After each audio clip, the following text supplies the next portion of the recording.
The Husky and his White Cat Shizun Chapter 200 to Chapter 235.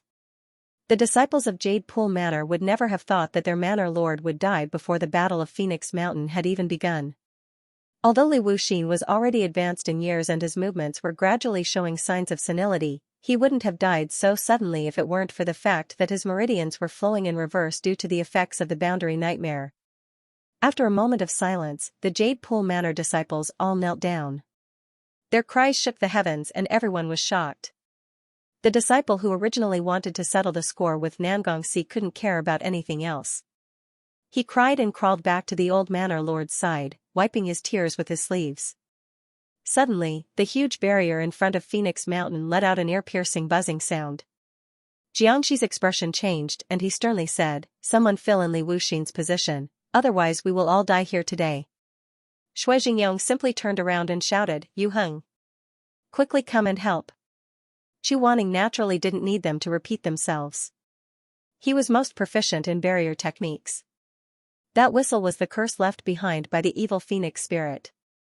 To be able to touch this layer of curse meant that the elders were not far from tearing apart the barrier. If they could succeed, then they would succeed. If they couldn't, then the backlash of this curse would have the power to move mountains and fill seas. It would be even more difficult to escape than the tribulation fire of the Confucian Wind sect. He immediately flew over. His gaze was as sharp as a bayonet. He waved his sleeve and raised his hand, fiercely striking the space left behind by Li Wuxin. As soon as he touched it, Chu Wanning was suddenly shocked. He immediately looked at Xianxia who was standing next to him. He saw that Xianxia was sweating profusely and trembling all over. Her face was flushed red, as if she was using all her strength to circulate her energy. The other leaders clearly thought so too. However, Xianxia could deceive others, but she couldn't deceive the barrier grandmaster Chu Wanning. As soon as Chu Wanning received Li Wuxin's burden, he immediately felt that the counterattack from this position was extremely ferocious. In other words, Li Wuxin alone just now had to bear the evil aura of two sect masters. It was rare for such a situation to occur in a formation where everyone worked together. There was only one possibility for such a situation to occur, and that was that the caster next to them did not use any power at all. Xianxia was actually just putting on an act. Chu Wanning was infuriated. His black eyebrows stood erect as he sternly said, how dare you play around? What? Xianxia gasped for breath, her voice as soft as a mosquito's buzzing. Her entire body seemed to be on the verge of collapsing to death. When the surrounding sect leaders heard the commotion, those who still had the energy to spare also turned to look. "Grandmaster, what are you talking about? What kind of joke is this? You know very well what kind of game it is. Get the hell out of here." Shui Jingyong couldn't keep his composure and shouted, "Yu Heng, why are you being so fierce to Huang Daozhong? Look at him, he can't even speak. If there's anything wrong, open the barrier first and then talk about it." Xiaoya's eyes drifted. He only glanced at Chu Wanning for a moment before he was frightened by those eyes that were as cold as an unsheathed frost blade. He didn't have the strength to open the Phoenix barrier at all. The reason why he took the initiative to rush up and help was just to fight for face. Afterwards, he could let the upper cultivation world know that Jiang Dongtong's strength was still there, and that he, Xiaoya, still had some skills. Unexpectedly, Li Wuxin, this good-for-nothing, actually couldn't bear the evil aura of two people. He was unexpectedly counterattacked by the Phoenix barrier and directly died next to him. It was fine if he died, but the person who took his place was Chu Wanning. This was Grandmaster Chu, who deserved to be cut into pieces. Xiaoya's greasy face was covered with beads of sweat. These beads of sweat were no longer forced out, but cold sweat. He was constantly sweating. He was thinking, what should I do? At the critical moment, Xiaoya fiercely bit his tongue. A stream of blood flowed out, and he let saliva mixed with blood seep into the corner of his mouth. "Grandmaster, you really misunderstood this old man. After Villa Master Li withdrew his power, this old man really can't. He coughed violently, and blood splattered everywhere. This old man really can't take it anymore. How could Chu Wanning be fooled? Li Wuxin and Xiaoya, it was needless to say who was stronger and who was weaker. If both of them had used all their strength, how could the one who fell first be Li Wuxin? He waved his sleeve angrily and threw out Heaven's Inquisition with one hand, which unexpectedly flipped Xianxia more than 10 feet away. Get lost. Ah! Jiang Dongtang's disciples were shocked. They rushed up and surrounded their own senior. There were also many people who angrily glared at Chu Wanning. Grandmaster Chu, why are you being so unreasonable? Daoist Huang has already done his best. What right do you have to throw a whip and throw a tantrum as you please? You think you can bully people just because you have the ability? Chu Wanning turned a deaf ear to these angry shouts and gossips. His heart was full of anger, and his pair of sharp phoenix eyes flashed with a frosty color. Perhaps it was the reflection of the red light of the barrier, but his pupils were even somewhat scarlet. Get lost. His voice was quiet, but it was extremely gloomy. Those who had a little understanding of Chu Wanning knew that there was still room for discussion when he rebuked or scolded. However, once he became like this, he would become cold and oppressive. Then no one could stop him. If anyone tried to stop him, Heaven's Inquisition would probably take that person's life. Shui Jingyong muttered, Yu Heng, what's going on? Xianxia, did you really use half an inch of your strength to open the Phoenix barrier? Chu Wanning's hand that was covering the barrier was so angry that the veins on his hand bulged. When Li Wuxin couldn't bear it anymore, did you really share the burden for him? What are you talking about? The female disciples of Jiang Dongtang screamed. Our Daoist Huang has already vomited blood, and you still say that he didn't do his best? Do you have to see him die like Villa Masterly before you're satisfied? Chu Wanning's black eyebrows were burning. Just as he was about to speak again, the heavenly barrier in front of him suddenly shook violently. The palms of all the sect leaders were wrapped in a blood-red light. Xianxia immediately said, Focus. It's the last layer. It's about to be torn apart. Chu Wanning was no longer in the mood to argue with that group of lunatics. She turned around and focused her gaze. Placing her hands on top of each other, she placed her hands on top of the barrier. Her vigorous spiritual energy, filled with raging flames, fiercely entered the crack. There was a loud bang. The earth shook. A huge gap appeared in the barrier of Mount Huang. It was about 8 feet high and could allow 5 people to pass through side by side. Shui Jingyong said happily, It's open, it's open. The barrier is open.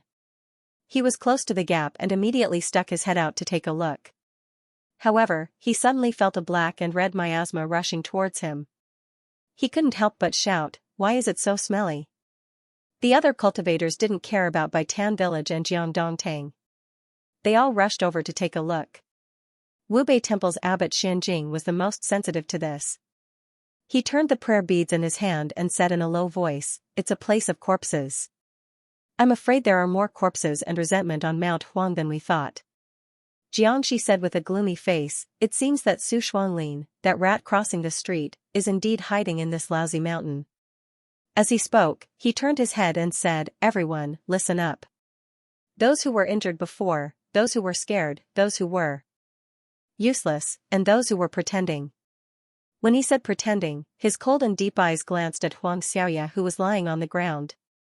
Then, he sneered almost imperceptibly. These people will stay at the foot of the mountain. The rest will follow me up the mountain. When Shui Meng saw Chu Wanning enter the gap, he immediately wanted to follow him. However, he found that Mo Ran was not by his side. He looked around and found that there was a commotion where Nangong Si was. It turned out that the disciples of Baitan village hated Nangong Si even more after their grief. Although Chu Wanning had set up a barrier there, Nangong Si was still surrounded by a group of twisted and ferocious faces. Every bright red tongue was cursing and spitting. Shui Meng said anxiously, Mo Ran, what are you doing there? Everyone is going up the mountain. Hurry up and follow. You go first. Protect Shizun and Shermei. If you can't handle it, report to me immediately. Shui Meng had no choice but to leave first. At this time only the people of Baitan village and Jiangdongtang were left at the foot of the mountain. Mo Ran withdrew his gaze from Shui Meng's back and said, I know how you feel, but the sword manual was not young Master Nangong's doing. If you want to settle the score, at least wait until you catch Su Shuanglin. These are two different things. Whether it's Su Shuanglin or Nangongxi, neither of them can escape. That's right. Both of them will pay the price. Zheng Songming was one of the more rational people here. He glared at Mo Ran with red eyes. Grandmaster Mo, you're a grandmaster now. Your master is also a grandmaster. Is this how you two grandmasters protect criminals and commit irregularities? Mo Ran said, I just want you to be fair. If you really want to get to the bottom of this matter, you should follow the rules of the cultivation world and send Su Shuanglin and the others to the Heavenly Sound Pavilion for questioning. The 10 great sects will discuss this matter together and decide on a fair judgment. Now you want to rush up and tear a person who doesn't intend to fight back into 10,000 pieces. What's the point? Zheng Songming. Someone shouted, what 10 great sects? 9. Can the Confucian Wen sect be considered a sect? Zheng Songming suddenly said, it's 8. There were bloodstains on his face. He had wiped them off for his master and then wiped away his tears. The bloodstains made him look very miserable and at a loss. It's 8 sections. Blue Pool Manor also has no leader. Senior Marshal Brother. He didn't pay attention to the cries of his junior Marshal brothers. He slowly turned his head and looked at Mo Ran. After the heaven-splitting battle, Master once said that the Life and Death Summit was a fair sect. Now it seems that he was wrong about you guys. Mo Ran. Zheng Songming asked, Grandmaster Mo, are you sure you want to protect these 2 bastards from the Confucian Wen sect today? Before Mo Ran could answer, Nangongxi said in a hoarse voice, Mo Ran, go away. Yuanxi half knelt by Nangongxi's side and helped him up. It was really hard on her. She didn't cry or feel helpless, but her voice was also hoarse. Young Master Mo, go up the mountain. This matter has nothing to do with you. Mo Ran glanced sideways and said, did you worship my master for nothing? Since you're a member of my sect, how can this matter have nothing to do with me? Nangongxi, you, Mo Ran turned his head and looked at Zheng Songming's face again. At this time, it wasn't just the people from Blue Pool Manor in front of him. Jiang Dongtong's disciples also surrounded him like a tiger watching its prey. Xianxia, supported by 2 female disciples, pretended to stagger closer. He gasped for breath, opened his eyes, and glared at Mo Ran. Then he waved away the 2 disciples on his left and right. He pointed his finger fiercely and said, since childhood, this old man has been influenced by the righteousness of the upper cultivation world. How can I just sit by and watch you act like this? Mo Ran coldly said, Huang Daozhang is indeed a role model in the upper cultivation world. Just now, you were struggling at death's door, but in less than the time it takes to burn a stick of incense, you're actually able to stand up and begin to enforce justice on behalf of the heavens. I really admire you. You, cough, cough, cough. Huang Xiaoya seemed to be extremely angry. He clutched his chest and coughed until the sky turned dark. His acting was very good, but Mo Ran didn't even bother to look at him. Blue Pool Manor's green-robed disciples and Jiang Dongtong's purple-robed disciples surrounded the 3 people in a circle. They approached step by step, but no one made the first move. Everyone knew that once this move was made, it would be difficult to take back the spilled water. Zheng Songming said in a low voice, Grandmaster Mo, I'll ask you one last time. Are you really not going to move aside? Ah. Before Mo Ran could answer, a sharp voice suddenly came from the front. He didn't know which female cultivator made the sound, but soon after, a pile of blurry black-gray mud and stones surged out from the crack in Mount Huang's barrier. Huang Xiaoya said in shock, what's that? A landslide? Mo Ran narrowed his eyes. It wasn't a landslide. Everyone quickly saw it clearly and sucked in a breath of cold air. What surged out from the crack was wave after wave of zombies that had been burned to charcoal. These zombies' arms were stuck to their arms, and their flesh was stuck to their flesh. Thick water was still oozing out of them, so they could barely see their faces. Wah! Immediately, someone couldn't take it anymore. He bent over and vomited. This is too damn disgusting. Are these all over the mountain? How many corpses should there be? Mo Ran was also shocked. At this time, a heavy muffled sound came from the sky. The barrier that the elders had just torn open was now moving again. Slowly, it seemed like it was about to close. This barrier could actually heal itself. Not long after it was torn open, it would close again, preventing more people from entering. Emoran said anxiously, let's go up the mountain first. We'll talk about our grudges later. Su Shuanglin is on the mountain. Are we just going to let the main culprit go and not catch him? The people of Baitan Manor hesitated, but Huang Xiaoya twisted his beard and sneered, almost all the experts in the world are on that mountain. We don't have to worry about not being able to catch Su Shuanglin. However, these two kids from the Confucian Wind sect are too slippery. They run as fast as loaches. If we let them go by mistake, we won't have another chance in the future. Huang Xiaoya. Emoran was furious. A red light flashed in his hand, and he summoned the ghost. Have you had enough? The more than 100 people in front of him saw him summon the divine martial skill.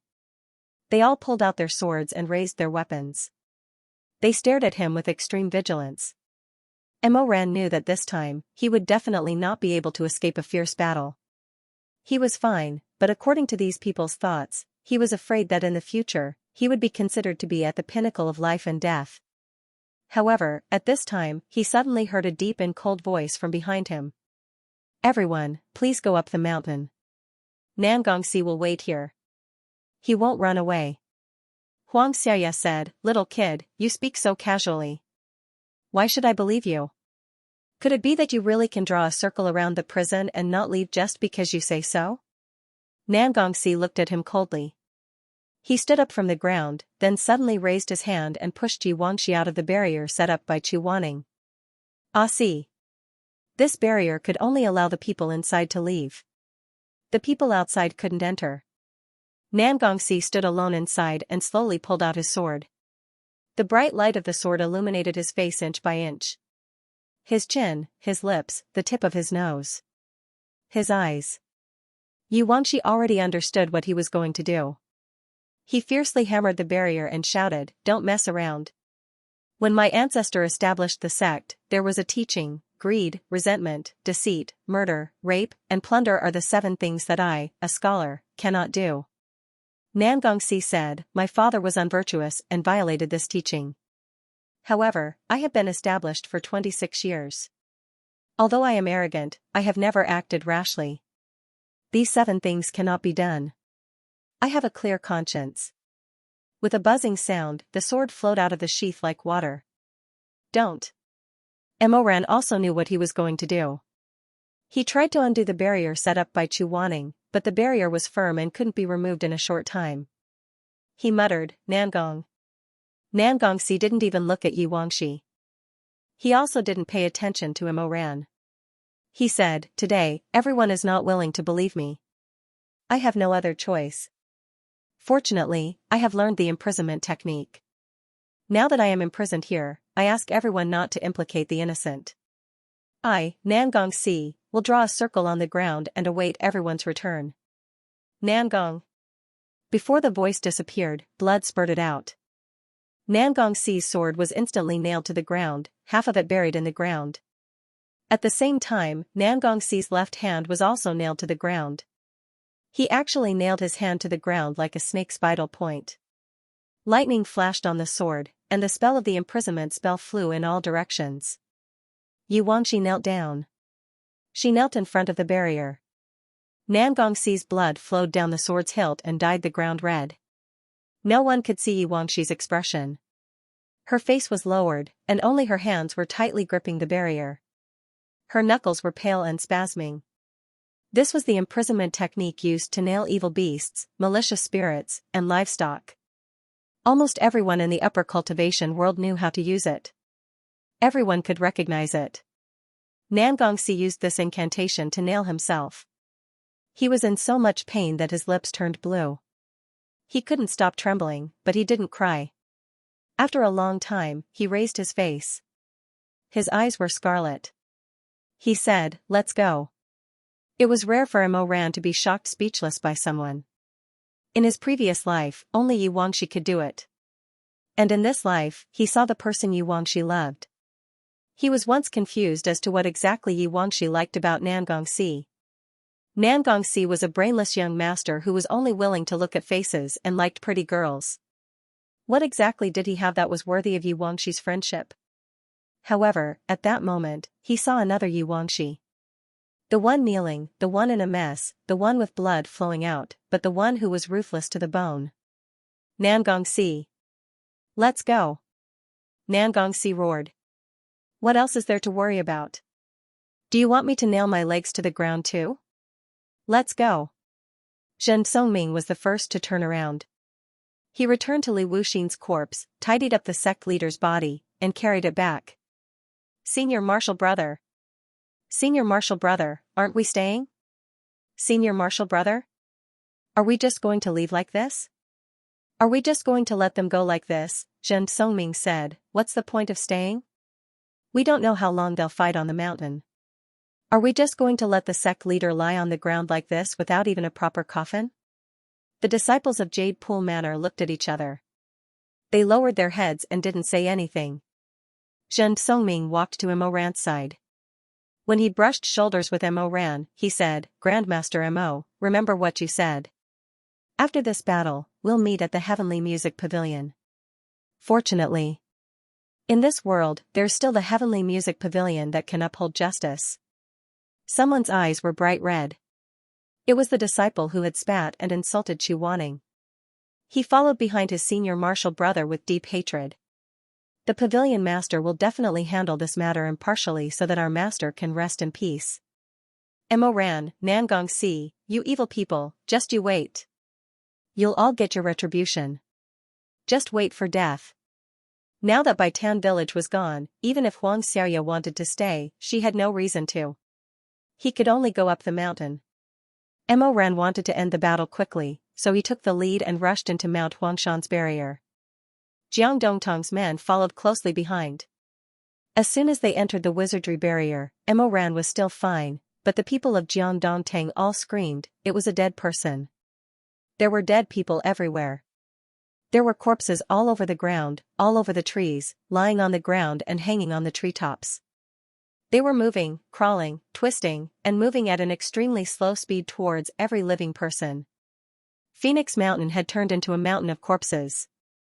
Seeing this, Xianxia took the lead and whipped out her horsetail whisk. In the blink of an eye, 4 or 5 heads of the corpses were chopped off. Before Mo Ran could react to why this old man suddenly became so valiant, he heard him cry out in pain and fall to the ground in an extremely exaggerated posture. His eyes rolled back and he coughed up blood. Mo Ran. The disciples of Jiang Dongtang hurriedly rushed forward. Senior Huang. Senior. It doesn't matter. Although this old man is heavily injured, I can still contribute some strength. Xianxia struggled to get up, but after 2 steps, her knees went soft and she fell back to the ground, gasping for breath. The disciple said anxiously, Senior, it's better if you rest outside. There are too many evil spirits here. I'm afraid your heart veins will be damaged. Yes, yes. At first, Xianxia tried her best to refuse. As she refused, she vomited blood. The blood was still mixed with sticky saliva. It was indescribably disgusting. After a few times, Xianxia led most of the Jiang Dongtang disciples and put on a regretful expression. The crowd was like a school of carps crossing the river. They rushed out of the enchantment of Mount Huangshan. This barrier prevented people from entering, but it did not prevent people from escaping. Soon, there were only a few people left in Jiang Dongtang. At this time, a young man suddenly came down from the foothills in front of them. The young man had light golden hair, deep blue eyes, and a cold expression. He and Mo Ran looked at each other, both slightly startled. Mo Ran reacted first. Brother Mei? Mei Hanxue nodded, cold and not fond of words. Mo Ran asked anxiously, have you seen my master and the others? It's right ahead. As he said this, a corpse staggered up from behind Mei Hanxue. Just as Mo Ran was about to remind him, he saw a cold sword light. Mei Hanxue had already summoned her sword, and without turning her head, she stabbed a hole in the corpse's chest. He pulled out the sword with a puff. Black liquid flowed from the tip of the sword. Mei Hanxue's expression was grave and stern. She wiped away the blood on the sword and said, you go up, straight ahead. The first mountain path is to the left. There are too many corpses. We are currently clearing the path. Everyone is there. Emoran thanked him and was about to catch up. Mei Hanxue stopped him again. Wait. Is something the matter, Brother Mei? The palace master and Madame Rong are old friends. She was worried and had me turn back to see the two from the Confucian Wind sect. How are they? Are they still outside? When Emoran heard this, his heart relaxed. He said, they are still waiting outside. Nangongxi has cast a binding spell on herself. But Xianxia has gone out. I'm afraid she will do something to make things difficult for them. I ask you to take care of her. Mei Hanxue pursed her lips and didn't say anything else. With a tap of her foot, she disappeared from the end of the barrier. Emoran didn't delay and immediately rushed to the large group. It was strange. He originally thought that with so many corpses, he should have seen the remains of his own people on the road, but there weren't any. There were chopped up corpses everywhere, rotten flesh. Although it was disgusting, there weren't any cultivators' remains mixed in. Was it because all the sect masters had brought their outstanding elites? He didn't have the leisure to think about it. He immediately threw himself into the battle to clean up the foothills. If it was said that he had just walked along the place where everyone had already fought, those zombies had already been weakened to the point where they didn't have any fighting strength. But now that he started, he felt even more strange. It was too simple. He felt that he wasn't fighting with evil spirits at all. It was as if he was slaughtering ordinary people without the strength to truss a chicken. This situation made him uneasy. He vaguely had an extremely terrifying guess. Suddenly, a zombie hung down from the tree in front of him. Its hair was disheveled, and it reached out to grab Emoran's neck. Emoran suddenly swept back. The zombie immediately turned its head, its nostrils twitching. It grabbed his shoulder with one hand and wanted to bring its sinister rotten face closer. Emoran was extremely disgusted, but he still took advantage of this opportunity to observe it first. Then, he lifted his foot and ruthlessly kicked it into the crowd of zombies, knocking down several zombies that came over. Emoran. At this time, Shuimeng also fought back to back with him. Shuimeng gasped for breath. His cheeks were splashed with some black blood. His eyes were like lightning. He said in a low voice, "What's going on? Are these corpses for fun? Are they playing a sea battle? How can they be so weak?" Emoran's eyes were cold, revealing a chill. In his previous life, the Emperor Ta had read all kinds of evil arts. He already had a vague guess in his heart, but at this time, he didn't have enough clues, so he couldn't make a conclusion. Emoran gritted his teeth and said, "These aren't cultivator corpses. They're ordinary people." What? Shuimeng was shocked. He turned his head and asked, "These people are King rotten into black ash. Each one of them is like charcoal. How can you tell if they're cultivators or not?" "I can't King tell if they're men or women." Emoran didn't answer directly. Instead, he said, "If I were to fight with you, and I didn't have time to dodge, and you grabbed my shoulder, what would you do? Why would you expose your shoulder to me? This is a big taboo in combat. Even 11 or 12-year-old disciples wouldn't make such a mistake." "Why is it a big taboo?" "Because the spirit core is close. Grabbing your shoulder is equivalent to grabbing half of your spirit core. The other hand can stab into your chest, and you can immediately decide life and death." Emoran said, "Okay, just now there was a zombie that grabbed me like this." Shuimeng was shocked. "How can you be so careless? Do you want to die?" Emoran interrupted him, "It didn't move." "Ah?" "At such a close distance, it didn't think that the other hand would attack my spirit core." For cultivators, protecting their own spirit nuclei and attacking other people's spirit nuclei in close proximity is already a deep-rooted habit. Just like what you said, even 11 or 12-year-old cultivators would do this. Even if they become zombies after death, the habit of fighting hand-to-hand will not change. However, this corpse didn't do this. Emoran paused for a moment, then said in a low voice. "Why not? There are two possibilities." "Can't do it, can't think of it." Shuimeng. Emoran said, "It's a rare opportunity to have both hands and feet intact. It's impossible that it can't be done. So it can only not think of it." Most of these corpses were probably ordinary people when they were alive. Even if they died, they wouldn't be a match for these elites. So until now, not a single person has been injured. Shui Mei was shocked. How can this be? What was Su Shuanglin doing at Mount Huang when he wanted to pile up so many ordinary people?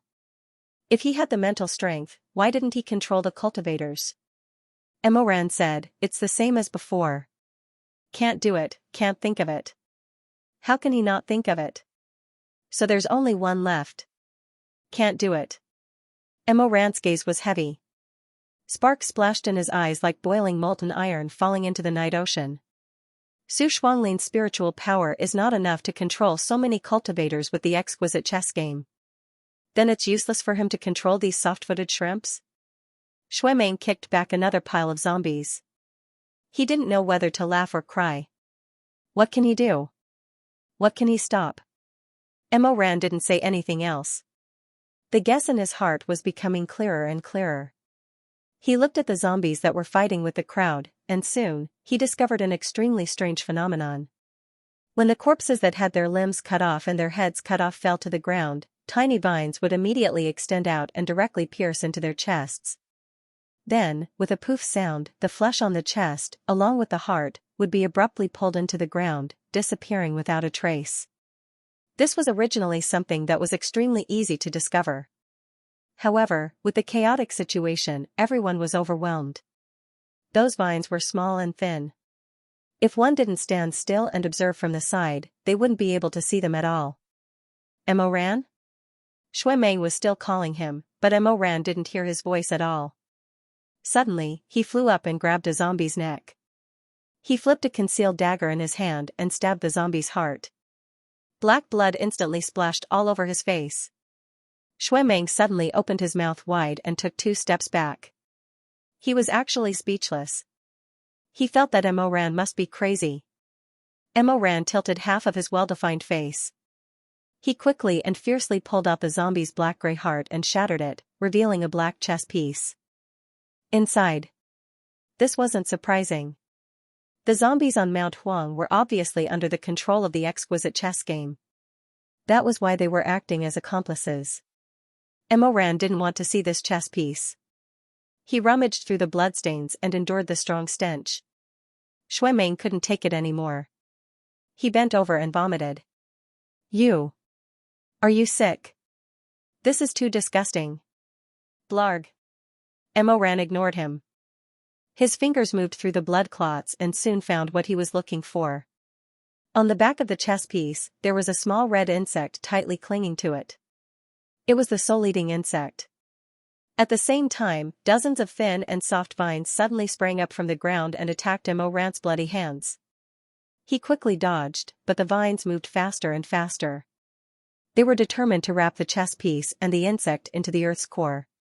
Emoran now completely understood Su Shuanglin's intention and method.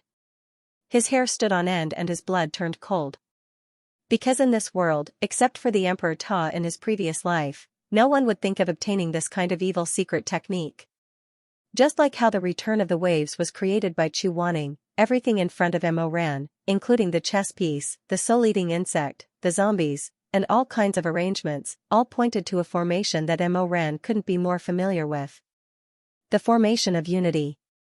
This was the formation that he personally created in his previous life. If he was still guessing before, then the reappearance of this formation was like a blow to his head. Its reappearance undoubtedly confirmed 2 things.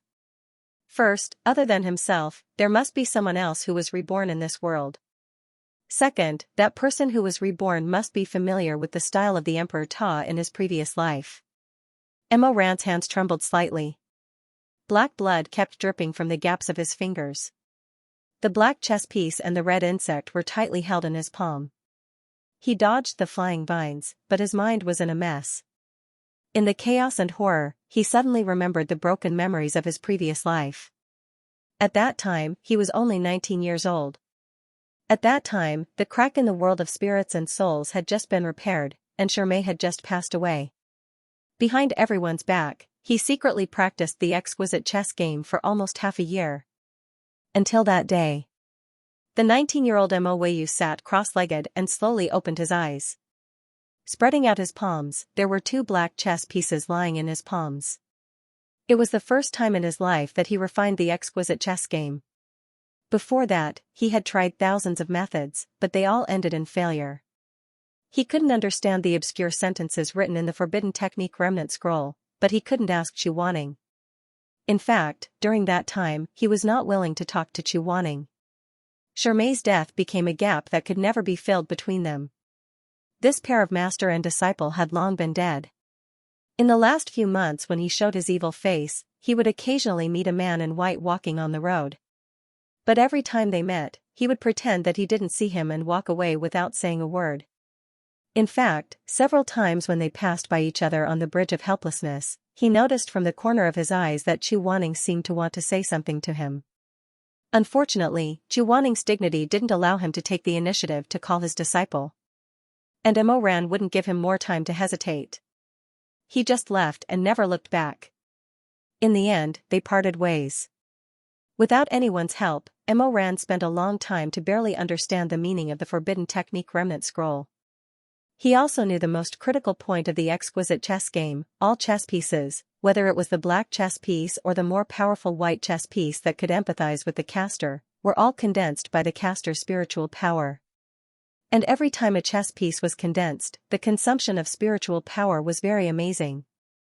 The spiritual power of refining a black chess piece was enough to perform hundreds of big moves, and refining a white chess piece could almost exhaust the spiritual power of a great master like Chu Wanning in an instant. In other words, even if a person was exceptionally smart and had a great understanding of the exquisite chess game, it was useless. Without enough spiritual power, they could only talk on paper. Although Mo Ran was talented and had abundant spiritual power, he was still a youth who hadn't even reached 20 years of age. So he spent all his effort and failed several times. In the end, he was only able to condense 2 black chess pieces. At this moment, they were lying in his palm. Mo Ran stared at the 2 black chess pieces, his eyes flashing with a strange light. In the dark room, only a candlestick that was about to burn out was lit, illuminating his face. He did it. At that time, he didn't care about the number of chess pieces at all. He was only ecstatic because he had successfully condensed the exquisite black chess pieces. He did it. He was such a handsome person, but he suddenly had the ferocious appearance of a beast. When he walked out of the dark room, his head was dizzy. Half of it was because of the bliss, and the other half was because these 2 chess pieces had exhausted all his spiritual power. His whole body was exhausted.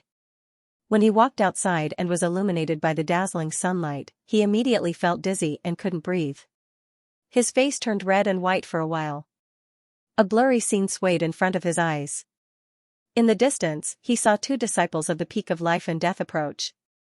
The only thing he had time to do was to hide the 2 black chess pieces in his Xianxia bag as soon as possible. Then, his legs went soft, and he fell to the ground, unconscious. Half asleep, he knew he had been brought back to the disciples' room and was lying on a bed that wasn't very spacious. He opened his eyes slightly and saw a person sitting by the bed. He had a fever and a headache. He couldn't see that person's appearance clearly, but he could vaguely feel that person's eyes were looking at him. They were so concerned, so attentive, so gentle, and even seemed to be filled with self-blame. Sure. His lips opened and closed, but his voice was so hoarse that he couldn't say a complete sentence. Tears flowed down his face first. That white figure paused for a moment. Then, Mo Ran felt a warm hand caressing his face. That person wiped away the tears on his cheeks. That person sighed softly and said, "Why are you crying? Shermei, are you back? Can you not leave? Don't die. Don't leave me alone. Ever since my mother left, there's no second person in this world who treats me so gently and well like you. There's no second person who doesn't dislike me and is willing to stay by my side. Shermei, don't leave." His hot tears couldn't be stopped no matter what. He also felt that he was very useless, but he kept crying. In his dreams and in his sleep, he kept crying. That person just sat by his bed and kept him company. Later on, that person held his hand and didn't say anything. That clumsy person just stayed by his side and didn't leave for even a moment. Mo Ran thought of the 2 exquisite chess pieces in his Xianxia bag. He also knew that those chess pieces were the source of evil and were the seeds of the devil. But they were also the bargaining chips he used to fight against the heavens and the earth when he couldn't get what he wanted. In fact, refining the chess pieces didn't require only spiritual power. In the end, the sacrifice would be his soul, which was originally considered clean. Emoran muttered. Under his wet eyelashes, his eyes were hazy. He looked at Shermai's phantom and said, "I'm sorry. If you were still here, I would also. I also don't want to walk on this path." But he didn't have the strength to say the second half of his sentence. He fell into a deep sleep once again. When he woke up again, that white-clothed man had already left. Emoran felt that this was a scene from his dream. But he remembered that there was originally a pot of incense burning in the room. It was used by Shui Jingyong to calm his nerves. It was very fragrant, but he didn't like to smell it. The incense was already extinguished. It was a very long incense, but it wasn't completely burned. It was extinguished by someone. Who was it that came here? He sat up and stared blankly at the incense burner. He thought for a long time, but he couldn't figure it out. In the end, he simply stopped thinking about it. He saw that his clothes, accessories, the Shinwu Modeo, and his Chankuan bag were all neatly placed on the table. He came back to his senses and hurriedly got down barefooted to get his Chankuan bag. He opened it. Fortunately, the 3 knots he deliberately tied before he fainted were still the same 3. No one had touched them. Emoran let out a sigh of relief and rummaged through the bag. He saw that the 2 Zhenlong chess pieces, as black as the night, were hibernating in the corner, like 2 ghost eyes harboring evil intentions. They wanted to devour him. He stared at the 2 chess pieces in a daze for a while. This was probably fate. If Chu Wanning had flipped through Emoran's Chankuan bag at that time, everything would have changed. But Chu Wanning wouldn't casually flip through other people's things. Even if the bag was open, he wouldn't look twice. Emoran took out the chess pieces. His Adam's apple bobbed, and his heart beat like a drum. What should he do now? How should he use these 2 chess pieces? This was the first time he had condensed a sharp weapon. He couldn't wait to try it, but who should he look for? In a flash of lightning, an extremely crazy idea suddenly appeared in his mind. Chu Wanning. He wanted to put the chess pieces into Chu Wanning's body. After he fought his way in, would that cold, heartless, hypocrite man obey his every order from now on? Would he never stand if he asked him to kneel? Could he make Chu Wanning kneel in front of him and apologize? Could he make Chu Wanning fall at his feet? Could he make Chu Wanning call him master? Could he stab him and bite him? Extreme excitement made the light in Emoran's eyes begin to distort. Yes, torture him. This high and mighty immortal, what would be the most painful? The most shameful? Humiliating him. Emoran held the 2 chess pieces tightly. His mouth and tongue were dry and hot. He fell into a strong sense of excitement and anxiety. He licked his chapped lips. He couldn't wait to do this. He wanted to see Chu Wanning's pale neck. Then he would reach out and touch it, feel that slight tremble, and then break his neck? Crush his bones? Emoran felt unhappy. He felt empty and unsatisfied for no reason. It was too boring to let Chu Wanning die. Even if he imagined it, he was unwilling. He wanted to see him cry, he wanted to see him crawl, he wanted to see him live a life worse than death, ashamed and angry. He always felt that there was a better way to vent his anger. He put a chess piece to his lips. The cold touch touched his lips. He muttered in a low voice, "You can't stop me, Chu Wanning. There will be such a day soon. I will let you." Let you what? He hadn't thought it through at that time. He didn't know that a large part of his surging desire at the moment was the desire to conquer and sexual desire for Chu Wanning. But he already had that terrifying male instinct. He wanted to bury the first demon seed that he condensed into Chu Wanning's body. He wanted to dirty him.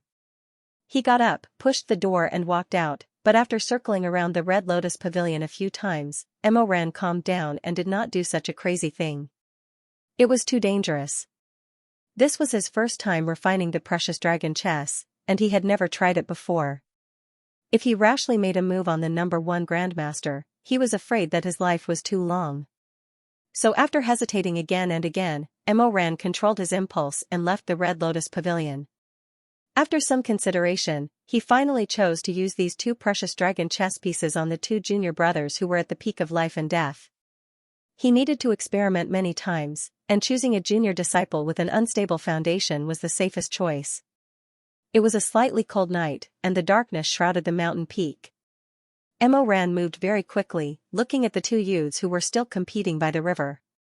He was so nervous that even his hands were trembling, and his pupils shrunk. The moonlight shone on his pale face. He pursed his lips, moved his fingertips slightly, and stepped out. That was the first time he used such a heinous forbidden technique, and he was excited and nervous. Bang, the two suddenly knelt on the ground.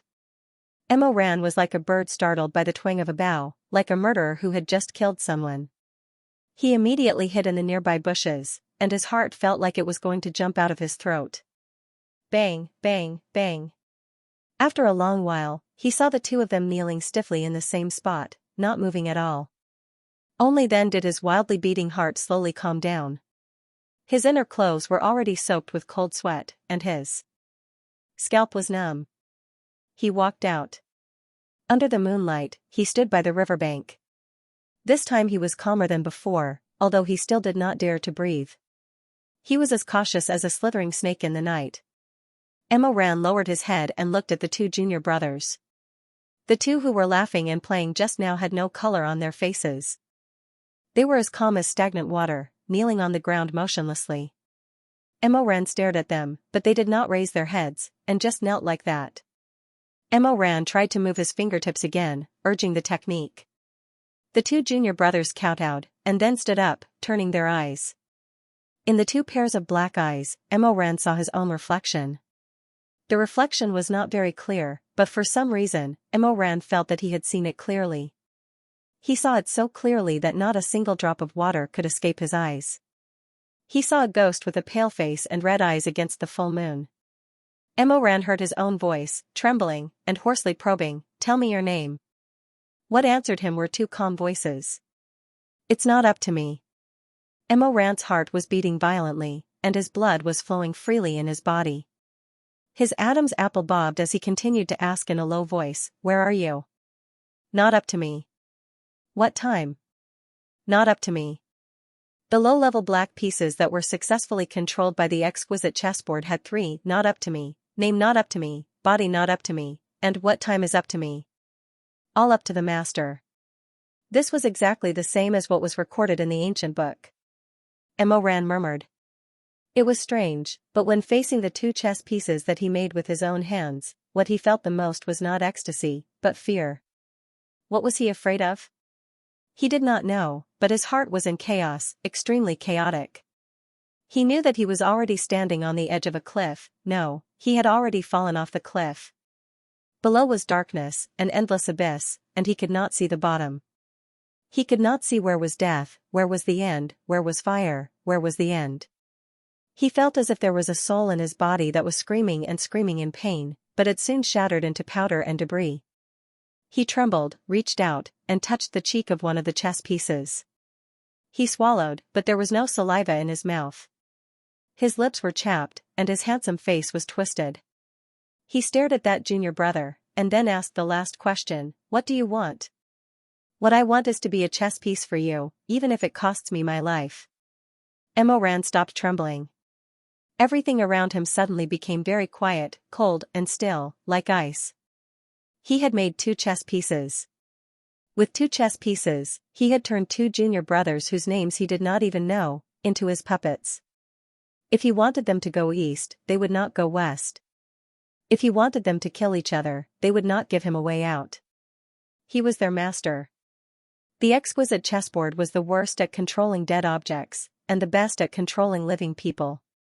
Emoran's spiritual energy was naturally domineering and fierce, and he was extremely talented in this. The first time he made a move, the chess pieces he made could already control two living cultivators, although they were only two young, beginner cultivators. After the initial fear, Emoran suddenly felt extremely excited, extremely excited. It was as if there was a grand picture scroll slowly unfolding before his eyes. On it was a scene of sensual pleasures, beautiful flowers, and everything was in his hands. Everything was his. Everything he loved, he could tightly hold on to. Everything he hated, he could crush into fine powder. Emoran was extremely excited. His heart was still beating fast, or even faster. However, it was not because of fear, but because of excitement. The exquisite chessboard. The 3 great forbidden techniques. He had been sneaky, and failed tens of thousands of times, but he finally learned, he finally succeeded, he did extremely well. The whole world would be in his pocket. With these black chess pieces, he could do many things that he could not do before. He could make the north of the desert to Jiangnan his claws and teeth. In front of him, there was a myriad of colors, extremely dazzling. It was as if he could do anything, as if he could do anything, Emoran. Suddenly, a familiar cold voice interrupted him. Like a basin of cold water, those vermilion buildings and high platforms seemed to collapse in an instant. He seemed to fall from the clouds to the cold hard ground, falling back into the oppressive reality. Emoran slowly turned his head, his eyes scarlet and ferocious. Facing the moonlight, he saw the cold man in white standing on the gravel ground. He had never wanted to see Chu Wanning more than at this moment. "What are you doing here?" Emoran secretly clenched his hands into fists, pursed his lips, and did not immediately answer.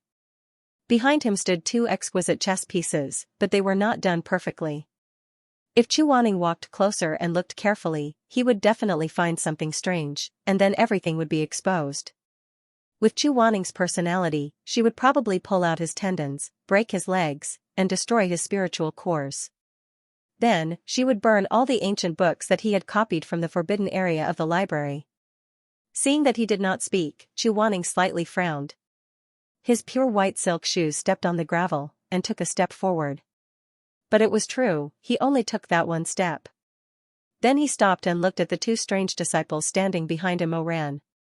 Not caring about anything else, Emoran lightly crooked his little finger, but almost using all of his willpower, he roared the order in his heart. Finally, the 2 disciples moved as he wished. One of the disciples laughed, "You threw it too close.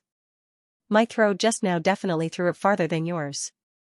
You keep bragging, anyway you." "Ah, Elder Yu Heng." They acted as usual, playing around like before. When they saw Chu Wanning, they were even stunned for a moment. Then the 2 of them bowed to Chu Wanning one by one. Chu Wanning looked at them a few times, feeling that something was wrong, but he was not so clear. Greetings to Elder Yu Heng." The 2 disciples withdrew their smiles, politely greeted Chu Wanning, and tactfully planned to leave. Chu Wanning frowned, but his eyebrows did not loosen. His gaze was fixed on the 2 chess pieces walking over from the riverbank, coming close to him, brushing past his shoulder, and walking in the direction of the bamboo forest. He stared at the 2 for a long time, then turned his head, his gaze once again falling on Emoran. Emoran secretly sighed in relief, but before he could relax halfway, he heard Chu Wanning suddenly say, "Stop." Emoran's expression changed slightly. In fact, his fingernails had already left red marks in his palms, but he did not say anything. He quietly observed Chu Wanning's subtle expressions, observed Chu Wanning's every move. Chu Wanning said to the 2 frozen figures, "Come back." Emoran had no choice but to brace himself and have the 2 chess pieces listen to his orders. He slowly walked back from the end of the bamboo forest, standing in front of Chu Wanning. The light clouds moved, and the full moon peeked out. Under the bright moonlight, Chu Wanning stared at the faces of the 2 disciples. He suddenly raised his hand, the tip of his finger covering the side of one of the disciples' neck. Emoran stared closely at Chu Wanning's expression. His expression did not change, but his heart was beating wildly. He knew that Chu Wanning must have felt that something was wrong, so he suddenly stretched out his hand to check the pulse.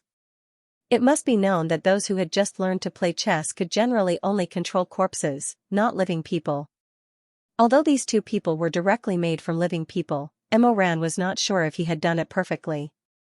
He was not sure if he had killed them in an instant when he inserted the black chess pieces into their hearts. After an unknown period of time, Chu Wanning finally dropped his hand. He then brushed his sleeve and said, "Let's go." Emoran only felt the blade hanging over his neck move away. Chu Wanning did not notice. The heavens had eyes, allowing him to steal a life under Chu Waning's eyes. After the two disciples left, Chu Waning glanced at him and then said, "It's so late, why are you here?" Mo Ran said, "Passing by." He controlled his tone very well. He did not suddenly have a good attitude towards Chu Waning just because he had a guilty conscience. Perhaps it was this cold and disobedient attitude that made Chu Waning, who should have been suspicious, purse his lips and remain silent for a moment. He did not want to spend a moment with Chu Wanning, so he moved his gaze away and walked forward. But just as he was about to walk shoulder to shoulder with him, Chu Wanning suddenly said something that made him tense in an instant. "The book collection pavilion is a forbidden area. Someone recently snuck in." Mo Ran did not turn his head, but there was a faint light in his eyes. "You should know that there are some remnants of forbidden techniques that are controlled by the 10 great sections." Mo Ran stopped in his tracks and said, "I know. One of the most important remnants has obvious traces of being flipped through." Mo Ran laughed coldly. "What does that have to do with me?" He was stubbornly holding on. He knew that as long as Heaven's Inquisition was exposed and he was interrogated, then his evil deeds and the budding demons in his heart would be exposed under Chu Waning's eyes. His dreams, his ambitions, would all be over. Chu Wanning was silent for a moment. "Mo Ran, how long are you going to be stubborn for?" There was a faint trace of anger in his voice. Mo Ran did not answer, but he could almost predict what would happen next. He could foresee the flash of Heaven's Inquisition's golden light. He could foresee how Chu Wanning would question him with a gentleman's face why he did such a thing. In any case, in Chu Waning's eyes, he would always be so. "Do you know how dangerous the situation is? Beyond redemption." He finished the 4 words in a dry voice. Then he turned his head in a daze.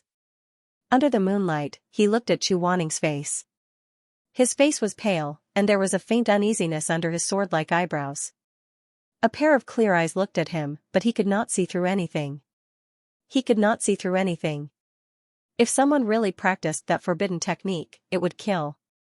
"You did not sleep at night and came to such a desolate place. Do you want to give up your life for nothing?" Chu Waning's voice was low, as if he was gritting his teeth. "So many people died in the battle of heaven splitting, did it not teach you how to cherish your life? Since you know that the remnants were stolen, how can you be so carefree?" Mo Ran was silent, his dark brown eyes staring at him. His forehead was full of sweat. At this time, he slowly calmed down, and when the wind blew, it was cold. His body relaxed bit by bit, and he did not know what kind of strange feeling filled his heart. In the end, Mo Ran almost smiled. "Shizun." Chu Waning's phoenix eyes flickered slightly. Since Shirmei's death, Mo Ran had never smiled at him, and rarely called him Shizun. Mo Ran smiled and asked, "Are you worried about me?" His smile became even brighter. It was so bright that it was like a bayonet. The white knife went in, and the red knife came out. With a puff, it went into his chest, and the blade was full of blood beads. He slowly opened his mouth like a demon, revealing his white teeth, like the poisonous claws of a scorpion. "The Battle of Heaven Splitting." He chuckled. "It's great that Shizun can mention the Battle of Heaven Splitting. It's not important what I learned from that battle. The important thing is that Shizun learned how to care for others." He saw the light in Chu Waning's eyes tremble, and he tried his best to tense up, but he could not dodge in time, and had no way to retreat. The smile on Mo Ran's face became more and more exaggerated, wanton, and cruel. He invaded him, bit him, and chewed on Chu Waning's throat. He suddenly felt very happy, and he laughed loudly. "Ha ha ha, good, very good, this is a good deal. A nameless disciple has changed Grandmaster Chu's conscience. Grandmaster Chu finally cares about the life and death of the people around him. Shizun, today I finally feel that Shirmei's death is good." Even someone as calm and cold as Chu Wanning couldn't help but tremble slightly under his crazy laughter that sounded like a vulture circling in the air. Mo Ran. "Shirmei's death is good, his death is worth it, his death is righteous, his death is worth it." Mo Ran, you. Stop laughing. Don't say it again. But he could not say it. Chu Wanning could not say it. He could not beg for mercy, he could not beg, and he could not reprimand this disciple who was on the verge of madness. He could not say, "You're wrong, it's not that I don't want to save him, it's that I don't have the strength." I also suffered the same injury as him. If I use even one more inch of spiritual energy, I will also become a corpse in the grave, a person in the spring. He could not say it. Maybe he felt that this kind of confession was too weak. Or maybe he felt that in Mo Ran's heart, even if he died, he was not worth mentioning, and could not compare to Shi Jing, who was the most gentle to him. So in the end, Chu Wanning could only suppress the trembling in his voice, and he said in a low voice, one word at a time, Mo Weiyu, how long are you going to be crazy for? Go back. His anger boiled with grief, and his throat was full of bitterness. Shi Jing's death was not in exchange for a madman like you. Shizun's words are wrong. Mo Ran laughed. How could Shirmei's death be in exchange for me? He was like a snake, a scorpion, a bee, an ant, gnawing at people's hearts. He's dead, and the one who's returned is clearly you, master. The bee stung his flesh. Looking at Chu Wanning's deathly pale face, he felt a painful pleasure in his heart. He provoked him as if he did not care about his life, mocked him, and made Chu Wanning suffer a fate worse than death. Excellent. They would go to hell together. I also want to go back. Mo Ran smiled calmly, his deep dimples like wine brewing. I also don't want to wander around in the middle of the night. But right across from my room is his room. Mo Ran did not say who, he used the word him. The intimacy made Chu Wanning feel even more tormented. The light in his room will never be lit again. Chu Wanning closed his eyes. Mo Ran smiled. After a long time, his expression gradually calmed down. I want to ask for a bowl of wontons to eat, but I can't get it anymore. For a moment, Chu Wanning's eyelashes trembled, his lips moved slightly, as if he wanted to say something. But Mo Ran did not give him the chance to say it, nor did he give him the courage to say it. Mo Ran was not without ridicule. Shizun, wontons like wontons are best made by people in Shu. Red oil, chili, pepper, and pepper are all indispensable. They are all things you hate the most. Back then, you wanted to make another bowl for me, and I appreciate your kindness. But the things you make, I know without tasting them. There is only one word to describe them. Chu Wanning still did not open his eyes, the space between his brows slightly furrowed. It seemed that this way, he could avoid the sharp sword of his lips and tongue. I haven't studied much, but fortunately, I just heard Shui Ming mention it a few days ago. I feel that it is very suitable for Shizun's wontons. What was it? A waste of effort? A waste of effort? Chu Wanning searched chaotically in his consciousness, as if he was busy trying to find a fitting armor. He found the most unpleasant word to first tidy himself up, so as to avoid being humiliated too badly. Worthless? Mo Ran still did not open his mouth. That word was sinking between his lips and teeth. Yes, worthless. Chu Wanning firmly believed that there was no word more chilling than this. He calmed down. Until he heard Mo Ran calmly say, make a fool of yourself by imitating others. He opened his eyes, almost in a daze. He did not think that the other would be so vicious. Under the sleeves of his gown, his hands were trembling slightly. Kneading the dough, seasoning, kneading the stuffing. Facing the Shu food record, he earnestly read each word and sentence. His face was stained with flour, and the wontons he made went from crooked to perfectly round and cute. He had always been learning well, always been working hard to ponder. He changed it to those 4 words. Make a fool of yourself by imitating others. The riverbank at night was suffused with silver light. Mo Ran looked at him. Chu Wanning stood where he was for a while. Suddenly, without saying a word, he turned and left. For some reason, Mo Ran always felt that on that day, his footsteps were a bit fast. He was not as calm and steady as before, like he was defeated, like he was running away. He did not know why, but there was a faint trace of uncertainty in his heart. He furrowed his brows, looking at Chu Wanning's back. Just as that back was about to disappear, he finally called out, wait. But Chu Wanning did not stop, nor did he turn his head. He could not turn his head. He gritted his teeth and endured, but his tears still fell. He felt so wronged. But even if he felt wronged, what could he do? Explain? Rebuke? Things had already come to this point, how could he still have the face to tell Mo Ran the truth? Could it be that he had to painstakingly explain when Mo Ran resented and mocked him? Or did he want to make a fool of himself and then say that he had taken over the magpie's nest? He left. That night by the Bridge of Helplessness, by the Yellow Spring, the conversation between the master and disciple, it was unknown whether or not it flowed along the surging river, down the mountains, into the rivers, and into the netherworld. And that gentle youth, if he knew and heard this conversation in the netherworld, it was unknown whether or not he would feel sad because of the discord between the master and disciple. Mo Ran stood alone by the riverside for a while. He thought that perhaps this was fate. Chu Wanning suspected others, but he did not suspect him. Speaking of which, that day was a coincidence. Chu Wanning's Heaven's Inquisition had been patrolling the back of the mountain. Because he had encountered a little ghost, he had summoned it and used it. After that, he did not take it back, and just like that, it hung around his waist. The golden Heaven's Inquisition glittered and flowed on Chu Wanning's white clothes. This spine whip that could extract the truth from him and strangle the later Emperor Ta had always shone brightly. But Chu Wanning did not take it off, did not interrogate him. Mo Ran escaped the Heaven's Inquisition, and slowly left alone. He walked into the depths of the swaying bamboo forest, walked into the thickest part of the night, and finally was completely swallowed by the darkness. From then on, he began to secretly refine chess pieces. 2, 4, 10. More and more.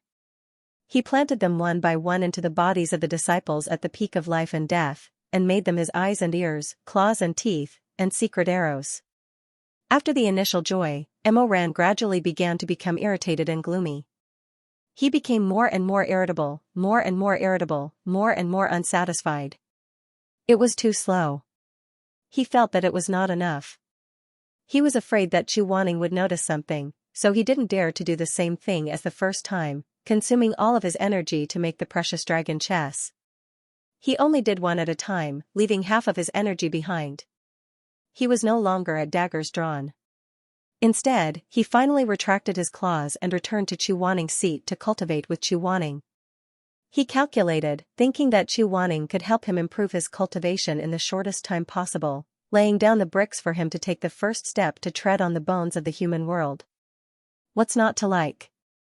On this day, he cultivated too hard and was exhausted.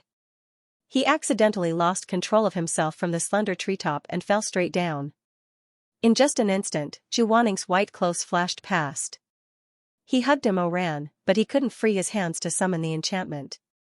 The two of them fell under the tree together. Chu Wanning was pinned down by Mo Ran, groaning in pain.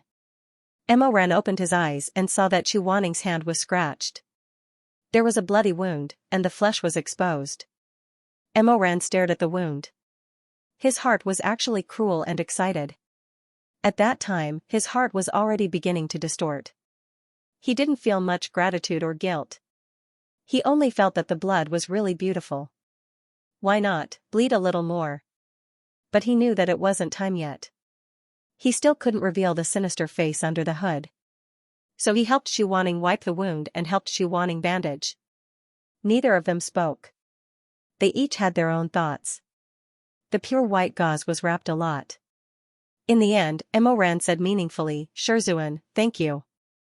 This sudden thank you made Chu Wanning feel very surprised. He raised his eyes and looked at Mo Ran's face. The sun shone down, illuminating Mo Ran's face. The brown color was faintly illuminated by the light. At that time, Mo Ran was actually a little curious. What did Chu Wanning think of his thank you? Was the prodigal son finally turning over a new leaf? Was he finally starting to ease up? But Chu Wanning didn't say anything. He only lowered his eyelashes and pulled down his sleeves. The wind picked up, and the sun was just right. In his previous life, he couldn't see through his Shizun. Just like how his Shizun also misunderstood him. After that, Mo Ran's Li became stronger and stronger. He had a shocking talent. After using half of his Ling Qi, the chess pieces he could make changed from 1 to 2, and then to 4. But it wasn't enough. What he wanted was 1,000,000 soldiers, a powerful force that could take down the peak of life and death in one fell swoop, and trample Chu Wanning under his feet. Mo Ran wasn't good at math.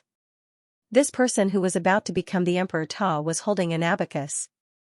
He was currently in front of the table calculating beads. When Shui Meng came to see him, he just happened to see this scene. He curiously went over and asked, "Hey, what are you doing?" "Calculating." "What kind of calculation?" Emo Ran paused for a moment. His eyes were dark, and then he laughed. "Guess." "I can't guess." Shui Meng walked over, picked up the book in front of him and looked at it carefully. He muttered, 1, 365 days, 365 days, 4, 365 days, what kind of nonsense is this? Emo Ran calmly said, "I want to buy candy." "Candy?" "One piece of the best candy from the Rising Moon Temple costs 1 copper coin. If you save 1 copper coin every day, you can buy 365 pieces of candy in 365 days. If you can save 4 copper coins every day, then..." He lowered his head and counted with his fingers. He couldn't figure it out, so he shook his head and calculated, "Then it's 1,000. Shui Meng calculated faster than him. He neatly said, 1,460 pieces of candy. Emo Ran raised his head. After a moment of silence, he said, "You calculated really fast." Shui Meng was rarely praised. He was stunned for a moment, and then he laughed, "That's not true. After all, I helped my mother weigh medicine when I was young." Emo Ran pondered for a moment, and then said with a smile, "I can't calculate clearly. Why don't you do me a favor and help me calculate?" After Shirmei passed away, Emo Ran hadn't been so calm for a long time. Shui Meng looked at him against the sun, and his heart felt a little bit of pity. So he nodded, pulled out a chair, and sat down next to Emo Ran. "Come, tell me." Emo Ran warmly said, 10 pieces of candy a day, how much can you save in a year? 3,650. You don't need to calculate that. It's too simple. Emo Ran sighed, and said, "Add a little more. 15 pieces a day." After thinking about it, he felt that it was too much to make so many pieces, so he asked, 12 pieces a day. How much? 4,380. I want 5,000 pieces. How many more days do I have to wait? You still have to. Shui Meng scratched his head. He was having a hard time thinking, so he asked, "Why do you need so much candy? It's not like you can eat it all." Emo Ran lowered his eyes, hiding the sinister look in his eyes, and said, "Next year, the peak of life and death will be 30 years old. I want to give everyone a piece of candy to eat, so I have to save from today onwards." Shui Meng was stunned. "You actually have such thoughts?" "Yes." Emo Ran smiled. "Are you surprised? You have a share too." "I don't need it." Shui Meng waved his hand. "I don't need candy like you. Come, I'll help you calculate. Let's see how long you'll need to save before you can buy 5,000 pieces of candy." As he spoke, he took an abacus, and under the shadow of the flowers and trees by the window, he earnestly helped Emo Ran calculate. Emo Ran rested his chin on his hand, his eyes shining. After a while, he chuckled and said, "Thank you." Shui Meng humphed. He was very focused on calculating, and didn't pay much attention to him. In his eyes, there were only those crackling black beads. One by one, they were like black chess pieces, stacked up one by one, increasing little by little. At that time, Shui Meng probably would never have thought that what he was calculating wasn't candy at all, but human lives. Human lives that overturned the peak of life and death. He also wouldn't have known that it was probably because of the way he helped by the window that faintly stirred the last bit of kindness in Emo Ran's heart. That was why Emo Ran didn't give him a share of those 5,000 black chess pieces in consideration of their old friendship. "You need this long?" In the end, looking at the number Shui Meng wrote down, Emo Ran shook his head. "Too long." Shui Meng said, "Do you want me to lend you some money?" Emo Ran smiled. "There's no need." After Shui Meng left, he thought over and over again, and flipped through some scrolls. Gradually, he had a plan in his heart, and this plan became the prototype of the formation of unity that the Emperor Ta later created. That night, Emo Ran refined 10 chess pieces. Those chess pieces were all incomplete. Without using all of their strength, they couldn't control living people, and they couldn't even control relatively strong corpses. He took these 10 chess pieces and went down the mountain to Wuchang town. Humming a little song, he came to a place on the outskirts of the town. The crane returns to the slope. When people die, they ride the crane to return to the 9 heavens. This was a beautiful and simple illusion of mortals. To put it bluntly, this hillside was a cemetery. Whoever died in Wuchang town would be dragged to this hill to be buried. This was the burial place of the townspeople. Emo Ran didn't delay much. He walked through the rows of tombs, glancing at the words on the tombstones. Soon, he stopped in front of a new grave with bright handwriting and fresh fruits and steamed buns in front of the tombstone. He raised his hand and clenched his 5 fingers in the air. The seal cracked open, revealing a simple coffin in the gravel. Because of a certain experience when he was a child, Emo Ran was not afraid of corpses at all, and he had no reverence for corpses. He jumped down from the raised mound, summoned the Mo sword, and used his strength to pry open the coffin nails. Then, he kicked the thin lid open. The moonlight shone on the corpse's face. Emo Ran leaned over and looked at the body lying inside as if he was measuring the quality of pork. It was an old thing, newly buried, wrapped in shrouds. His face was shriveled and his cheeks were sunken. Because the burial environment was not good and there was no money to preserve it, the coffin was filled with a strong stench. Some of the skin and flesh had begun to rot and maggots had grown. Emo Ran frowned and endured the stench. He neatly put on metal gloves, grabbed the old man's neck, and lifted him out of the coffin. The old man's head hung down stiffly. Emo Ran's eyes were cold. With a flash of light in his hand, he had already inserted the black jewel into the old man's chest. Good boy. Emo Ran seemed to intimately touch the dead man's face. Suddenly, he slapped the corpse and said with a smile, "Why are you so listless? Stand up straight, my precious little grandson." Although the incomplete black jewel couldn't control the strong corpse, it was more than enough to control an old man whose legs were as thin as sticks.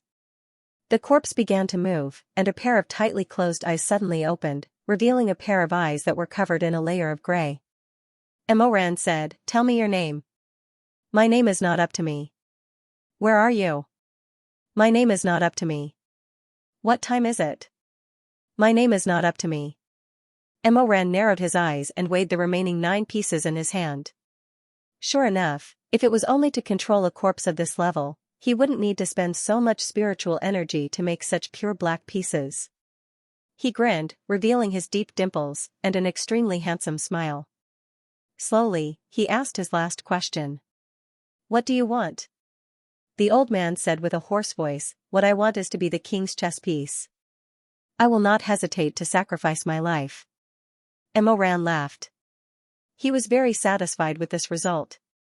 He used the remaining pieces to make another 9 corpses. He picked out fresh corpses that had just been buried. At least there was still intact skin and flesh that hadn't been eaten away. These corpses were old, weak, sick, and disabled. They fell when the wind blew. They didn't have any strength at all. But when Emo Ran looked at them, his eyes flashed with a crazy and excited light.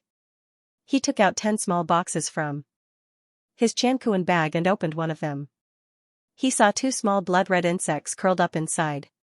The male and female were biting each other's tails, unwilling to part. "Okay, I've had enough fun. I'll have to trouble the 2 of you to stop now. It's time to put them to use," Emo Ran said lazily. He fiddled with his fingers and pushed the 2 insects apart. He took out the male insect and said to the first old man who was made into a chess piece, "Brother, please open your stinky mouth." The old man obediently opened his mouth, revealing the rotten tongue inside. Emo Ran threw the male insect into his mouth and said, "Eat it." There was no resistance, no hesitation. The corpse obediently ate the soul-devouring insect into his stomach. Emo Ran did the same. He fed all the male insects in the boxes to the corpses. Then he said, "Okay, lie back down and rest." The next day, Emo Ran made another 10 black chess pieces. They were also damaged and didn't consume too much spiritual power. After he finished, he cast a spell on the remaining female soul-devouring insects and attached them to the chess pieces. Then he quietly inserted them into the bodies of some low-level disciples. At first, those disciples only felt a slight itch on their backs, but they didn't feel anything special. Emo Ran wasn't anxious. He was waiting for the female soul-devouring insects to lay eggs. In the hearts of these disciples, they left behind larvae that corresponded with the male insects. In this way, the two unrelated chess pieces, through the adult and larvae, became the corresponding mother-child puppet. This was like flying a kite. Those weak corpses became the string of the kite. One end of the string held Mo Ran, and the other end held the more valiant exquisite black chess. Mo Ran only needed to give the order to the corpse that hid the adult insect and the other corpse that wrapped the corresponding larvae. Then they would do the exact same thing. This was called unity. This trick was figured out by Mo Ran himself. Before him, those who could come into contact with the exquisite chess game were all great grandmasters. Those people didn't lack spiritual power, and they weren't crazy enough to want to make thousands, tens of thousands, or even hundreds of thousands of exquisite chess pieces. So they didn't need to think of this kind of opportunistic method. At that time, Mo Ran, who was obsessed with the evil arts, didn't realize that he had already done a terrible thing that no one in the cultivation world had done for tens of thousands of years. He turned an evil art that could destroy the heavens and earth into something that anyone could use. Everyone could do it. Brother! Suddenly, he heard a shout by his ear. Mo Ran suddenly woke up. A bloody light flashed in front of his eyes. The evil phoenix spirit that was buried in the core of Phoenix Mountain had turned into more vines than before. They quickly attacked. The phoenix was a beast that was good at flying. Its speed was extremely fast. Mo Ran couldn't dodge in time. His shoulder was suddenly cut open, and blood spurted out in an instant. Shui Meng was shocked. "Are you okay? Don't come over." Mo Ran gasped for breath. His eyes were cold. He stared at the tentacle-like blood vines on the ground, ready to pounce at any time to launch a second wave of surprise attacks. He sternly stopped Shui Meng. "Quick, go to Shizun. Tell him to stop. Tell everyone to stop." Blood dripped down. He tightly grasped the heart in his hand, and the chess piece. His mind was spinning rapidly. Thousands of thoughts surged into his mind. This was the unity array. It was even better than what he used in his previous life. But no matter how much he improved it, the principle was still the same.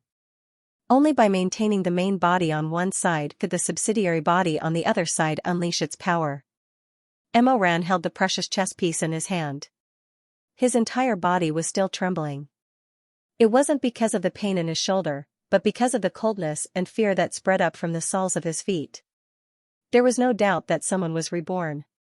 Then, did that reborn person know that he was also a ghost that was reborn? If he knew, then...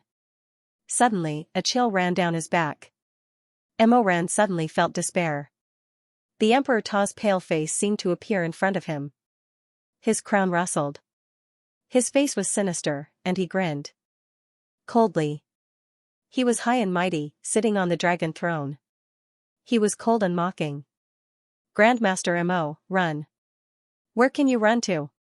Phantom images spread like a tide. They were all the people he killed in his previous life. They were the debts he owed in his previous life.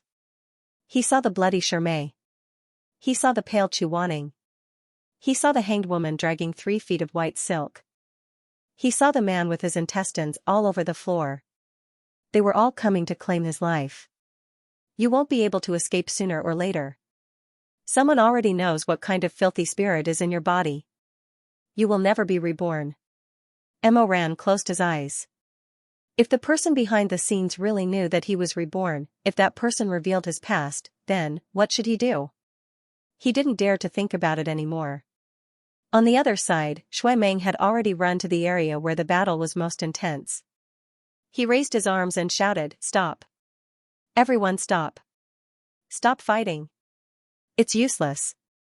Actually, before he had arrived, these people had already felt that something was very wrong.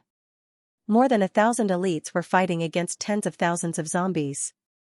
The scene seemed very grand and heroic, but everyone was getting more and more confused. This did not look like a fierce battle was about to unfold at all. Everyone had fought their way here. Apart from 2 people who were slightly injured, the rest of the cultivators were actually unharmed. Thus, when Shui Meng shouted, everyone stopped and turned to look at him. It was the first time that so many people were looking at him at the same time, and many of them were important figures and elders. For a moment, Shui Meng actually felt a little choked. Chu Wanning asked, "What's the matter?" Hearing his master's voice, Shui Meng calmed down a little. He pointed at the area where Mo Ran was fighting fiercely with the Earth Curtain Willow and said, "Mo Ran seems to already know what's going on here. Fighting these zombies shouldn't be of any use." Everyone looked at each other. The sect masters were not to be trifled with. How could they be willing to listen to the advice of a junior? Their expressions became very ugly. Xianxi's expression was the darkest. He said, "Mo Ran is just a young man in his early 20s. What could he know?" If it was someone else speaking, Shui Meng might have been more polite. However, this person was Xianxi. Shui Meng immediately became angry when he saw him. He immediately said angrily, "You still want to drink milk when you're 20, but that doesn't mean everyone has to be like you. You can die of narrow-mindedness." How could he embarrass Xianxi in front of so many people? Loman's disciples could not stand it anymore. They all angrily rebuked him. "What are you saying? Shui Meng, watch your mouth." Shui Meng felt uncomfortable being stared at silently by the crowd, but in this situation, he was not afraid at all. He had been messing around with Mo Ran for so many years, so he was used to provoking and being provoked. He immediately raised his eyebrows and said, "What? Am I wrong? It's your sect master Jiang who doesn't know what's important and what's not. Look at the situation now, and you're still talking about seniority based on age."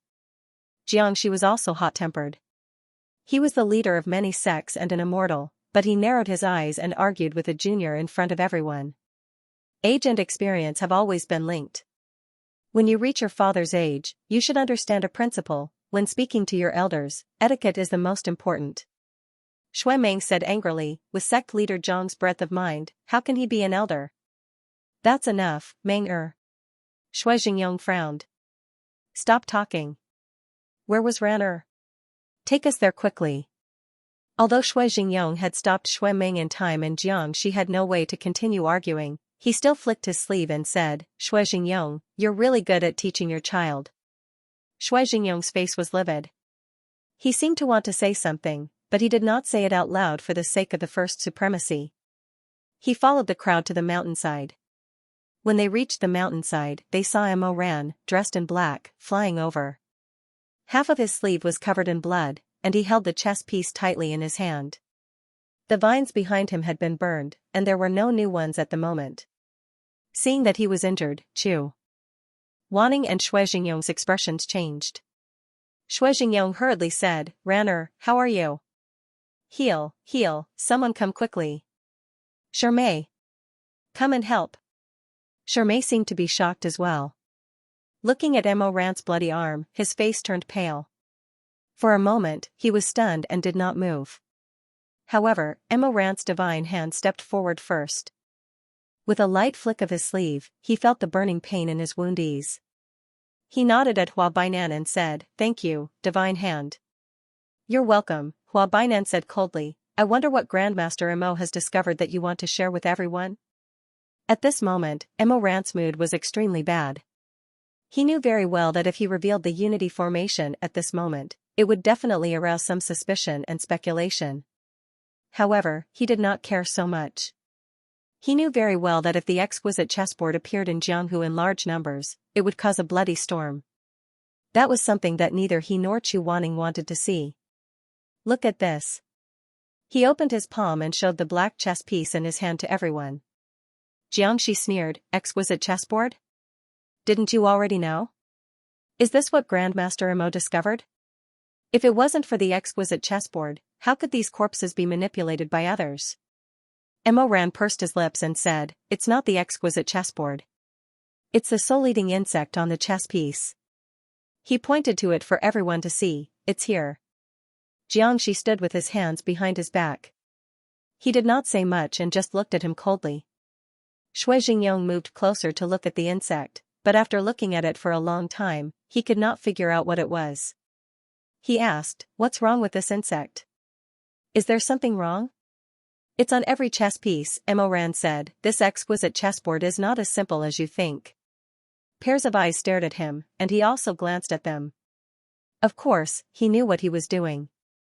He told everyone what he knew in order to prevent a catastrophe from happening. However, he was also very clear about the price. In fact, this was also where the mastermind behind the scenes was brilliant. If that person was not sure whether Mo was reborn, the Unity Array was undoubtedly the best bait. Unless Mo could be cruel and not speak, and let the catastrophe happen. As long as he spoke, he would undoubtedly reveal a message to the mastermind behind the scenes. The Emperor Tom must have been reborn. However, Mo had no choice but to consider. I don't know if you have seen puppet shows before. Someone replied. Of course we have. But why are you talking about this? I've seen it before, but I was short when I was young and could not squeeze to the front row. I could only stand behind the counter and listen to 1 or 2 scenes from behind the scenes. Mo said, so the puppet shows I watched may not be the same as yours. What you saw was the story on the stage. A few cloth puppets appeared on the stage, fighting and killing, talking and singing. Xianxia said impatiently, what are you trying to say? Can you be more concise? I can't. Mo said, not everyone understands as fast as sect leader Jiang. I want everyone to understand. Seeing that Xianxia was silent with a gloomy face, Mo continued, can the cloth puppets on the stage move by themselves? Shizun said, of course not. Then how do they move? Do they need a few people to squat under the table and hold wooden sticks and strings to control them? That's right. Okay. Mo said, I have an idea. I don't know if Su Shuanglin thinks like this, but I think it should be close. The Phoenix Mountain we are on now is like the bottom of the stage. These soft zombies are like the people controlling the puppets under the stage. These people naturally don't need too much ability. They just need to hold the puppets and move, and that's enough. Xianxia said. Go on. If that's really the case, Phoenix Mountain is actually just a backstage. The real show won't be here, but on the stage. Mo said, Su Shuanglin is like the leader of this troupe. When he gives an order, who will he give it to? Shizun said, of course it's the people who squat behind the curtain and hold the strings. Mo said, that's right. That's the reason. The people on Phoenix Mountain are the people who hold the strings. Su Shuanglin gives them the order, and they move the puppets in their hands to stand up and act. Xianxia listened and narrowed his eyes. You mean, besides Phoenix Mountain, there's another place that has corpses piled up like mountains? That place is the so-called stage, and those corpses are the so-called puppets? Sect leader Jiang, you're so smart. You don't have to flatter me. Xianxia said, I just want to know. What you said seems to be very logical, but in fact, it's whimsical and imaginative. Grandmaster Mo, you have no proof. What's the basis for your words? I don't have much basis. Mo said, the reason why I thought of this is because I accidentally found this chess piece with the soul-eating bug in the corpses. The pitch-black chess piece in his hand was still stained with blood. It was very dirty. The soul-eating bug had just left the body and was not dead yet. It lay softly on top of the chess piece. Mo was silent for a while. He looked up, but he was not looking at Xianxia. Instead, he looked at Hua Bainan, who was behind Xianxia. You should know best what kind of adaptability the soul-eating bug has. This kind of bug has many adaptations. Which one is Grandmaster Mo referring to? Mo said, imitation. Hua Bainan said, of course I know. The larvae of the soul-eating bug are very good at imitation. They are mentally connected with the male bug and will imitate the male bug's every move until they reach adulthood. Mo said, okay. Then what if I put the larvae of this chess piece into another person's body? Hua Bainan's expression changed slightly. He said, whatever the corpse here does, the body on the other side will do the same. How can you solve it? There's no solution except that the bug will die. Mo nodded and said, everyone, spread out a little. Be careful and watch. As soon as he finished speaking, his eyes suddenly turned cold. He waved his hand fiercely, wanting to attack the soul-eating bug on the chess piece. At this time, the ground suddenly trembled. The thin mantle from before suddenly pulled up and pounced toward Mo again. Everyone was shocked, but Mo Ran quickly restrained his killing intent and dodged a round of attacks from the vines. He took a deep breath and stood with one hand behind his back. He said, "Did you see that? Huang Shan is deliberately protecting these soul-eating bugs, not letting them be easily killed. If anyone still insists that the bug's appearance on the chess piece is just a coincidence, or just a decoration, then I have nothing to say." There was a bit of silence. Almost everyone was thinking, digesting Mo Ran's guess. It was a bold guess that was almost ridiculous. But for some reason, they couldn't find any loopholes. Mo Ran's idea was too crazy, but he said it with certainty, his gaze hard. It was as if he was 100% sure of Su Shuanglin's thoughts and actions. He was trying his best to convince them. But this kind of belief was very scary. In the crowd, even Chu Wanning was slightly uneasy.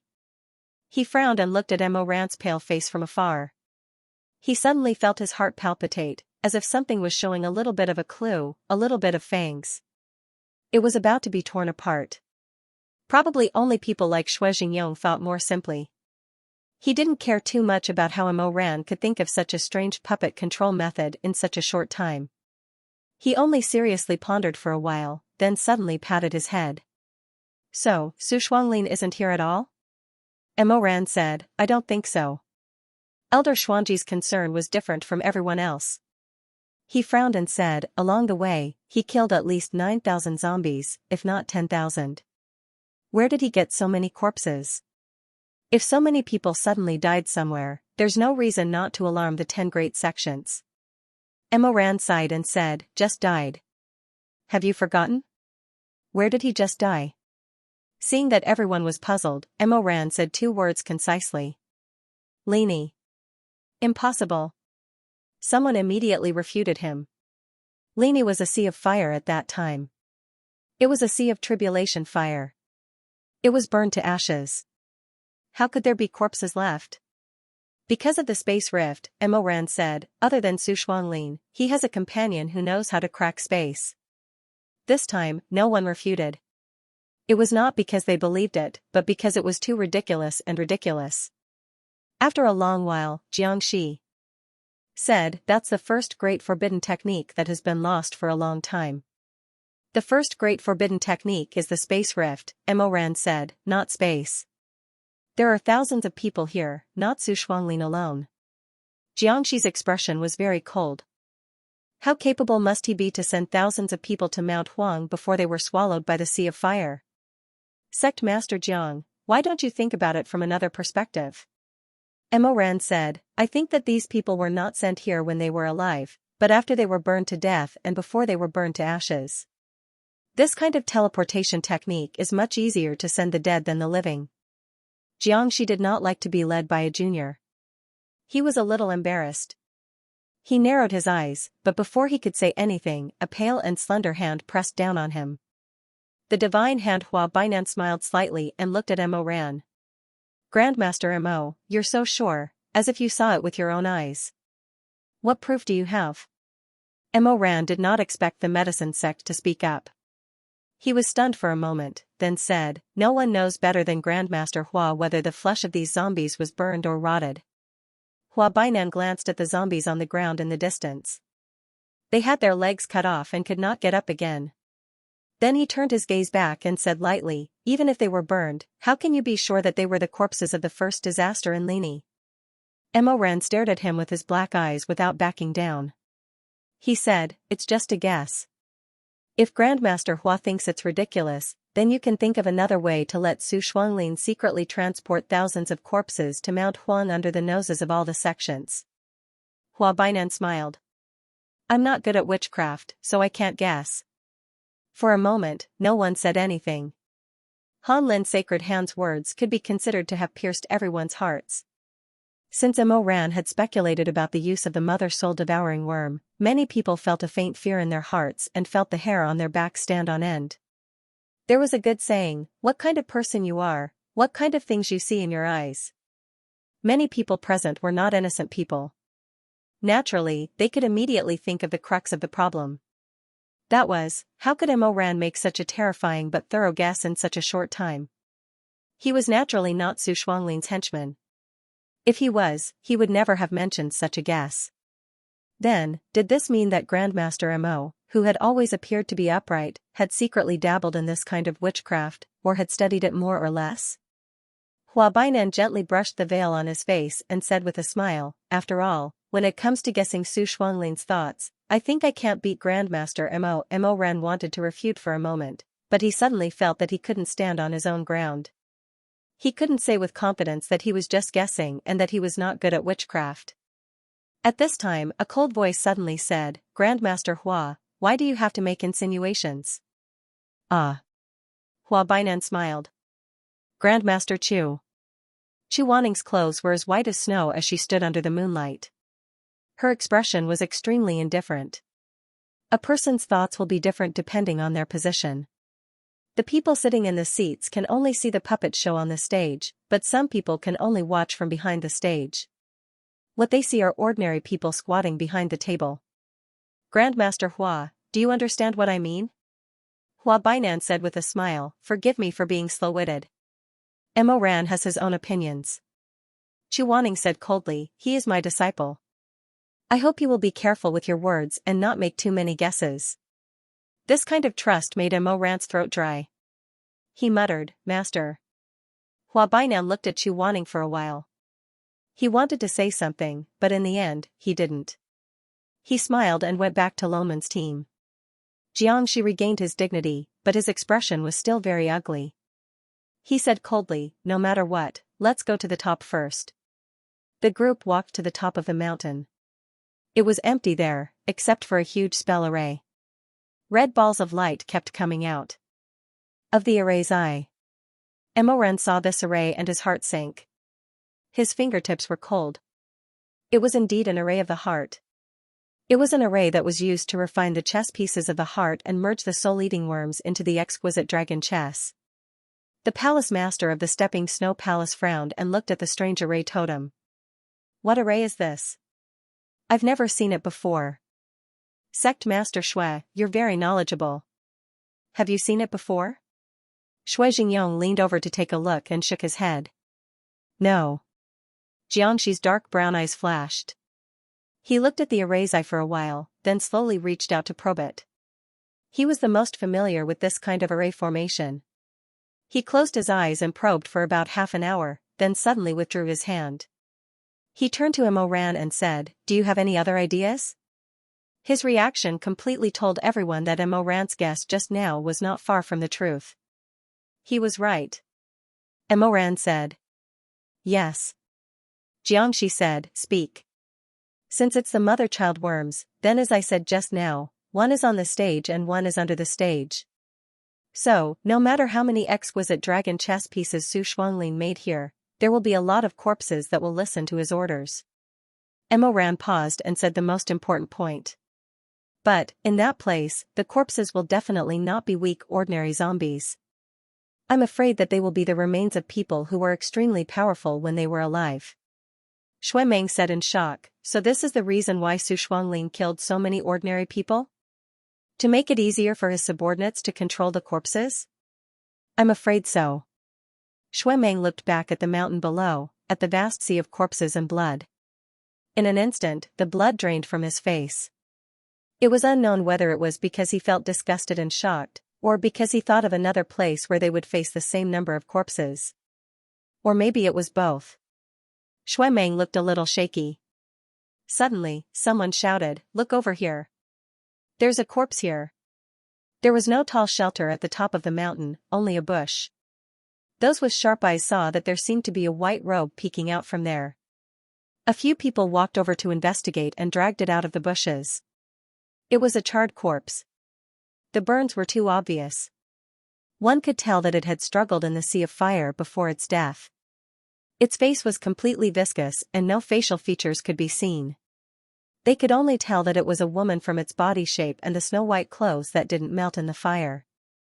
Chu Wanning put his hand in the air and closed his eyes. He said, there are no traces of the exquisite chess pieces. Someone murmured, that's strange. Su Shuanglin made an entire mountain of exquisite chess pieces. Could it be that he left this one out? Someone immediately retorted, have you ever seen a corpse left alone on the mountain top? Mo Ran also walked over and looked at the female corpse carefully. As the person who was the most skilled at exquisite chess pieces in his previous life, he obviously knew about the restrictions of this spell. Therefore, he had a fairly solid guess about the identity of this female corpse, but he needed some evidence. He soon found evidence. Mo Ran took a chain from her hand and wiped away the ash on it, revealing some light red spiritual stones. He handed the chain to Xianxia and said, "Song Cho Tong. How did you?" Xianxia was halfway through her question when she looked at the chain and realized, "You recognize this chain?" "I gave it to her as a wedding gift." Mo Ran said concisely, "Song Cho Tong is the descendant of Xingyi.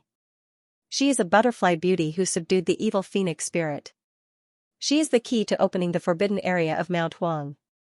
Someone asked, "Did Su Shuanglin kill Song Cho Tong and use her as a key to open the gate of Mount Huang?" Mo Ran shook his head and stared at Song Cho Tong's face for a long time. He didn't feel pity for her, but his feelings were complicated.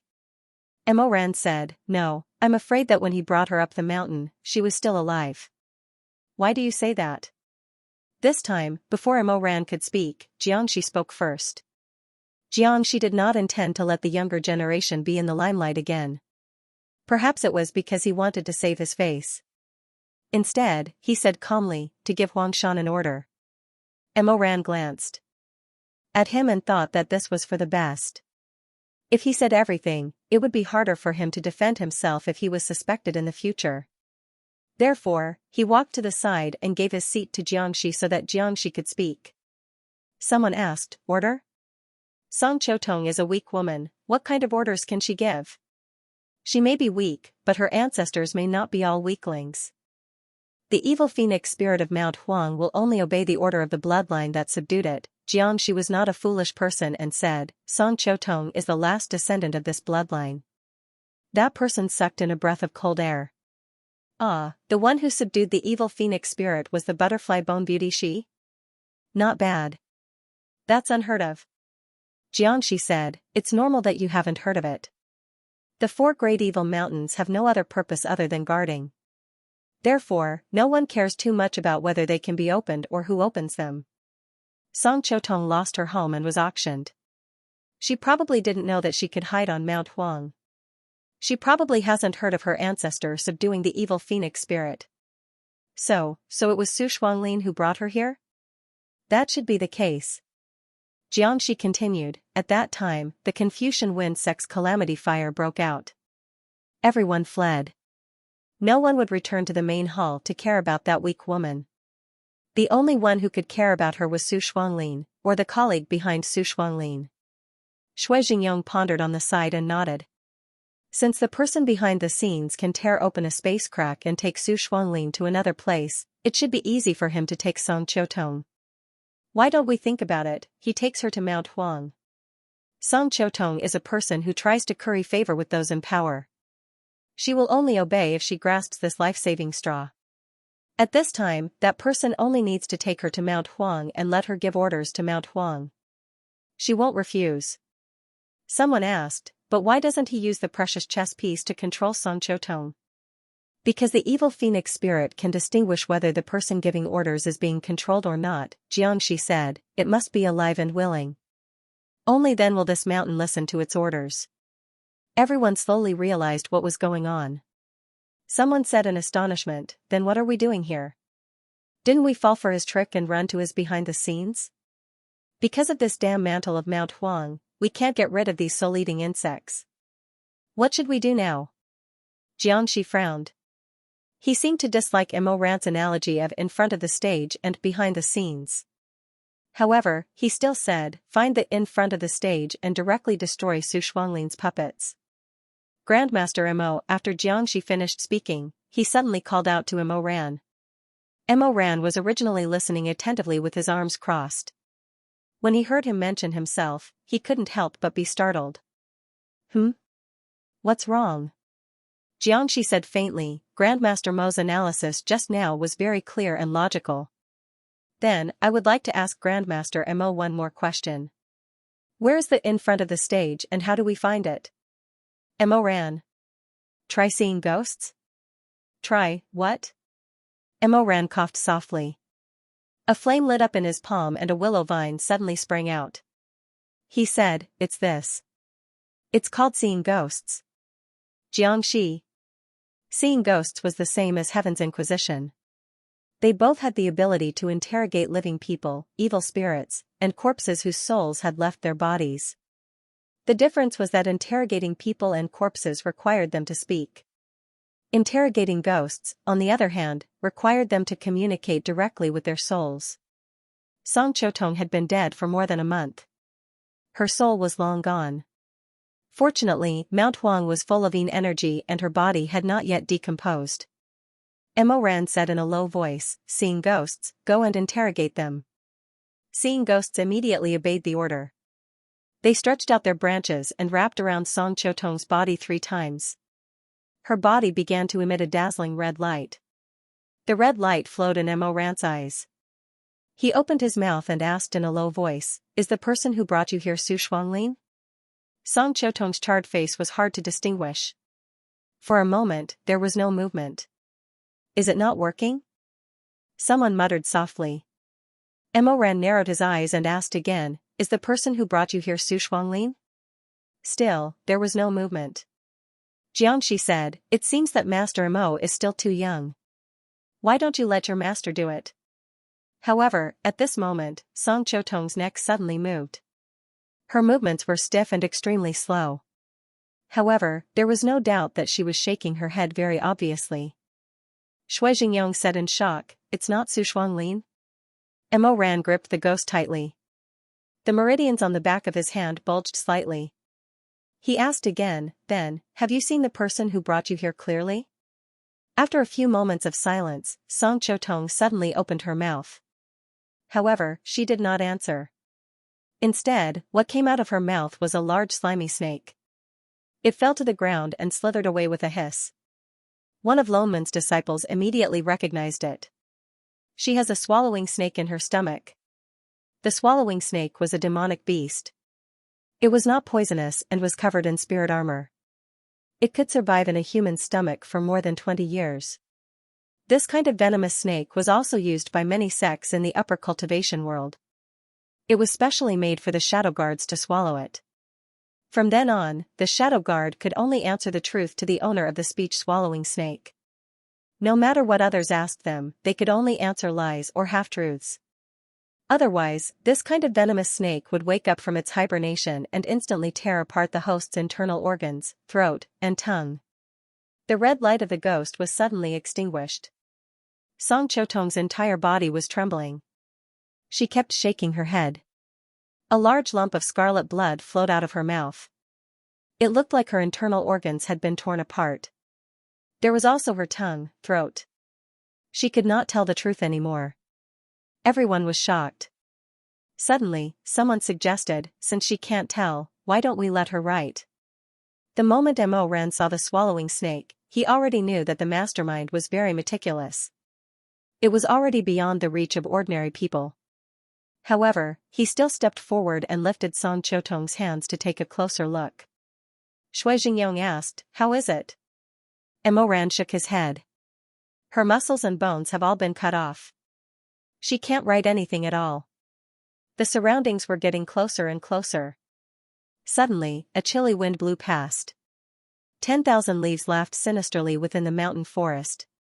The howls of the zombies could be heard from both near and far. For a moment, the atmosphere on the mountain peak was frozen to the extreme. Ma Yun, the owner of Peach Bud Manor, broke this deathly silence and said, Then the clues are gone?" No one said anything. Mo Ran withdrew the ghost. Song Chotong's body had already softly fallen to the ground. Soon, the vines of Mount Huang crept over and carefully coiled around their master's body. They wrapped her up and dragged her into the bushes, as if they wanted to use this small bush to preserve her. He actually didn't understand why Su Shuanglin and the others didn't directly kill Song Chotong and burn her to the ground. Instead, they went through so much trouble to cut off the meridians in her hands and feed them to the swallowing snake. However, when he saw this scene, he suddenly understood. Mount Huang obeyed the butterfly bone beauty she clan from birth to death. As long as her body was in Mount Huang, the phoenix evil spirit would not allow anyone to burn its master to ashes. Mo Ran didn't know how to feel for a moment. He suddenly thought of himself in his previous life. When he died, no one would collect his body. Before he breathed his last, he had to lie in a pre-dug coffin. In fact, that was meaningless. It would be strange if the rebel army that attacked the mountain didn't dismember his body. In his previous life, he probably died in an even more miserable way than Song Qiutong. At the end of his life, there wasn't even a single vine that was willing to protect him. Many people around were muttering and talking to each other. They frowned and discussed what to do next. Some people closed their eyes and pondered, such as Xianxia and Chu Wanning. Mo Ran also closed his eyes and sorted out everything that was happening in front of him. Such a bloody method was very similar to his previous life. Perhaps because of this, Mo Ran felt that it wasn't that difficult to guess what Su Shuanglin was thinking and doing. He seemed to see Su Shuanglin in his Sanshan courtyard, walking back and forth barefoot. Su Shuanglin was thinking, asking himself, what should I do if I don't have enough spiritual power to control a group of cultivator corpses? Then he thought of an idea, using the formation of unity, killing the same number of ordinary people. One cultivator's corpse corresponded to an ordinary corpse, like a marionette, for him to control. Where was the safest place to do this? The four great evil mountains. What should I do if I can't open the enchantment of Mount Huang? With Song Qiutong's corpse. Mo Ran's eyes darkened as he pondered over the little clues that had been connected to each other. Where did the corpses of the people come from? The Lini Calamity fire was burned to the ground. Although they were all guesses, they all matched up. The light in his eyes gathered and dispersed. He could even feel that he was Su Shuanglin and Su Shuanglin was him. Standing at the top of Mount Huang, his eyes were almost crazy as he looked at the surging corpse tied at the foot of the mountain. It became clearer and clearer until suddenly, he was stuck at a point. If he was Su Shuanglin, after doing all this, should he set up a stage and perform the puppet show that he had painstakingly arranged? Where should he choose the stage? Where could he find the corpses of powerful and considerable cultivators? If he was discovered, he could be protected. The gradually flourishing light in the sky suddenly dimmed. Jiao Mountain. He muttered. Xianxia looked at him sideways. What? Mo Ran's expression changed. He looked to the east and suddenly became a little angry. Jiao Mountain. Heroes Mound. The stage he chose is at Jiao Mountain's Heroes Mound. In the Lini Calamity, most of the victims were ordinary people. Su Shuanglin could get so many corpses of ordinary people, but he couldn't get the corpses of powerful cultivators. Heroes Mound. Xianxia also reacted. You're saying that Su Shuanglin summoned the corpses of the Confucian Wind sect buried in Heroes Mound in the past several hundred years? Mo Ran didn't feel like talking nonsense with him. He cursed inwardly and rushed down the mountain. Su Shuanglin was really a madman. Heroes Mound buried generations of Confucian Wind sect masters, even the first sect master who became immortals. Using the unity formation to control ordinary cultivators was fine, but to control these people? Once Su Shuanglin's magic power couldn't support it, these powerful corpses would break free. At that time, Su Shuanglin would suffer a backlash and die suddenly. The most powerful corpses of the Confucian Wind sect in the past several hundred years would go berserk and lose control. That would be a great calamity no less terrible than the endless heaven-splitting hell. Mo Ran swept past the rolling corpse tide and went straight to the foot of the mountain. After exiting the barrier, his eyes immediately fell on Nangongxi. At this time, Nangongxi's shackles had been released. Yuangxi knelt on one knee and bandaged his wounds. Mei Hanxue, on the other hand, sat quietly between Jiang Dongtang and Nangongxi.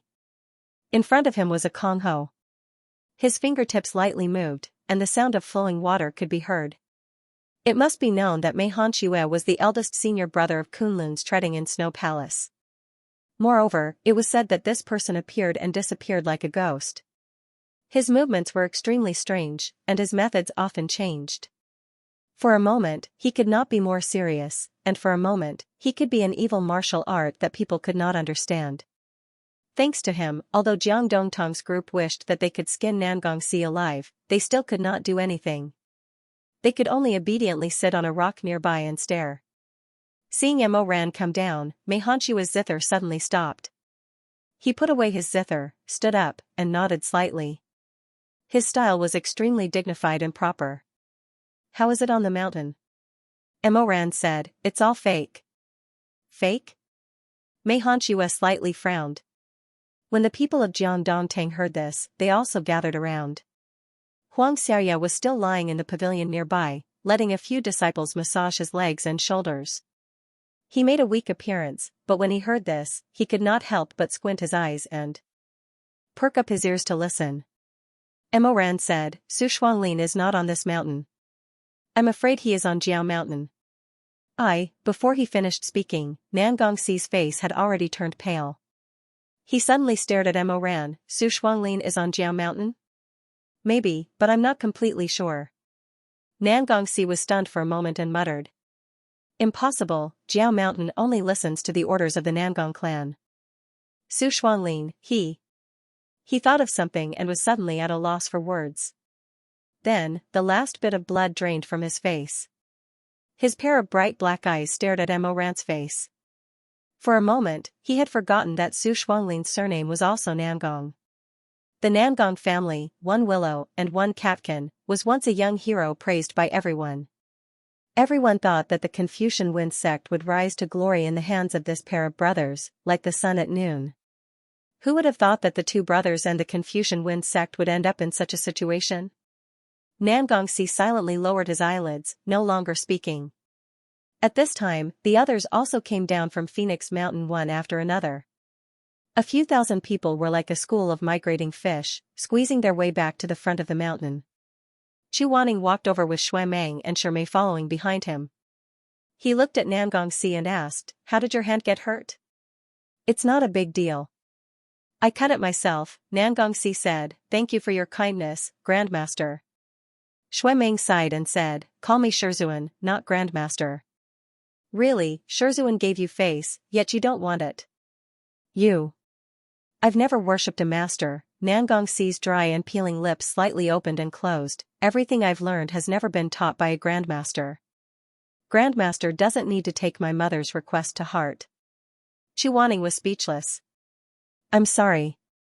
But I don't remember the 3 kata ceremony that year. Before Chu Wanning could say anything, he saw Jiangxi and several other school leaders walking over, followed by 7 or 8 people.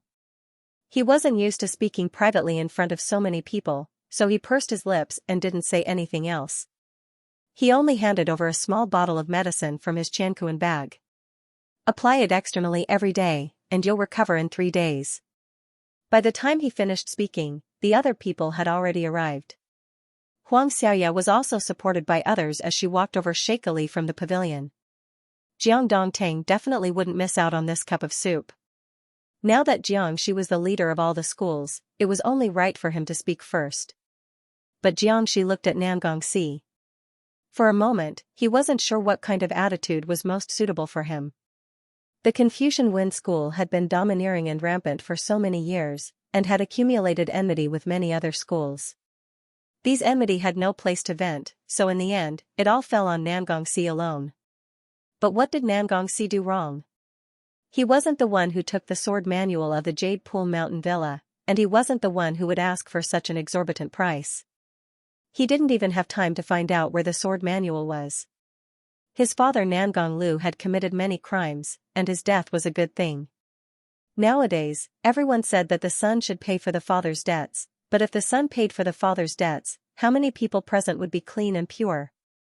Moreover, this young man was the only descendant of the Nangong family, the key to opening the door to the Jiao Mountain. Jiangxi opened his mouth hesitantly. He had just said you when suddenly someone next to him said in a trembling voice, Benefactor Nangong, you have to come with us.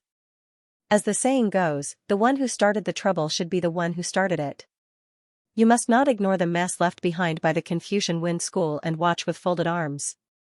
Jiangxi saw that it was the abbot of Wubei Temple, Master Xinjing. He couldn't help but sneer in his heart. He thought that this old bald donkey was not pure, and wanted to pick a fight. However, this was fine. He wasn't good at socializing anyway, so he lazily shut his mouth and stood at the side. He watched Master Xinjing hold his staff and preach to Nangongxi with Ba. Nangongxi listened for a while and said, "Okay, I'll go with you to the Jiao Mountain." Master Xianjing didn't expect that he would agree to help open the enchantment of the Jiao Mountain so quickly. He was stunned for a while, and then he put his palms together and said, Ba, benefactor is sensible, and the gods and Buddhas are aware, so your sins will be reduced. For a moment, Nangongxi seemed to want to say something, but he didn't. Nangongxi whimpered in his quiver and wanted to climb out, but was pressed back in by him without batting an eyelid. "I'm going to the Jiao Mountain because I don't want the heroes of the Confucian Wind School to become puppets and help the evildoers." Nangongxi restrained himself and said, "But thank you for your kindness and for showing me the way." In this way, they had the key to open the Jiao Mountain. However, each of the 4 great evil mountains was different from the Phoenix Mountain. If one wanted to go to the Jiao Mountain, no matter if it was a member of the Nangong clan or an outsider brought in by the Nangong clan, they had to do 2 things.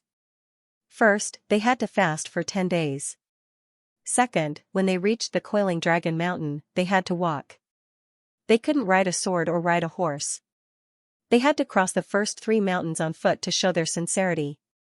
Shui Jingyong calculated the time and said, "From here to the Coiling Dragon Mountain, if you ride a horse, it will take about 10 days. I think if you don't have anything important to do, you don't have to rush back to your respective schools to fast. Let's go together." The master of the Treading Snow Palace said, "That's good. If we go together, we can discuss the next countermeasures." Shui Jingyong said, "But there are at least 3,000 people here. It's a bit difficult to find horses." At this time, a weak voice suddenly came from the crowd. A hand was raised. It was a wretched man wearing a red brocade robe. The edge of the robe was embroidered with a black cat totem. "I have some in my villa. It should be enough." "Villa Master Ma?" Jiangxi raised his eyebrows. This person was Ma Yun, the head of the Peach Bud Villa, one of the 9 major sects in the upper cultivation world. He was the 3rd richest person in the book Xuemeng bought. However, now that Nangong Lu was dead, he should be the 2nd richest person in terms of wealth. Compared to Jiangxi, Ma Yun was more down-to-earth and looked more like a businessman. However, after all, the 2 of them had different ways of making money. Jiangxi was fierce, had a lot of connections, and had a lot of treasures. He ran the black market. Dilla Master Ma set up courier stations of various sizes in the cultivation world to accept all kinds of package delivery, immortal horses, immortal boats, and spiritual carriages. Their villa was good at making all kinds of spiritual boats and carriages. They raised a large number of strong cattle and horses. Therefore, Dilla Master Ma had a nickname, Reception Horse. Facing the cold-faced Jiangxi, the reception horse seemed to be a little scared. It shrank its neck and said, "Then, why don't we go to Lin Lingyu? Sect Master Zhang's manor definitely has more steeds than mine, he he he." Everyone was speechless. Jiangxi looked at the wrinkled smile on his face. After a moment of silence, he said, "I'm just grateful for Villa Master Ma's generous help. I don't mean anything else. This place is close to the Peach Bud Villa. It's good that Villa Master Ma is willing to lend us his mount." When Villa Master Ma heard this, he sighed in relief and said with a smile, "Then please go to my villa. It's already late. Why don't you stay in the villa for the night and set off together the next day?" Peach Bud Villa was built on the top of a lonely mountain by the West Lake. However, although this lonely mountain was called a mountain, it was actually just a small hill. It only took half an hour to climb to the top. "We're here." Dilla Master Ma stood in front of the huge bright red mountain gate in high spirits. He raised his hand and removed the protective barrier. "Please come in, come in, come in." During the trip to Phoenix Mountain, the sect masters were either anxious or worried. Only Dilla Master Ma was able to act as if nothing had happened. He was even able to show a warm smile. Everyone looked at each other and smiled bitterly. However, they didn't say anything. The sect masters entered first, followed by the elders and then the personal disciples. Behind them were the disciples of the various sections. They entered the Peach Bud Villas. Barrier gate in succession. Xuemeng muttered to Mo Ran, "What is this welcoming horse doing? He's laughing so hard that I'm getting goosebumps. He can't be in cahoots with Su Shuanglin, right?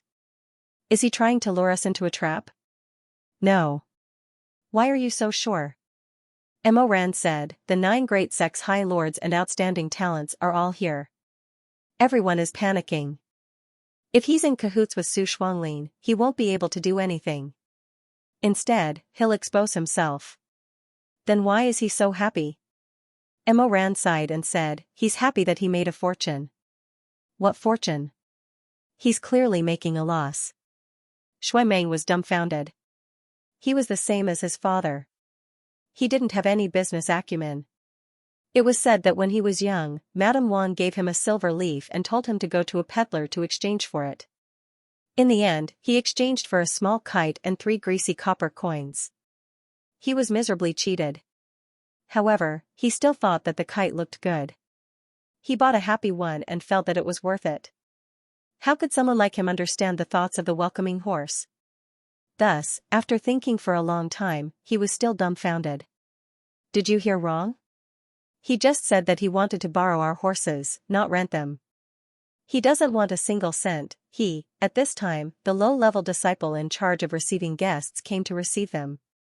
Mo Ran waved his hand, indicating that he shouldn't say anything else. The servant girl wearing pink led them with a smile to the side courtyard where they would be temporarily staying tonight.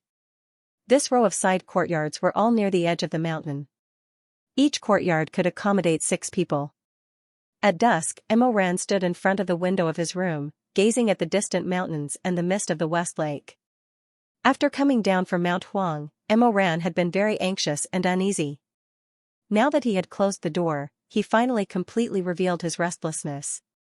He rubbed the window frame with one hand, while the other hand was subconsciously playing with a warm object in his palm. The scenery of Jiangnan was always beautiful, but at this time, he was not in the mood to appreciate it. The setting sun was dim. If someone saw his face at this time, they would not believe that he was that righteous and honest Grandmaster Mo. This was a face that belonged to the Emperor Ta of his previous life. Gloomy. The setting sun pierced his light brown eyes. In the dusk, Mo Weiyu's face changed. The reincarnated person behind Su Shuanglin made him tremble in fear. He felt as if there was a knife against his neck, and the blade was already touching his skin, piercing his flesh. Blood was already seeping out. But that person did not use force to cut him, and he could not turn his head. He could not see clearly who was standing behind him. At any time, he could take his life. He was very confused. He felt that he could not hide his rebirth for long. If the day of the battle was the day the truth was revealed, what should he do? What would his uncle and aunt think of him? What would Shermei think of him? What would Shui Meng think of him? There was also Chu Wanning. Chu Wanning. If the matter of his previous life was exposed, how much would Chu Wanning hate him? Would she be unwilling to even look at him from now on? Mo Ran was very confused. The more he thought about it, the colder he felt.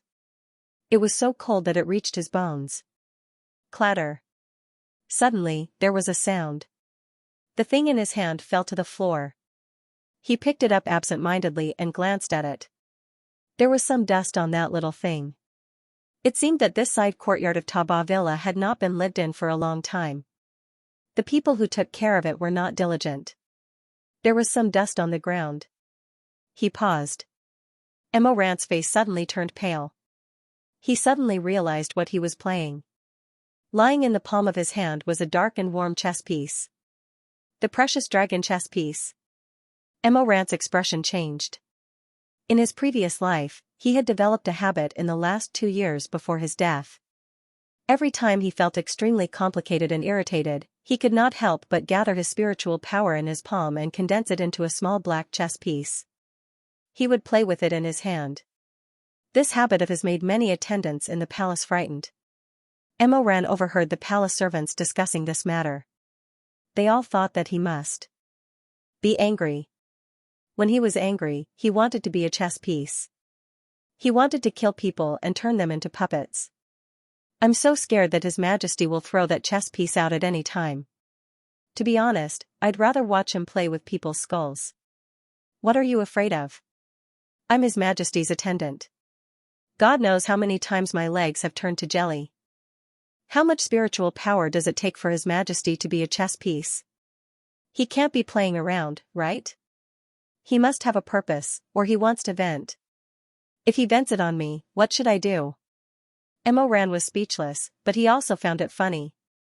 He didn't understand what these gossiping palace servants were thinking. How could they guess what he was thinking with such certainty? In reality, there was no reason for him to be a chess piece. It was just one of the Emperor Ta's personal hobbies. It was that simple. But ever since he heard the discussions of the palace servants, sometimes his playful heart would be aroused. He pretended to throw the precious chess pieces in his hand at some servant girl, scaring those servant girls to repeatedly beg for mercy, their legs shaking like a sieve. His face was as cold as before, but in his heart he was secretly amused. That was the only fun he had in the last 2 years of his life. He had not condensed the chess piece for a long time.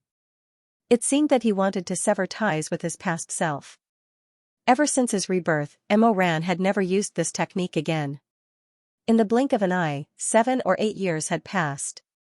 He thought that he would forget the mental cultivation method and the chant. But it turned out that he could not escape at all. Sin was planted in his soul. Emoran stared at the black chess piece, his hands could not help but tremble. He suddenly felt hopeless. He suddenly did not know who he was. Was he the Emperor Ta? Or was he Master Mo? He suddenly did not know where he was. Was he at the West Lake? Or was he in front of the Wu Mountain Palace? Suddenly, he could no longer distinguish between dream and reality. He was trembling uncontrollably. That tiny black stone was reflected in his eyes like a heavy nightmare, like a pitch-black bloodstain. There was a sinister voice in his head that kept on laughing madly, roaring at the top of its lungs, Emowayu. Emowayu. You can't escape. You can't escape. You can only be an evil person forever, you can only be a ghost. You are a jinx. A jinx. The voice was loud and clear. Knock, knock, knock. Suddenly, there was a knock on the door. Emoran woke up with a start, cold sweat dripping down his back. He held the chess piece tightly in his hand, turned around and shouted, "Who is it?" "It's me." The person outside answered, "Shuemeng." Emoran opened the door. The door wasn't fully open, just a small gap. He saw Shuemeng bathing in the sunlight, and Shermei, dressed in a green robe, followed by him. Shuemeng said, "We brought you some medicine." "What are you doing?" "Open the door and let us in." Emoran was silent for a moment, and then let go of the door frame. The two of them entered the room. Shuemeng walked to the window and poked her head out to look at the sunset outside. She then pulled her head back and said, "The scenery in your room is very good. There are just a few big camphor trees outside my room. They are all blocking the view, so I can't see anything." Emoran absent-mindedly said, "If you like it, I'll trade with you." "No need. I've already put the things down. I was just casually saying." Shuemeng waved his hand and walked to the table. "Let Shermei apply the medicine for you. The wound on your shoulder from the vines will fester if you don't treat it." Emoran's dark brown eyes looked at Shuemeng. If Shuemeng knew about his past life and what kind of spirit soul was hidden under his cousin's body, would he still smile at him and give him medicine? Shuemeng was a bit scared by his stare. He asked, "What's wrong? Is there something on my face?" Emoran shook his head and sat down at the table. He lowered his eyes. Shermei stood to the side and said to him, "Take off your shirt. I'll take a look at your wound." Emoran was depressed, but he didn't think too much about it. He took off his shirt and said, "Sorry to trouble you." Shermei shook his head and sighed. You always don't know how to pay more attention. When you follow Shizun, you don't learn the good and learn the bad. Whenever there's danger, you always run to the front. In the end, you always end up with wounds all over your body. It's hard to watch." As he spoke, he took out the things in the medicine box and carefully wiped Emoran's wound, applied medicine, and wrapped it with gauze. After doing all this, Shermei said, "Don't drink water for a while, and don't move too much either. The vines are poisonous, and the wound won't heal easily. Also, give me your hand so I can check your pulse." Emoran extended his arm to him. Shermei's 10 slender fingers were as white as jade. After feeling her pulse for a while, a trace of worry flashed through her eyes. That expression was fleeting, but it was caught by Mo Ran. What's wrong? Shermay came back to his senses and said, nothing. Is the poison very serious? Shermay shook his head, hesitated for a moment, and then smiled faintly at him. Just a little. Remember to cultivate more, or else you'll leave behind problems. As he spoke, he lowered his head and packed up his first aid kit. He then said, I still have some medicine to pack, so I'll be leaving first. You guys continue chatting. The door closed behind him. Xuemeng looked at the place where he disappeared and frowned slightly. Why do I feel that he's not in a good mood recently? It's strange, as if there's something on his mind. Mo Ran was not in a good mood either.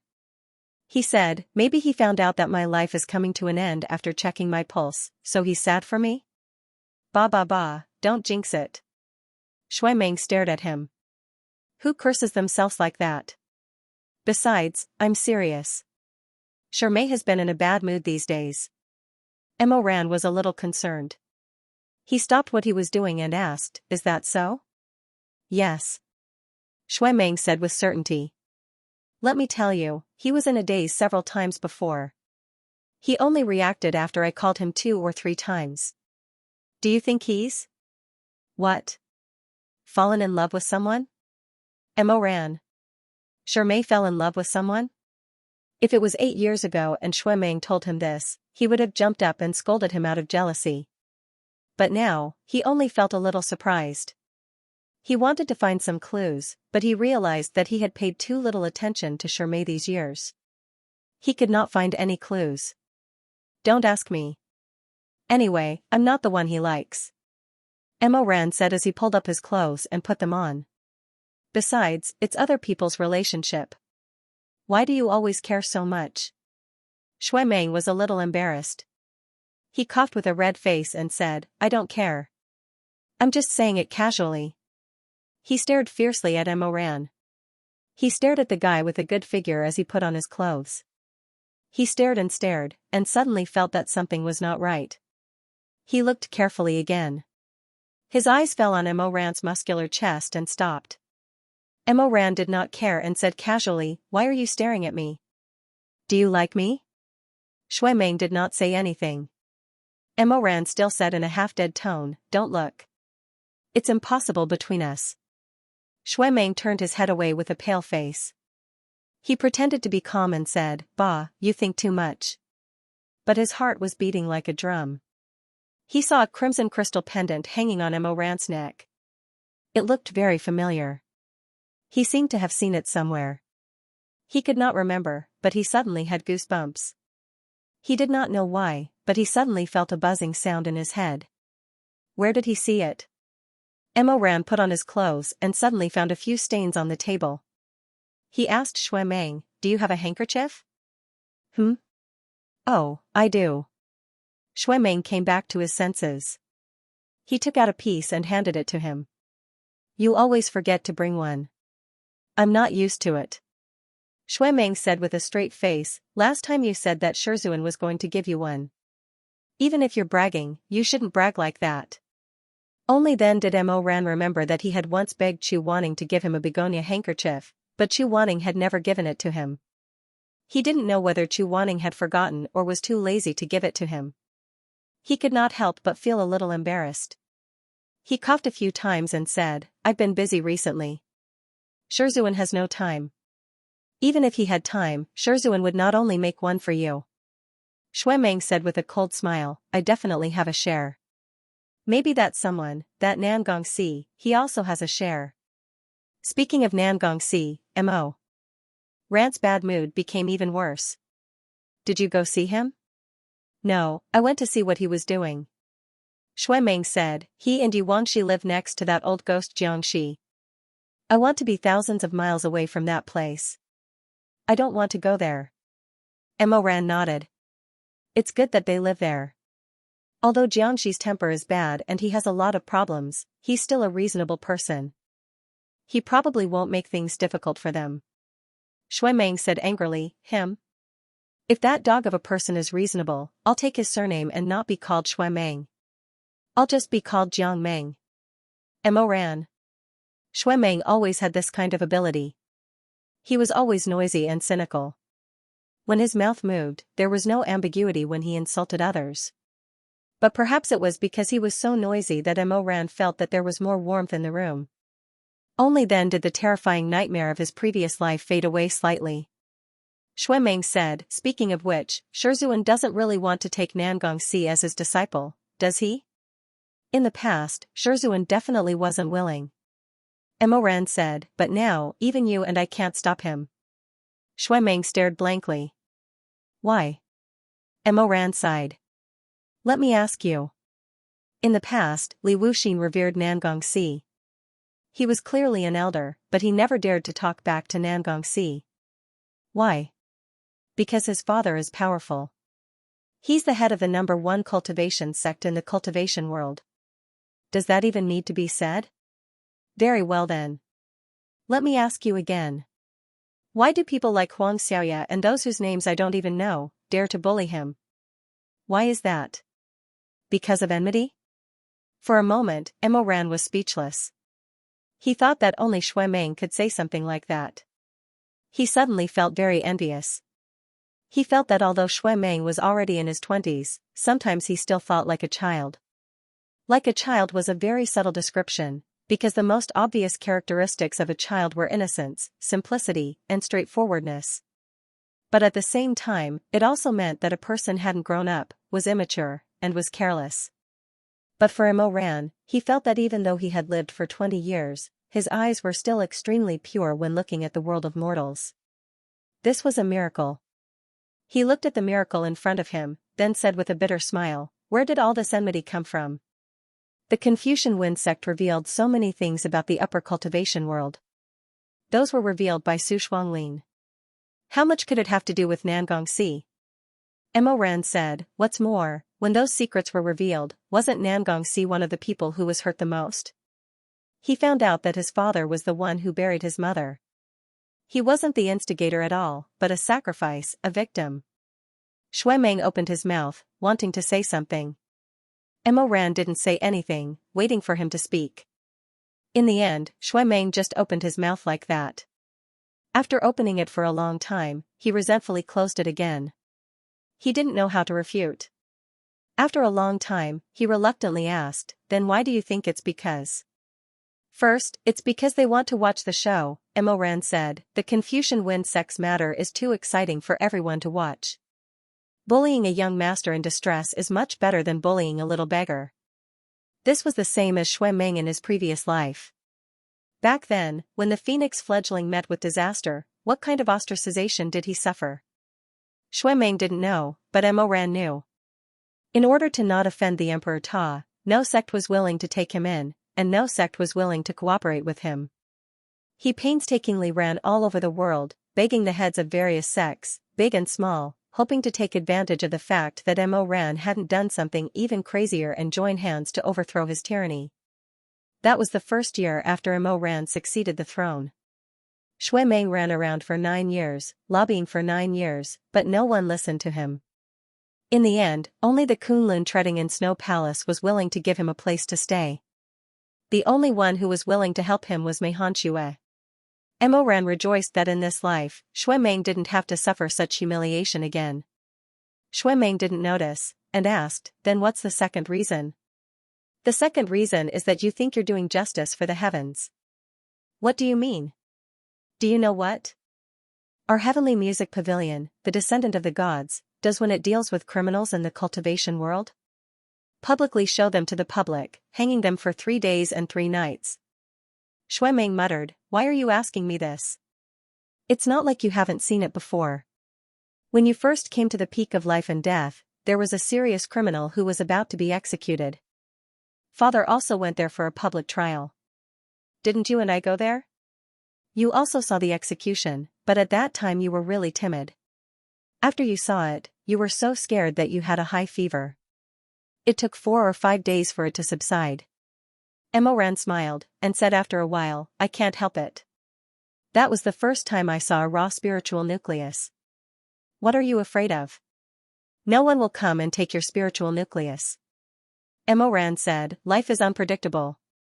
Xuemeng was a little surprised. He raised his hand to touch Imorant's forehead. You don't have a fever, why are you talking nonsense? I just dreamed about it. In the dream, someone's sword pierced his heart. If it had been a few inches more, his heart and spiritual nucleus would have been destroyed. Shui Mei was speechless. He waved his hand and said, forget it. Although you're quite annoying, you're still my cousin.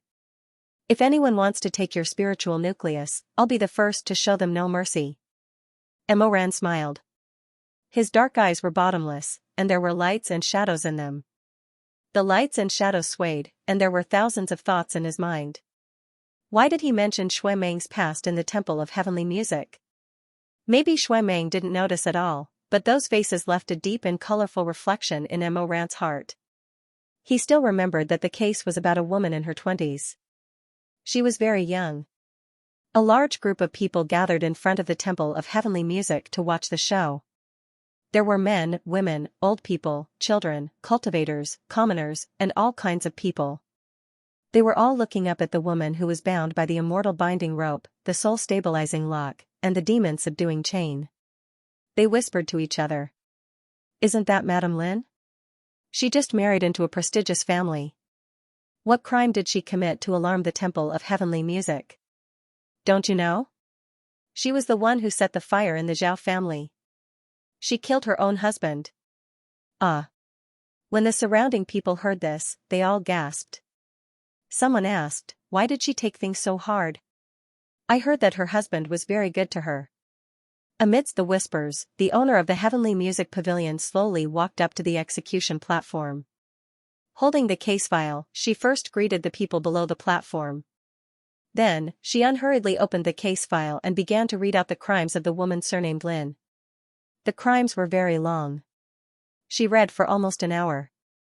Basically, this woman surnamed Lin was not the young lady from the aristocratic family that the Zhao family was supposed to marry. She was just a substitute, a puppet wearing a human skin mask. Her real purpose of getting close to young Master Zhao was to murder him because of a personal grudge. The young lady who was supposed to marry into the Zhao family had long become a resentful ghost under this Miss Lin's knife. What a good show of exchanging a leopard cat for a crown prince.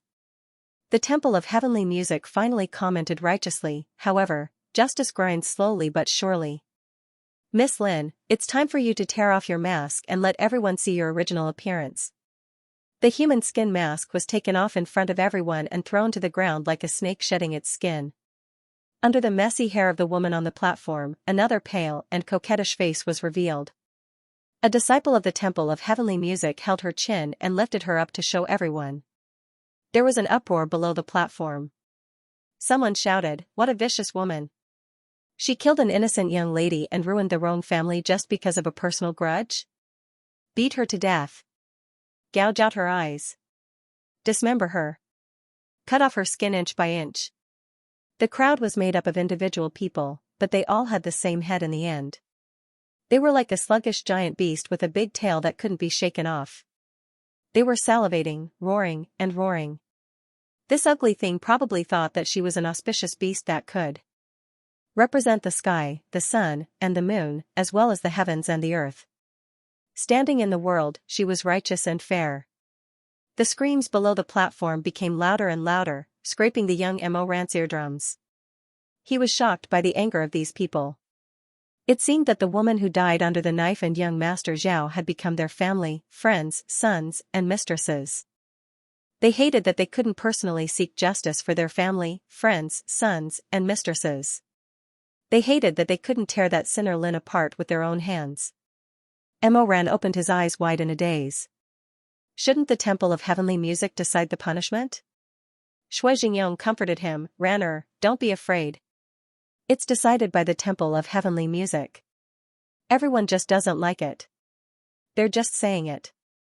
Of course, the Temple of Heavenly Music will decide the punishment according to Shenwu's instructions. It will be fair and just, don't worry." However, things didn't develop as Shui Jingyong said. The crowd's screams became crazier and more exaggerated. "This bitch. She killed the innocent. How can we let her die so easily?" Pavilion Leader Mu. "You are the division of justice of the cultivation world. You must judge her properly and give her 10 or 100 times the pain. Let her have a good time. Get the punishment she deserves. Tear her mouth apart first, pull out her teeth one by one, and cut her tongue into countless pieces. Smear mud on her body. Tear it off after it's dry and leave a layer of skin. Pour chilly water all over her body and let her die from the pain. Let her die from the pain.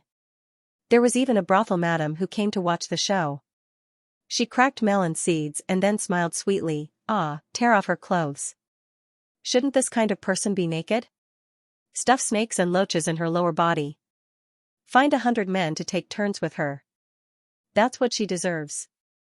Actually, did these people's anger come from their own righteousness? Mo Ran was sitting beside Shui Meng at that time. He was more agitated and trembled slightly. In the end, even Shui Jingyong noticed his uneasiness. Just as he was about to take him away from the spectator stand, there was a sudden bang from the spectator stand. Someone from the crowd threw an explosive talisman at the woman's feet. This was against the rules. However, the Temple of Heavenly Music's people didn't have time to stop it, or they didn't even want to. In the end, the explosive talisman exploded, and the woman's feet were instantly blown into a bloody mess. Uncle! Mo Ran clutched Shui Jingyong's clothes tightly. He was shaking so hard. He was shaking so hard. Good. There was an earth-shattering cheer from below. The heroes were clapping their hands, overjoyed. Good hit. Punish evil and promote good. One more time. Who threw it? Don't throw it. The Temple of Heavenly Music's disciples shouted twice from the spectator stand and followed the crowd. Below, they threw all kinds of things, vegetables, stones, eggs, knives. Those people cast a barrier and stood at the side to watch. As long as they didn't immediately take her life, they wouldn't stop them. The Temple of Heavenly Music's heroic spirit had always been awe-inspiring. They wouldn't go against the righteous crowd. When Mo Ran recalled this, he felt suffocated and didn't want to think about it anymore. He closed his eyes and opened them again. Just wait and see, Shui Meng. If Nangongxi insists on not admitting that he's Master's disciple, then he'll completely lose his barrier in the cultivation world. After the trip to Jiao Mountain, if they really bring Nangongxi to the Temple of Heavenly Music for interrogation, you'll see the same scene as that year. Shui Meng said, but that year at the Temple of Heavenly Music's interrogation, everyone was so angry only because that woman killed someone, so with the knife in hand, you can stab however you want, right? Mo Ran's mood became heavier and heavier. There was still the second half of the sentence that he didn't say out loud. In this world, how many people did evil things in the name of upholding justice? They vented the unhappiness in their lives, the violence, madness, and shocking murderous aura in their hearts in this kind of place. After drinking tea and chatting for a while, Shui Meng left when he saw that the sun was getting dark. Mo Ran walked to the window and took out the Zhenlong chest that he had just put away in his sleeve. He stared at it for a moment, then poured spirit into his fingers and crushed it fiercely, turning it into ashes. The wind started to blow, and all the leaves were shaking. The person in front of the window was also shaking. He slowly raised his hand to cover his face. He was almost exhausted. He leaned on the window frame for a long time before he turned and left. He walked into the depths of the room and was swallowed by the darkness. He sat in the dark room for a long time, thinking back and forth. In the end, his whole person was broken and collapsed. He really didn't know what he should do. He felt that there were some things that he should say, but if he did, it would be even more chaotic and out of control. What should he do? He didn't know. The more he thought, the more he felt unreconciled. The more he thought, the more confused he felt. He was anxious, he was in pain. He thought about the mastermind behind the scenes who stood behind him. He thought about the Temple of Heavenly Music's worship and superstition in the cultivation world. He thought about the woman who was interrogated, her legs badly mangled. Mo Ran paced back and forth in the room like a trapped beast. He paced back and forth in the room like a madman. The shadows of the Emperor Ta and Grandmaster Mo appeared on his handsome face, one swallowing the other. In the end, he couldn't take it anymore. He stood up. He pushed open the door and walked out. It was late at night. Chu Wanning was about to go to sleep when he suddenly heard someone knocking on the door outside. He opened the door and saw Mo Ran standing outside. He was slightly startled. "Why are you here?" Mo Ran only felt that he was going crazy, driven crazy by the catastrophe that could befall him at any time. He gathered his courage and wanted to open his mouth to explain everything that was absurd. But when he saw Chu Wanning's face, his courage was shattered into pieces, turned into ashes, turned into selfishness and weakness. "Shizun." Mo Ran paused, his voice slightly nasally. "I can't sleep. Can I come in and sit for a while?" Chu Wanning stepped aside. Mo Ran entered the room and closed the door behind him. Maybe it was because his uneasiness was too strong, so strong that even if he didn't say a word, Chu Wanning could feel the anxiety in his heart. He asked, "Did something happen?" Mo Ran didn't say anything. He silently looked at him for a while, then suddenly walked to the window and closed the only window. When Mo Ran opened his mouth, his voice was very hoarse. Suddenly, his emotions surged, fueling his crazy impulse. "I have something to tell you." "Is it about Su Shuanglin?" Mo Ran shook his head, hesitated for a while, nodded, and then shook his head again. The light from the candles was reflected in his eyes, like a poisonous snake with a bright red tongue, twisting and coiling. The expression on his face was too chaotic, and the light in his eyes was also very scattered. Chu Wanning was stunned for a while, then raised his hand, wanting to touch his face. But when his fingertips touched his face, Mo Ran suddenly closed his eyes. His eyelashes were trembling, and his Adam's apple was moving, as if he had been stung by a scorpion. He turned around and said vaguely, "I'm sorry. Can you put out the light?" Mo Ran said. "I can't say it when I see you." Although Chu Wanning didn't know what had happened, he had never seen Mo Ran like this before.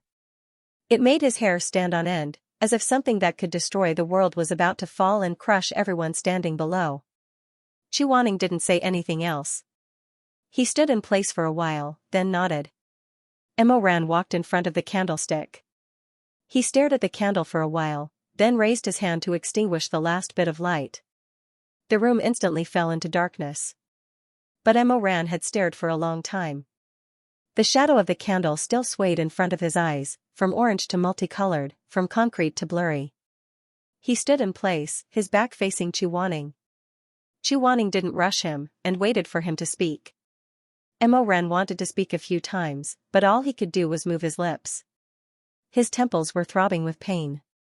His blood was rushing madly, but he felt that his blood was no longer hot. Instead, it was cold and icy. While he was struggling, even his fingertips were getting cold. "Master." "Actually." He finally opened his mouth. Once he opened his mouth, he only said 3 or 4 words before he became confused and broke down again. Why did he have to say it? Those were all matters of his previous life. He had already committed suicide in the Hall of Mount Wu. He had died long ago. He only had the memories of his previous life. Why did he have to say it? Saying it out loud satisfied his conscience, but was it really the right choice? How good was it now? Shui Mei would smile at him, Chu Wanning was his uncle and auntie were still alive, and Shermei was still alive. Nothing was more important than these. Even if he had to live with guilt for the rest of his life and be a fugitive for the rest of his life, he did not want to destroy everything in front of him with his own hands. But he also felt that this was something he should say. Now that he could confirm that the person behind this must have experienced a rebirth, only he could remind everyone and let everyone be prepared. This was his chance to atone for his sins. Perhaps the heavens wanted him to die once, but he still kept his memories, so that at this moment, there would be someone who could stand up and stop this storm. Even if he had to pay with his life. Mo Ran closed his eyes. He was trembling, and his eyelashes were slightly wet. He was not afraid of death. He was someone who had already died once. But in this world, there were things more terrifying than death. He had suffered enough in his previous life. In order to escape from those things, he chose to commit suicide. These years, especially after Chu Wanning died in this life, he had been running with all his might, trying to shake off the invisible monster behind him. But now, he was forced into a dead end. Its sharp claws were hanging over his throat. Betrayed by all, cursed for all eternity. He could not escape. He could not escape. Emoran cried. Silently, but his tears flowed down and fell to the ground. He tried to suppress the trembling in his voice. He said, "I'm sorry. I don't know how to say it. Suddenly, a pair of strong and well-proportioned arms wrapped around him from behind. Emoran suddenly opened his eyes. He realized that Chu Wanning had walked over and hugged him from behind. If you don't want to say it, then don't. Chu Wanning's voice came from behind his shoulder. Everyone has their own secrets, and they all make mistakes. Emoran was stunned. Chu Wanning actually understood. He already understood. That's right, how could Chu Wanning not see through it? He had seen Emoran apologetically admit his mistakes too many times, whether it was sincere, false, unwilling, or sincere. Although he didn't know what mistake Emoran had committed, he knew that Emoran must have wanted to confess to something in the past that he didn't want to talk about. Master. If that matter makes you very uneasy and you want to tell me, then say it. I'm here to listen. Chu Wanning said, but if you feel that it's very painful to say it, then if you don't speak, I won't continue to ask. I know that you won't do the same thing again. Emoran felt like a knife was being twisted in his heart. He shook his head slightly. It's not. It's not as simple as you think. It's far from that simple. I didn't pluck flowers that shouldn't be plucked. I killed people. Blood flowed like a pestle and thousands of miles of dried bones. I destroyed more than half of the cultivation world. I destroyed you. He broke down once again. I destroyed you, Chu Wanning. Why did you comfort an executioner? Why did you comfort a person who stabbed a knife into his own heart? Why did you beg me to let myself go before you died? Why didn't you kill me back then? He was trembling. He couldn't stop trembling. Chu Wanning was in a daze. Suddenly, he felt a warm drop of water fall on the back of his hand. He murmured in a low voice, Emoran. I want to say it out loud. Then say it out loud. Emoran was very confused. He shook his head and said again, I don't know how to say it. He had been controlling his voice very well. It was only now that he finally choked up. Really? I really don't know how to say it. Then don't say it. Chu Wanning let go of him and pulled him, making him turn around. In the dark night, he stroked his cheeks. Emoran was dodging, but Chu Wanning still firmly touched him and held his face. It was moist. It was tears that had been flowing for a long time. Chu Wanning said, don't say it out loud. Suddenly, the begonia fragrance was so close. Chu Wanning kissed him. This seemed to be the first time he took the initiative to kiss Emoran. He was shaky and clumsy. He pressed his lips against Emoran's, bit by bit. He pried open his bitter mouth and slid his tongue in, stirring and twining. Chaos, restlessness, madness. Emoran also did not know why. Perhaps it was because love was a harbor to escape all pain. Perhaps it was because humans were ultimately the same as beasts. During sex, everything could be thrown to the back of one's mind. In this indulgence of desire, only joy was real. To give the helpless and pity. To give the desperate and desperate people a moment of respite. No one spoke again. As the kiss lingered, Chu Wanning felt Emoran's desire for him. He was pushing against him through the clothes. He hesitated for a moment and reached out to touch him. But Emoran held his fingers and intertwined their fingers. This is enough. He held him in his arms. Only the person in front of him could suppress his pain. Could purify his soul. You don't have to do anything else. This is enough. Chu Wanning raised his hand and touched his face. For no reason, he felt very distressed. How could you be so foolish? Emoran then held his other hand. Like this, the two hands were tightly connected. He pressed against Chu Wanning's forehead. If I had been so foolish earlier, that would have been good. Chu Wanning saw that he could not persuade him. He also did not know how to say softer words. He could only clumsily rub his cheeks, the tip of his nose, and finally gently suck on his lips. When he did this, the tips of his ears were clearly red, but he tried his best to appear very calm and unhurried. He took the initiative to kiss Emoran. He took the initiative to hug him. He did some things that he was not used to doing in the past. Shizun. Emoran dodged, but his breathing gradually became faster under his kiss. Don't be like this. It's always been you doing these things. Chuaning broke free from his hands and hugged his neck. Today, you listen to me. Shizun. Chuaning looked at his dog-like warm and moist eyes. He patted the back of his head and actually comforted him with a gentleness that he had never shown before. Good boy. There was no light, so they kissed and caressed by the wall. The kiss went from gentle to intense, from intense to thirsty, from thirsty to lingering, full of male desire and urgency. Shizun. Wanting. Emoran kept calling his name. There was pity, love, infatuation, and guilt. As long as Chuaning gave him the slightest bit of love, it would be the strongest aphrodisiac in the world. He finally stopped thinking about it. He pressed Chuaning against the wall and pressed against him. He fiercely kissed him and rubbed him. In the end, the two of them were panting, their hearts beating violently. He went crazy. The corners of his eyes were red. Chuaning frowned as he kissed him. The light. Isn't it already extinguished? He continued to kiss him, kissing his earlobes and neck. He heard Chuaning resist the desire to moan and whisper in his ear, "No, light it up." Emoran was stunned. Chuaning said, "I want to look at you." The light was on. The darkness was gone. Chuaning's phoenix eyes were bright, clear, stubborn, and firm. They were covered with a layer of desire. His cheeks seemed to be frosty, but his ears were red.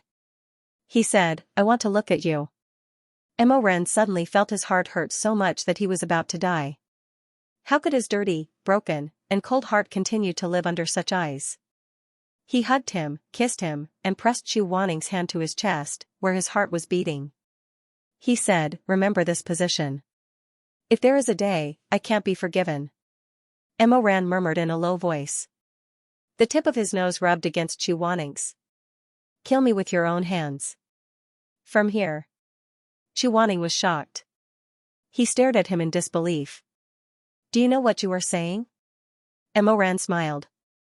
His smile had the handsomeness and sincerity of Grandmaster Mo, but also the wickedness and madness of the Emperor Ta. "My spiritual core was formed because of you. My heart is also yours. If there is a day when I have to die, these two things should belong to you. Only then can I." He didn't continue.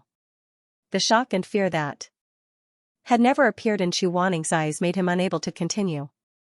Emoran finally lowered his eyes and said with a bitter smile, "I'm just teasing you. I'm just saying this to tell you." He hugged him tightly. He didn't know how many more chances like this would have. Wanting. "I love you, I want you, I can't leave you." There were many things he wanted to tell him, but just like in his previous life, he didn't know where to start. Chuaning was still in a daze. He didn't know how big of a mistake a person had to make to be able to say something like this. But when Emoran kissed him, his consciousness fell apart in the chaos. He wasn't a person with such weak willpower. Maybe this shouldn't be blamed on Emoran's kiss. It was just that he didn't want to think too deeply about it. There was despair in the passion, like boiling oil dripping into a flame. Later on, the entanglement was primitive and crazy. Before they reached the bed, most of their clothes had been taken off. Chuaning was pressed down on the bed by Emoran. Between the pillows, there was no shyness and awkwardness like the first time. A man's demand for desire was simple and rough. His underwear was quickly undone. Emoran buried his head and kissed him, sucking on him. Sometimes he raised his eyes to look at Chuaning under the light. His eyes were unfocused, and he was panting slightly with his neck raised. How many more times like this would happen? Twice? Once. He was about to go to Jiao Mountain. Perhaps he would be able to see the person behind the scenes. If that person really used the exquisite chess game, the only one who could quickly solve it was himself. Everything would come to light. But during the entanglement, he coaxed Shizun, and also coaxed himself, who was on the verge of despair. He said that there would be many, many opportunities in the future. They would always be together. Just like the entanglement of love, from night to day, he would bully him many times a night. They would sleep in the same position, entangling with each other. At dawn, when the sun was rising, he would wake up in his gentleness. They would indulge in sex in the middle of the day, dirty to the extreme, loving to the extreme, wanting to the extreme. Mo-ran held them together and stroked them, relieving them together. Chu Wanning's phoenix eyes were full of desire and fog. Following Mo-ran's movements, his mouth was slightly open as he panted. His eyes gradually became confused and blurred. While he was intoxicated, he suddenly heard someone knocking on the door. Chu Wanning suddenly came back to his senses, the blood draining from his face. Mo-ran immediately covered his mouth, not letting him make a sound. The room was very quiet, but his other hand was still anxiously and fiercely stroking, stimulating himself and a person in his arms. Chu Wanning wanted to shake his head, but Mo-ran's strength was too great. He couldn't move, and could only reveal a pair of phoenix eyes, comfortable and painful, filled with hatred and frustration. Shizun, are you there? Hearing that voice, Chu Wanning glared at Mo-ran even more angrily. He lightly knocked on the bed with one hand. Mo-ran swallowed his saliva, his Adam's apple moving seductively. His voice was low and hoarse. Yes, I know, Shui-meng. Shizun? After waiting for a while, there was still no response. Shui-meng muttered, strange, the light is clearly on. Shizun? It seemed that Mo-ran didn't plan to pay attention to him at all. He was still lying on top of Chu Wanning, immersed in love. The room was too dark. He even mistook Chu Wanning's angry eyes for moist passion. Shizun? The disciple outside didn't plan to leave, and the disciple on the bed didn't plan to stop either. Chu Wanning couldn't do anything about it. In a fit of anger, he actually bit Mo-ran's finger. Mo-ran felt the pain and moved his hand away. There seemed to be a trace of grievance in his black eyes. His voice was deep and slow. Your bite hurt so much. You might as well die from the pain. Chu Wanning panted and glared at him fiercely. Then he said to the door, I'm already on the bed. What's the matter? Ah, nothing, Shui-meng said, it's just that I can't sleep. There's something on my mind that I want to tell Shizun. His voice gradually became softer. He could almost imagine the appearance of Phoenix hanging her head. Outside the door. Chu Wanning.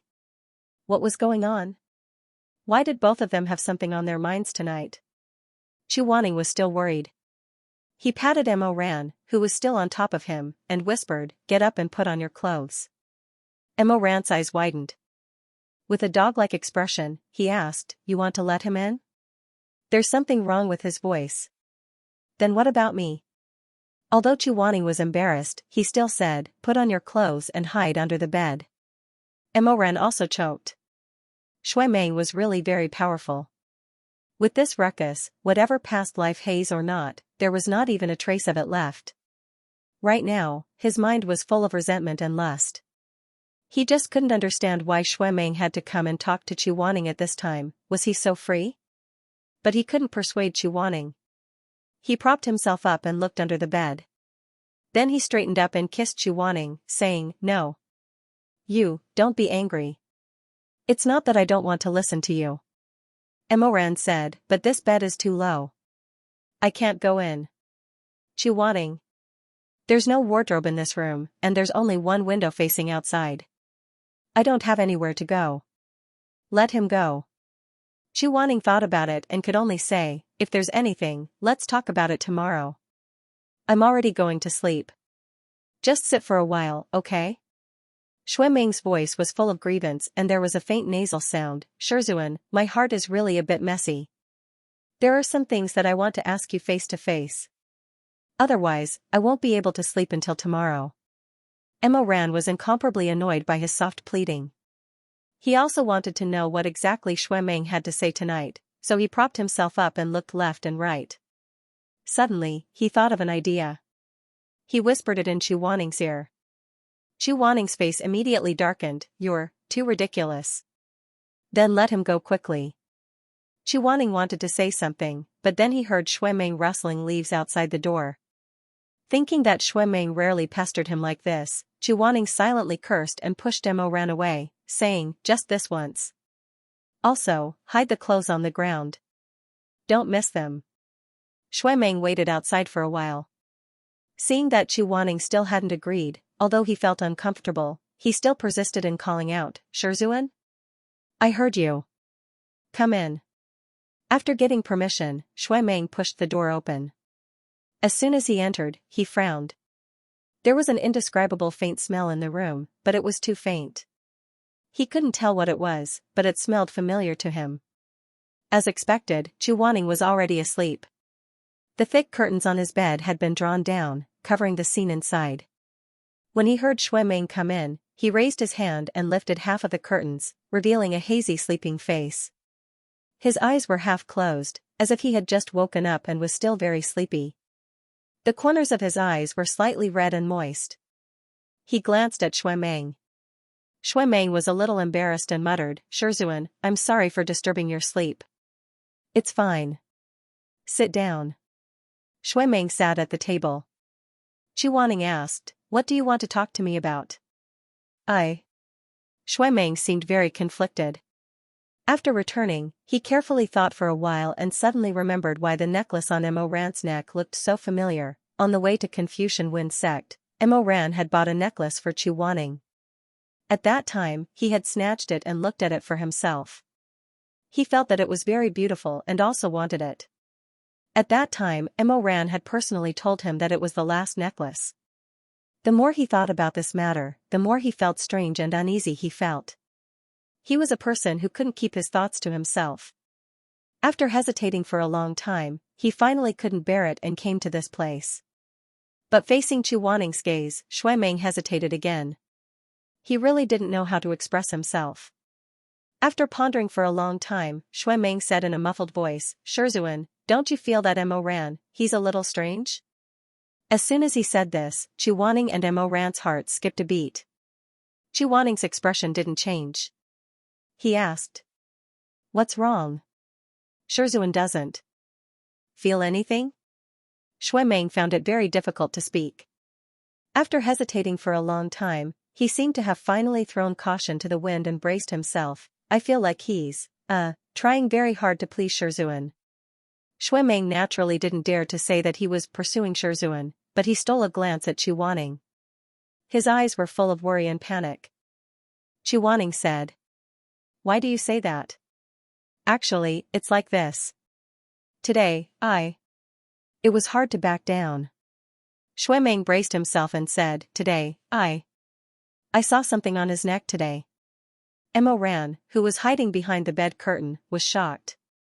He raised his hand and touched the crystal pendant hanging around his neck. His expression changed slightly. Chu Wanning didn't realize what Shuemeng had seen. He still looked at him with furrowed brows, waiting for him to continue. After waiting for a while, Shuemeng didn't say anything. Instead, a large, warm hand touched his leg. Chu Wanning's expression suddenly changed. He thought that Mo Ran was going to do something absurd. He hurriedly turned his head while Shuemeng wasn't looking. He looked into the depths of the bed covered by the curtain and saw Mo Ran pointing at his chain, reminding him with his mouth. Chu Wanning understood immediately. He thought for a moment and said, "Did you see the same chain as mine on Mo Ran's body?" No, I didn't mean anything else." Shuemeng was anxious and embarrassed. He waved his hands. "I just thought it was a little strange." It's fine." Chu Wanning said, "I was returning that chain to him." Shizun returned it to him? "It was uncomfortable wearing it, so I returned it to him." Shuemeng immediately let out a breath of relief. His face, which had been pale since he came, finally had some color. He smiled. "I was wondering what was going on. At that time, he clearly told me that it was the last chain. I thought he kept going back and forth so many times. In the end, he just slapped his forehead and said dejectedly, 'Shizun, pretend I didn't mention anything. My mouth is too stupid. I don't know how to explain. I'm really an idiot.' Chu Wanning didn't know how to lie, so he didn't know how to persuade him. In reality, there were many things that went against one's conscience. Casually saying one sentence could completely cut off the relationship between Mo Ran and himself. Shui Meng only wanted to say this one sentence. As long as Zhu Wanning said no, even if the truth was in front of Shui Meng, he would choose to believe his Shizun. But it was this kind of complete trust that made Zhu Wanning unable to say it out loud. So, he could only silently watch Shui Meng in front of him, scratching her ears and scratching her cheeks while sighing. He didn't want to say anything too absolute. He watched as Shui Meng kept apologizing, saying that he was too stupid and rash. Zhu Wanning suddenly felt very distressed and guilty. Although his expression didn't change much, still like an ancient well without ripples, he slowly said, Shui Meng. Shui Meng suddenly stopped and waited for him to speak. What should he say? Say, I'm sorry. I hope you won't be disappointed in me in the end. I hope you'll be willing to recognize me as your master. He couldn't say it. These words were too soft, too sweet, and too cruel. Why should he ask Shui Meng to be willing to recognize him no matter what happened? People had to face meeting and separation, growth and change. Just like bamboo shoots growing taller, the outer layer of bamboo shoots would peel off sooner or later, wither, and turn to mud. Shui Meng still had a long life ahead of him. There weren't many people who could accompany another person for these dozens of years. The past, the old people, they would all become the snake's shed, the bamboo shoot's clothes. Shui Meng waited and waited, but didn't hear anything else. He opened his round eyes uneasily and muttered, Shizun? Nothing. Zhu Wanning said faintly, I feel like you're overthinking things. Just now, I wanted you to go find Elder Tanlang and ask for 2 bottles of Xianxia dew to drink. Shui Meng. Is there anything else? Shui Meng thought for a moment and said, there is. What? Shizun really wants to accept Nangongxi as a disciple? Shui Meng had been holding this matter in his heart for a while. Then wouldn't he become my eldest martial brother? You care about this? Yes.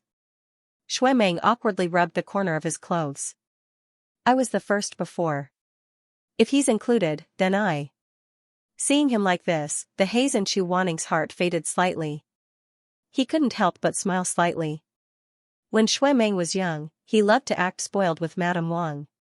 After Mo Ran came, he loved to compete with Mo Ran in front of their parents. He didn't expect that even though he was already in his 20s, he still couldn't change this habit. A single Nangongxi stirred up his peacock tail feathers. He was still brooding about being first and second. Zhu Wanning said, there's no difference. It's all the same. That won't do. I don't want him to be the eldest martial brother. Although he was the first to become a disciple, he was the last to be acknowledged by Shizun. I don't mind him joining the sect, but can he be the last to become the youngest martial brother? Shui Meng was very serious about this. In the future, I'll call him Nangong martial brother. Up to you. Shui Meng was a little happier. When he was happy, he didn't want to leave even more. Mo Ran was getting more and more irritated as he waited on the bed. He thought to himself, why is this guy so talkative? Why isn't he leaving yet? Shui Meng didn't leave. Shui Meng said, I still have something to ask Shizun. Zhu Wanning was very indifferent. Go ahead. Mo Ran. Mo Ran told me today that Shizun promised him that he would be given a handkerchief. Zhu Wanning asked, that, but I haven't made one yet. Do you want one too? Shui Meng's eyes immediately lit up. Can I have one too? I originally planned to give each of you one. Zhu Wanning said, I was always busy, so it was delayed. Hearing this, Shui Meng was pleasantly surprised, but Mo Ran was completely stunned. Wasn't he the only one who could have one? Mo Ran instantly felt wronged. However, Zhu Wanning was talking to Shui Meng, so he didn't notice Mo Ran's uncertain expression at all. Shui Meng's gloominess was swept away, and he happily talked to Zhu Wanning about the shape of the handkerchief he wanted. On the other side, Mo Ran felt more and more uncomfortable, especially when he saw Zhu Wanning and Shui Meng talking so happily. Even though he knew there was nothing going on between them, he still felt very uncomfortable. Duruowen is difficult to stab. If you want Duruowen, I'll go back and ask Madame Wang. Difficult to stab? Shui Meng was stunned, then it won't be troublesome. Stab whatever Shizun knows how to stab. What is Shizun best at? Actually, I'm not very good at any flower or bird decorations. Chuaning was a bit embarrassed, and coughed lightly. My best is the Heart Sutra of the Prajnaparamita. Chuaning said, when I was young at Wubei Temple, Huizue taught me. Before he finished speaking, he suddenly frowned, his expression changed slightly, and he suddenly pursed his lips. Xuemeng was stunned. Shizun, what's wrong with you? Chuaning actually seemed to hesitate for a while, and then said, nothing. Do you have anything else? Yes, there is one more thing, but I forgot. Let me think. Xuemeng lowered his head and thought again. After he lowered his eyes, Chuaning almost couldn't help but gasp lightly, and a pair of angry eyes suddenly glared at the person in the depths of the bed. Mo Ran had originally only done a few ambiguous and erotic actions, wanting Chuaning to drive Xuemeng away as soon as possible. Unexpectedly, when he turned back and glared at him, the corners of his eyes slightly red and he looked like he couldn't resist, suddenly ignited a fire in his heart. He was originally a very animalistic person, and in some aspects, he was extremely barbaric and primitive. The reason why he endured and restrained himself was because he loved Chuaning too much, and he felt too guilty. This love and guilt seemed to be the shackles on his neck, so he didn't do anything excessive on the bed. But at this moment, his irritation and jealousy broke the shackles on his neck. His moist dark eyes stared at Chuaning silently and dangerously for a while, and then he suddenly did something hot-headed. He leaned over, and at a place separated from Xuemeng by a curtain, burrowed under the brocade quilt, and climbed up Chuaning's slender and strong legs. The surroundings were dark, and the bedding blocked out all the light, so his senses became more and more stimulating. He could clearly feel that Chuaning was slightly trembling. Suddenly, he put a hand on his shoulder, his 5 fingers burning hot, holding on to his strong and broad shoulders, and pushed him to the side. This was the only thing Chuaning could do to stop him from under the blanket. Instead, it gave Mo Ran the desire to tear him to pieces. Xuemeng was still talking, but what he said was not important. Mo Ran only listened absent-mindedly. When he heard him say something like, "It doesn't matter what Shizun stabs, I like it all," Mo Ran became more and more angry. His breath was already at the base of Chuaning's thigh. He knew where that tender desire was, but he didn't touch it.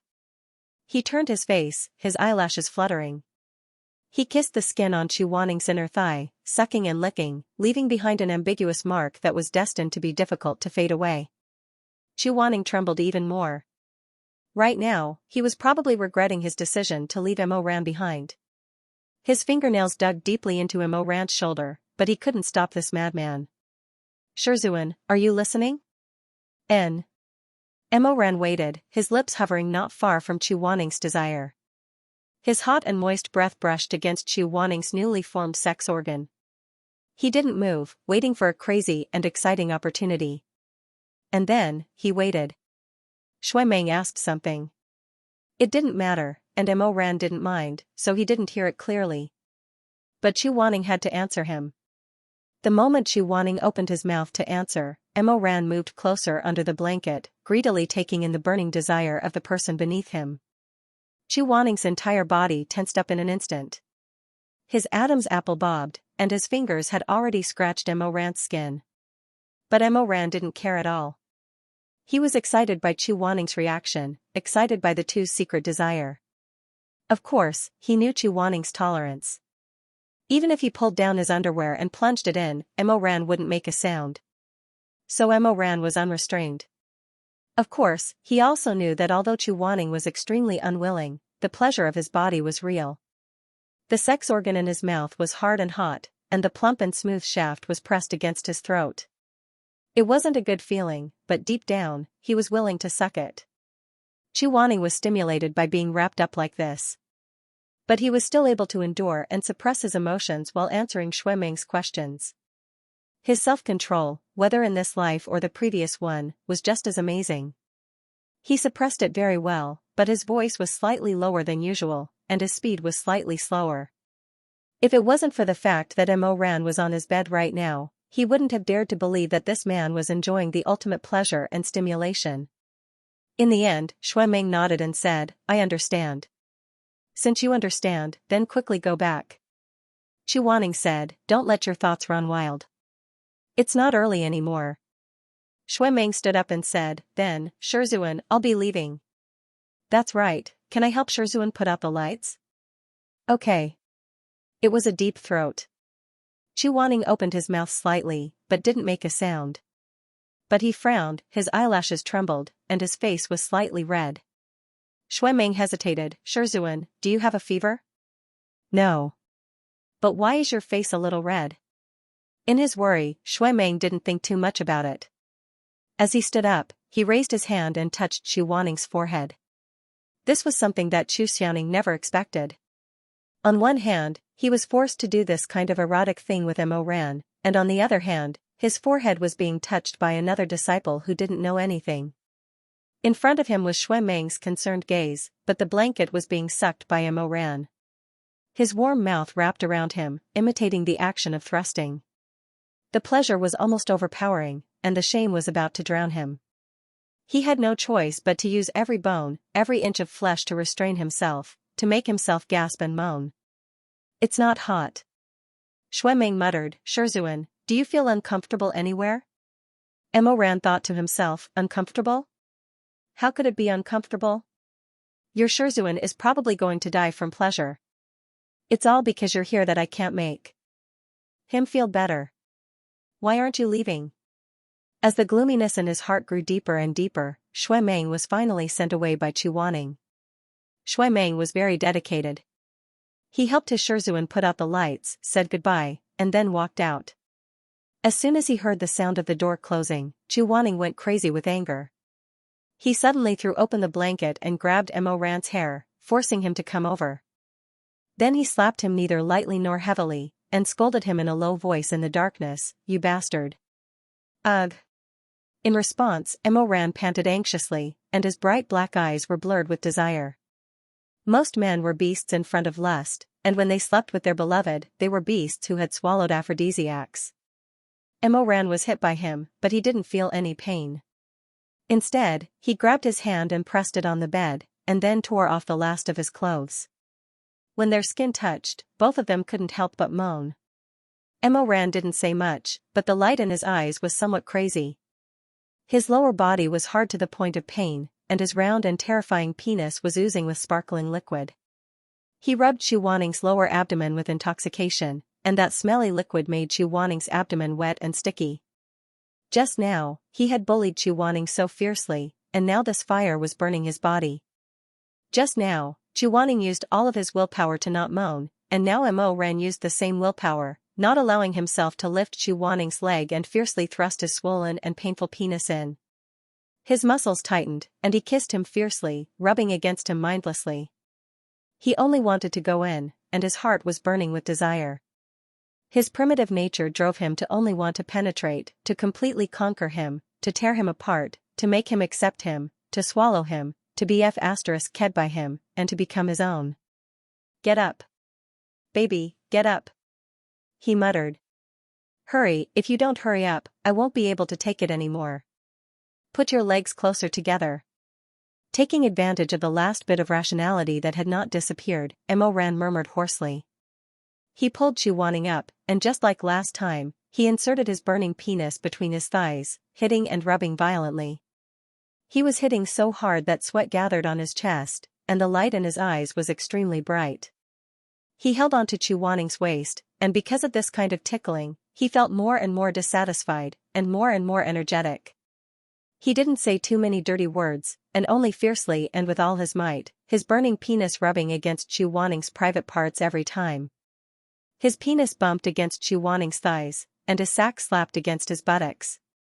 Chu Wanning was knocked into a daze by him, but Mo Ran's other hand still reached over at the wrong time, holding on to his erect penis, rubbing and stroking it.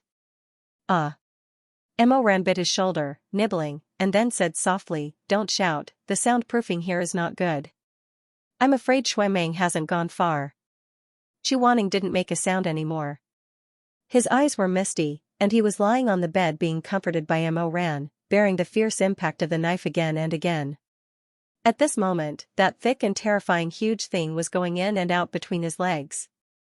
He didn't dare to imagine what it would feel like to have that thing in, and he trembled slightly.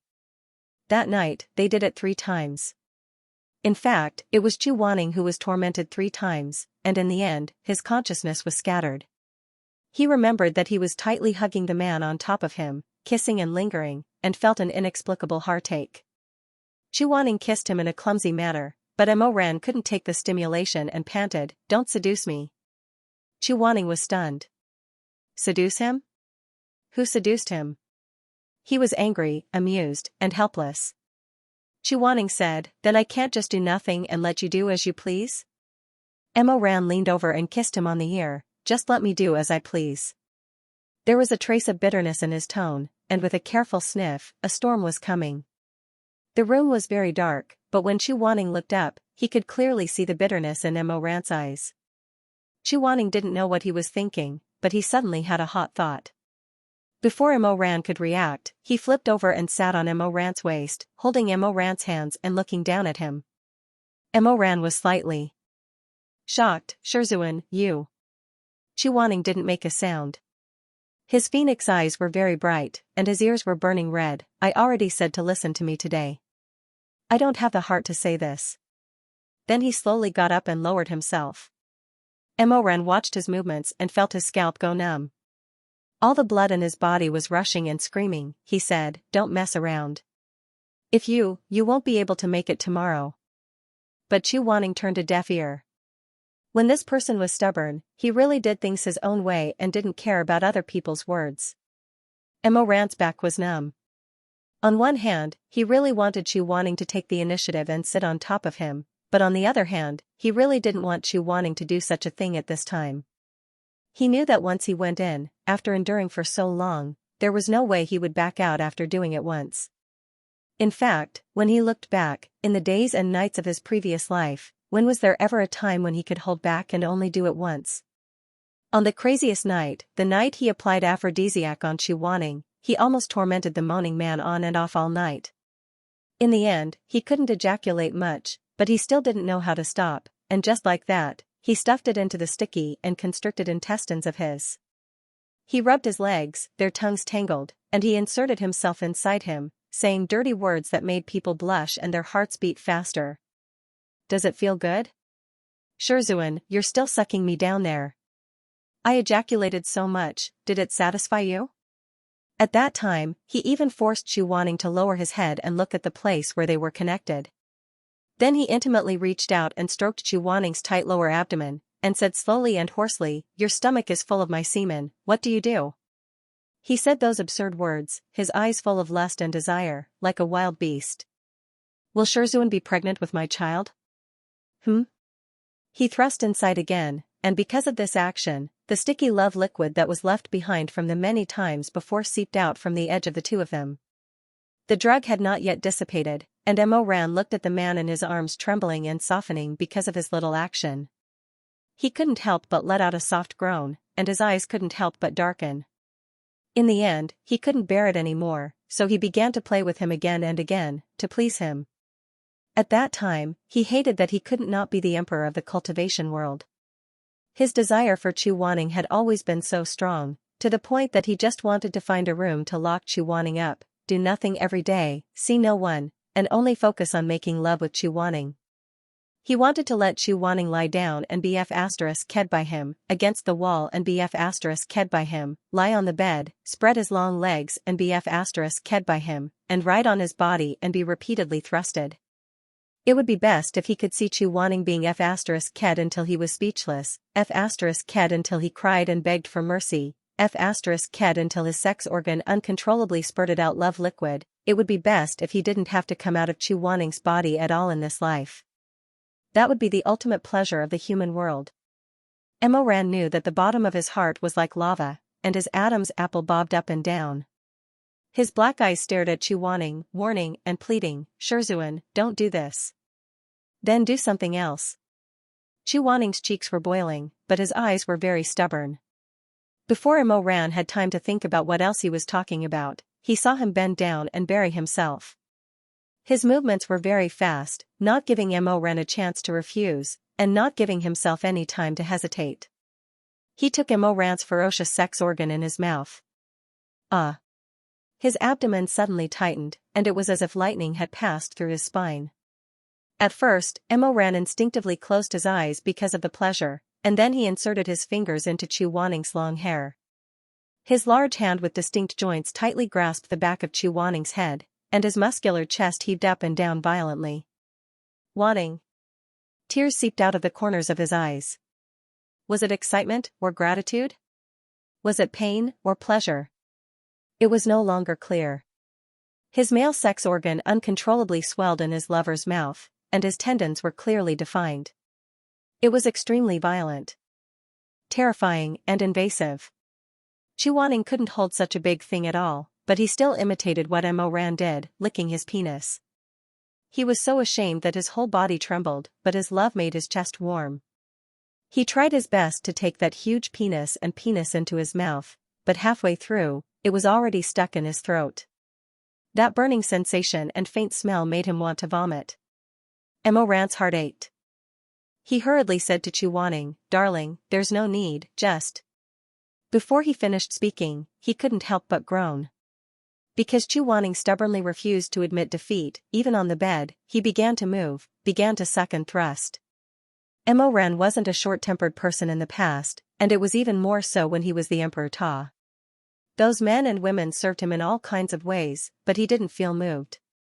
But Chu Wanning leaned on his crotch, kissing him, sucking him. His eyes were filled with white, and then it was pitch black. Then it was colorful, and then it was empty. It was too exciting. Ran couldn't help but tilt his head back slightly, gasping for breath in a low voice. His slender and well-proportioned arms couldn't help but stroke Chu Wanning's long hair, and let out a sexy and deep groan. His Wanning, his Shizun. Wanya Yuhing Beidou Celestial Lord. The most handsome man in the world. The white and flawless Chu Wanning was willing to do such a thing for him. There was no drug, no coercion. It was done willingly. Ran's eyes were wet, and his dark eyelashes trembled slightly. It was done willingly. Chu Wanning's technique wasn't good, and his control of strength wasn't right either. Sometimes when he didn't pay attention, his teeth would hurt him, but he almost couldn't help but surrender under Chu Wanning's stimulation. When he finally released, there were wet tears in the corners of his eyes. He pulled Chu Wanning into his arms and hugged him tightly, kissing him nonstop. He only felt that his heart was so painful, but it was also so warm. It was so painful. Wanning. He murmured in his ear again and again, Wanning. Chu Wanning's black phoenix eyes were moist because of desire. He glanced at him, then lowered his eyelashes because of shame. After a while, he asked in a hoarse voice, "Do you like it?" That gentle question penetrated his blood and flesh. The pain was deep. Ran hugged him tightly and said slowly, "I like it." Chu Wanning's ears turned even redder. He got approval, so he didn't say anything. Ran couldn't help but stroke his hair, and said softly, "I only like you. I like you the most. Wanning. There's no one better than you in this world. Other than you, no one can touch my heart. Shizun. I love you so much." In the middle of the night, Chu Wanning woke up from his light sleep. Ran had already gotten out of bed, and his clothes were already properly dressed. He sat in front of the table with a single lantern lit. He was currently fiddling with a pile of items. The uneasiness and helplessness from before had all faded away under the lingering charm of this single lantern. Chu Wanning lazily looked at him for a while, then said, "What are you doing? Shizun is awake? Is it because the light is too bright?" "No." Chu Wanning asked again, "What are you doing?" Ran pursed his lips and laughed a little embarrassedly. Chu Wanning got up, put on a robe, and walked barefooted to his side. He leaned against the table and watched. It turned out that his begonia handkerchief was on the table. Ran took the other 3 plain white handkerchiefs and was currently embroidering the patterns on them. "You're embroidering a handkerchief? I want Shizun to make it only for me." Ran put down the needle and thread, and put one hand around Chu Wanning's waist. He leaned over and kissed his chest. Chu Wanning had a scar on his chest. Chu Wanning never mentioned the origin of the scar, so Ran didn't ask too much. It was just that when they were skin to skin, they would often subconsciously kiss this spot out of pity. Emma Ran said, I'll do the other people's handkerchiefs. In any case, they won't know who did it. As he spoke, he picked up a handkerchief that had already been embroidered, and asked with a smile, Shizun, look. Don't you think it's similar to yours? Chuaning sighed, I don't need to look to know it's similar. How could this person's desire to possess be so strong? Chuaning stroked Mo Ran's hair. Mo. Ran also smiled and looked up at him. The lights were too dim. Mo Ran's eyes hurt from staying up too long. When he looked up, they were slightly bloodshot, but his face and smile were gentle and bright. Chuaning asked, Are you still thinking about those useless things? Mo Ran stared blankly for a moment before replying softly, Don't think about it anymore. Yes, Chuaning said. That's good. Just let nature take its course. Mo Ran seemed to be saying this to himself, but also to Chuaning. Let nature take its course. Such days were far too rare. He, Mo Wayu, was not a god. He was just a small duckweed floating in the boundless world of mortals. Everyone was selfish. Giving a person who was about to die of thirst a cup of water, and after taking a sip, asking that person to take the initiative to throw away the entire cup of water and choose to die of thirst, this was really too difficult, and almost no one in the world could do it. Mo Ran thought to himself, I should drink some more sweet rain. In the future, when he entered purgatory again, it would not be so painful. There was a clear pool of past memories, enough to comfort his dry life. The next day, everyone gathered outside the villa and set off for Jiao Mountain together. Dilla Master Ma ordered his subordinates to prepare a sturdy horse for everyone. There was also a Qianquan bag embroidered with a night cat hanging in front of the black and gold saddle. Shui Mei rode on the back of the horse and picked up the bag to take a look. He immediately wrinkled his nose in disdain. Suddenly, he heard someone chuckling beside him. This Villa Master Ma's taste is really unflattering. It's fine if there's a big-headed cat embroidered on the Qianquan bag, but there's also a red horse character embroidered on the back. Interesting. Shui Mei turned his head and saw Mei Hanxue riding on a tall white horse. She was also playing with the bag. He raised his light blue eyes and glanced at Shui Mei with a smile that was not a smile. The water droplet-shaped crystal hanging on his forehead exuded a gentle luster. It swayed, making his face even more charming. Shui Mei rolled his eyes at him and scolded in a low voice, Scum. The scum only smiled and narrowed his eyes. He was not angry at all. Instead, he said, Young Master Shui, you don't look too good today. Did you not sleep enough? There's a blue halo under your eyes and a black shadow on your forehead. I have some herbal ointment here that can help you sleep. Mei Hanxue, are you very free? Shui Mei endured for a while, but found that he could not hold it in anymore. He angrily turned around and said, Did the Treading Snow Palace expel you from the sect? What are you doing here at the peak of life and death? My master told me to come here. Mei Hanxue still had a smile on her face. Give your father some of the hidden weapons he wanted yesterday. Then get lost after you're done. Mei Hanxue actually did not get angry. She smiled and said, Well, I'll get lost now. Shui Mei simply felt that this person was sick.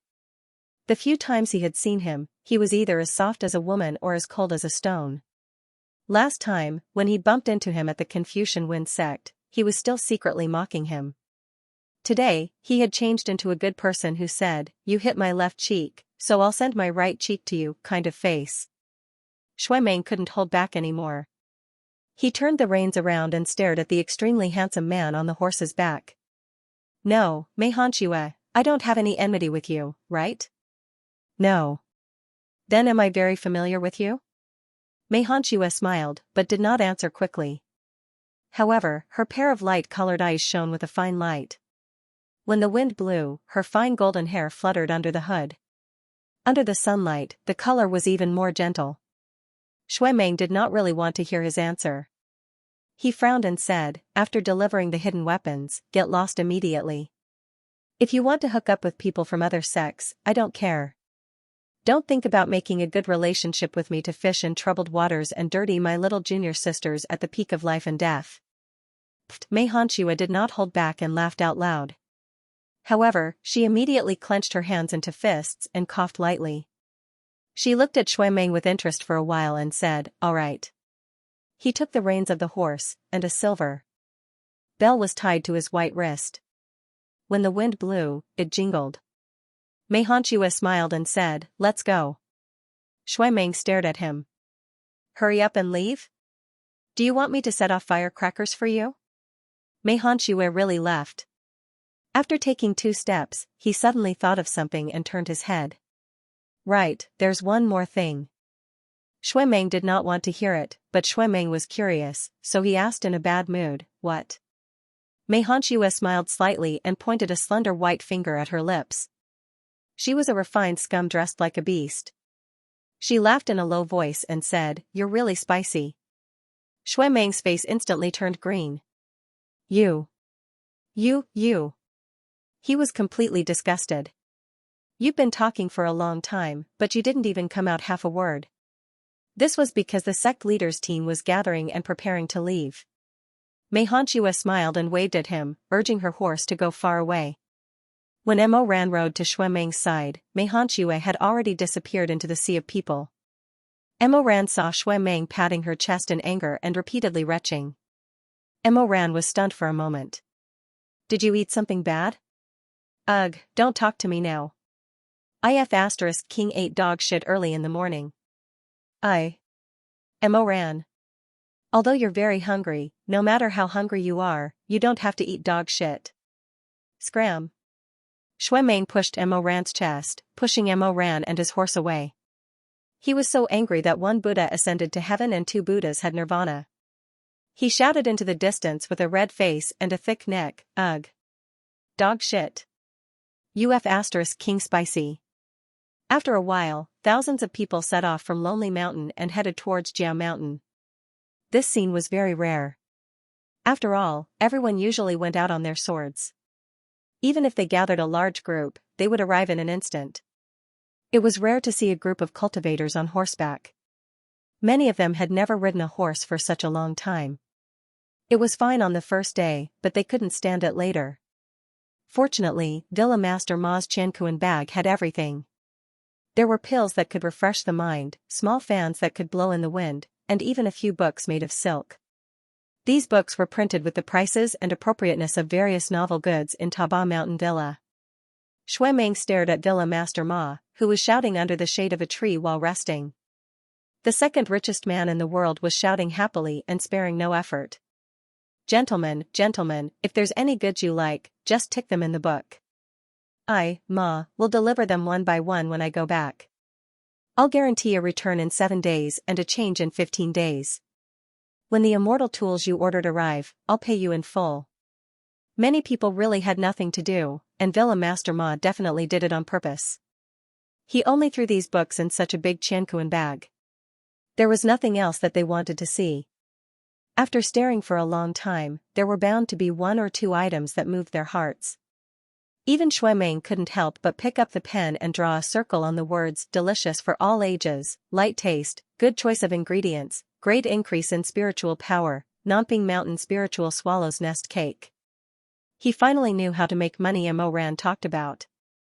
After 7 days of traveling, Villa Master Ma made a lot of money, and everyone was a little tired. One evening, they finally arrived at the Coiling Dragon Mountain Range. "Dragons have proud bones, I hope you will respect them." Shui Jingyong looked at the huge rock in front of the Coiling Dragon Mountain Range and read the words on the rock. He turned around and asked Nangong Si, "Young Master Nangong, what does this mean?" Nangong Si said, "It means that for the rest of the journey, you must walk on foot. Moreover, from the moment you enter the mountain until the barrier around Jiao Mountain opens, you must not speak dirty words. Otherwise, you will be punished." Since Nangong Si gave such a warning, all the sect masters immediately passed the message down. However, each sect's method of communication was different. The palace master of the Treading Snow Palace picked up the jade flute at his waist and blew twice. Master Xianjing shook the silver bell in his hand. Jiangxi stood motionless. It was Hua Bainan who passed the message.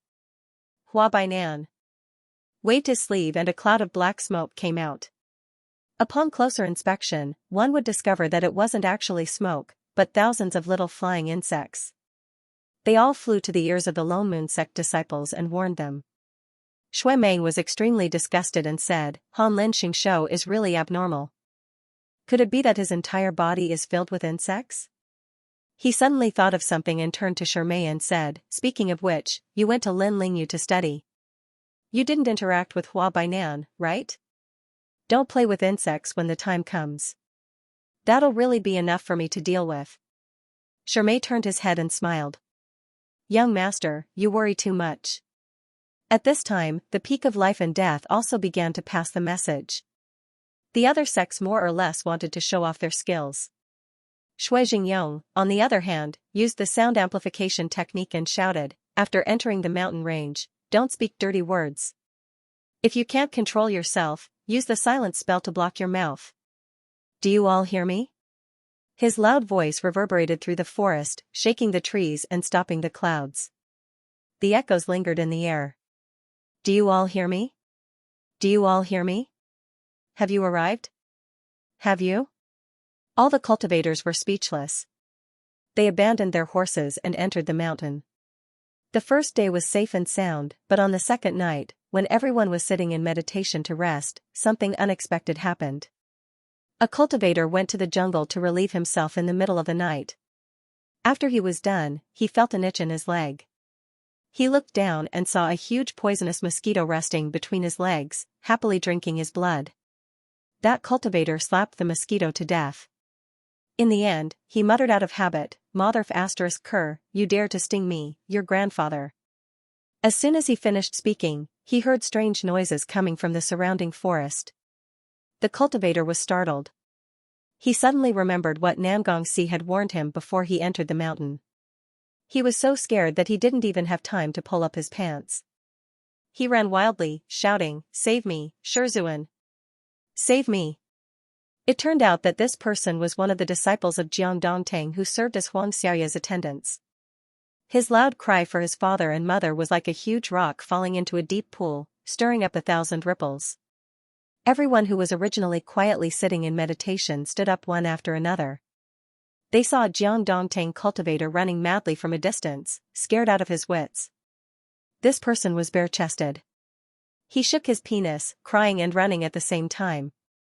Behind him were at least 100 small black snakes, some of which had already wrapped around his legs.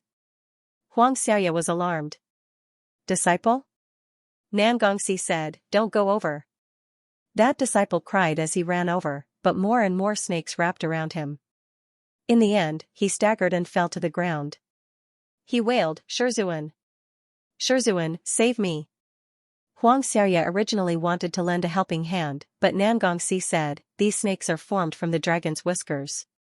If you kill one, it will turn into 2. The more you kill, the more there will be. Moreover, they are extremely vengeful. If Huang Daozhang isn't afraid, then go and fight.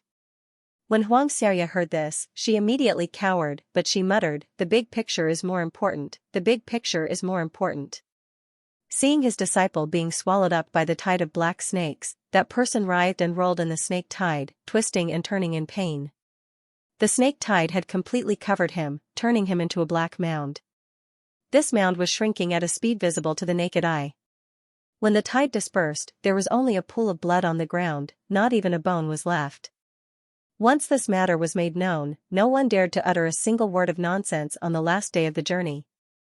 The more one talks, the more mistakes one makes. This was a principle that everyone knew. Shui Jingyong even cast a silence spell on himself and Shui Meng. Not for any other reason, but because the father and son were too talkative. If they accidentally muttered the word dog, they would become the snake's meal in the blink of an eye. Everyone was cautious with their words and actions. Finally, in the middle of the third night, they passed through the coiling Dragon Mountains and arrived at the hero's mound of the Confucian Wind sect, Jiao Mountain. Jiao Mountain's barrier was different from Huang Mountain. The Jiao dragon hated deception, so the barrier was transparent. There was no illusion technique, so from the outside, one could clearly see the scene at the foot of the mountain. Xianxia looked at the situation in front of him and asked, This is the burial place of the Confucian Wind sect's heroes? The moonlight shone on Nangongxi's face. He was silent for a moment, then said, Yes. Jiao Mountain was transformed by the demon dragon. After the first generation of the Confucian Wind sect subdued this dragon, they established a blood contract, turning it into a mountain to protect the heroic souls and treasures of the Confucian Wind sect, as well as the ancestral temple and ancestral hall. Since Nangongxi could remember, he would follow his father to this mountain to sweep the tombs every winter solstice. In the past, when he came here, he could see endless majestic white marble steps. Dark city guards had already been waiting on both sides of the mountain road. Their clothes fluttered in the wind. We respectfully welcomed the young master. He could still vaguely hear the rumbling of voices as everyone knelt down. He walked along the mountain road, and at the top of the mountain, he could see his father preparing for the sacrificial ceremony. Young Master Nangong, there's no need to be sentimental. The war cannot be delayed.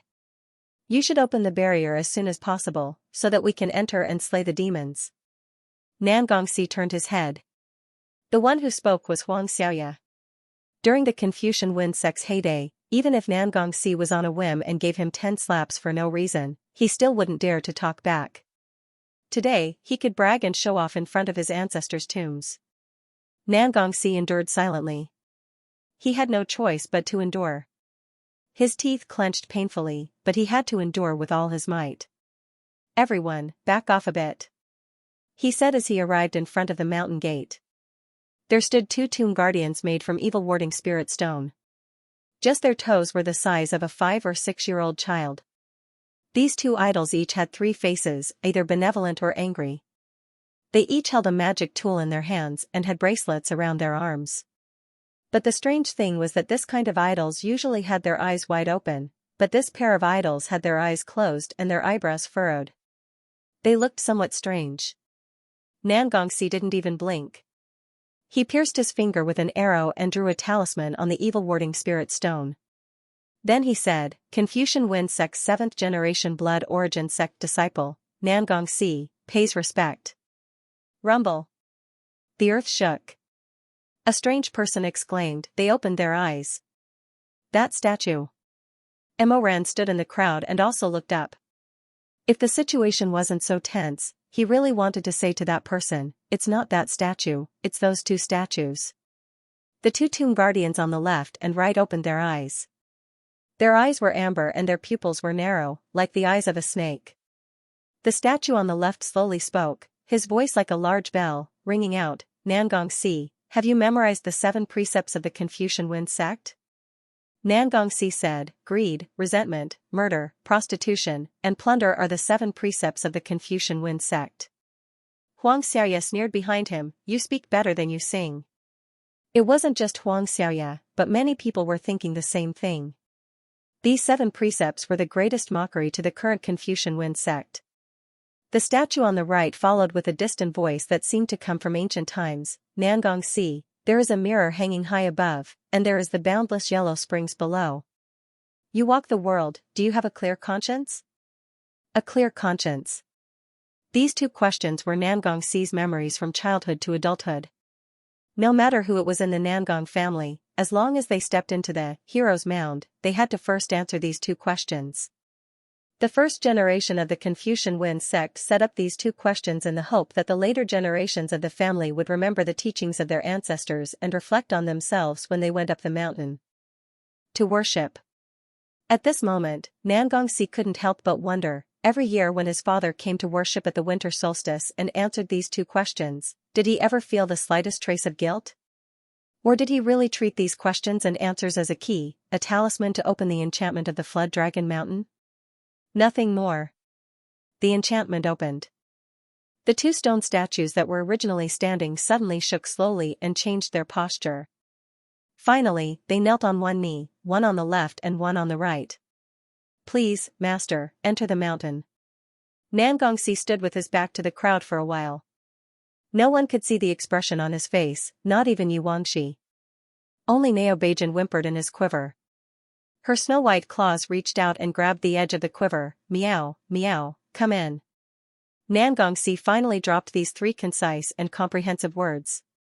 Then he took the lead and stepped into the Flood Dragon Mountain area. Shui Jingyong removed his silent spell and asked, do we still need to pay attention to our words and actions here? No need. Nangongxi said, speaking and acting cautiously is done in the Coiling Dragon Mountain area. In fact, it is to prevent people who have malicious intentions towards the Confucian Wind sect from entering the mountain. Here, the Flood Dragon believes that the person who comes should not be an enemy, so it will not care about the words and actions. But even though he said so, many people were still worried and did not want to say anything.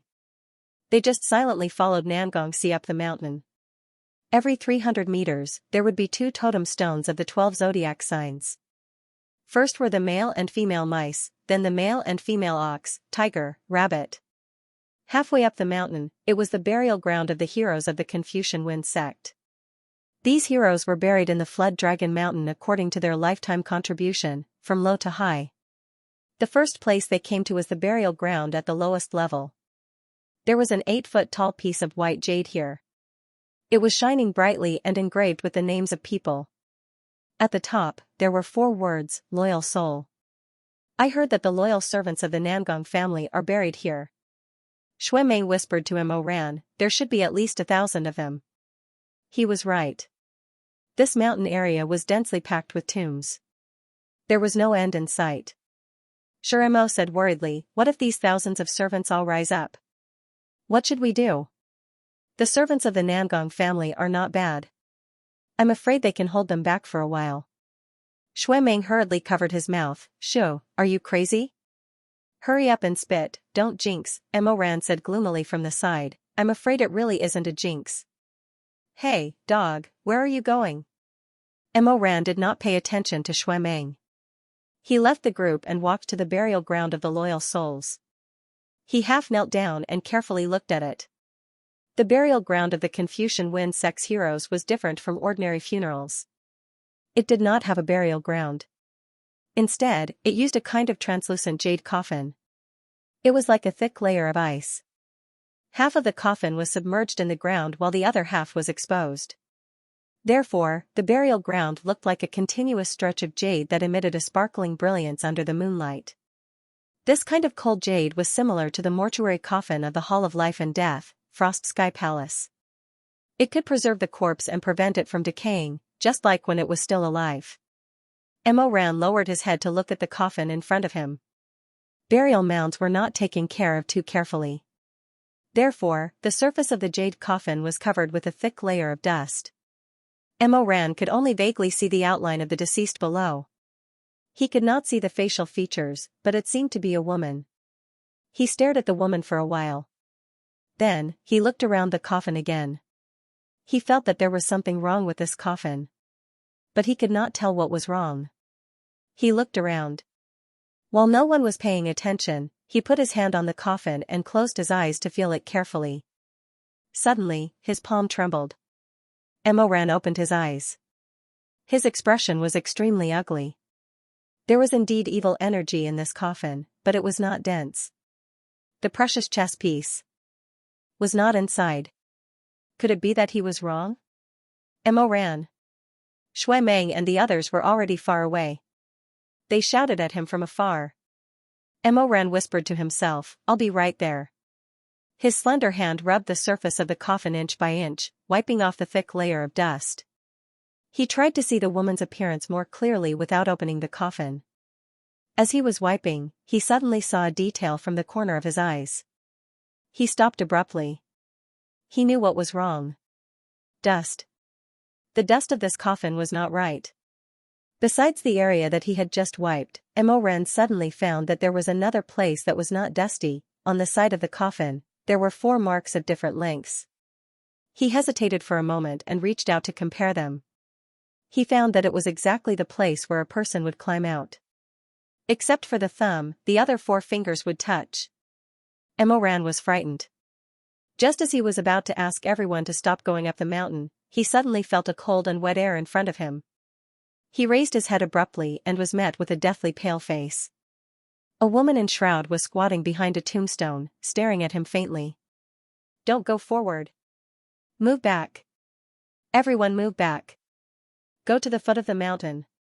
Suddenly, there was a shout. Everyone turned around and saw Mo Ran, dressed in black, rushing over. Behind him, a female corpse was chasing after him, letting out a terrifying shriek. Shui Jingyong was shocked. Ran air? What's going on? Move back. Go back. Under Mo Ran's pitch-black eyes, his gaze was like a pair of unsheathed daggers. He shouted at Nangongxi, Nangong. Drop the soul-repelling stone in front of you. Nangongxi immediately rushed to the top of the mountain. Above the group of loyal souls were the graves of Confucian Wind sect's high-level disciples. In order to prevent future generations from causing trouble, a long wall was set up between the two groups of graves to act as a barrier. He sprinted, and Yuangshi followed closely behind. However, before they reached the soul-repelling wall, Nangongxi suddenly stopped. A group of people slowly walked down from the top of the mountain path. They were all dressed in black, and their silk ribbons fluttered in the wind. At first glance, it was as if the Confucian Wind sect had not been destroyed yet, and a group of valiant and formidable disciples of the Confucian Wind sect had just arrived. However, Nangongxi knew that something was wrong. Yuangshi also knew that something was wrong. There was a difference between these disciples of the Confucian Wind sect and the ones they used to live with. Each of them had a blue ribbon embroidered with the shadow of a crane in front of their eyes. It seemed like a very small difference, but the people of the Nangong family knew what it meant. Living people would never wear these ribbons to cover their eyes. These ribbons were given to the disciples of the Confucian Wind sect to wear before they were buried. It meant that their eyes would cover the auspicious clouds, ride the crane to the west, and live happily forever. Those who came down the mountain were all dead people of the Confucian Wind sect. Nangongxi took a step back, raised his hand, and subconsciously stopped Yuangshi. He did not turn around and only said in a low voice, "Go down. Go down. Go tell Grandmaster Mo that it's too late."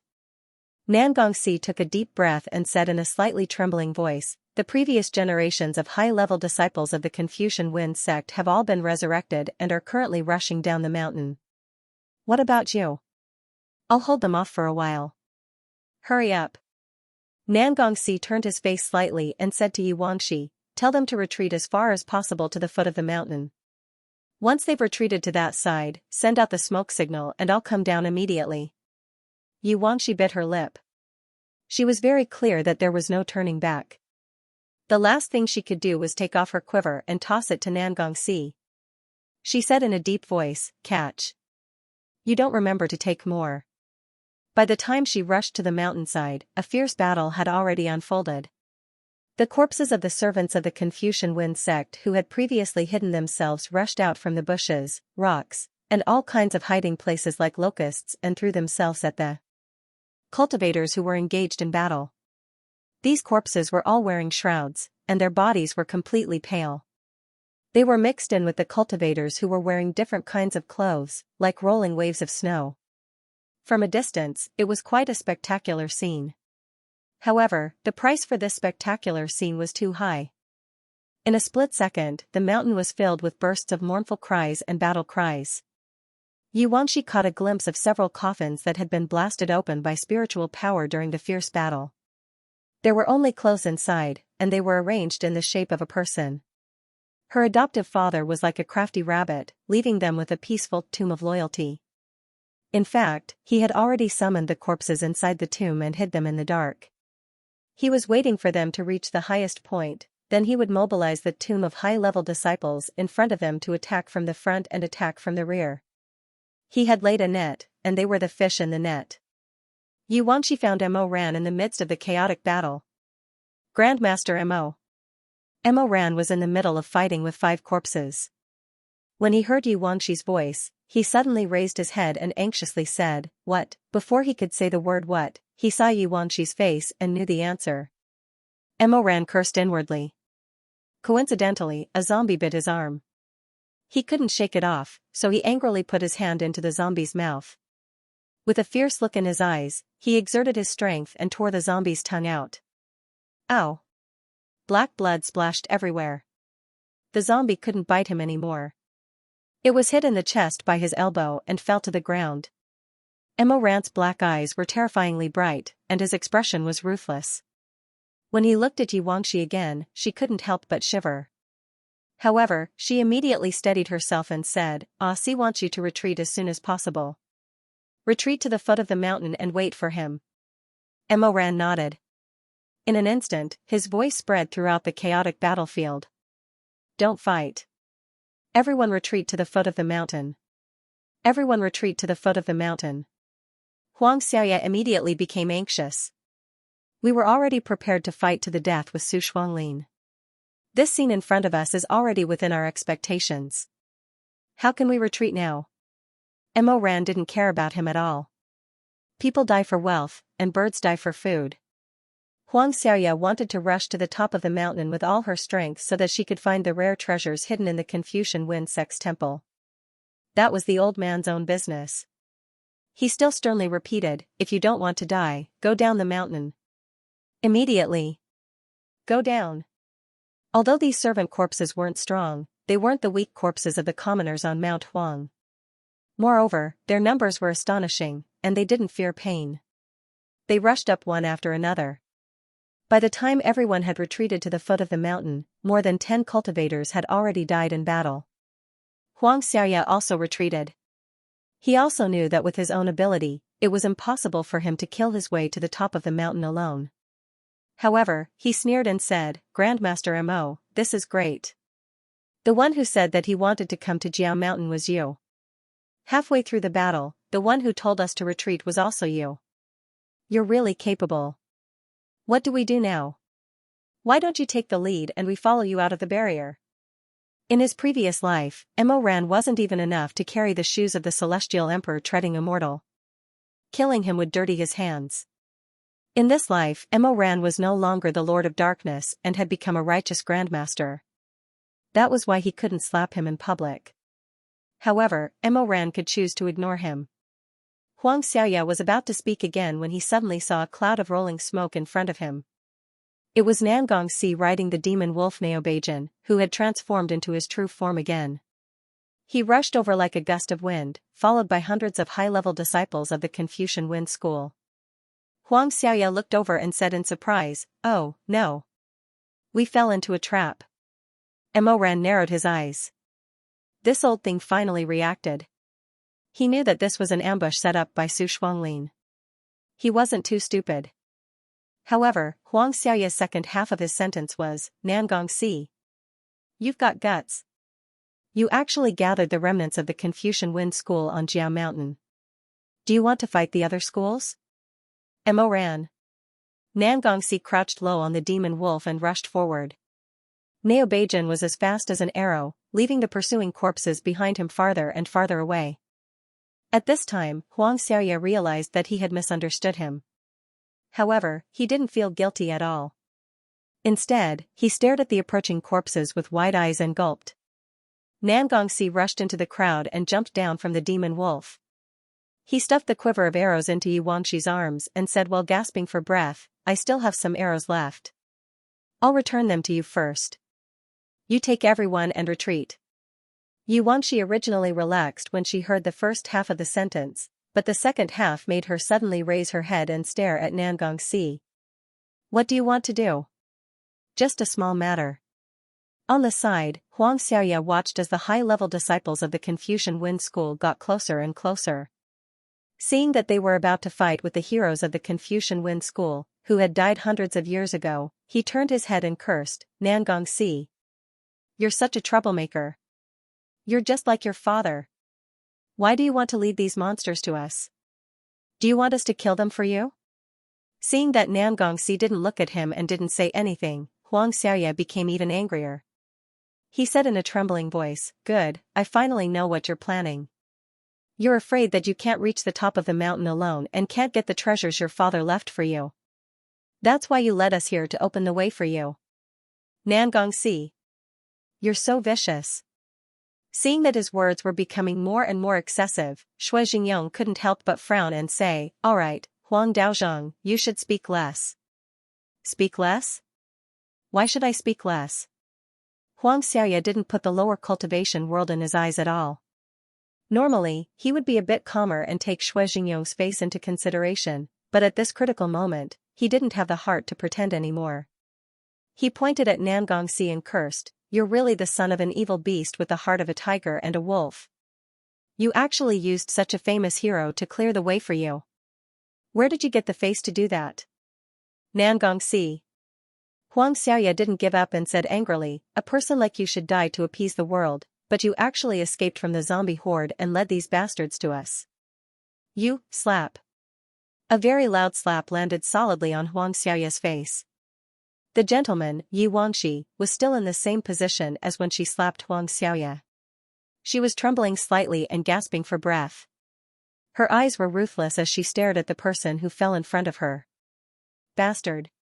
She spoke in a hoarse voice. How can I tolerate such filthy words in front of the hero's grave of my Confucian wind? Jiang Dongtong's people drew their swords and pointed at Yi Wangxi. A middle-aged female cultivator under Huang Xiaoya raised her eyebrows and shouted at her, "You're neither a man nor a woman. How dare you attack your elders? You're the bastard. You're the lackey of the Confucian wind." She shouted and was about to rush up to Yi Wangxi to teach her a lesson. Mo Ran was about to help when he suddenly heard the sound of a rattan whip whipping through the air. In a dazzling golden light, Chu Wanning walked out of the crowd. He held the Heaven's Inquisitor and narrowed his eyes. He had his back to Yi Wangxi and faced Jiang Dongtang. I've said it before.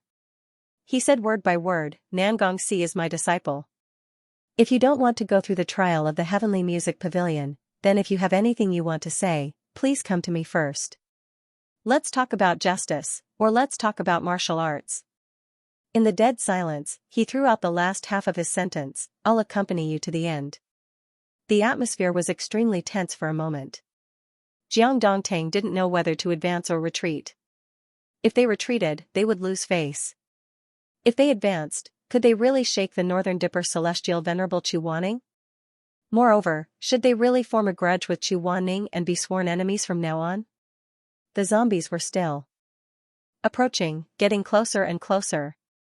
Someone couldn't help but shout, "Stop fighting. Let's talk about it outside. Think of a solution first. What should we do? Should we fight? Should we just fight like this? Then why did we retreat to the foot of the mountain? What's the difference between this and fighting on the mountain?" That's right. Mo Ran couldn't help but think, what's the difference? Although he understood that Nangongxi's actions weren't without purpose, as the last descendant of the Nangong clan, Nangongxi must have had a plan in mind since he told them to retreat to the foot of the mountain. He couldn't help but look at Nangongxi, who hadn't uttered a single word since the beginning. He suddenly discovered that the man's eyes were shining with an indescribable light. A light that made him shudder. Nangong! He shouted, but it was useless. Nangongxi had been silently chanting a forbidden spell since the beginning. Since Huang Xiaoya pointed at his nose and scolded him, he had been chanting this forbidden spell. But it was already too late to notice. Countless vines broke through the ground with a loud rumble.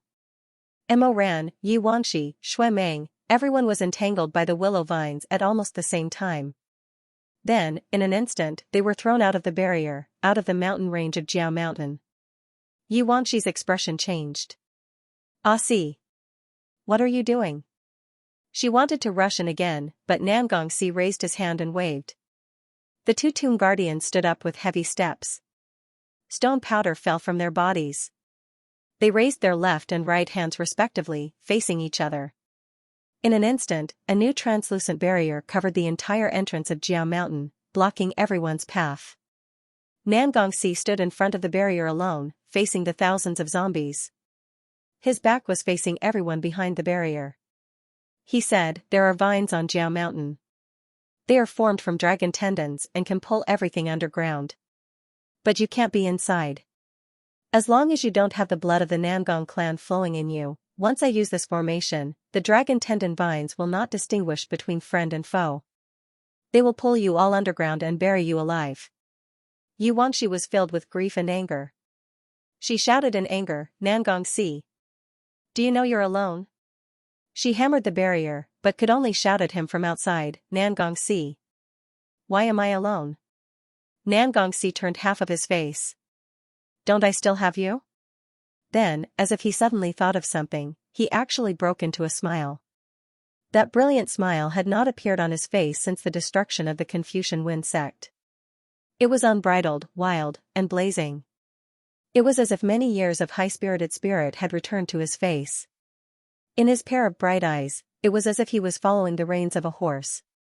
Nangongxi was like many years ago, when he and Yuanxi first entered the illusion trial. He tilted his face, held his sword, and smiled at her. But you girls are really useless. In the end, I still have to protect you. With that, he turned around and strode towards the horde of zombies. 1 step. 2 steps. 3 steps. Stop. Nangongxi stabbed his sword into the ground, untied the gauze on his hand, and fiercely cut along the sharp edge of the sword.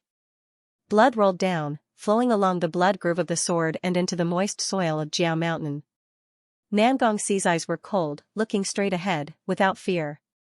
He did not know that at this moment, in the eyes of Mo Ran, who was standing outside the barrier, his figure was overlapping with Yuanxi, who fought to the death in his previous life.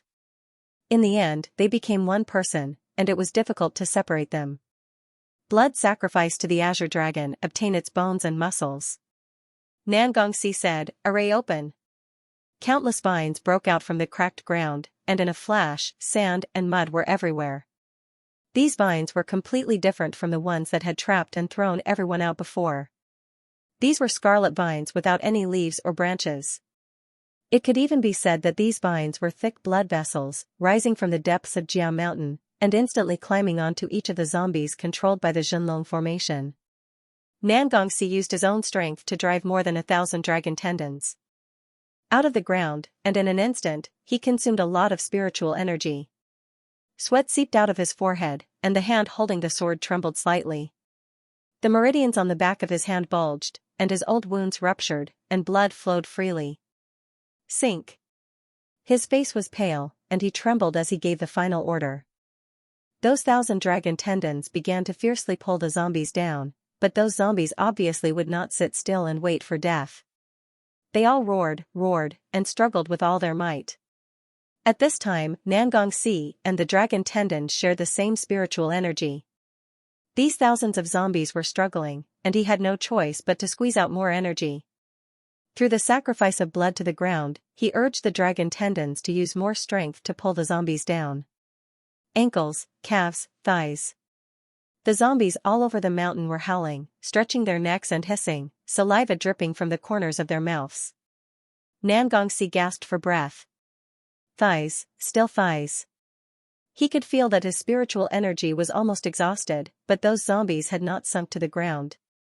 They were still angrily twisting their bodies, using their hands to support themselves, trying to break free. A little more, to the waist, at least to the waist. This way, he could undo the enchantment and let the people outside in. This way, these zombies would not break free and turn the situation around in an instant. At least a little more. His spiritual energy was exhausted, and it turned to the overdraft of his spirit nucleus. Nangongxi only felt a dull pain in his heart. His cracked spirit core, which was already prone to exploding, was trembling slightly in his chest. He clenched his teeth tightly, but blood still flowed down the corner of his lips. A little more. Waist. Very good, they were extremely difficult to move, but they were not the most stable. The zombie's strength was greater than when they were alive, and if they were buried here, they might suddenly break free. A little more. Cough, cough. The power of the spirit nucleus was released again, and Nangongxi only felt dizzy. He could not support himself and knelt on the ground. He vomited a mouthful of blood, which dripped and soaked the black soil. Nangongxi shakily raised his eyelids. In the shaking shadows, he saw that the zombies were dragged deeper into the ground by the dragon tendons, almost burying their chests. These monsters could not move for the time being. Nangongxi's lips and teeth were blood red, and he laughed. He heard Yuanxi shouting outside, "Ah, see. Enough. Open the enchantment. Quickly open the enchantment." Shui Jingyong also shouted, "Quickly open the enchantment, Nangong. We'll help you. Nangong, quickly open the enchantment. Open the enchantment." The people shouting gradually increased. In this world, not everyone was completely heartless. Nangongxi smiled.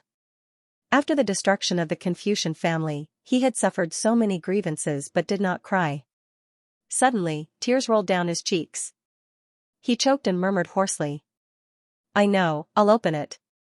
I'll open it. He raised his trembling hand, ready to remove the enchantment that was blocking everyone. However, the ground suddenly trembled, and then began to tremble slightly. Nangongxi obviously felt it. He was suddenly startled, then raised his head and looked at the scene in front of him with an expression of disbelief. The dragon tendons that followed his orders to drag the zombies deep into the ground suddenly loosened one by one, and then wrapped around the zombies' chests and backs, pulling them out of the ground one by one. Impossible.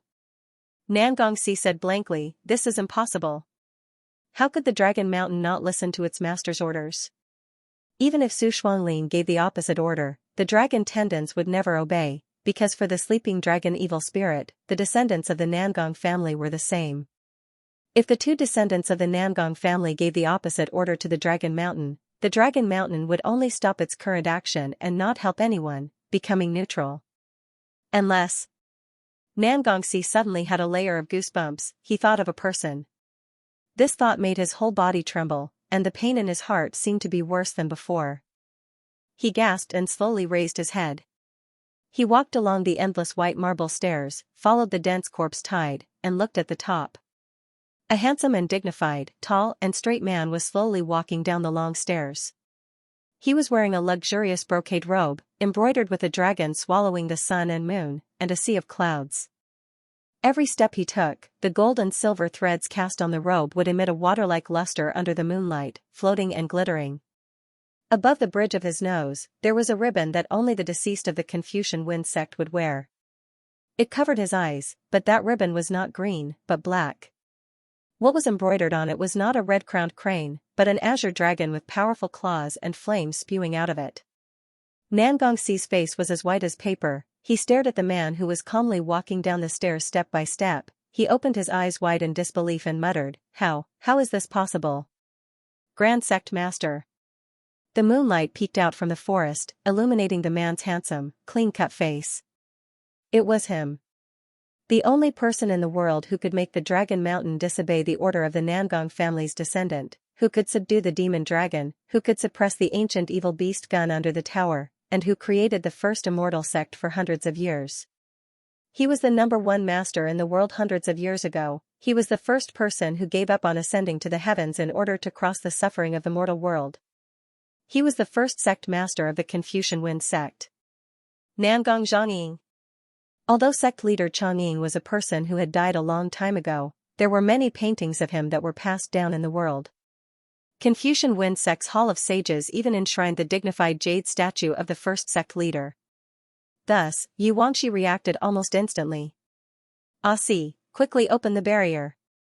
You can't beat him. Of course, he couldn't beat him. Who could beat him? Perhaps even the current most powerful grandmaster in the cultivation world, Chu Wanning, wouldn't have a chance of winning against him.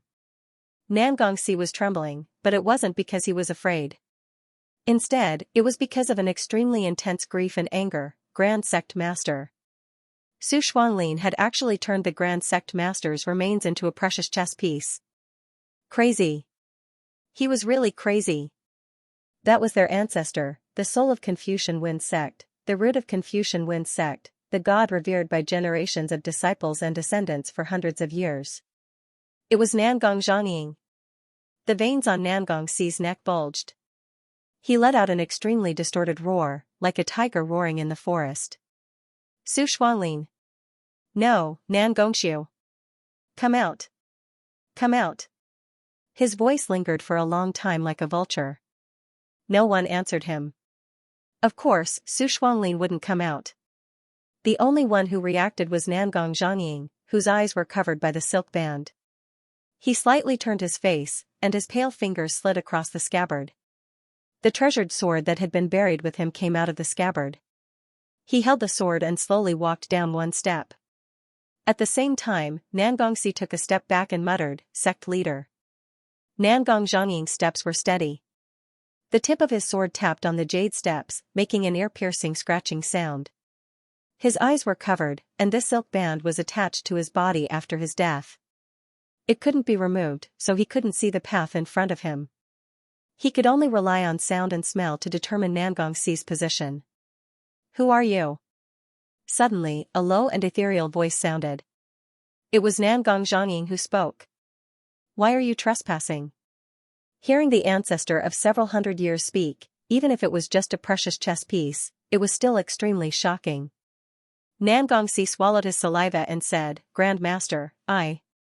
He suddenly let go of the sword he was holding and knelt down to kowtow. Junior is unworthy. I, Nangongxi, the 7th generation direct disciple of the Confucian Wind School, pay my respects. 7th generation. See. Changying's corpse slowly and numbly repeated these words. Then, he shook his head and raised his sword. He only said one word, kill. Weapons clashed. As Nangongxi struck him, he felt his arm go numb. The elder's strength was astonishingly great. A deathly pale face approached, his breath was as cold as ice. Trespassers will be killed. Grand Sect Leader. The sword was dazzling, and the sword momentum was astonishingly swift and fierce. When the iron blades collided with each other, sparks flew in all directions, and the light was like snow. Shui Jingyong punched the barrier and said, Are you crazy? How can you beat him? Who didn't know about Nangong Zhongying's bravery? It was said that his strength was astonishing. Even if he didn't use a weapon, he could smash rocks into pieces with one hand. Deal with him? Perhaps even 10 Nangongxi wouldn't be enough to play with his ancestor. Nangongxi's mind was blank.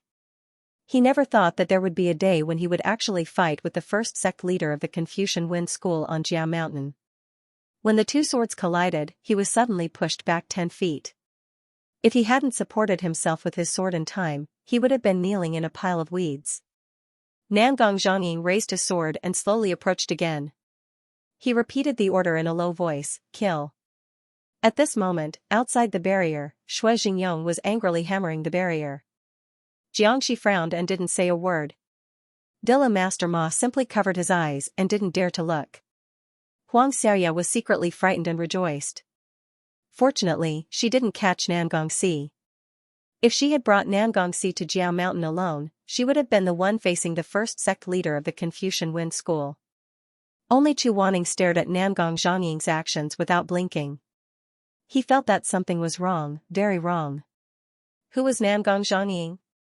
Just look at the two evil beasts he subdued, one was a demonic dragon and the other was a gun.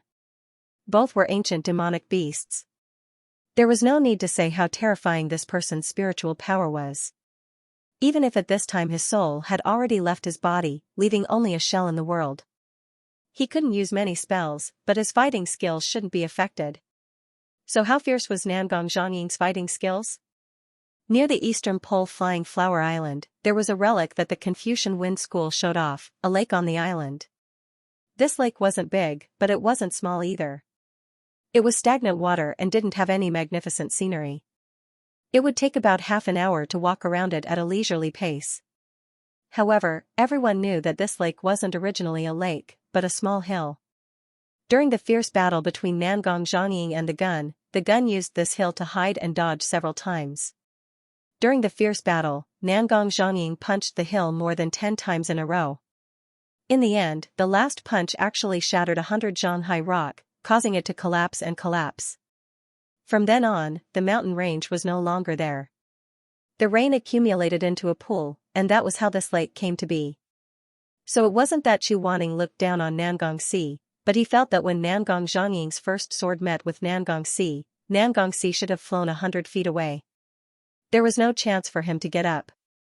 There was something fishy about this corpse. Chu Wanning's eyes were like a sharp blade that scraped every inch of Nangong Zhongying's muscles and bones. Suddenly, his sharp eyes focused and fell on Nangong Zhongying's arm that held the sword. He paused, and in that instant, a spark lit up in his mind. He suddenly realized what was wrong. On the other side, Nangongxi was struggling to support himself with his sword. He staggered and stabilized himself. He was like his wolf dog. He could be defeated, but he definitely wouldn't run away. He used his sleeve to fiercely wipe the blood from the corner of his mouth. Just as he was about to fight again, he suddenly heard a familiar voice behind him. Hit his left side. The meridians in his left arm are all broken. Grandmaster Chu? Don't be distracted. Chu Wanning stood outside the barrier, his pair of brown eyes staring at the two people who were fighting. Even if Nangong Zhongying's left arm is broken, you can't let your guard down. Hearing Chu Wanning's words, the surrounding masters all looked at Nangong Zhongying's left arm. Sure enough, they found that the corpse's left arm was soft and weak. Shui Jingyong was shocked. Master Nangong. Zhongying's meridians were broken after he died? Who did it? No one answered. But people like Yi Wangxi who were familiar with Nangong Zhongying's life quickly understood. Who did it? Who in this world would break his meridians? Who could break his meridians? While fighting with Nangong Zhongying, Nangong Si stared at his ancestor's face. The face was exactly the same as that of the jade statue in the Hall of Sages. It was as if Nangong Zhongying was still alive in this world and had never walked towards death. If he was really still alive, if he really didn't die, if these hundreds of years were written off, then at this moment, was he accepting the test of the first generation of masters, accepting his trial, accepting his guidance? Neo Beijing. Come here. Nangong Si's senses gradually returned to his body. He sternly called for the demon wolf and flipped over. He stared at Master Nangong Zhongying's left arm and attacked at an extremely fast speed. A scene of his childhood flashed before his eyes. He stood in front of the magnificent jade statue in the Hall of Sages, tilting his head to look at the statue of the first generation of masters. A child's perspective was always strange. He suddenly turned his head to Rong Yan and said, "Mother, this statue is not done yet." "Why is it not done yet?" Rong Yan dragged her luxurious robes and covered her mouth with a handkerchief. She lightly coughed and walked to the child's side. She looked up at the statue of Master Nangong Zhongying and said, "Isn't it very good? It's very detailed, very lifelike." "I don't understand." Rong Yan sighed. She was an impatient person. She hated that she could not shove the knowledge that other people had to spend 20 years to learn into her son's head in just 2 years. It means that it's carved like a living person. Every detail is very lifelike. Didn't I teach you these 2 words last time? Nangong Si curled his lips and said, "But it's carved wrong." "What's wrong?"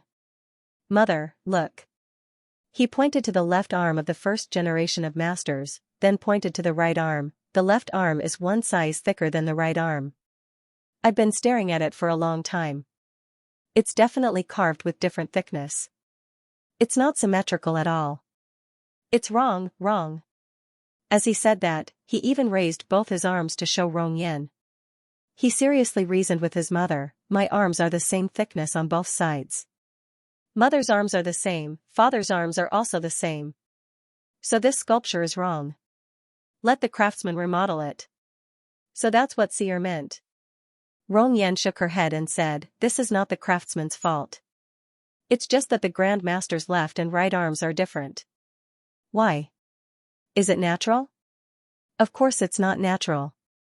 Rong Yan said, "The Grand Master uses his left hand. The strength of his left arm is much greater than his right arm.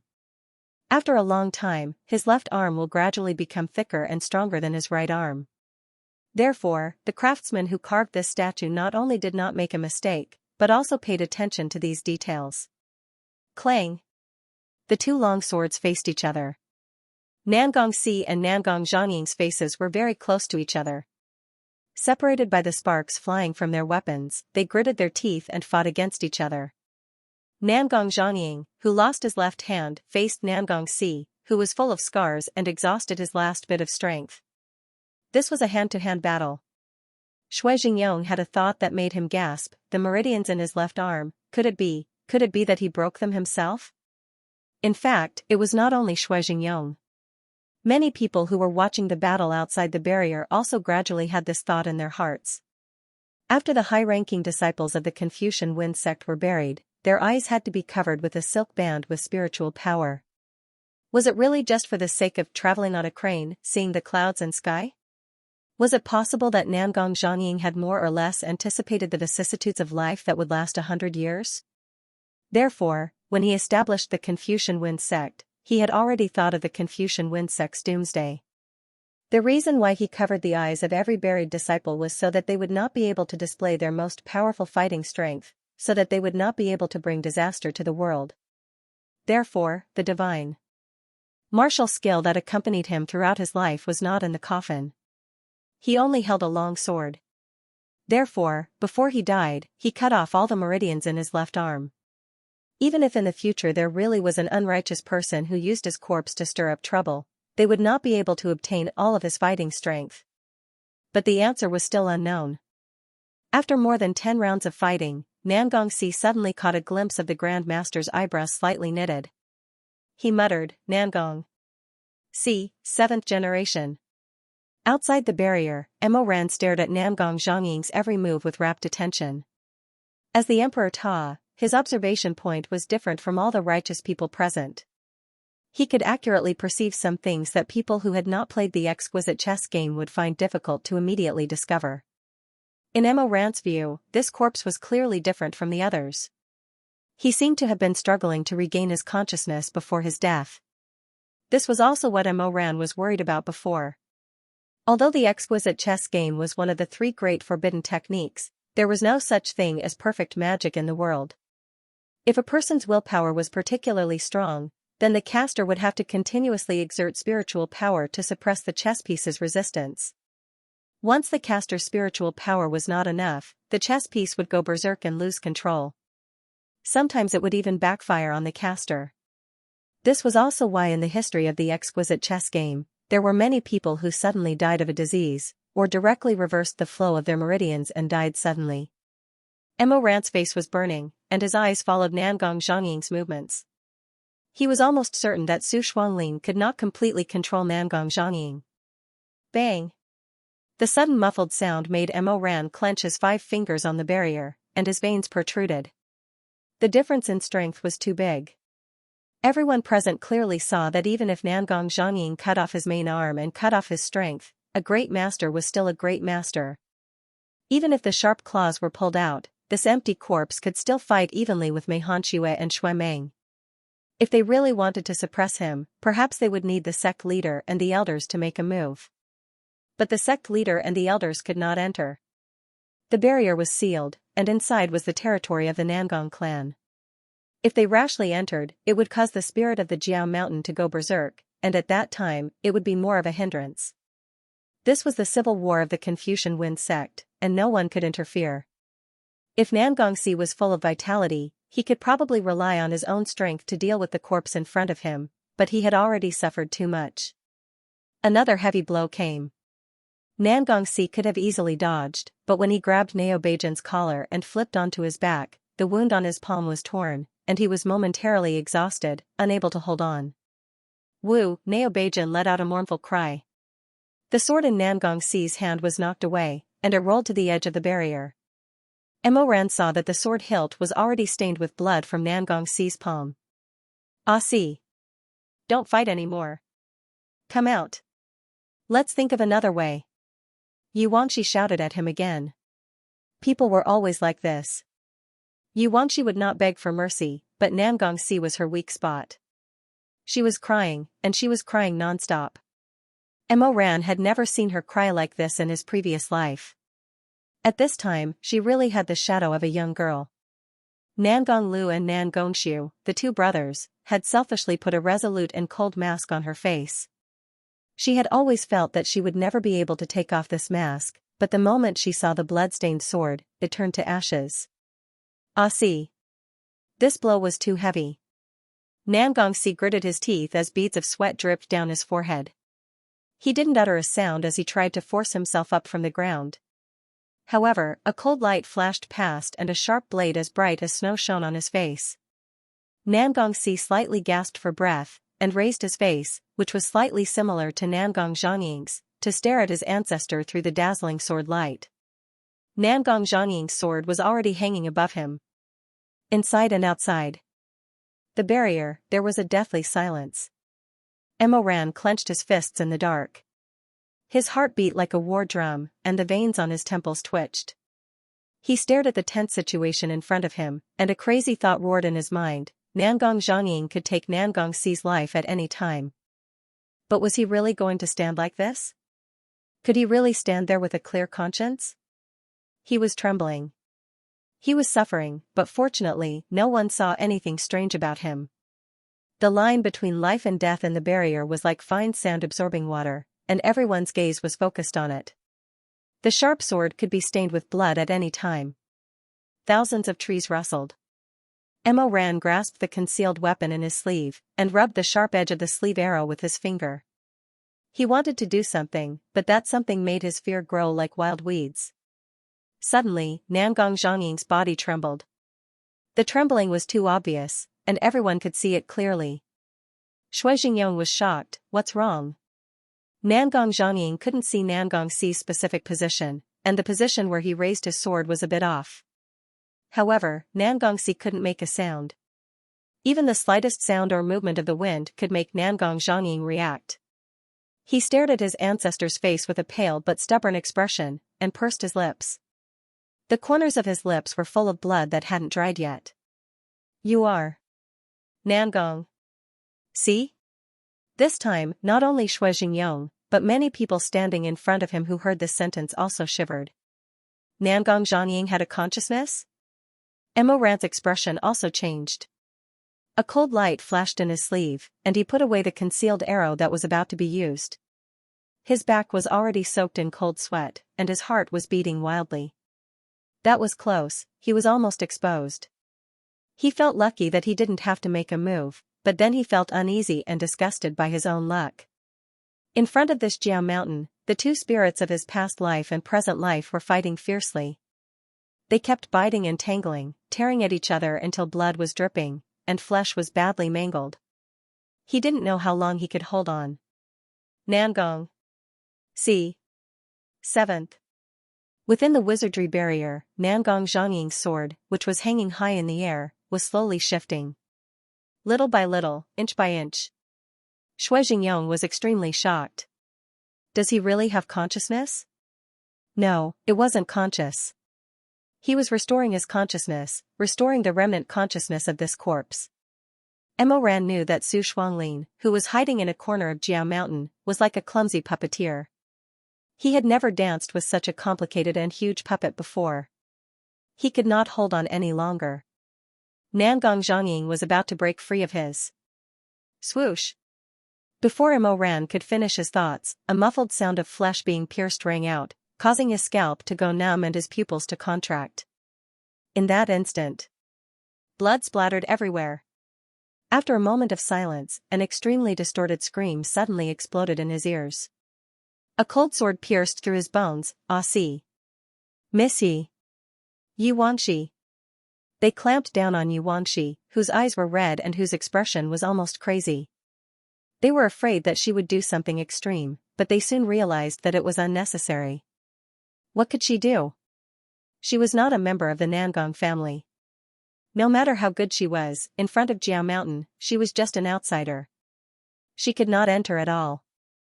Nangong Zhongying's sword mercilessly pierced through Nangong Xi's back and shoulder. If he could see with his own eyes, he was afraid that right now there would be a gaping hole in Nangong Xi's chest. Nangong Xi froze for a moment and seemed to want to say something, but Zhongying immediately pulled out his sword. Blood splattered everywhere. Nangong Xi, who fell to the ground, vomited a mouthful of blood. He could not even support himself anymore. After struggling a few times, he finally collapsed into the mud. He did not know what Su Shuanglin did. Perhaps he donated the power of his spiritual core, or perhaps he used all of his consciousness to firmly control Nangong Zhongying. The body that was about to recover its spiritual sense suddenly turned into a puppet that killed decisively. He held a sword, and blood dripped from the thin sword groove. The blood dripped onto the ground, and under the moonlight, it converged into a small pool of darkness that was uncertain whether it was dark or bright. Nangong Xi once again tried to crawl up from the ground, but failed. In the mud, he barely managed to raise his face. Emo Ran's eyelashes trembled, and he closed his eyes. He would rather Nangong Xi not let anyone see this face of his. His originally proud, arrogant, clean and handsome face was now only covered in blood and mud. His facial features were almost indistinguishable. He was in such a sorry state that it was enough to make anyone with a conscience feel sorrowful. Although Nangong Xi's eyes were not sad, there was still fire in his eyes, and there was still light. Nangong Zhongying wanted to strike again, but a white light rushed over and tangled with him. Neobajan roared and howled, full of murderous intent, and did not care about anything else. Ah see.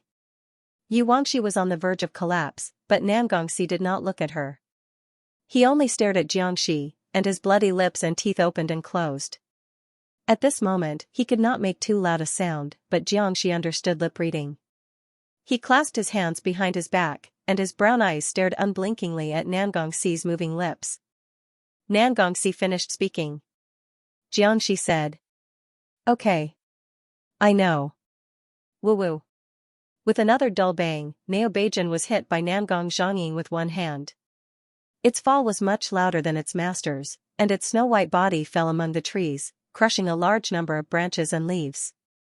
Immediately after, its spiritual power could not support it, and a cloud of smoke rose from the ground. Before the smoke dispersed, a fluffy white puppy rushed out.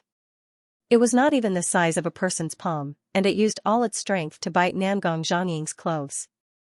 It was Neobajan's original form. Nangongxi turned his head and coughed softly. Go quickly. Oh woo. Neobajan did not leave. However, its little bit of strength was like a clay ox entering the sea when it bit Nangong Zhongying. Nangong Zhongying was too lazy to pay attention to it. He moved his fingers, and the ground of Jiao Mountain shook. The thousands of corpses that Nangongxi had previously tied up were instantly pulled out of the ground by vines. He had the strength to pull up mountains. He was unstoppable. Nangongxi's eyes flashed with a fierce light. He also pressed his hand hard on the ground. In an instant, he felt a sharp pain in his chest. His spiritual core was crushed. He used his spiritual core, which he had cultivated for more than 20 years, and his painstaking efforts to cultivate for more than 20 years, to stake everything on one throw and never look back. He shouted with blood in his eyes, sink. Collapse. He could clearly feel that the core that had accompanied him for 20 years in his heart had collapsed in an instant. It was very light, like the ripples of a spring lake blown by the wind. It was very heavy, like the rolling stones of a broken mountain. In the end, it turned into fine powder. At that moment, Nangongxi vaguely felt a sense of relief. So this was what it felt like to have one's spiritual core crushed? Although it was painful, it was not a heart-wrenching pain. Then, when his mother died, she probably did not suffer too much. In just a moment, there was nothing left. The evil dragon spirit actually trembled slightly because of his sacrifice. The blood vines that were about to let go suddenly closed again and clung tightly to the zombies that were about to break out. Nangong Zhongying slightly raised his chin and said in a low voice, Then, he walked step by step to Nangongxi and stood in front of him. Nangongxi could not move at all. Without his spiritual core, he was no different from an ordinary person. He couldn't even summon back his sword. He gasped for breath and looked up. His eyes reflected the moonlight, as well as Nangong Zhongying's face, which was against the moonlight. Grand Leader. Nangong Zhongying's blindfolded ribbon fluttered in the cold wind. He stood on the spot for a while before moving his finger again. However, due to the sacrifice of Nangongxi's spirit core, the spirit of the Jiao Mountain couldn't immediately respond to the command of its original master's corpse. Thus, the blood vines didn't move at all. In fact, they even slowly dragged the rampaging corpses and continued to sink underground. However, Nangongxi knew that he could not hold on much longer. As long as Nangong Zhongying had the heart to give the order, Jiao Mountain would definitely listen to the first master's orders. He could not change anything. However, even though he couldn't change it, he would still pay the price to do it. He would try his best to do it. He had a clear conscience. Outside the enchantment, Mo Ran gritted his teeth. The arrow in his sleeve was at his fingertips again. The lines on his face were extremely tense. His hands were slightly trembling under his robes. Inside the enchantment, Nangongxi said, Grand Leader. I'm sorry. I still didn't do anything. The ancestor's sword was raised again. Nangongxi slowly closed his eyes. Suddenly, just as he was about to be killed, he saw Nangong Zhongying turn his neck. With difficulty, he squeezed out a sentence from between his teeth.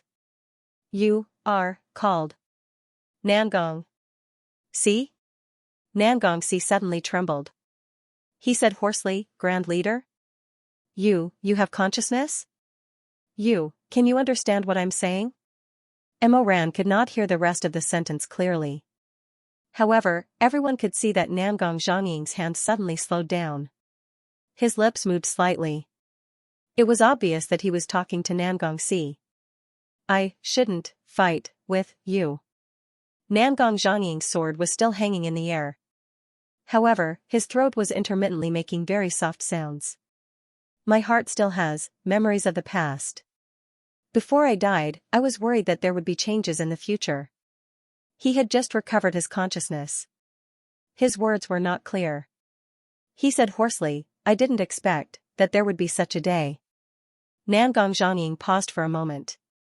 He continued, Nangong. See. Later, after I finish chanting the incantation, you immediately take away the bow and arrow. Bow and arrow? What bow and arrow? Nangongxi's mind was buzzing. He did not react for a moment. However, Nangong Zhangying had already turned his long sword. With a whoosh, it scraped against the ground. He let out a long roar like a dragon's cry. Then, he moved back a few feet. His clothes fluttered in the wind. He looked like a banished immortal. Nangong Zhangying was trembling. At this moment, he was barely able to free his lips and tongue from the spellcaster's control. Every word he said required a lot of energy. Piercing, cloud, summon. After he said this sentence word by word, a clear and melodious cry suddenly came from the heart of Flood Dragon Mountain. The ground in front of Nangongxi suddenly split open. Amidst the rolling sand, a deep blue horn bow continuously rang out, illuminating the endless night. Everyone was frightened. Even someone as cold as Chu Wanning slightly changed his expression. The legendary divine weapon that accompanied the first sect master of the Confucian Wind sect, Piercing Cloud. Quickly, take it away. Nangong Zhangying said hoarsely. His hands trembled violently, as if he was resisting an invisible spider web. He did his best to not go forward and take his divine bow, Piercing Cloud. Piercing Cloud arrow, can burn flesh and blood, burn. Nangongxi actually already understood what he meant. However, this stimulation was too great. He could not believe it. So he opened his mouth and asked hoarsely, burn what? Me. Nangong Zhangying suddenly roared in anger. Grand Sect Master. Don't let my corpse do the thing that I hated the most when I was alive. Nangong Zhangying stood tall and straight, his robes fluttering in the wind. He left behind his last word after 100 years, burn. For thousands of years, there had been many heroes in the world of cultivation, but now there were only 10 people who could be listed on the list of immortals, and Nangong Zhangying was one of them. In the past, Emoran did not think much of it. He once crushed the 72 cities of Confucian Wind with just a little finger. He only thought that there were hundreds of useless people hiding in the immortal city. Before the knife was placed on their necks, they began to cry in pain. Before the sword was cut, they began to beg for mercy. Just like what Ji Wangxi said before he died in his previous life, in the 70 cities of Confucian Wind, there was not a single man. In Emoran's eyes, Confucian Wind sect was a plate of loose sand, and the Nangong Zhangying who gathered this plate of loose sand, what kind of great person could he be? Bloodstains were everywhere, and the foundation of 100 years was razed to the ground by the latecomers in an instant. There were dead bodies everywhere, and crows were pecking at the stomachs of the dead people. The Emperor Ta of that year walked up the stairs. There was no expression on his face, and he pushed open the door of the Hall of Sages.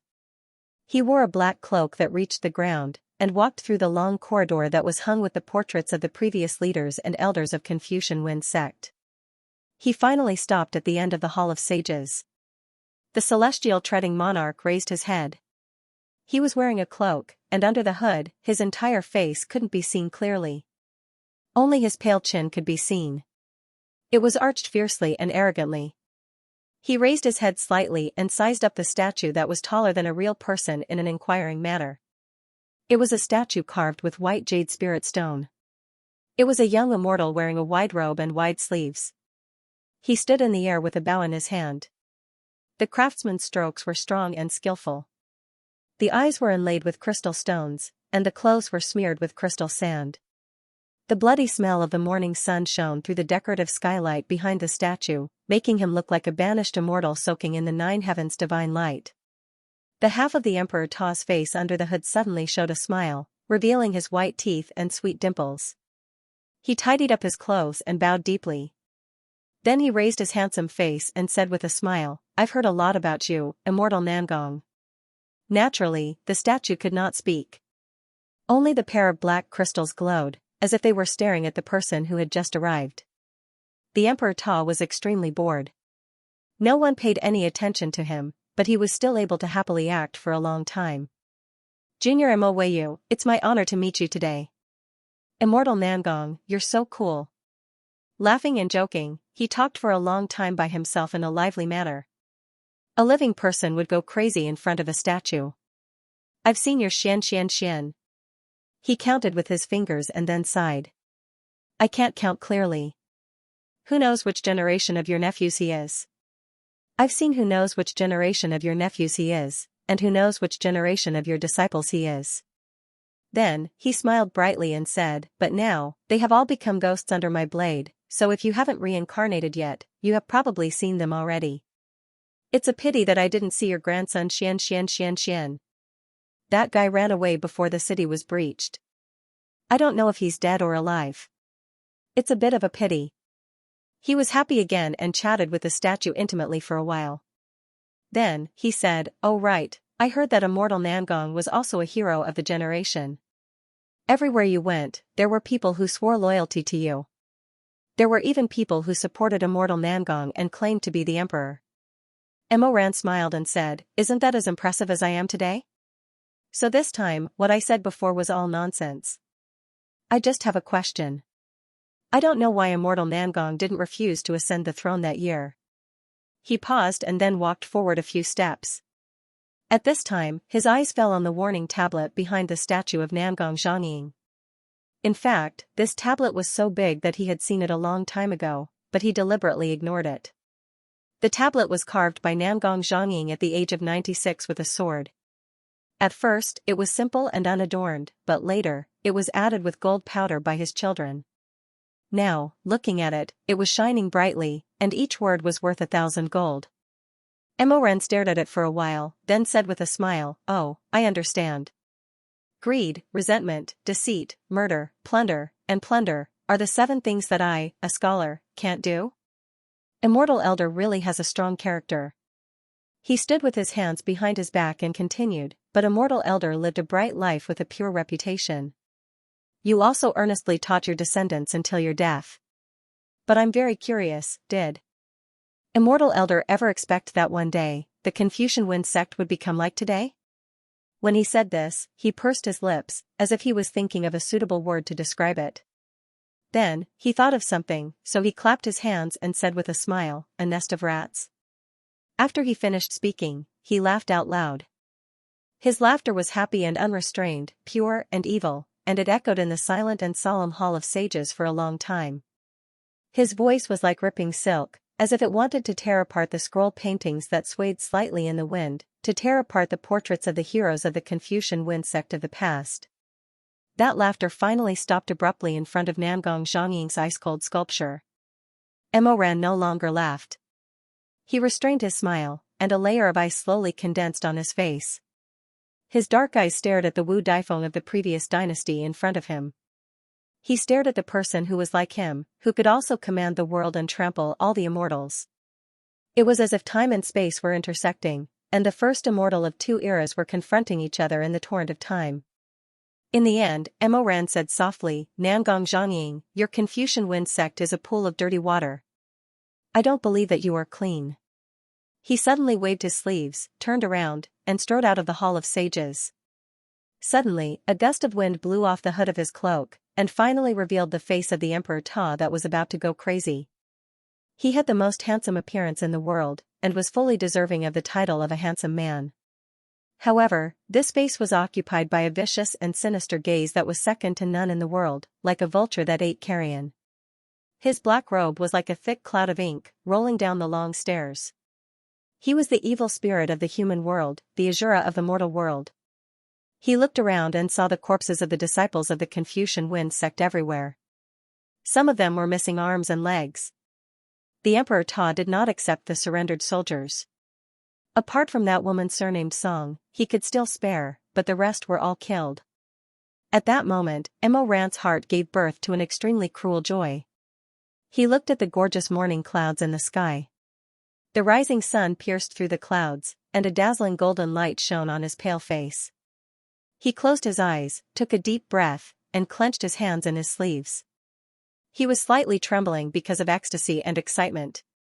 He used to be a person whose life was worthless. When he was young, he used to beg for food in Lini. He once saw his mother starve to death. He didn't even have a straw mat to wrap her body in. At that time, he asked a cultivator of the Confucian Wind sect if he could get him a coffin. The thinnest and worst one would be fine. However, that person said to him, without exception, that person ridiculed him. That cultivator said, what kind of person should be matched with what kind of coffin? Life is 3 feet long, you can't ask for 10 feet. He had no choice, so he wanted to bury his mother on the spot. However, Lini was strictly guarded. The nearest mass grave was outside of Dai City, and it could only be reached after crossing 2 hills. He dragged his mother's body, and along the way, he received disgusted, disdainful, surprised, and sympathetic gazes. However, no one helped him. He walked for 14 days. A child dragging a woman's body. 14 days. 14 days. Not a single person was willing to help him. At first, he would kneel on the side of the road and beg, pleading with passers-by, coachmen, and farmers to give him and his mother a ride on a wooden cart. But who would be willing to put a body they didn't know on their cart? Later, he stopped pleading. He just gritted his teeth and dragged his mother, walking step by step. The body stiffened, softened, and began to rot. A foul stench and corpse fluid seeped out. All the passers-by stayed 3 feet away from him, covering their noses and rushing forward. On the 14th day, he finally arrived at the mass grave. There was no longer any smell of living people on his body. The stench of corpses pervaded his bones. He didn't have a pick, so he used his hands to dig a shallow hole under the mass grave. He really didn't have the strength to dig a deep hole. He dragged his mother, who had rotted beyond recognition, into the hole. Then he sat beside her in a daze. After a long time, he said stiffly, "Mother, I should bury you now." He began to scoop up dirt. He only managed to scoop up a handful when he sprinkled it on his mother's chest. He collapsed and cried bitterly. It was strange. He thought that his tears had already dried up. No, no, no.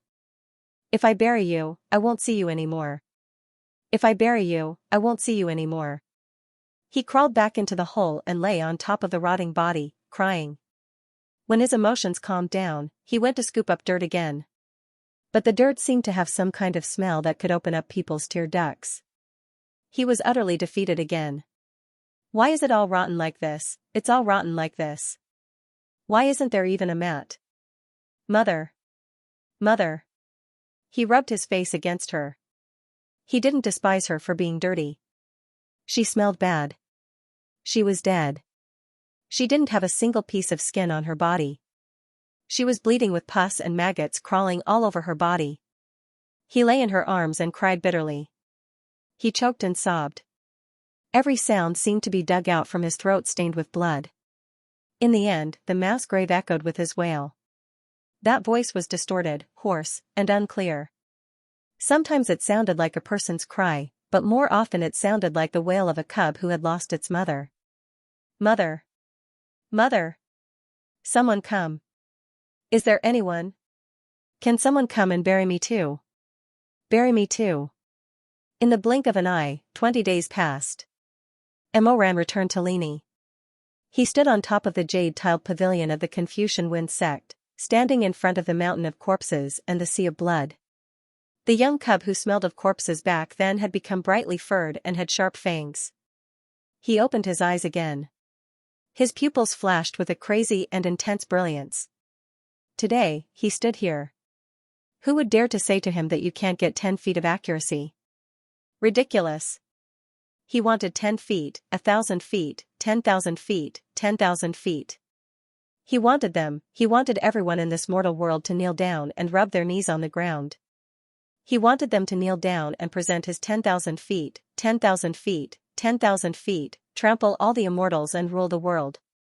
He entered the Hall of Sages and saw the Nangong Zhongying. He became more and more certain of his own desires and ambitions. Yes, trample all the immortals and rule the world. He could grasp everything in the palm of his hand and grasp everything in his grasp. He would no longer be the child who cried bitterly while holding a corpse. He would no longer let the people he loved die in front of him. He would no longer let them rot in front of him. Their skin would grow white bones, and their beauty would decay into mud. He would never do it again. 100 years later, he would also become a deity like the Nangong Zhongying.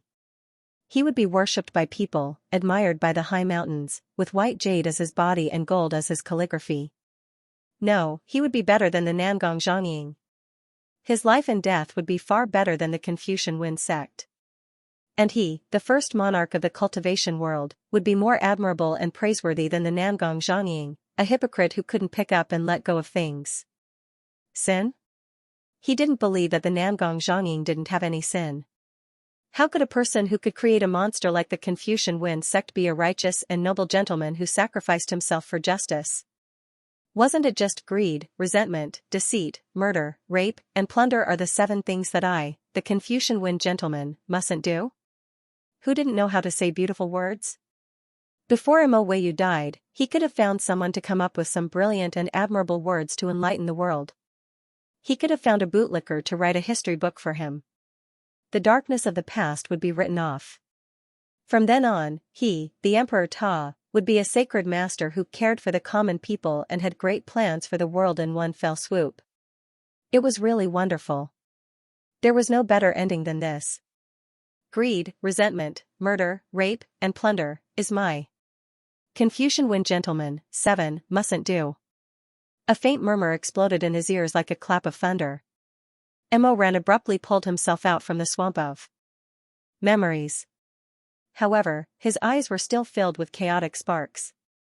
He raised his head to look at Nangong Zhongying, whose chest had already been pierced through by Nangong Si's cloud-piercing arrow. It was the same face as the jade sculpture from back then. Someone cried out in alarm. Nangong Si was injured to that extent. How could he pull the cloud-piercing bow? Was that bow prepared in advance? Look, there's spiritual energy attached to the bow. It's not Nangong Si's. It's. No one said anything else. But everyone was well aware. It was Nangong Zhongying's. The only person who could control the cloud-piercing divine bow was Nangong Zhongying. The last spiritual energy left by Nangong Zhongying was on the bow before he died. The fire quickly spread and burned Nangong Zhongying's chest. The cloud-piercing arrow pierced his heart, and the fire instantly spread to his whole body. But the corpse did not feel any pain. Nangong Zhongying's body looked so tall and straight in the fire. His face was so peaceful and calm, and even calm. Mo Ran heard Shui Jingyong murmur, he expected this? Did he foresee such a day? No. It could not have been predicted. This was just a coincidence. Mo Ran was stunned. His pupils twisted into 2 thin slits. This was just a coincidence. But how could he convince himself? The ability to break free from the control of the precious chess pieces, the broken meridians, the cloud-piercing divine weapon that was buried in the Jiao Mountain, and the arrow that was filled with spiritual energy. If it was not carefully planned, how could it be to this extent? He staggered a step back. He used to think that they were the same. He used to think that all the legendary heroes in this world were born with a pair of hands that could cover the sky, that could wipe away the stains of their life, that could put on a clean shroud, leaving behind a field of pure white. He thought that Nangong Zhongying was the same as the Confucian Wen sect, that they were all nothing more than appearances, that they were all evil beasts wearing human skin masks. Was he wrong? He looked at Nangong Zhongying, who was wrapped in the brilliant fire. Hundreds of years ago, he was like him, an immortal who had amazing spiritual energy and the ability to penetrate the heaven and earth. Was he wrong? Nothing could drown out the sins. No matter how dignified the official history was, there would always be flaws that could not be justified. Long tongues could never be stopped. Nangong Zhongying was a kind person. He refused to be a tyrant and did not ascend. He used to think that it was just a disguise by the people at the peak of power. Was he wrong? Nothing could hide the truth, just like the snow that had been deposited for a winter would melt. After the vast whiteness faded away, the earth exposed the face of the crisscrossed ravines. All the dirt hidden in the wrinkles had nowhere to escape. When the sun shone, they all screamed in the daytime. Was he wrong? Emo Ran slowly shook his head. He stared at Nangong Zhongying. Nangong Zhongying also raised his face. He was still covered by the black silk band embroidered with the soaring dragon.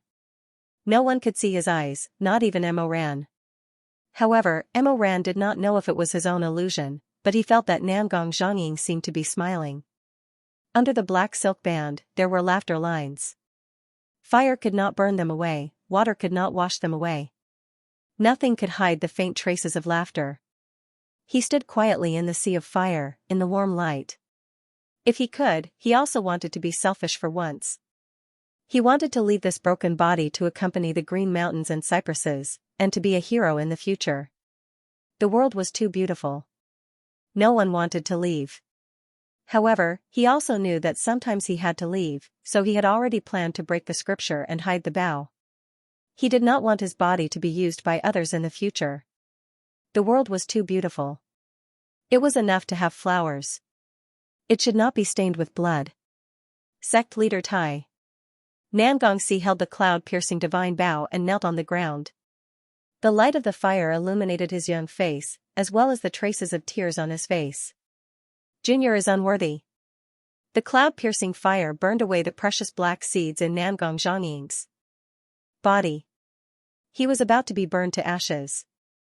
His whole body became fainter and fainter in the light of the fire. Nangong Zhongying, who had completely regained his freedom, asked Nangongsi, "How many years has it been since the Confucian Wind sect was established?" He was only a corpse. His soul was no longer there. There were not many memories and consciousness left in the body, so he could only ask such a simple question. Nangongsi did not dare to be negligent.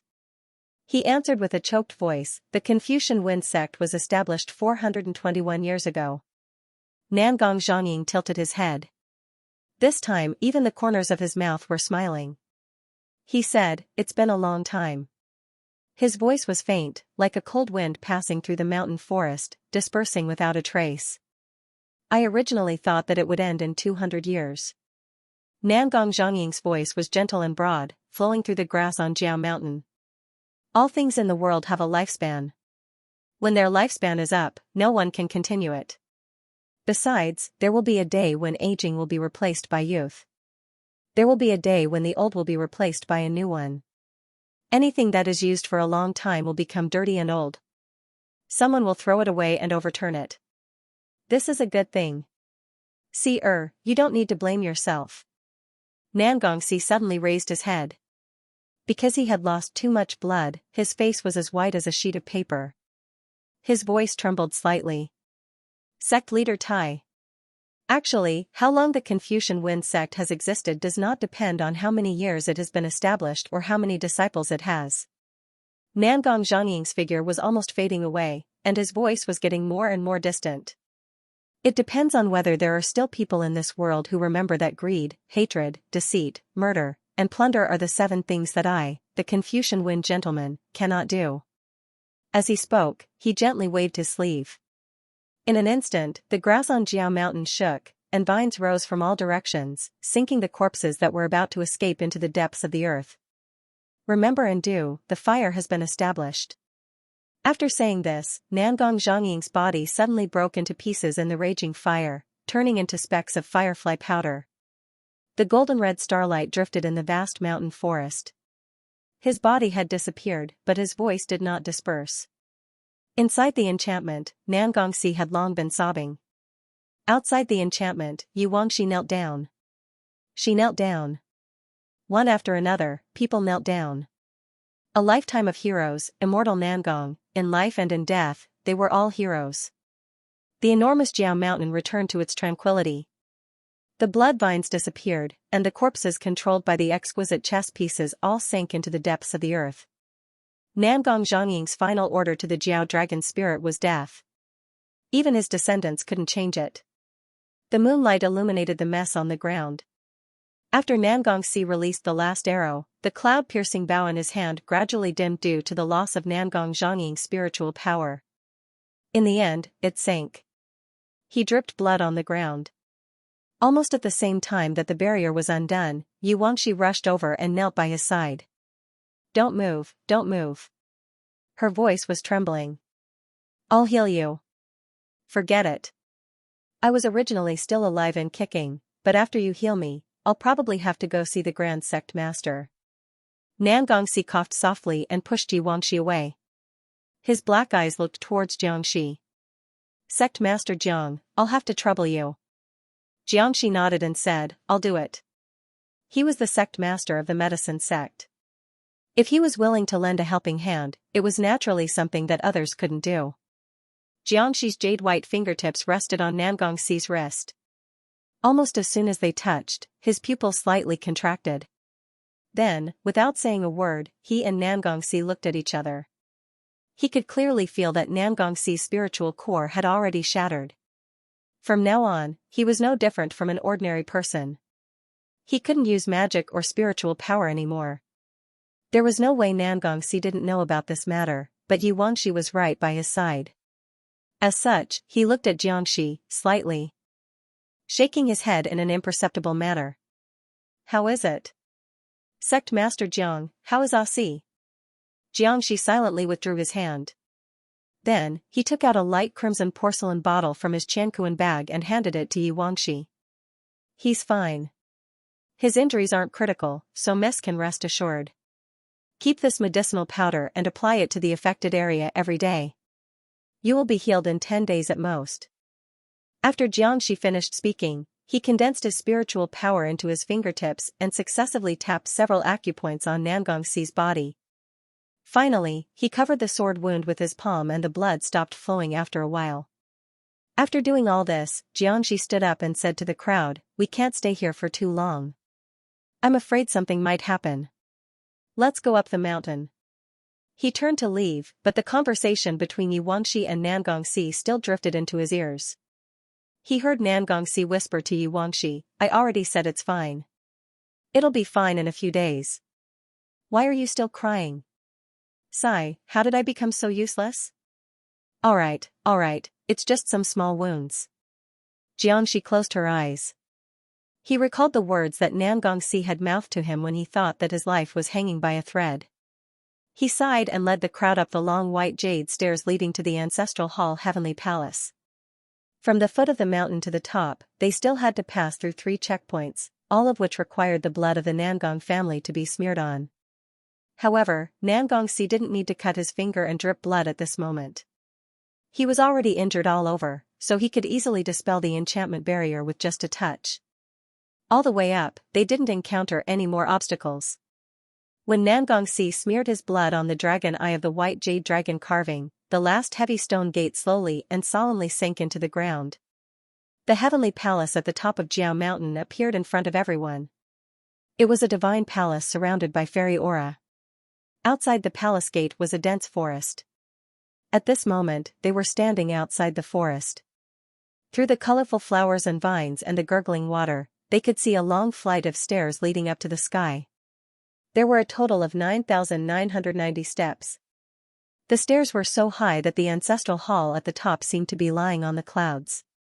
They could only see an ethereal shadow. Under the moonlight, it emitted a lustrous light. It was like the Guanghan Palace, like the Lingxiao Hall, not knowing whether it was heaven or earth. Almost everyone who saw this ancestral hall was shocked by its magnificence and workmanship. Then, they felt anger, jealousy, greed, and covetousness, all kinds of different feelings welled up in their hearts.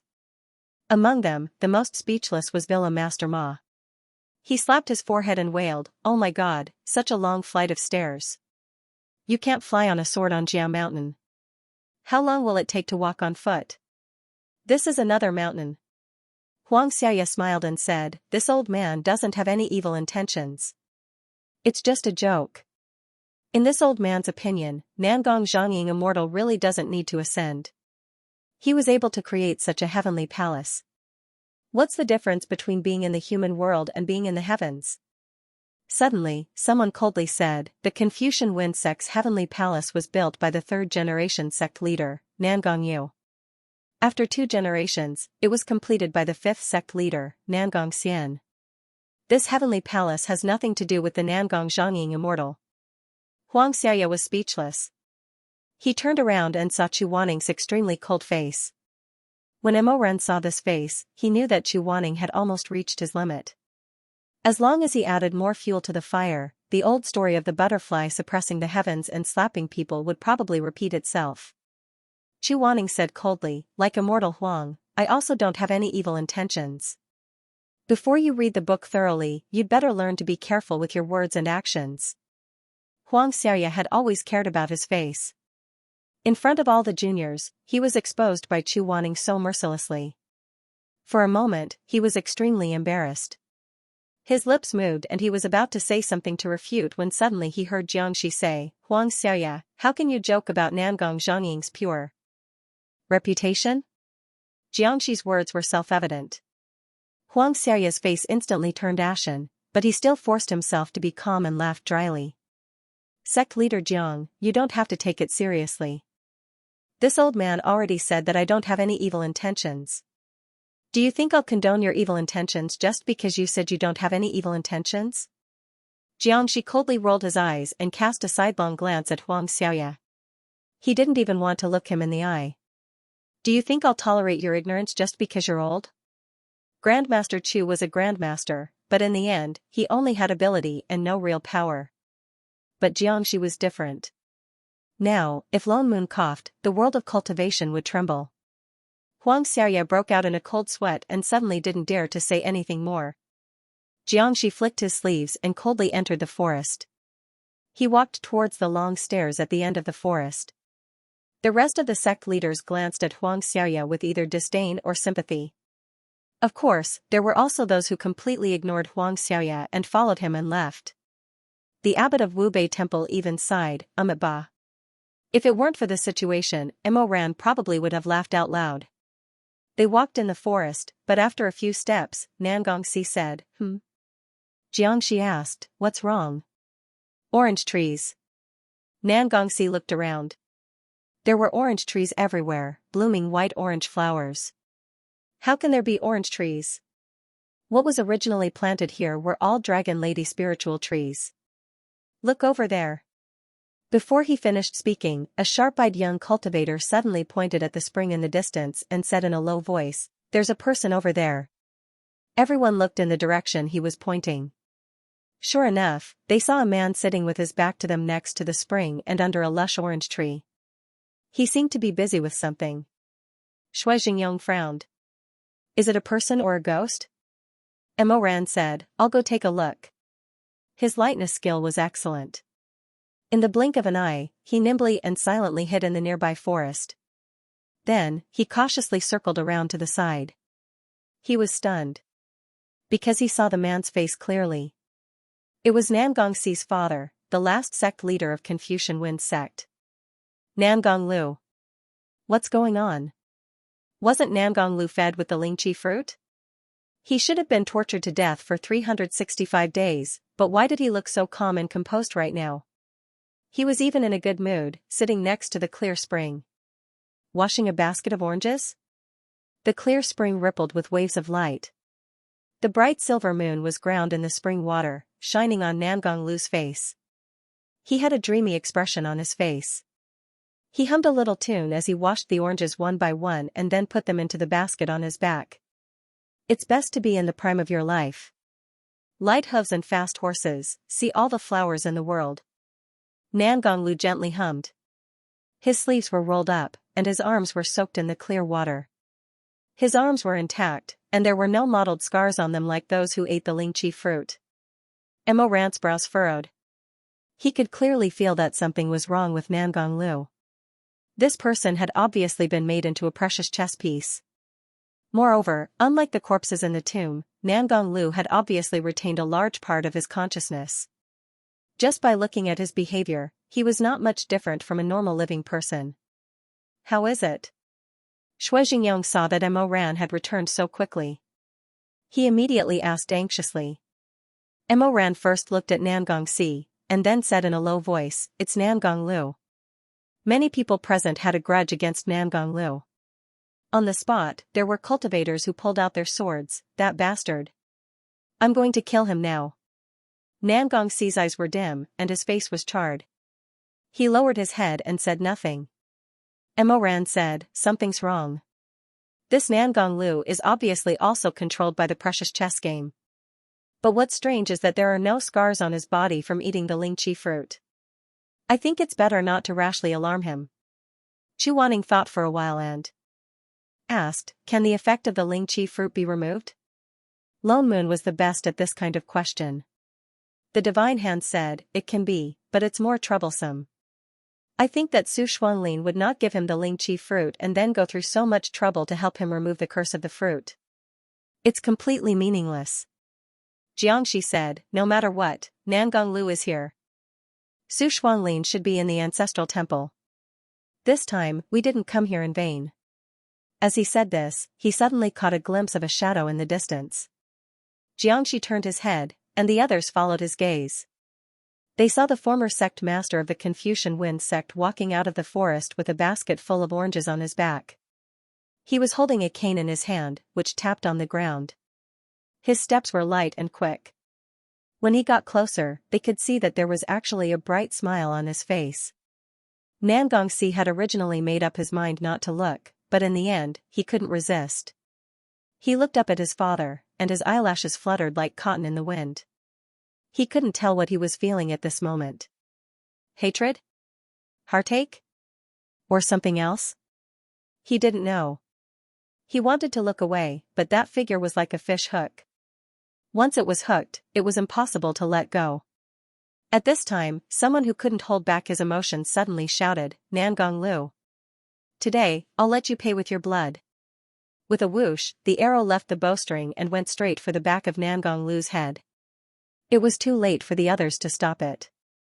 Fortunately, that person's archery was not good, so the arrow was slightly off target.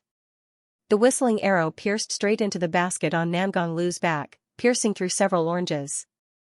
Immediately, many people cursed in their hearts. This was the disadvantage of having so many people. There would always be a few idiots who mixed in the water. But at this moment, it was meaningless to care about which idiot shot the arrow. The important thing was that Nangong Lu had already noticed their existence and slowly turned his head. Seeing so many people standing in the mountain forest, Nangong Lu was stunned for a moment. Then, he walked towards them, his face still had that illusory color. He walked closer and closer. Many of the cultivators had already flashed their swords a few inches. Pairs of eyes stared at him with extreme vigilance. Under the pressure of these thousands of eyes, Nangong Lu seemed to finally feel some pressure. He somewhat sluggishly stopped and stood still in the swaying shadows of the trees. Everyone. As soon as he opened his mouth, the dead silence was broken. Suddenly, dozens of people couldn't hold back and subconsciously took a step forward. A few people even unsheathed their swords. Nangong Lu suddenly smiled. This smile was very familiar to the leaders standing at the front of the formation. This was the flattering and warm smile that Nangong Lu used to face everyone. The palace master of the trampling snow palace was stunned. This? The leaders looked at each other. They all felt that this chess piece was too strange. They didn't know what medicine was in the gourd. At this time, they saw Nangong Lu brush his left and right sleeves and pull them down. Then, he actually knelt on the ground and kowtowed respectfully to the thousands of cultivators. "Aya, Nangong Lu, greetings. Distinguished guests have come from afar. Sorry for not going out to meet you. Sorry for not going out to meet you." As he kowtowed, more than half of the basket of oranges on his back rolled out and scattered around him. After Nangong Lu finished kowtowing, he knelt on the ground again. He put down the basket on his back and tidied up the oranges without shame. Under the stunned gazes of the crowd, he tidied up the oranges again. Then, he rubbed his hands and said with a smile, "Distinguished guests, are you going to see His Majesty?" His Majesty? Mo Ran instantly had goosebumps. After all, he had been called this for nearly 10 years. When he heard the words His Majesty, he habitually felt that they were calling him. The other leaders were confused. They looked at each other. Shui Jingyong even smiled bitterly. For a moment, no one said anything. Seeing that everyone was ignoring him, Nan Gonglu scratched his head in confusion and asked carefully, distinguished guests, are you going to see His Majesty? Jiangxi was speechless. Nan Gonglu was a little discouraged, but he repeated, distinguished guests, are you going to see His Majesty? Distinguished guests. Emo Ran asked him calmly, who is His Majesty? His Majesty is His Majesty. Nan Gonglu saw that someone finally paid attention to him. He was very happy and said, if you want to see His Majesty, you have to keep going up. But he is very busy and may not have time to pay attention to you. He has to take care of the world affairs. Shui Jingyong finally couldn't hold it in. Even in such a hostile atmosphere, he couldn't help but laugh. World affairs? Haha, what world affairs? He is in charge of a mountain of dead people, playing chess with me, and playing with me. Is this world affairs? Ha ha ha ha, this Su Shuanglin, he is too funny. Emo Ran's eyebrows were faintly covered with a layer of uneasiness. He continued to ask, you mean that he is in the heavenly palace now? Although he is very busy, we can go and see him, right? Yes. Nan Gonglu said, of course you can go and see him. If he closes the door and refuses to see you, you can just wait in the city. His Majesty will come out when he is done with his work. Okay, I have to go up too. The oranges up there are finished. I have to make up for it quickly. Otherwise, His Majesty will be angry later. As he said this, he left, leaving the others looking at each other. What should we do? Go up? Could it be a trap? But Emo Ran had already taken the lead and rushed up. He walked quickly and quickly left Nan Gonglu, who was carrying oranges on his back, behind him. He also left the others behind. In the end, he was the first to arrive at the Celestial Palace, gasping for breath. Standing in front of the main entrance, he raised his head and realized just how vast and majestic this palace was. Just the 2 doors of the palace had the power to cover the sky and the sun. On the left side of the door was a soaring dragon swallowing the sun, and on the right side was a fire phoenix spitting out the moon. The sun and the moon intersected, shining brilliantly. The gaps of the dragon's scales were filled with melted pure gold. The phoenix's feathers were inlaid with jewels and gems, lingering on the ground. Hanging on the roof of the palace were whale oil bronze lamps, which had not been extinguished for thousands of years. Under the illumination of these tens of thousands of candles, the heavenly gate shone even more brilliantly. Emo Ran thought that the gate was extremely heavy and difficult to open. However, when his finger touched the surface of the gate, it was only a light touch. Along with the muffled sound of thunder, the heavenly gate of dragon and phoenix did not require him to use any more strength and slowly shrank inward. The moment he saw the front hall of the heavenly palace, Missouri Ran was stunned. What kind of strange scene was this? He walked on the long central walkway in the front hall of the heavenly palace. Every brick under his feet shone like thin ice, reflecting his figure. Thud. Thud. Thud. Step by step, the sound of his empty footsteps echoed in the hall. But Emo Ran was not alone. He was standing in the middle of the endless walkway of the Confucian Wind Sect's sacrificial hall. Both sides of the walkway were densely packed with people. Men, women, the old, and the young. They all had different expressions on their faces. He stood in the middle, which was like a small city. To his left were the corpses of the members of the Confucian Wind Sect, the people who had wronged Su Shuanglin. They had all been reduced to lowly people, dismembered by 1,000 cuts, executed by all sorts of torture, and then brought back to life, only to be executed again. On the other side, there was singing and dancing, free and unfettered. He even saw Luo Xianxia. That was probably not a real soul, but an appearance made by other corpses using illusions.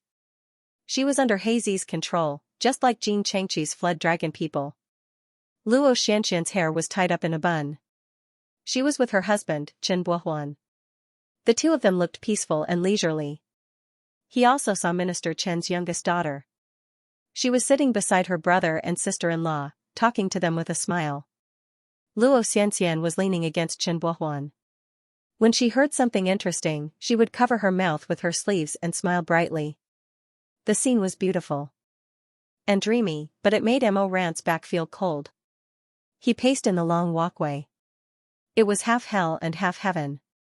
Good and evil were clearly distinguished. On his left was laughter, and on his right was painful moans. He walked forward, as if he was walking through water and fire, light and shadow. He looked to his left and saw hundreds of butterflies fluttering in the air and clusters of flowers. A stream of water flowed out from behind a pillar, and there was clear wine flowing in it. Beside the wine stream, some people were reading books leisurely, some were reciting poems, children were laughing, and women were lying on their bed in a drunken stupor. He looked to his right. The cauldron was boiling hot, and the fire was boiling oil. Writhing bodies were doused in boiling oil, and their tongues were pulled out and pierced through their hearts. People cursed and tore at each other, and their eyes flashed with a cold light like that of a wild beast. He also saw the former abbot of Wubei Temple, the old monk who had single-handedly plotted the conspiracy behind the Holy Mountain Conference. He was surrounded by 3 people, each holding a small, rusty knife in their hands. They were cutting his face, legs, and chest separately. Cut after cut, the flesh that was cut quickly recovered, and the cycle repeated. The old monk kept screaming, but it was only a roar of unknown meaning. His rumor-making tongue had long been torn off. The more Mo Ran walked, the more he shuddered. He didn't even want to look around anymore. Crying, laughing, angry, happy. A woman on the left was chanting softly, life and death, lonely and cold life. A lover can't call out his lover's response. On the right, a woman was being bitten by a vicious dog and was screaming. Half of his peripheral vision saw light, and the other half saw darkness. The light and darkness were absolute, like chess pieces on a chessboard. Black and white faced each other, and good and evil were clear. Mo Ran only felt a splitting headache. He stood in the middle. He simply stopped and closed his eyes. He didn't want to see the scene of the 9 heavens and purgatory mixing. He stood in the same place, waiting for the large group who was not as fast as him to catch up. Falling leaves startled a remnant dream, leisurely strolling in the fragrant dust, counting the falling red. No. Don't do this to me again. I beg you. Save me, save me. But the voices on both sides were endless, like arrows, penetrating the wood. He heard Luo Xianxian saying gently to her husband, Chen Lang, the orange flowers in the courtyard have bloomed. I'll take you to see them, okay? He heard the former leader of Jiangdongtang, Qin Shi, laughing crazily, adultery? Ha ha ha ha, yes, I'm adulterous with Nangong Lu. I'm a slut, a whore, I'm a slut, a poisonous woman, I killed my own husband, I want to be the leader, ha ha ha ha, all of you come and see my true face, see that I'm an ugly bitch, ah ha ha ha ha. Everything was gathered together. The living, the dead. Reality or illusion? Was it black or white, good or evil? The voices around him gradually rose and fell like tides. He seemed to see 2 giant dragons breaking out of the water, and the moonlight shone on their cold and wet scales. Were those 2 evil dragons? No, those were his 2 spirits. They began to fight again, roaring and spitting dragon's breath, biting and colliding fiercely. The earth shook and the mountains shook. Mo Ran couldn't stand the crazy noise. He covered his ears, but he still couldn't block out the 2 chaotic voices. Finally, he couldn't stand it anymore. He raised his hand and was about to cast a spell of silence. He suddenly opened his eyes. The scene around him disappeared. Mo Ran was terrified. He was stunned on the spot. What happened? Why did the scene around him disappear? Where was he? Why was it so dark everywhere? It was a boundless darkness. Was this an illusion set by Su Shuanglin? Mo Ran looked around, but there was nothing, only darkness. He walked a few steps and tried to call out, Master? Shui Meng? Is someone coming? No one answered him. It was dark as death. Even though he had seen countless storms, this kind of darkness was still terrifying. He walked forward, and goosebumps appeared on his arms. He walked forward. Suddenly, he saw a faint white light in front of him, which seemed to be the exit. He walked towards that place. Suddenly, figures appeared around him, and he couldn't see their faces clearly, but he heard those people's ravings, and they knelt down in front of him like a tide. Those people were chanting, and their voices were low, and they gathered into a rumbling river. Congratulations to the Emperor Ta, and may he live as long as the heavens. Emperor Ta? No, no. He stammered, he trembled, and he shuddered. He tried his best to run forward, but it seemed like there were thousands of hands coming from all directions, trying to catch him. Your Majesty, Emperor Ta will be blessed for eternity. Longevity is endless, and blessings never end. Emoran was driven crazy. He tried his best to break free from those invisible hands, and he ran towards the light. No, it's not me, go away, all of you go away. Emperor Ta. But those voices followed him like shadows, and Emoran began to think that Su Xuanlin had gathered the souls and evil spirits of the world of spirits and souls, and at this moment, they were all out to catch him, a ghost who had escaped. Why are you leaving, Your Majesty? Your Majesty, Your Majesty. Emoran staggered, and his eyes flashed with a crazy light. He wanted to leave, but all the evil spirits were trapping him. He was forced to be trapped, and he had no way to escape, so he suddenly became angry. He turned his head angrily, and suddenly, he pulled out his sword and slashed those shadows into pieces of darkness. His face was like a wolf or a leopard, and he was almost ferocious. Get lost, he roared, all of you get lost. Get lost. As soon as his voice fell, his face turned pale. He heard the people around him murmuring and snickering, Your Majesty? He said, Your Majesty. Yes. He said, Your Majesty. Your Majesty, where did we go wrong? You should know who you are in your heart, and where you came from. You can't escape. Emoran held his sword and retreated, shaking his head. No, it's not like that. It's not like that. The black smoke that he had cut into pieces gathered again, and a blurry shadow fell in front of him, closing in on him step by step. The shadow said softly, What's not like? I'm not the Emperor Ta. How are you not the Emperor Ta? The voice was ethereal and soft, like thin smoke curling up in the summer. Of course you are. Every injustice has its perpetrator, and every debt has its debtor. Only you can't escape. But it's over. Emoran stared at the shadow. It's over. The Emperor Ta has already died in front of the Tower of Babel, and it has nothing to do with me if he enters the tomb. I just. The shadow smiled gently, as delicate as a flower stamen. You just what? Emoran was speechless. You're just a soul that returned? It asked. You're just a physical body with a memory? You're just an innocent life that lives in the Emperor Ta's shadow? Or, you're just a dream? If it could be said that he was angry and scared before, after this sentence, Emoran's emotions were like ice, and the blood in his body froze. He was almost at a loss, and did not react. He wanted to speak, but for a long time, he could not form a complete sentence. When he opened his mouth, his voice was dry, and he could only dig out a broken word. Dream? You've always thought that you were reborn, but who can say for sure? Do you really think that it's true? At this moment, is the real you, or me? The blurry smoke surrounded him, becoming clearer and clearer. You said that you died in front of the Tower of Babel, but you're standing here alive. Are you really dead? Emoran stared at the black smoke. He was no longer trembling, but he felt cold, as if he had fallen into an ice cave, and stepped into a bottomless abyss. It was so cold. Was he really dead? The desolation of the Witch Mountain Palace seemed to still be in his bones, and the flames of the uprising of the 10 great sects were like long snakes that slithered from the foot of the mountain, trying to bite off his neck. Shuemeng seemed to be standing in front of him just a moment ago, with tears in his eyes, and said fiercely, Emoran, give me back my teacher. Was he really dead? He remembered that he took the poison, and the poison pierced through his heart and lungs. He staggered to the front of the Tower of Babel, and with the last of his strength, he crawled into the grave and lay down in the coffin.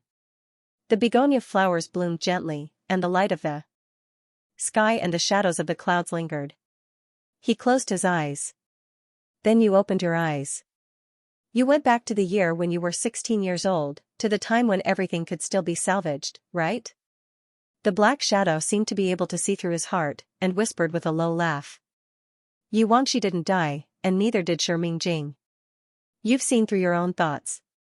You've fallen in love with Chu Wanning. You've become Grandmaster Mo, and he's finally accepted you. You thought you were free. Now, you're the leader of the rebel army, Daoist Qingjing, and the young hero of the generation who's going to arrest the leader of the evil tyrants, Su Xuanlin. There was a deathly silence. The blood vessels on Mo Ran's neck were pulsating, along with his intense heartbeat. The black shadow did not have a face, but it was staring at him. He knew it was staring at him. You wish. The cold sword pierced his heart, and the poisonous fangs pierced his neck. Mo Ran could hear despair spreading in his body, spreading like a poison, just like the deadly poison he took when he was 32 years old. It spread, into his liver and gallbladder, into his heart. You didn't come back to life at all. Everyone is dead. Shui Meng is still alive, but he hates you very much, the black shadow said. Now you have woken up from your dream. Open your eyes, Emperor Ta. You are still the Lord of Darkness. No. Mo Ran heard someone speak. The voice was so weak and broken, as if it had been broken down countless times and then glued back together. Then he was surprised to find that the person who said this was actually himself. No. He urged the courage in every inch of his bones and every drop of his blood. He opened his eyes, and there was a burst of madness in them. You are lying. Absolutely impossible. Impossible. He gathered his sword and slashed, panting furiously. The cloud of black smoke dispersed again. But its voice did not disperse. It was laughing in a low voice. Lie? But your majesty, why don't you look down and see what you are holding in your hand? He lowered his head. He suddenly lowered his head. His blood almost flowed backwards, his brain was buzzing, he saw. No return.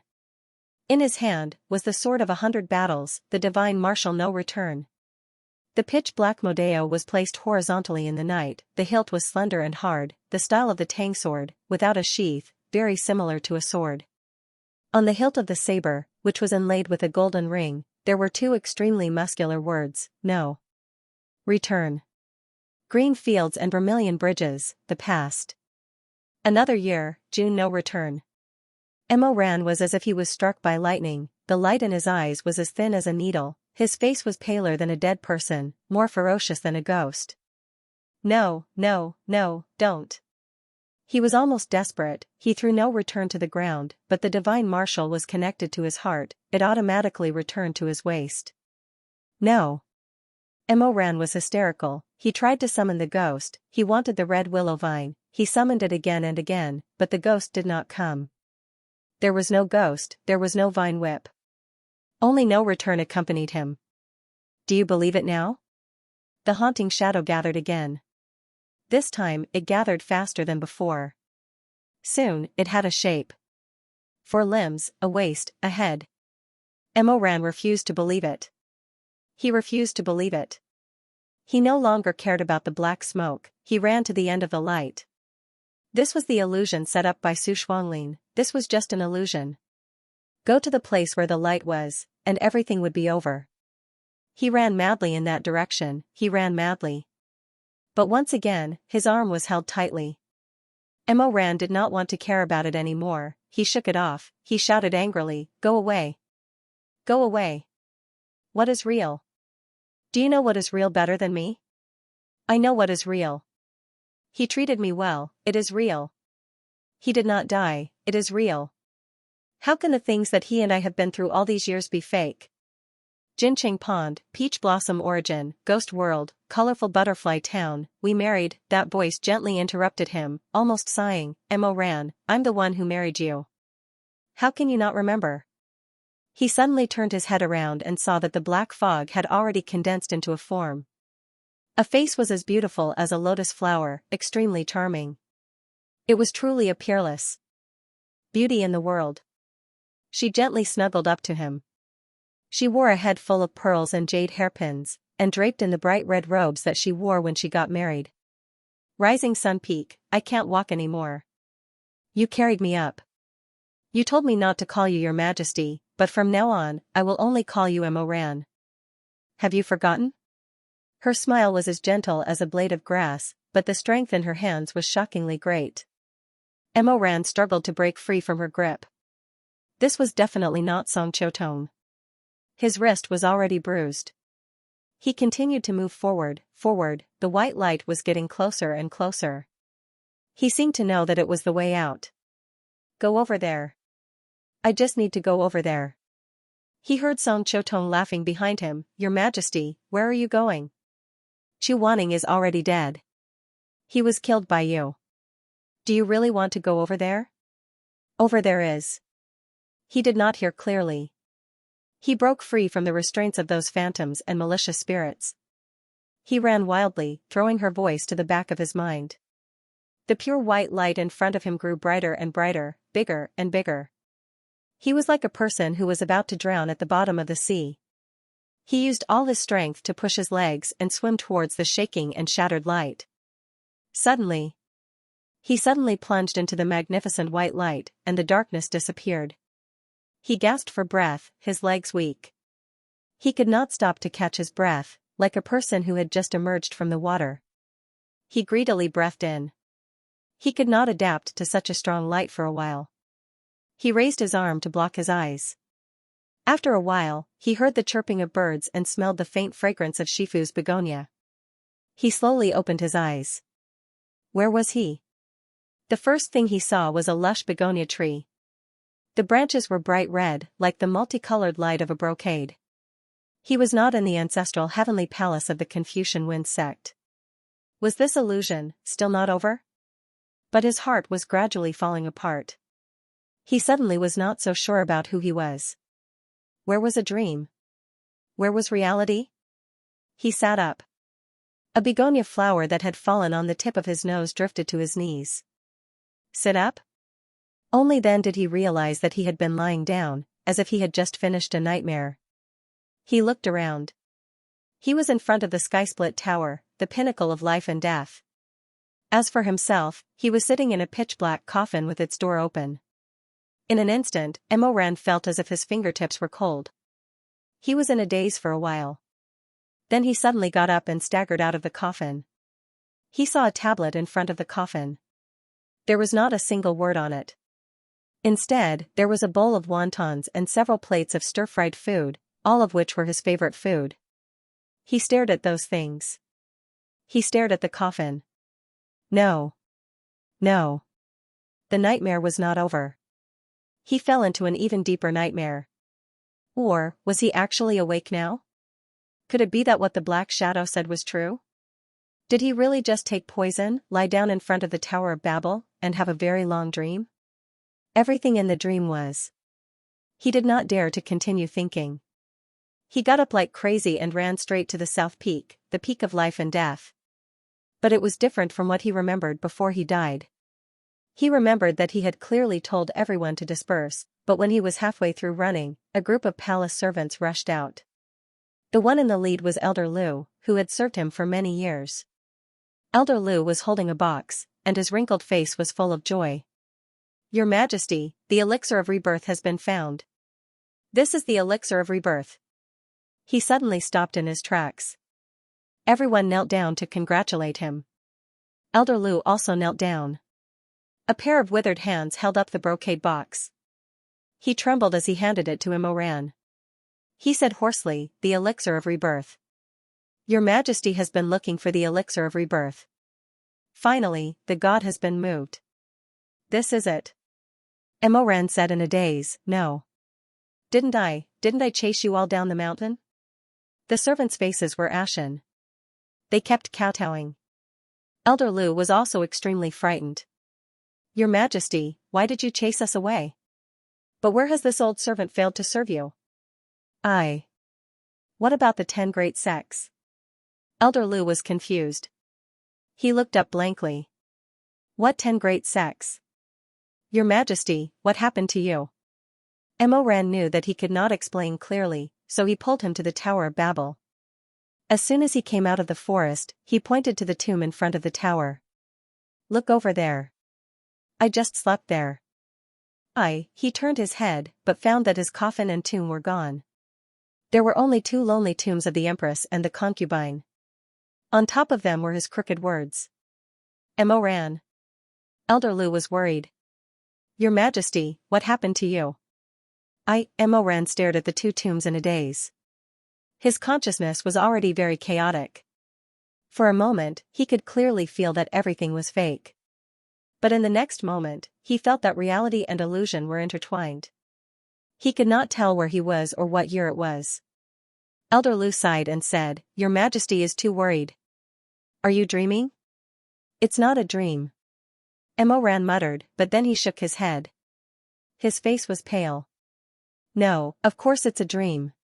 He said incoherently for a long time. Then he suddenly turned his face and stared at Elder Lu. Then where's the medicine for rebirth? Elder Lu then presented the box. He didn't take the box. Instead, he opened it directly. Inside, there was a pill as white as jade, exuding a gentle luster. He trembled as he picked it up. His Adam's apple bobbed, and then he walked in the direction of the Red Lotus Pavilion. But Elder Lu suddenly pulled him back. Mo Ran suddenly turned his head. His nerves were already stretched to the limit. He was about to snap. He asked, What's wrong? Elder Lu, who was still in a good mood, suddenly had a gloomy expression. His eyes flashed with a strange light. He said gloomily, Your Majesty, did you go in the wrong direction? What do you mean by going in the wrong direction? Where Your Majesty should go is the soul summoning platform. Elder Lu said slowly. Those servants also slowly surrounded Mo Ran. They slowly closed in. Your Majesty, all this time, haven't you been thinking about reviving your senior martial brother, Shi Mingjing? Now that the elixir of rebirth is in your hands, why did Your Majesty abandon the soul summoning platform and run to the Red Lotus Pavilion? Elder Lu said faintly. For the sake of this method of rebirth, Your Majesty killed millions of people, trampled on the Confucian Wind sect, and caused the world to be filled with mourning and rivers of blood. Could it be that after doing all this, Your Majesty actually wants to go against your original intentions and take this elixir into the mouth of another person? Mo Ran's heart was in a mess. He tightly gripped the elixir. He said, You don't understand. Your Majesty must go to the soul summoning platform. You must not go to the Red Lotus Pavilion. Everyone's eyes flashed with a terrifying light. They surrounded him and repeated, Your Majesty must go to the soul summoning platform. You must not go to the Red Lotus Pavilion. Mo Ran firmly protected the elixir. His face was pale. He said, All of you, get out of my way. Your Majesty must go to the soul summoning platform, get out of my way. He unsheathed the sword and gripped the ice-cold hilt. Those people seemed to shudder, and then their eyes became as long and narrow as snakes. Each and every one of them revealed a twisted smile. You will suffer retribution. What do you think you can change? You don't keep your word. You're fickle. How can this kind of heartless person be worthy of the elixir? Take it back. Take it back. Mo Ran protected the elixir. He fiercely cut open a bloody path and ran towards the south peak, the peak of life and death. Whether this was a dream or reality, he knew that Chu Wanning was there. Whether he was alive or dead, he had to go there. He had to be by Chu Wanning's side. Only then could he feel at ease. He ran into the barrier of the Red Lotus Pavilion. Elder Lu and the others were blocked outside the barrier. He turned around and glanced at them. Then he closed the jade bamboo door. He didn't want to see anyone else. This was the Red Lotus Pavilion. He was the only one here, and, Master? His eyes widened in shock. He saw that Chu Wanning was standing under a begonia tree. His hair was tied up in a high ponytail and he wore metal gloves. His expression was focused on adjusting a night patrol god mech that was almost completed. The wind rose. Light pink flower petals rustled and fell.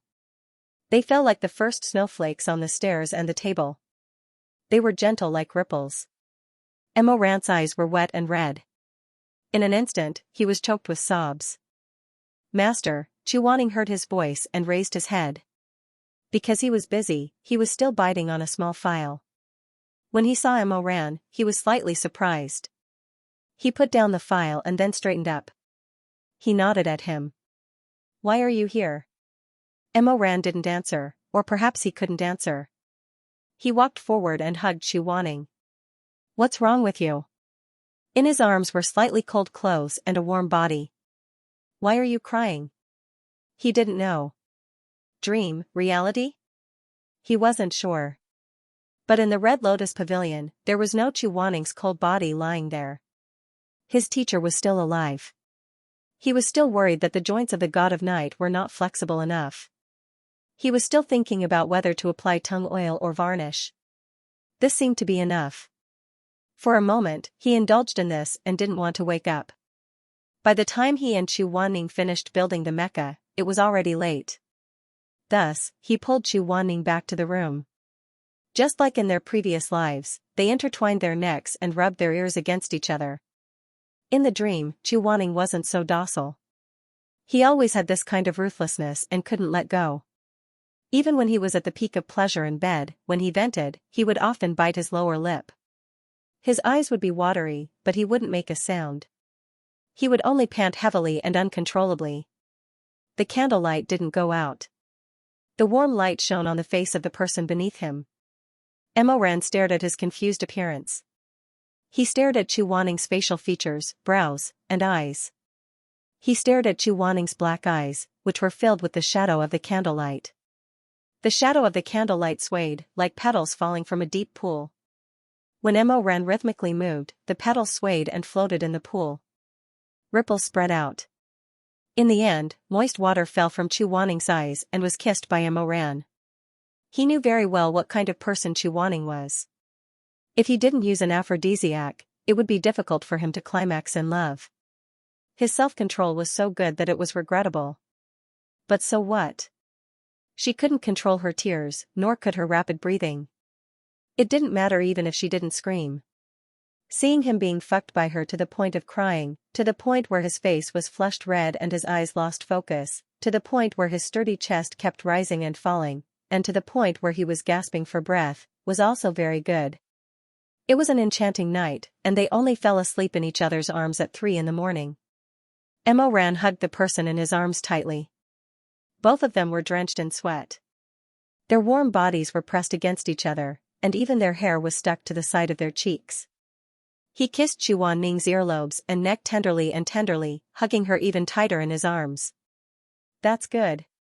Master, now that you're by my side, that's good." He fell asleep. He opened his eyes and was shocked to find that Xu Wanning was no longer by his side. "Master?" He sat up abruptly. Then he saw Xu Wanning standing by the half-open window. It was already dawn, and outside the window, Weiyu was drizzling. Emo Ran let out a sigh of relief. He reached out a hand to him. "Master, come here." But Xu Wanning didn't move. He was dressed very neatly, his clothes as white as snow. He calmly looked at the man on the bed. Emo Ran stared at him. Suddenly, a strong feeling of unease rose in his heart. Xu Wanning said to him, "Emo Ran, I should go." "Go?" He was stunned. The bed was still warm, and there were strands of hair on the pillow. There was also a faint smell of lust. But Xu Wanning was standing in front of him. It was like they were separated by a lake or a sea, so distant. Emo Ran anxiously said, "Where are you going?" "This is the Red Lotus Pavilion, your home." "We're already at home, so where are you going?" Xu Wanning shook his head. He turned his face to the side and looked at the gradually paling sky outside the window. He said, "There's no time, it's going to be dawn soon." "Wanning." It was just a blink of an eye. The room was empty. There was nothing left. He hurriedly put on his clothes and got up from the bed. He didn't even bother to put on his shoes and socks as he staggered out the door. The night wind blew, and thousands of snowflakes drifted down. Most of the brilliant begonia flowers from last night had been knocked down. Scattered flowers covered the steps, tables, and chairs. There was even a finished God of Night on the stone table. The metal gloves and the file were thrown to the side. It was as if Xu Wanning had just left, as if Xu Wanning would come back at any moment. "Wanning?" Wanting. He ran around the Red Lotus Pavilion like a madman, searching. But he always avoided the lotus pond. Subconsciously, he didn't dare to go to the lotus pond. He didn't dare to go. But in the end, he still walked over in a daze. Barefoot, he stepped on the cold bluestone pavement. He stopped quite a distance away from the lotus pond. Looking up from his pale toes, the last thing that could be seen was a face that was completely devoid of color. He opened his eyes wide in a daze. He looked at the man lying in the lotus pond in the distance. He saw him almost every day in the last 2 years before his death in his previous life. Lying in the depths of the lotus pond, his body hadn't decayed, his clothes were clean. What was the difference from when he was alive? What was the difference? He walked over step by step. Closer. Even closer. As long as he walked forward, he would be able to reach the edge of the pond. He would be able to see every eyelash, the slightly furrowed eyebrows, and the almond-shaped eyes that never relaxed after death. But he knelt down in fear. His knees hit the stone floor. He knelt and curled up, trembling for a while. He suddenly thought of the immortal medicine that Elder Lu gave him, the immortal medicine that could bring the dead back to life. He was wild with joy. His fingers trembled and curled up as he rummaged through the Xianxia bag. He took out the things inside one by one. Immortal medicine, immortal medicine. I want the immortal medicine that can bring the dead back to life. Where is the immortal medicine? Where is the immortal medicine? He took out everything. He turned the entire Xianxia bag upside down. He didn't even let go of the gaps between the needles and threads. He touched every inch of it. But there was nothing. The immortal medicine was gone. The immortal medicine wasn't inside.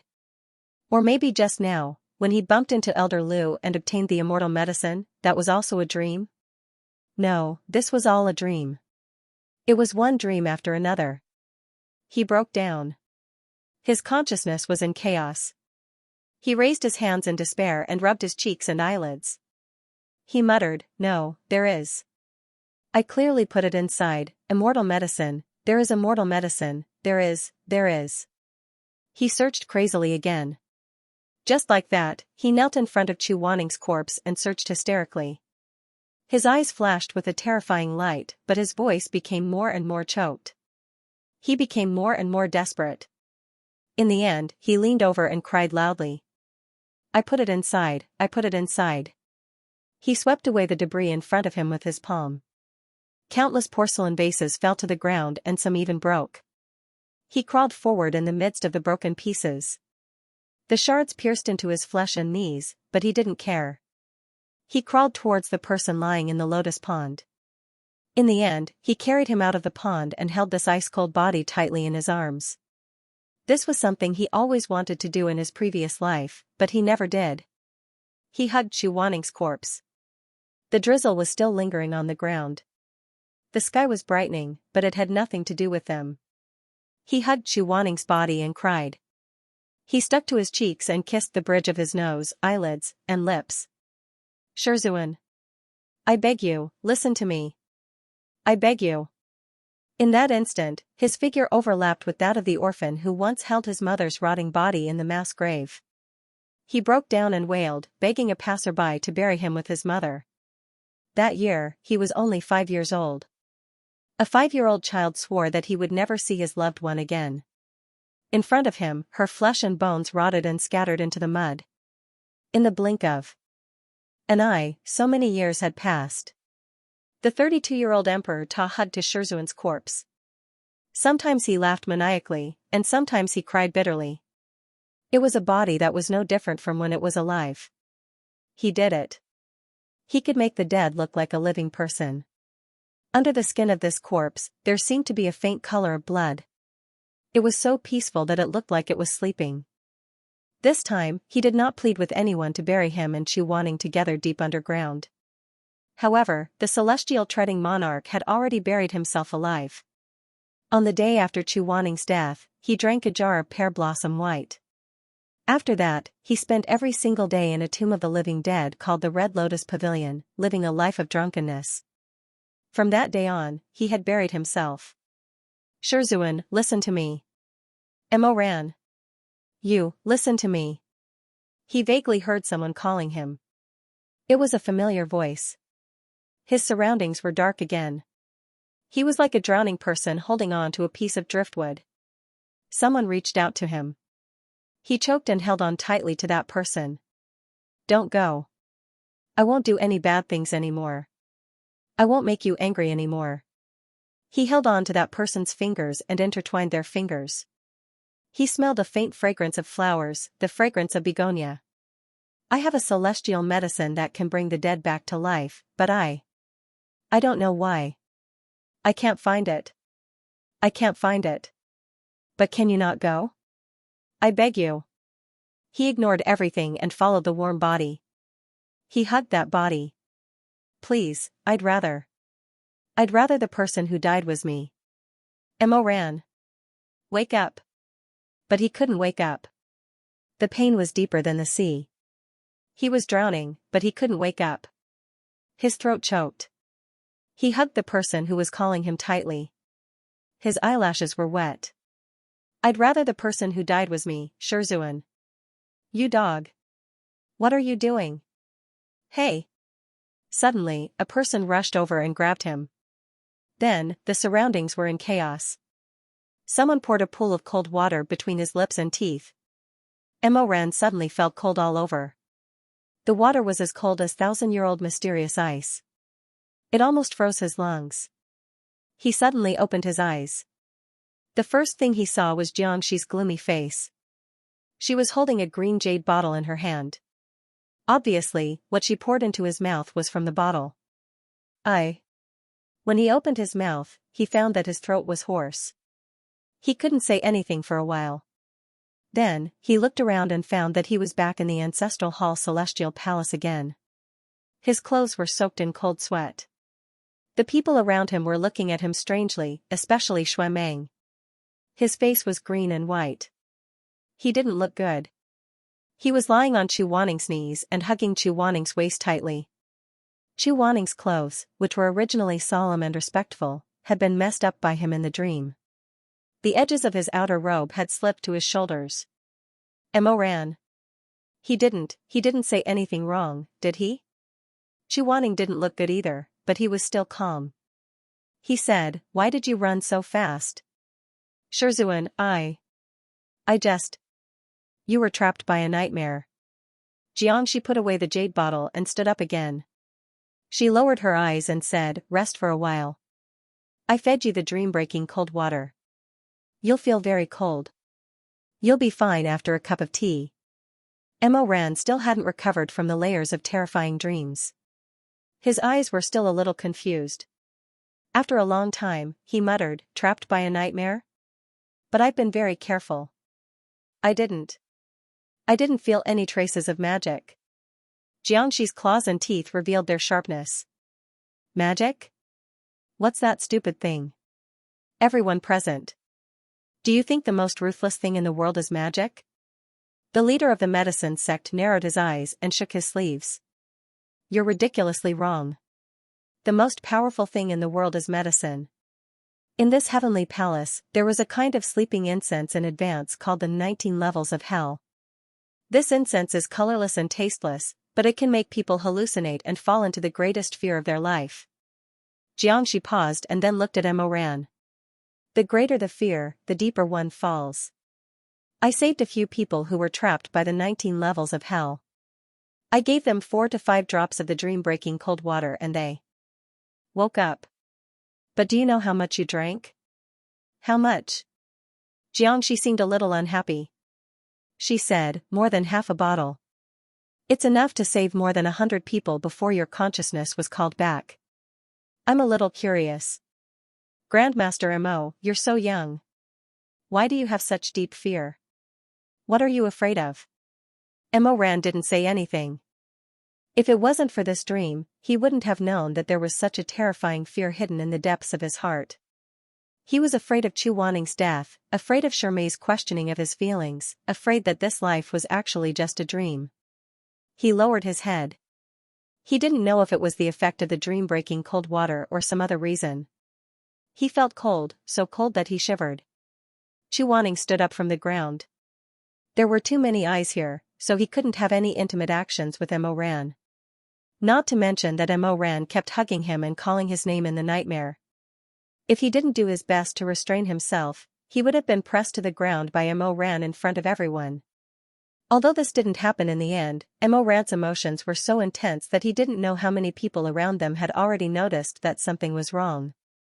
Chu Wanning slowly stood up. He had sat for a long time, so his legs were sore and numb. Shui Meng subconsciously raised his hand, but for some reason, he didn't go forward to help him. Mei reached out and said softly, "Shizun, take a break." Chu Wanning lowered his eyelashes. He didn't say much, nor did he explain. He just took off his already messy outer robe. His white robe fluttered and fell on Mo Ran's shoulder. "Wear it. When the cold of the medicine disappears, return it to me." Mo Ran didn't dare to look at him too much. He said softly, "Yes, Shizun." The others were carefully inspecting the scene in the hall, or checking if there were any hidden weapons or traps, then they all dispersed. Shui Jingyong asked Mo Ran a few questions. When he saw that his nephew was fine, he patted his shoulder and strode towards the other leaders. Shui Meng didn't leave. When the others were far away, he suddenly bent down and looked left and right. He lowered his voice and said angrily, "What did you dream of just now?" Mo Ran. Shui Meng gritted his teeth, "I'm asking you a question." "It's just a dream." "That's what you're thinking about." Shui Meng's eyes were a little chaotic. He was very anxious. "What are you thinking about?" Are you? "I dreamed that I killed someone." Mo Ran trembled slightly because of the bone-chilling cold. His lips were also pale. "I dreamt that I killed Master." "You? That's nothing else." Shui Meng's words, but it didn't seem like he was lying. But he said that he dreamt of killing Shizun. Not to mention the fact that Mo Ran now respected his teacher, but why would he feel such fear? Just now, when he hugged Chu Wanning so tightly, that expression. Was that what a disciple should have? More. Shui Meng didn't dare to think about it anymore. It was like one more step and he would fall into a bottomless abyss. The effect of the drug gradually disappeared. Mo Ran slowly stood up from the ground. Shui Meng hesitated for a while, but still supported him. Mo Ran said, "Thank you." Then he looked at the cultivators walking in front of him. "Did anyone else get drugged by the incense?" "No, only you. You ran too fast." Shui Meng still had a lot on his mind, but his emotions weren't as intense as before. The moment we entered the hall, Xianxia sensed that the incense of the 18 ghosts was lit here. "It's not 18 ghosts, it's the 19 levels of hell. Anyway, it's this thing." "The name isn't important," Shui Meng said. He dispelled it, and we came in again. "It's fine." He paused, suddenly thought of something, and said, "But this is also a coincidence. If something had happened just now, it would have been troublesome." "What do you mean?" "You walked too fast, so you didn't see it." On our way to the Heavenly Palace, several poisonous snakes suddenly jumped out of the rattan basket Nangong Lu was carrying. Many people couldn't dodge in time and were bitten. Those people all stayed where they were and couldn't move. The snake's venom is very poisonous. Xianxia wanted us to go first, and he stayed there to help them remove the poison.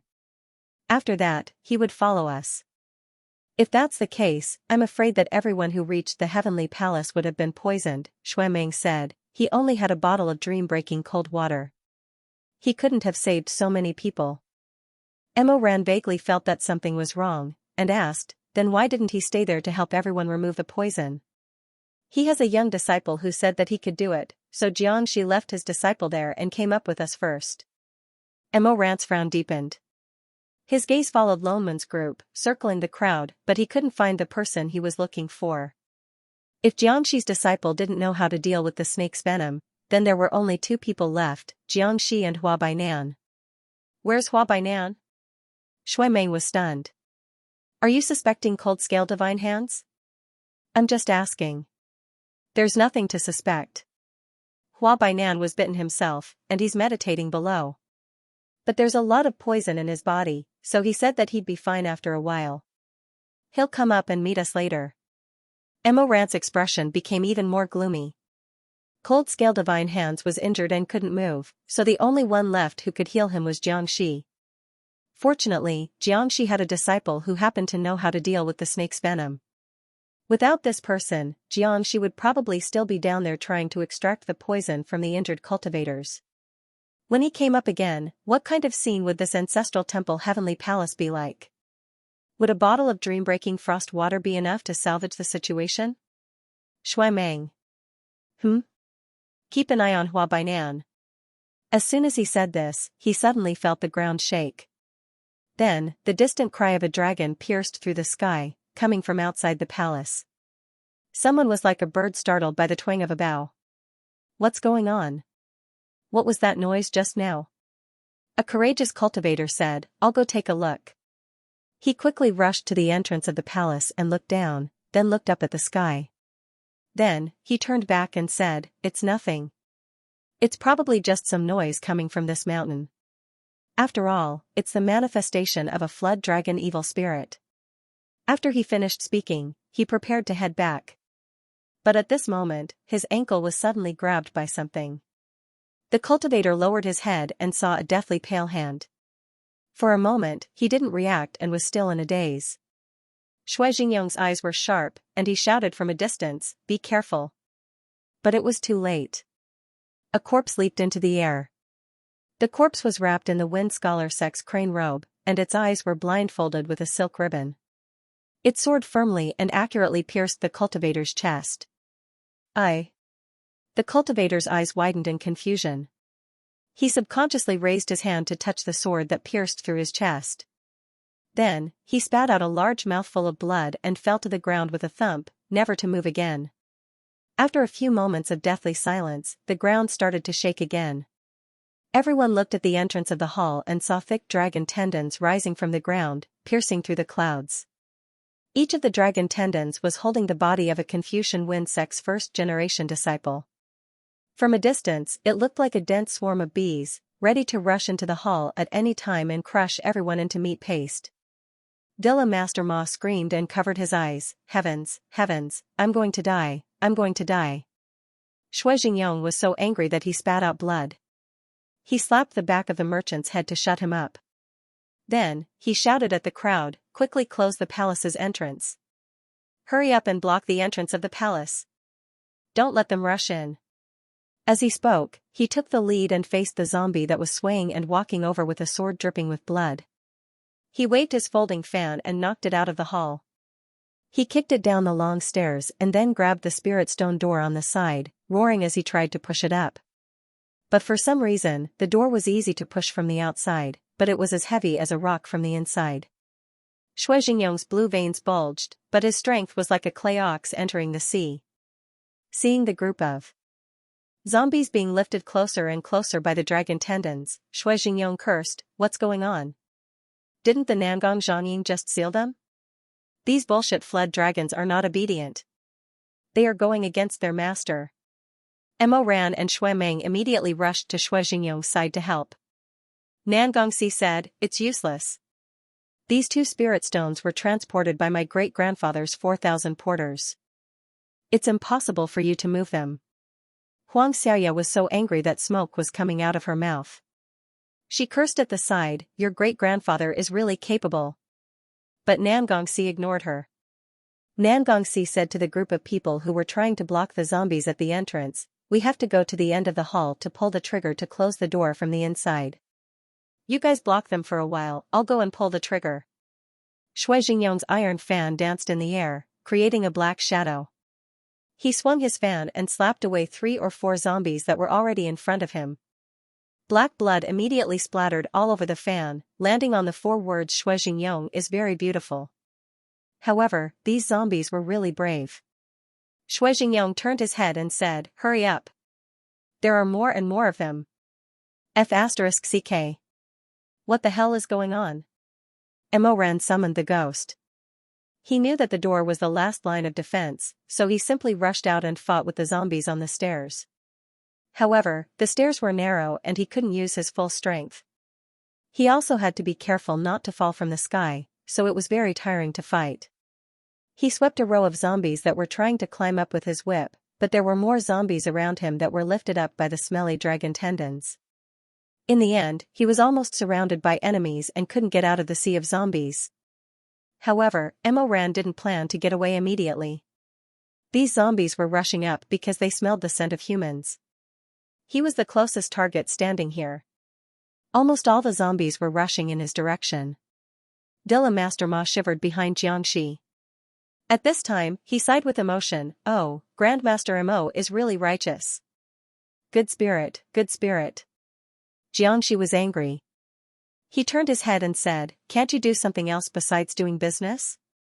I only know things that require time to study, such as arrays, skills, weapon assembly, and so on. I'm really not good at close combat. Dilla Master Ma looked at Xianxia's cold eyes and choked. After hesitating for a while, he said tentatively, how about I cheer for you? Xianxia was speechless. However, what this fellow said was not wrong. Every sect had their own strengths and weaknesses. In this kind of bloody battle, only a few people would be able to save their lives if they rushed up. The others would just be sending themselves to their deaths. Even Xianxia could not get close. The medicinal powder was useless on corpses. Shuemeng stood at the entrance of the hall with the dragon city in his hand. He stared at the black figure floating under the crane's banner. He saw a blood vine rise from the ground and carry a high-level disciple of the Confucian Wind sect toward Emoran. Shuemeng couldn't hold it anymore. He drew his sword and cut off the arm of the zombie. Then, he stood back to back with Emoran and cut off the twisting dragon tendon. In an instant, blood splattered everywhere. Shui Jingyong shouted, Meng come back. It's okay. I'll go with him. It was obvious who he was referring to. Emoran turned his head and said to Shuemeng, you go back. I'll be here. You'll be the second line of defense. If I can't hold on, you, shut up. Shuemeng's dragon city buzzed. He said angrily, are you the number one on Spiritual Mountain, or am I? Are you the young master of the Life and Death Summit, or am I the young master of the Life and Death Summit? Are you stronger or am I stronger? Emoran's chest heated up. He stopped talking and focused on fighting back to back with Shuemeng. They faced the rampaging zombies from all directions. At this time, the stone doors on both sides suddenly shook and slowly closed in the middle. Shui Jingyong was overjoyed and said, good, good, good, it's moving. The doors are closing. You too, come back. Come this way. Mo Ran and Shuemeng worked together. The ghostly red light and Dragon City's red light danced left and right. There were clanking sounds as countless corpses fell from the sky and dragon tendons were broken. They slowly moved toward the doors, which were also closing bit by bit. Shuemeng said, you go in first. Emoran said, let's go in together. Go. What are you waiting for? Shui Jingyong said anxiously, quick. Come back. Emoran grabbed Shuemeng's collar. Shuemeng said angrily, let go. Don't play hero with me, you, who's playing hero with you? Let's go. As Emoran said this, he grabbed Shuemeng with one hand and stepped on the stone steps with one foot. He swung his hand and pushed back a group of zombies that were about to charge at them. Then, he and Shuemeng rushed toward the doors. The doors were only half closed, so they were not in a hurry. Emoran threw Shuemeng to Shui Jingyong and leaned against the doors. He held the Starfire Explosion Vine Whip and stood against the wind. His eyes were burning as he slowly retreated. All of a sudden, the two boulders that were in the process of merging together stopped. Shuemeng said in surprise, why did they stop moving? He turned around and saw that Nangongxi's face was pale. He walked out from behind the stone pillars of the heavenly palace that were so thick that it would take 10 grown men to wrap their arms around them. He said in a gloomy tone, the central axis of the sphincter was destroyed. When it was half closed, the chain broke and can't be reconnected. After Nangongxi finished speaking, he raised his hand. In his scarred palm, there was half a bronze lock. He was shaking it. Shuemeng almost choked on a mouthful of blood, but Emoran didn't have the time to be angry. When he heard these words, he turned around and returned to the horde of corpses, blocking the first line of defense. Chu Wanning had been helping Nangongxi adjust the mechanism that was obviously tampered with. At this time, he saw Mo Ran struggling in front of him, so he immediately flew to the door and shouted, Mo Ran, come back.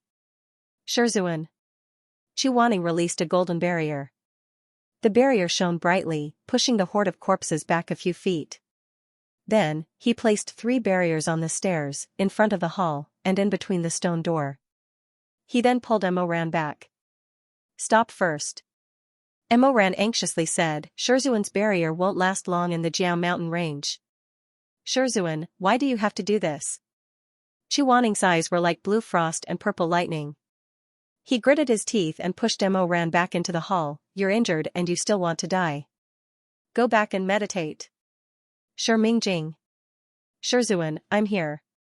Chuaning fiercely pointed at Mo Ran, heal him. Shimei nodded, yes, Shizun. Mo Ran pressed down on Shimei's outstretched hand and said to Chuaning, these are all superficial wounds. Shizun, your barrier can only last for a stick of incense's worth of time. It will also consume a lot of your spiritual power. You. Chuaning didn't turn his head and stood in the light, then I'll hold on for a stick of incense's worth of time. Mo Ran still wanted to say something, but Shimei pulled him back. Shimei's slightly cold hand touched his skin, rolled up his sleeves, and began to cast a spell to heal his wounds. Mo Ran looked into his eyes. Mo Ran silently shook his head at him, then lowered his eyes and focused on his own spell. Chuaning said, Shui Meng. Yes, Shizun. If I can't hold on, you take over. Don't force yourself. If you feel like you can't do it, let the Lord take over. Shui Jingyong hurriedly said, okay, it's better to take turns. Chuaning continued to channel her spiritual energy into the barrier and said, there's another thing I'll have to trouble you with, Senior Master. Speak. Chuaning gritted his teeth and said, ask that group of useless people hiding in the back. Other than those from the Treading Snow Palace and Lone Moon Knight who aren't good at close combat, get those who can fight to come over. What if they don't come over? Chuaning said, then we'll break through the gates and wait for death. See if they come over. Shui Jingyong hurriedly went over. Nangongxi was staring at the broken lock in his hand with a gloomy face, not knowing what to do. He also didn't know why the first-generation sect master's ban was suddenly broken. Logically speaking, as long as it was Nangong Zhongying's order, no one could change the evil dragon spirit. Why did it suddenly become like this? Shui Jingyong asked those who could handle it to go to the front. Yu Wangxi said, I'll do it. Nangongxi immediately came back to his senses. He pulled her back and said, you're a girl, how can you? Yu Wangxi stared at Jiang Dongtong's group of subservient disciples and said coldly, even if there are only 2 people in the Confucian Wind School, they're not greedy for life and afraid of death. The several middle-aged female cultivators who had previously ridiculed Yu Wangxi for wanting to stand up for him even though she was a girl didn't say anything. They all looked elsewhere, not looking at Yu Wangxi's face. Just like that, Shui Jingyong gathered some people. Suddenly, he was stunned. Hanxue? Why are you also? No, you're not good at this kind of thing. You go back. Mei Hanxue also looked cold today. She said, Uncle, don't worry. I know what I'm doing. I won't play around. Shui Jingyong looked at the Treading Snow Palace's palace master. Seeing that she didn't object, he had no choice but to let Mei Hanxue join this group of people. Jiangxi frowned. Are we going to keep resisting like this? It's better to leave some people who are suitable for close quarters combat and send them to the rear hall to see what's going on. Shui Jingyong said, let's deal with it for a while first and see if we can fix the sphincter. The best plan is to go together. If we really can't fix it, then we can only divide into 2 groups.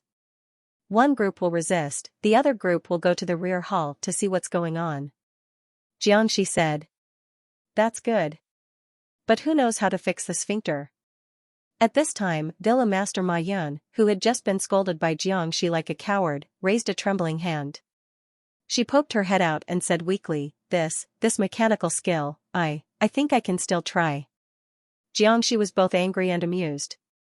Then why aren't you going? Ma Yun dragged Nangongxi and staggered away. Shui Jingyong also led the troops to leave. Jiangxi turned around and looked around at the hall that was divided into Purgatory and 9 heavens. He fell into deep thought. His gaze swept across the precious chess pieces who were still laughing and chatting in one place, or being tortured on the other side.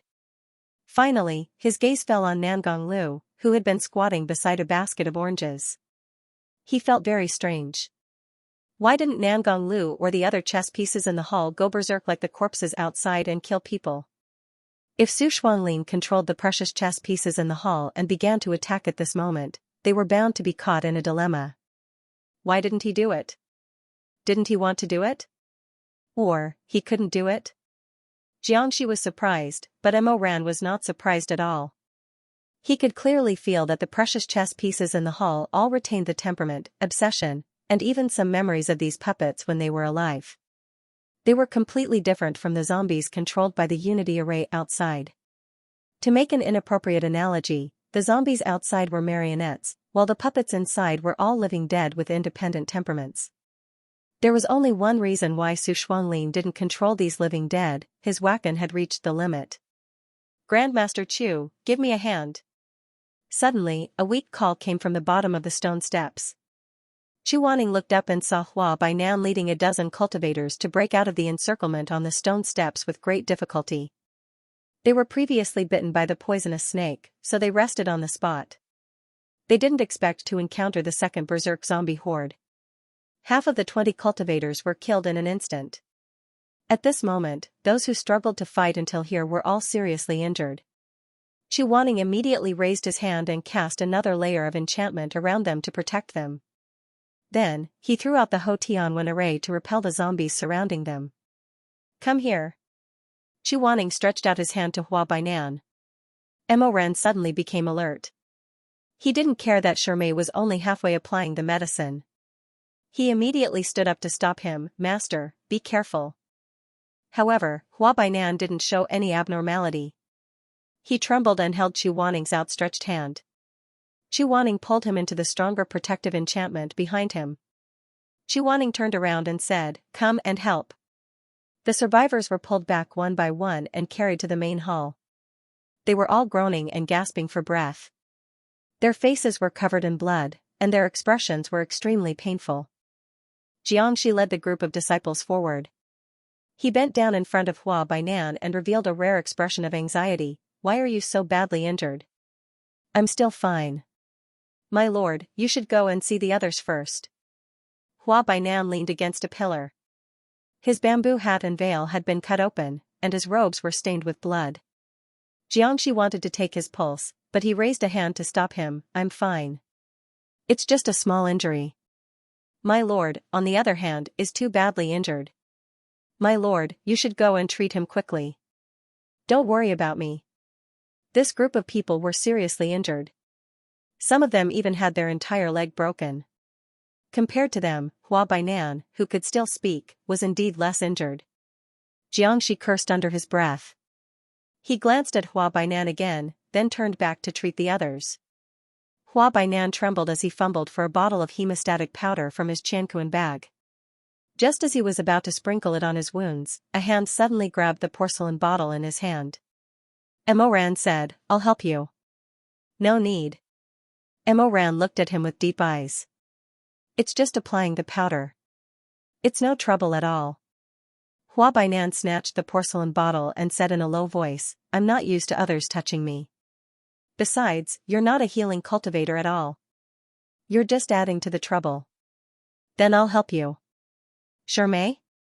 Mo Ran turned his head and saw that Shermei had already put down the medicine bag. Hua Bainan saw the medicine bag and curled his lips. He didn't say anything and didn't resist. Shermei spread out the cloth bag filled with silver needles and said in a low voice, "Seeing your sacred hands, this junior may have been inconsiderate. Please forgive me." Hua Bainan was speechless. His injuries were serious. It was useless to use spells to stop the bleeding. He had to use spiritual needles first. A cold light suddenly flashed. Shermei's eyes flashed with the light of the silver needles. In the blink of an eye, he had inserted more than 10 needles. Senior's veil and bamboo hat. A trace of gloominess flashed through Han Linxing's eyes, but he also knew that there were a few acupuncture points that had to be pierced on the face. With a ruthless expression, he said, "I'll take them off myself." The blood-stained veil fell, revealing Han Linxing's face, which he never showed to others. It was an extremely strange face. The upper half of his face could be considered delicate and pretty, but from the bridge of his nose down, his entire face was twisted and burned. He looked like some kind of echinoderm. Hua Bainan raised his head. There was a faint trace of hatred and ridicule in his eyes. "What's wrong? Grandmaster Mo, why aren't you leaving yet? Do you think it's nice to stay here?" "I'm sorry." Hua Bainan sneered behind him. "I already told you not to stand here, but you didn't listen. Now you're saying sorry, but I don't know what you're thinking in your heart. You're probably thinking this Han Linxing is really ugly, hee hee." Emoran shook his head. It was inconvenient for him to say anything more, so he left. Dilla Master Ma was still fiddling with the broken iron lock. In front of the Temple of Heaven, Chu Waning's spiritual power was almost depleted. He turned to Xue Meng and said, "Xue Meng, take over." Xue Meng immediately understood and raised his sword. The exchange between the two of them was completed very smoothly. Not a single zombie was able to squeeze in during the exchange. As soon as Chu Waning removed the barrier, he couldn't help but take a step back. Emoran saw his pale face and felt very distressed. However, he couldn't do anything in front of everyone. He couldn't even hold Chu Waning's hand. He could only suppress himself and ask, "One. Master, are you okay?" "I'm fine." Chu Waning lightly coughed. "I just used a bit more spiritual power." However, Emoran knew that Chu Waning's spirit core was originally very weak. Using more spiritual power might not be a big deal for others, but for Chu Waning. Emoran closed his eyes. In her past life, the master and disciple were at odds with each other. Chu Waning had used up all of her spiritual energy in that battle, and her spiritual core had instantly shattered. From then on, she was no different from a mortal. In fact, her body was even weaker than a mortal's. How could he be fine? Emoran's heart was very uncomfortable. His eyes were slightly red. He silently put the clothes that Chu Waning had just given him back on the other's shoulders. Only at this time could he gently pinch Chu Waning's shoulders through the clothes. All of his heavy love for him could only be hidden in this moment of light touch. He supported Chu Waning to the side. He specially found a place with fewer people, a quiet place, and then sat down with Chu Waning. While no one was looking, Emoran quietly held Chu Waning's hand. It was very cold. It was the same cold feeling as that year when Chu Waning was defeated by his blade. He leaned over and stepped on his chest. He reached out and pinched his chin. Emoran lowered his eyes. The tips of his fingers were slightly trembling. Chu Waning originally wanted to pull his hand away. After all, there were too many eyes here. However, he felt that weak tremble. So the hand that was about to pull away turned and interlocked their fingers. "Let me see." Chu Waning raised his other hand and had Emoran lift his face. There were wounds on his cheeks and the bridge of his nose. "Does it hurt?" Emoran shook his head. He stared at Chu Waning's face.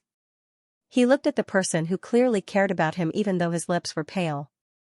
He felt that it was very painful. It wasn't the wound. It was the heart. He finally learned to lie like Chu Waning. Emoran said, "It doesn't hurt." "If it doesn't hurt, then why are you trembling?" He didn't make a sound. He couldn't make a sound. So Chu Waning misunderstood that he was still trembling because of the pain. A faint green light surrounded his fingertips. Emoran's pupils suddenly shrank.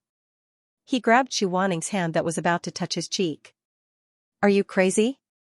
You're even using spiritual power? This little bit is nothing."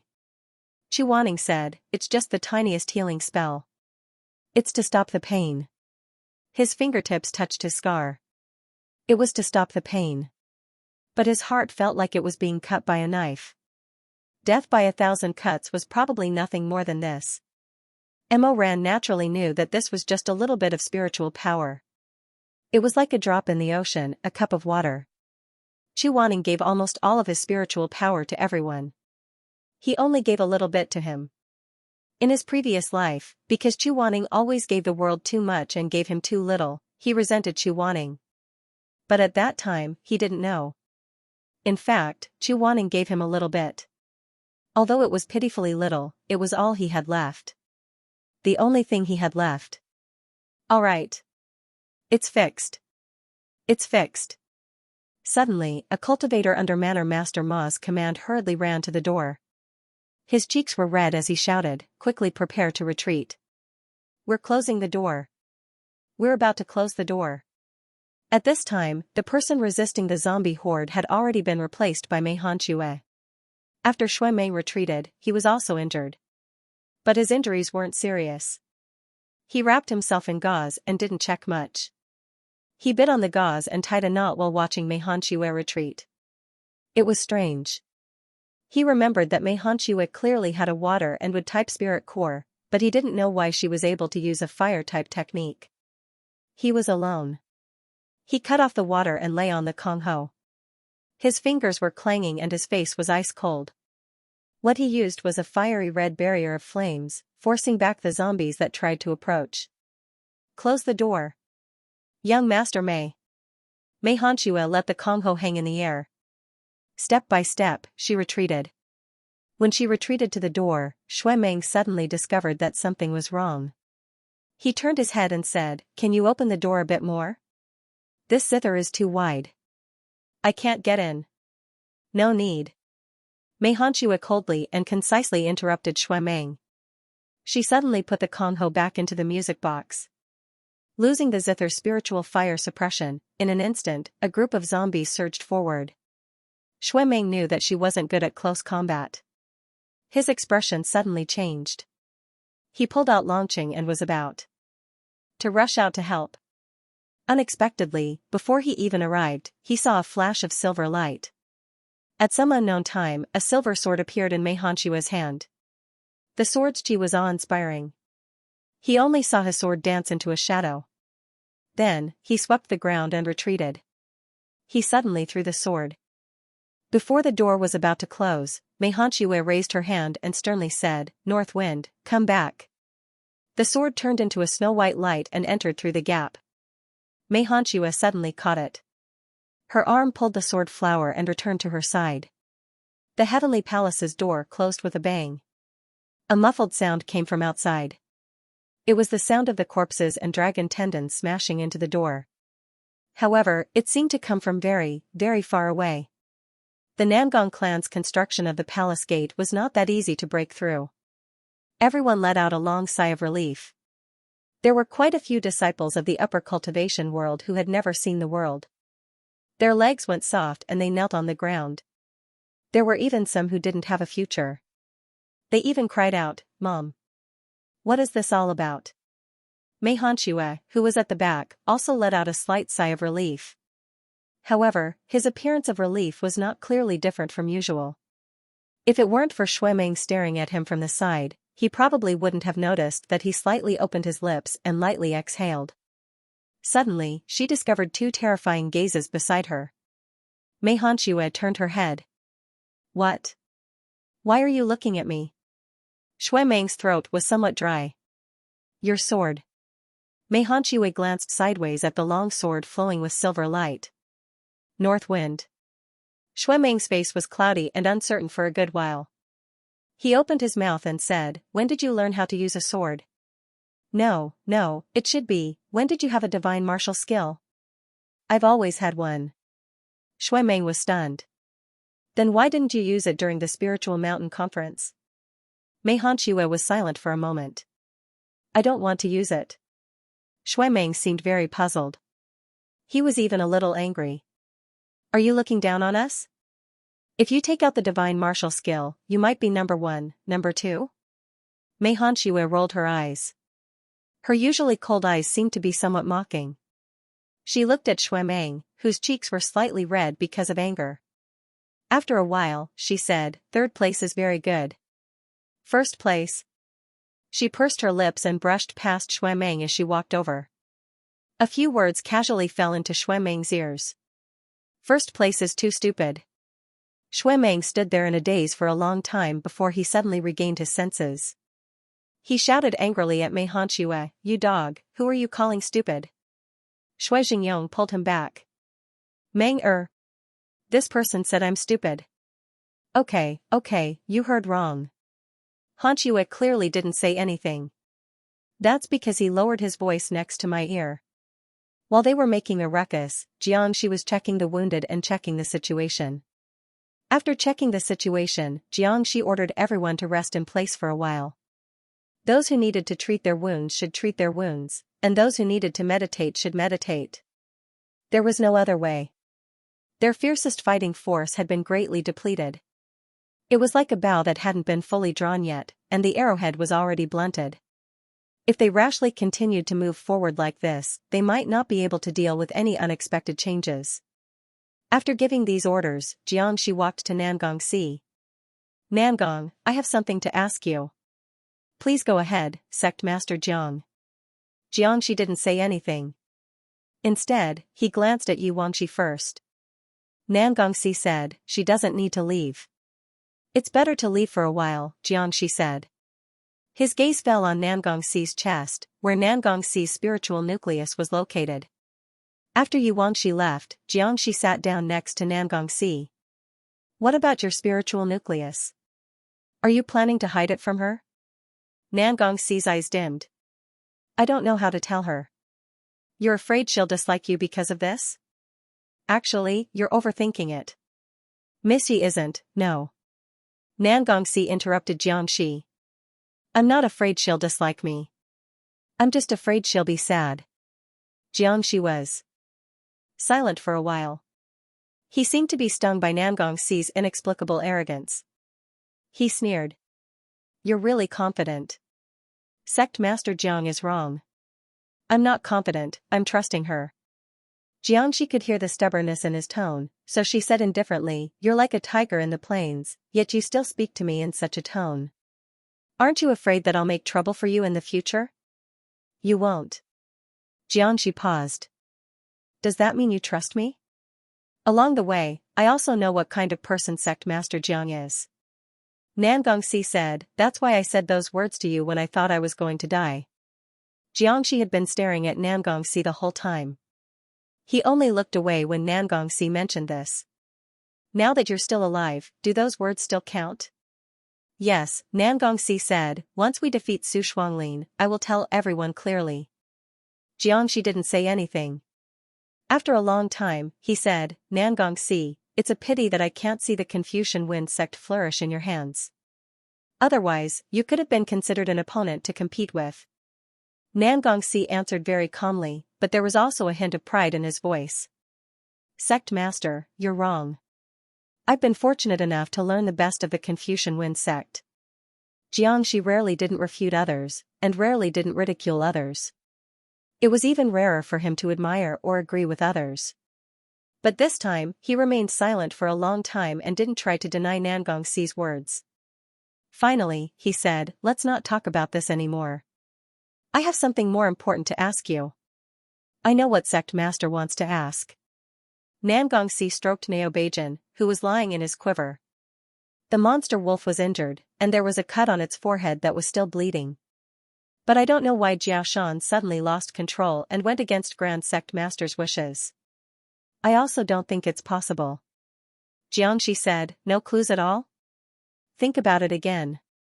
Does the Confucian Wind sect have any secrets related to this mountain? Nangongxi shook his head and said, no.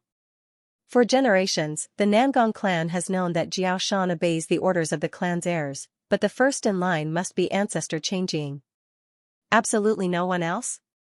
Absolutely not. The first master that the Jiao Dragon's soul recognizes is Grand Sect Master, and that will never change. Jiangxi's eyes were uncertain, and his face became more and more hostile because of the deadlock. How did Su Shuanglin do it? I don't understand either. Nangongxi suddenly paused. Jiangxi thought that he had thought of something, so he turned to look at him, only to find that he was staring at a person in the distance. Jiangxi followed his gaze and saw Nangonglu eating an orange. Nangongxi had been trying not to look at his father who was being used as a chess piece, but when he saw him, his expression immediately became extremely painful. Jiangxi was actually around the same age as Su Shuanglin and Shui Jingyong. It was only because the mental cultivation method he cultivated was different that he still looked young and handsome. But this had nothing to do with his state of mind. In fact, his state of mind was no longer in its prime. He looked at Xianxia and couldn't bear to look at him. He said, "Don't look anymore. Don't look anymore." Xianxia seemed to have used up all his remaining strength to tear his gaze away from his father. When he lowered his eyes, his shoulders seemed to tremble slightly. In the end, he buried his face in his palms, but he couldn't hide the sobbing in his voice. He murmured hoarsely, trying to change the topic, "I also don't understand how Su Shuanglin did it. That is the devil dragon that was tamed by Grand Sect Master." But his shoulders trembled more and more. Xianxia was stiff, and his expression was indifferent. But in the end, he reached out and patted Xia's shoulder. He seemed to want to comfort Xianxia, but he had never comforted anyone before. In the end, he said dryly, "It doesn't matter. Everyone has their own fate.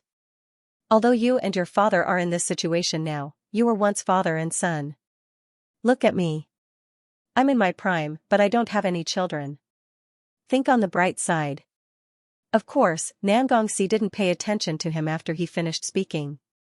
He also felt that his words were worse than not saying anything. Xianxia got up and said awkwardly, "I'm going to take a look at other places. You rest for a while. We'll continue later. By the way, what's in front of us?" Xianxia said in a muffled voice, "The Dragon's Soul Pool." "What's it for?" "That's the blood pool used to worship the evil dragon spirit." Xianxia said, "The evil dragon's primordial spirit is sleeping in the pool. Every year, the people of the Confucian Wind sect worship it." Xianxia frowned when he heard this. In the end, he said, "I hope nothing else happens over there." Everyone rested in the front hall for less than an hour. The injured and those who had used up too much spiritual power gradually recovered with the help of the healing cultivators. Xianxia looked at the good and evil made by Su Shuanglin on both sides. The two extremes made him frown even more. What was Su Shuanglin going to do with such a useless thing? Was it for show? Hearing Xianxia, who was made into a chess piece, call him "Your Majesty," it seemed that Su Shuanglin thought of himself as the emperor and treated these precious puppets, who were divided into black and white, good and evil, as his subjects. He looked around and finally came to Xianxia. Xianxia was sitting on his bamboo basket and slowly peeling oranges. Xianxia paused for a moment. Then, he suddenly leaned over and asked the question he had asked him before, "Can you take us to Her Majesty?" Xianxia still gave the same answer as before, "Her Majesty has her own matters to attend to. How can she see you just because she wants to?" Xianxia flicked his sleeve and said unhappily, "You're useless. A good-for-nothing is a good-for-nothing. Whether you're alive or made into a chess piece, you're still a good-for-nothing." After being scolded, Xianxia shrunk his neck and hugged his orange basket with a cowardly look. After a while, he actually burst into tears. "Why are you so fierce?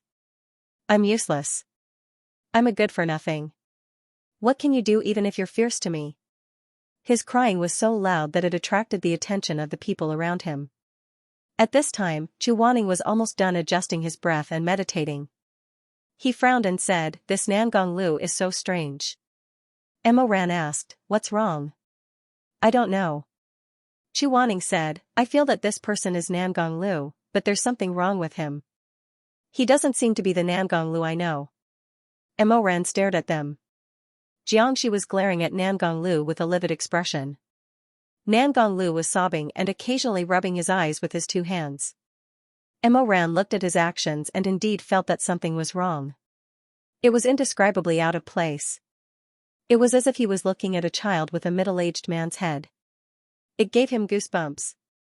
Suddenly, Emo Ran was stunned and muttered, "A child. What?" Emo Ran suddenly turned his head and asked, "Shizun, don't you think that he looks like a child?" As he spoke, he glanced sideways at Xianxia for a while. Seeing that Xianxia was actually blowing his nose with his sleeve, he said, "And he's only a 5 or 6-year-old child." When he said this, Chu Wanning looked again. Sure enough, it was true. Although Xianxia still looked like he was in his 40s, his every move revealed a kind of naivety and childishness. Chu Wanning muttered, Could it be that Su Xuanlin did something to him, so that his memory was only retained until he was 5 or 6 years old? Emoran said, Shizun, wait for me. I'll try. How are you going to try? Emoran didn't answer. Under everyone's gaze, he walked to Nangong Lu's side, picked up an orange and handed it to him. He said tentatively, don't cry, eat an orange. I'm not eating. I've already eaten. This is for Her Majesty. Emoran put the orange back into the basket and asked, who is Her Majesty? Xianxia said, what's the use? Didn't I ask him this question a long time ago? Sure enough, Nangong Lu said, Her Majesty. Her Majesty is Her Majesty. Who else could it be? Emoran wasn't discouraged. Instead, he asked a second question, well, Her Majesty is Her Majesty. You're so loyal and sensible. Her Majesty will be very happy when she knows. Oh right, I've been asking you about Her Majesty, but I haven't asked you yet. Little brother, what's your name? Xianxia was impatient. He sneered and was about to speak when Xianxia stopped him and shook his head. He also faintly felt that something was wrong. Nangong Lu, who was holding a basket of oranges, looked at Emoran for a while before saying timidly, my name is Nangong Lu. Emoran smiled and touched Nangong Lu's head. He asked calmly, let's get to know each other. My name is Emoran. I'm 22 years old this year. What about you? I'm 5 years old. For a moment, there was complete silence. Although Nangong Lu's answer wasn't loud, the people around them were quietly looking in their direction. Therefore, his trembling I'm 5 years old was like a clap of thunder breaking through the sky, exploding in the hall. Almost everyone was stunned. If it weren't for the tense situation, many people present would have laughed out loud until tears flowed down their cheeks. 5 years old? 5 years old? 3 years ago, if they were asked to believe that the leader of the world's #1 sect would actually cower beside a basket of oranges and mutter, I'm 5 years old, these people would probably rather believe that pigs could climb trees. However, at this moment, Nangong Lu clearly said this sentence. The group of people was dumbfounded. They froze in place and looked at each other, not knowing what was going on. Xianxia stepped forward and asked sternly, what do you do in the palace every day? Nangong Lu quickly shrank behind Emoran. He tugged at Emoran's sleeve and said, Big brother, I don't want to talk to him. This uncle is so fierce. Xianxia was speechless. Nangong Lu was older than him. Even in his dreams, he never thought that there would be a day when Nangong Lu would call him uncle. Emoran also couldn't stand it. If it was really a 5-year-old child, it would be fine. However, at this time, the person who pulled him was a man with wrinkled eyes. Emoran's mouth twitched. He coughed twice and comforted him, okay, you don't have to pay attention to him. Then let me ask you, what do you do in the palace every day? Xianxia widened his eyes. At this time, he somewhat admired Emoran. This guy was really good. How could he tolerate this? I pick oranges every day. After picking them, I wash them and carry them to His Majesty. I wait for him to come out and eat them. Nangong Lu said, His Majesty likes to eat oranges the most. He can eat a whole basket of them every day. At the foot of the mountain, there used to be a kind of tree that only blossoms but doesn't bear fruit. His Majesty said it was boring, so they all changed to orange trees. I also think orange trees are good. The fruit is sweet. He talked endlessly. Suddenly, his eyes dimmed. It's a pity that His Majesty hasn't been in good health these days. After picking a basket of oranges, he can only eat half of them. Xianxia caught the key. His Majesty hasn't been in good health recently? Nangong Lu was very vengeful. He pouted and puffed up his cheeks. You're so annoying. I won't talk to you. Xianxia held back for a moment, but he couldn't. He quickly turned his head and covered his mouth and nose with a handkerchief. Xianxia asked with concern, Master Jiang, what's wrong? Don't talk to me. Xianxia frowned in disgust. He refused to look at the giant Nangong Lu squatting there. I'm a little King disgusted. Emoran asked, what's wrong with His Majesty? It's just that he always coughs, and all he coughs out is blood. He's so skinny, yet he refuses to eat. Many parts of his body are rotten. As Nangonglu spoke, her tears dripped down like a pillar with a broken string. She cried sorrowfully, I'm so worried about him. If he's gone, what should I do? In the future, no one will play with me, talk to me, or feed me oranges. He still feeds you oranges? However, from what he saw last time at the Confucian Wind sect, Nangonglu and Su Xuanlin had a blood feud between them. It was already a miracle that Su Xuanlin didn't continue to feed his brother the slicing death fruit. Feeding it to Tangerine? He couldn't imagine it. Xianxia fell into deep thought. Many parts of his body are rotten. Shui Jingyong said, it sounds like the backlash of the exquisite chess game. Mo Ran was also very clear about this. The exquisite chess game was one of the 3 forbidden techniques. If the caster didn't have enough spiritual power and forcibly controlled the chess pieces too many times, his body would slowly begin to fester. When he first started to cultivate in his previous life, his body had also festered, starting from his toes. At that time, Mo Ran was afraid of being discovered by Chu Wanning, so he didn't dare to act rashly. Later, he invented the formation of unity, so he could continue to cultivate. Later, when he became the Emperor Ta, his spiritual power was abundant and vigorous. He didn't need the formation of unity to control thousands of troops and horses. However, the necrotic little toe on his left foot could never be restored. Mo Ran couldn't help but feel strange. The zombies outside were all controlled by the symbiosis formation. Only the zombies that could move freely in the hall were completely controlled by Su Xuanlin's spiritual power. Since Su Xuanlin couldn't control so many chess pieces, why did he do something that didn't make up for the losses? Trapped here, it was useless to think too much. Xianxia said, let's go forward. The door to the Dragon Soul Pool also needed a mechanism to open, but this mechanism wasn't destroyed. After it was activated, the front and back doors inlaid with the 7 stars array immediately rumbled. The stone door retracted into the wall, and the middle hall of the Confucian Wind sect's ancestral temple slowly revealed its appearance in front of everyone. It was a hexagonal sealed chamber. The walls were cold and damp, and there was a sculpture of a dragon at the ceiling. Its muscles and bones were distinct, and its eyes were wide open.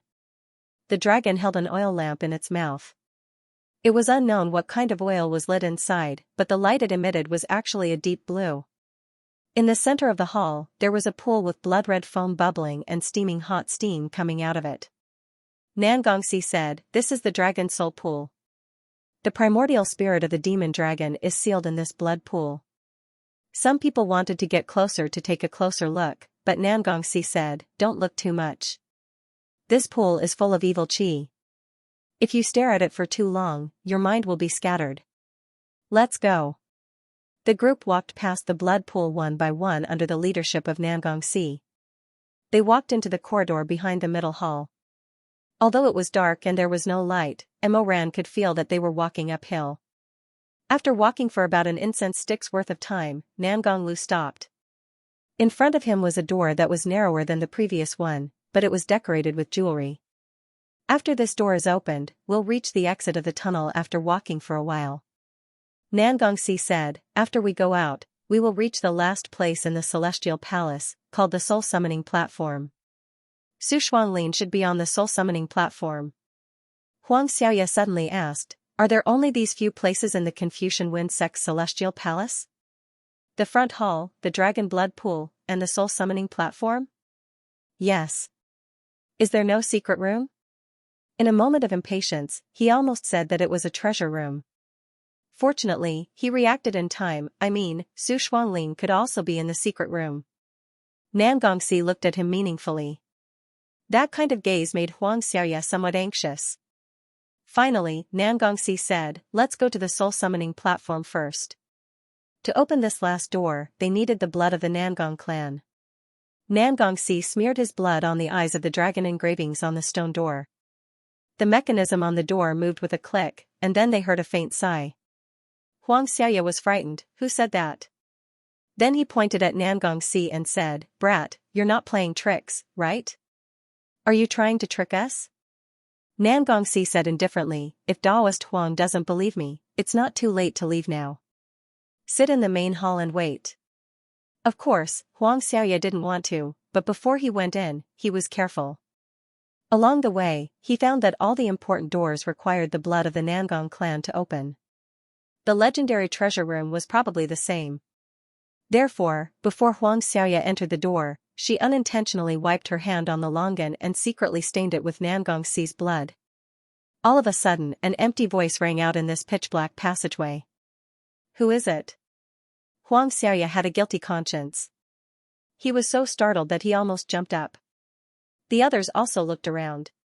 Nangongxi said, I am the 7th generation of the Confucian Wind sect, Nangongxi. Wang Li respectfully welcomes. Master. After the voice slowly uttered these words, it returned to silence. Wang Li is the name of the Devil Dragon.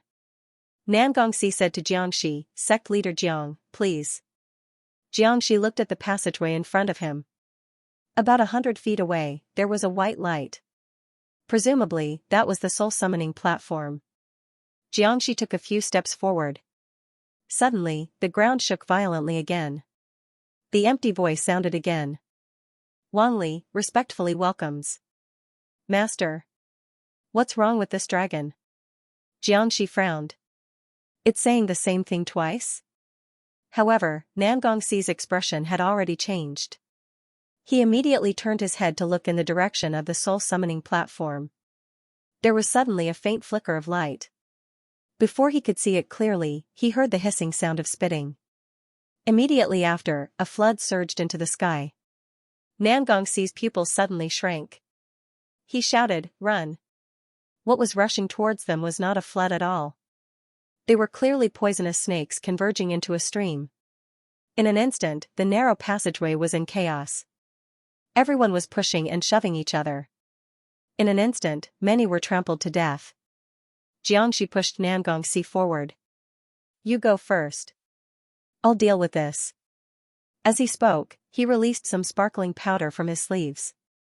When the snakes smelled the powder, they all froze and curled up in place, not daring to move forward. Xianxia angrily shouted to the front, calm down. Quickly retreat to the middle hall. Don't push. He suppressed the snake tide and quickly caught up with the main group. When he retreated to the stone door, he found Nangongxi looking at the dragon relief sculpture. He asked Nangongxi, what's going on? The mystic dragon must be controlled. Nangongxi said, I want to go back and check the situation of the dragon soul pool. He was about to leave when Xianxia grabbed him. What about the snakes behind us? I didn't bring too much dispersing powder. After the effect of the medicine wears off, they will definitely come back. Yuanxi, who was standing at the side, said, I'll do it. She had been taught in Confucian Wind Sect Dark City since she was a child, so she was better than anyone else at fighting in dark and narrow places. Although Nangongxi didn't want her to stay, Yuanxi's expression was firm, and there really wasn't a more suitable choice other than her, so in the end, Nangongxi could only pat her shoulder. It's too dark here. I know you don't like it. Stay here for a while. I'll be back soon. Xianxia and Nangongxi were the last to leave the passageway. As soon as they came out, Xianxia rushed forward with a fierce posture. It really didn't look like an old man with white hair. Nangongxi. You still dare to say it wasn't you? Nangongxi had endured for a long time. At this moment, he finally reached his limit.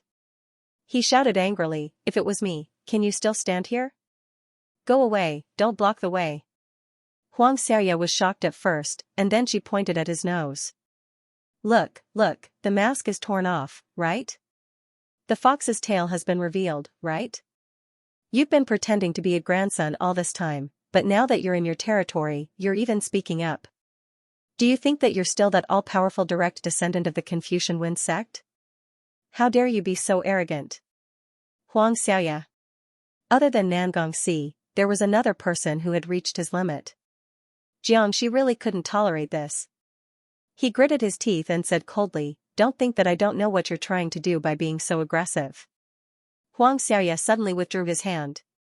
His expression changed, but he still forced himself to remain calm. Sect Master Jiang, perhaps you can't understand this old man's feelings. I have a grudge against the Confucian Wind sect for killing my brother.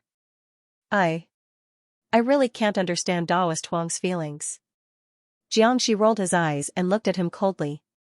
I really don't have the slightest interest in the Confucian Wind sect's hidden treasure room. His gaze was like two unsheathed blades. Xianxia suddenly took 2 steps back and stared blankly at Xianxia. His lips opened and closed, but like a withered rat, not a single word came out of his mouth. Xianxia said, Nangong, you go and investigate. However, the Dragon Soul Pool was just a small pool with empty walls. They could see everything at a glance. After carefully looking around several times, they didn't find anything strange. Nangongxi shook his head and said, I'll go to the front hall and take a look. The front hall's furnishings were much more complicated, not to mention there were so many exquisite chess pieces. Nangong Lu had been left in the hall earlier. When Nangongxi went in, he was hugging the basket of oranges and sleeping. He stood in front of his father for a while. His eyes were blank and empty, but they couldn't help but redden. He didn't dare to stand there for too long. He also didn't wake up his father, who was made into a chess piece. Instead, he looked at the chess pieces one by one, hoping to find some clues. Just now, when everyone was in the front hall, he didn't have the leisure to look carefully. He only knew that this place was divided into 2 parts, paradise and purgatory. At this moment, he looked around one by one and found many old friends. He saw his 4th uncle, who had always been at odds with Su Shuanglin, deep in the purgatory and being roasted on a stove. He saw the maids in the 3 Lives courtyard catching butterflies in the paradise area. He even saw his own grandfather. But Nangongxi didn't have much time to feel sad because he suddenly felt that he was about to see a person. Then he heard it. He heard it amidst the tide of murmurs. A trembling voice, as soft as a mosquito's cry, see-er. Nangongxi felt as if he was struck by lightning. Before he could turn around, tears welled up in his eyes. He turned around. In the hazy mist, he could only see a blurry sky-blue figure. He ran towards that figure in panic and shouted hoarsely, Mother! Mother! Tears trickled down and fell. He could see clearly. In the paradise area, there was a person standing gracefully. It was Nangongxi's mother, Rongyan. Like Nangong Zhongying, this woman also had extremely strong willpower. In addition, Su Shuanglin had retained the mentality of a chess piece in the main hall, so even if Nangongxi was very different from when he was young, she could still recognize Nangongxi when he entered her sight. She trembled and stretched out a stiff finger towards Nangongxi with great difficulty, see-er. The clothes that Rongyan was wearing were the same clothes that Nangongxi had worn when she last saw her. As he knelt in front of her, it was as if he had returned to the past, to that ordinary night at the Confucian Wind sect. The mother went to the child's study to find him. Outside the window, the moon was full. Nangongxi knelt in front of her and raised his head to look at her. He had a lot of things he wanted to say, but in the end, the only thing that came out was a trembling sentence, Anyang. The world praises but does not advise, the world criticizes but does not discourage. Time was reversed. His mother, who used to be strict, stood by the window. She frowned and asked, What's the previous sentence? She stammered, but she couldn't answer. Later, she died too suddenly. When he knelt in front of her dark coffin, he was still unable to recite the last scripture that his mother had asked him to recite. After more than 10 years, the dust had finally settled on this sentence, praise throughout the world but don't advise, criticize throughout the world but don't be disheartened. He knelt in front of her, still in the same posture as when she left that night. Their figures finally overlapped with those of that year. It was just that at that time, they were full of resentment, but now, they were heartbroken. And at that time, they were beautiful, but now, they had become someone else's chess piece. Rongyan stroked Nangongxi's hair and cheeks. Finally, she grasped his blood-stained hand and closed her eyes. See-er, mother's body is now under someone's control. I'm like a piece of meat on the chopping block. I can lose consciousness at any time. But see-er, you have to believe. Mother's words are sincere. They are all what mother was thinking before she left. Although mother hates your uncle's actions, mother is also grateful to him. Mother. If he didn't turn me into a chess piece, how would I be able to see you again? Tell you. Rong Yan slowly and stiffly bowed. She trembled, reached out her hand, and then tightly hugged Nan Gongxi.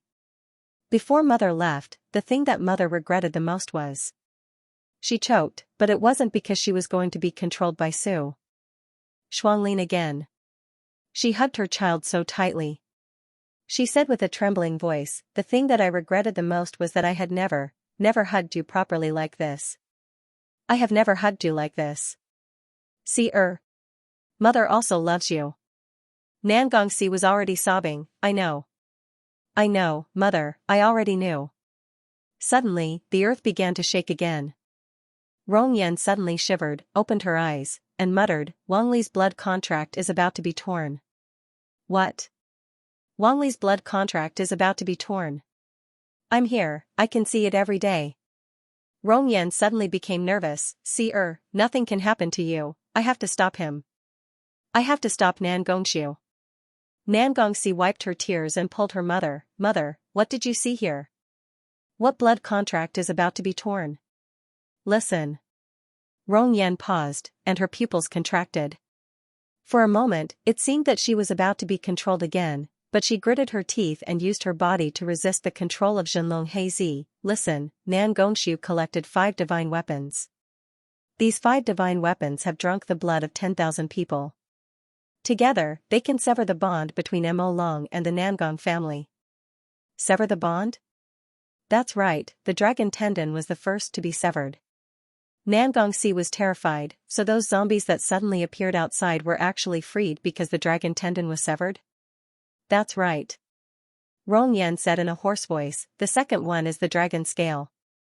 Nan Gongxi suddenly thought of those poisonous snakes that they encountered just now. They should have been transformed from the dragon scale. The third one is the dragon tail.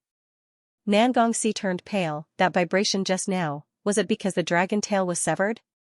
That's right, then the dragon head, and finally the dragon body. Rong Yan said, once Nan Gongxiu successfully uses the 5th divine weapon, the entire Jiao Mountain will lose control, no longer recognize the Grand Chief as its master. Her expression became painful again, and she couldn't say anything else. Su Shuanglin seemed to have sensed her actions and was trying his best to invade her body. Rong Yan wailed in a low voice, her slender pale fingers tightly buried in her hair bun. No. Mother. See. His voice made her suddenly wake up. She was like a person who was dying of thirst who found a sweet spring. She tightly held him, her expression was somewhat panicked and helpless. It was a helplessness that he had never seen on her face before. Nan Gongxi's heart ached as he held her in his arms. When he was still a child, his mother was always very cold and very serious, she rarely hugged him. Now, he could finally protect his mother. Although it was just a mirage, it was just a body that hid some of the consciousness from when she was alive. Even the soul was no longer there. It was enough. Rong Yan's body was bent, she slightly trembled in Nan Gongxi's arms. After a long time, she raised her head again, her face was full of tears of blood that flowed out of her precious chess piece. Nan Gongxi's throat was bitter, he raised his hand to help her wipe, but no matter how he wiped, it was still dirty. No matter how he wiped, the blood stains could not be wiped away. He painfully closed his eyes. Rong Yan said, I can feel him, he has already noticed me. I don't have much time left, listen, he cut off the blood contract, in order to re-establish the contract with Mo Long, at that time, Her consciousness was blurred, it was difficult for her to continue. But Nan Gongxi suddenly understood, the last bit of blood on his face disappeared. At that time, Wang Li will only listen to his orders, we in Jiao Mountain, none of us can escape? It can't be like that. It can't be like that. The mother and son unexpectedly spoke in unison. Nan Gongxi lowered his head to look at his mother. Mother, do you know what to do? Nan Gongxiu's cultivation is not good enough. Rong Yan's face flashed a trace of coldness, he can't control the precious chess piece at all, so there was a backlash. Because of this, I can understand some of his inner thoughts. I know what to do, listen to me. Rong Yan held Nan Gongxi's arm, her eyes swept over every inch, and finally fell on her husband. Because of the earthquake. Just now, Nangong Lu was awakened. He was holding his basket of oranges, looking around in a daze, as if he did not know what to do.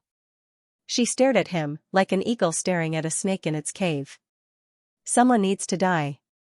Rong Yan's red lips opened and closed. "Seer, go and kill him!" Exclamation point. Nangongxi was shocked. Mother? The demon dragon contract can only be strengthened by the Nangong family's blood sacrifice. Rong Yan said, "Only you or him." "So of course it's him. He's already a chess piece, a walking corpse. Besides, why should he live? He's not loyal to his husband, not strict to his father, and not respectful to his emperor. He's not fit to be a human. Who knows why Nangongxi released him from the curse of the 1,000 cuts fruit and only let him become a fool." Nangongxi froze in place, as if he had also become a chess piece. He was so stiff that he couldn't move. "See, I can't do it myself. Now only you can throw him into the dragon's soul pool and let his blood flow into the pool. His one lowly life can be exchanged for everyone's safety. It's also his good karma after death." Before he could react, he suddenly heard someone shouting from the dragon's soul pool, "What's going on? Where did these beetles come from?" Beetles. Then, screams came from the hall, one after another, along with the shouts of Shui Jingyong, Jiangxi, and the others. Rong Yan said anxiously, "Hurry up. The dragon tail blood contract has been broken. There are 2 more contracts left.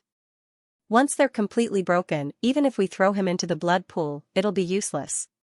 Nangongxi was awakened by her shout. "What's there to hesitate about?" Rong Yan said, "He's the one who did evil everywhere and caused the Confucian Wind sect to be in this state today. See, wake up quickly. There's no other choice, you." She suddenly became speechless. Then, her eyes rolled up slightly, and her pupils contracted rapidly. Su Shuanglin seemed to be unable to bear it and controlled her with his most ruthless spiritual power. Rong Yan no longer had her own consciousness. A dreamy expression reappeared on her face. She slowly got up and walked towards the site of bliss. She returned to the inconspicuous spot where she had been at the beginning. Her eyes were empty as she murmured softly, "See, tell me, what's the sentence before that? What's the sentence before that?" Nangongxi was trembling. He knelt on the ground and trembled. He wasn't controlled by anything, but he felt that there was no way out. The world praises but does not advise, the world destroys but does not dishearten. This was what his mother wanted him to do. It was so difficult. It was really difficult. When he was young, it was difficult to memorize the difficult Xiaoyaoyu, or to make him hit the red heart 9 times out of 10 arrows.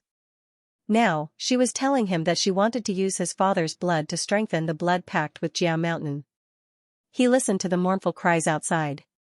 Just from the sound, he knew how terrifying the awakened dragon tail would be. He thought of Yu Wangxi again, the Yu Wangxi who was still facing the snake tied alone in the darkness, waiting for him to investigate everything and return as soon as possible. "See, his mother murmured behind him. He slowly pulled out his sword and walked toward Nangong Lu. Hate. How could he not hate? He looked at this man. How could he not hate him? He dug out his mother's heart while she was still alive. He had an affair with the sect leader of Jiangdongtang. He harmed Villa Masterly of Baitan village. He destroyed Confucian Wind sect and left behind a pile of mess and a bad reputation. He and Yu Wangxi were frightened and had nowhere to go all day long. They were like stray dogs. How could he not hate him? He raised his sword, and the snowy light illuminated Nangong Lu's face. His face, which was no longer young, had a bit of serenity and calmness that only a child would have. Nangong Lu looked at Nangongxi. Nangongxi's hand trembled. He turned his head and said, "Get up." "Who are you? Why do you want me to get up?" "I want to sit here. I want to wait for His Majesty." "What is Majesty?" Nangongxi angrily shouted at him. His heart was thumping, and blood was rushing through his veins. "That's your younger brother. Where are your prospects, Nangong Lu? That's your younger brother. Even if he's my younger brother, he's still his Majesty." Nangong Lu was shocked and shrunk into a ball. don't be so fierce. Why are you crying? Am I crying? Nan Gongxi thought in a daze. Am I crying? Bitter and salty tears rolled down and fell to the ground together with the sword. Nan Gongxi suddenly knelt on the ground and wailed.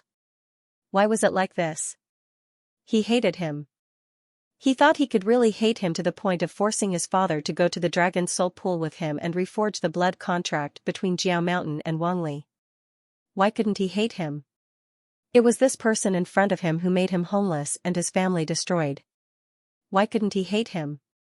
But he really couldn't do it. When the sword light illuminated this person's face, when he saw the wrinkles at the corner of this person's eyes, what he thought of was actually when he was still very, very young, stumbling as he chased after Neobeijan in the Howling Moon grassland. His legs were unsteady, and in the end, he fell. Rong Yan stood in front of him and said to him who was crying loudly, "Stand up by yourself." It hurt. But it really hurt. He struggled and tried hard, but he couldn't stand up. He stretched out his hand and begged his mother to hold him and pull him up. But Rong Yan didn't stretch out his hand. He never stretched out his hand. In the end, another big warm hand picked him up from the ground and hugged him. The sun shone down and he saw a face. A young, kind, gentleman-like face that was always kind and kind. Aya, RC also needs someone to help him up sometimes. This person stroked his soft hair, his eyes very gentle. If you can stand up by yourself, what do you need a father and a mother for? That was Nan Gongxi's earliest impression of his own father in his memories. In this spacious hall full of living dead, the only living person staggered, stumbled, and climbed up by himself. He got up, but soon knelt down again. He kowtowed 3 times in the direction of Rong Yan, then got up again and turned to leave. Suddenly, his sleeve was pulled. The person who pulled him was actually Nan Gonglu. Nan Gonglu fished out a tangerine from the basket and handed it to him. After thinking for a while, he peeled a piece and handed it directly to his lips. Don't cry, although I don't know what you're going to do. But tangerines are sweet and very delicious. I picked them. Have a taste. Nan Gongxi didn't want to eat it, but the piece of tangerine was right next to his lips.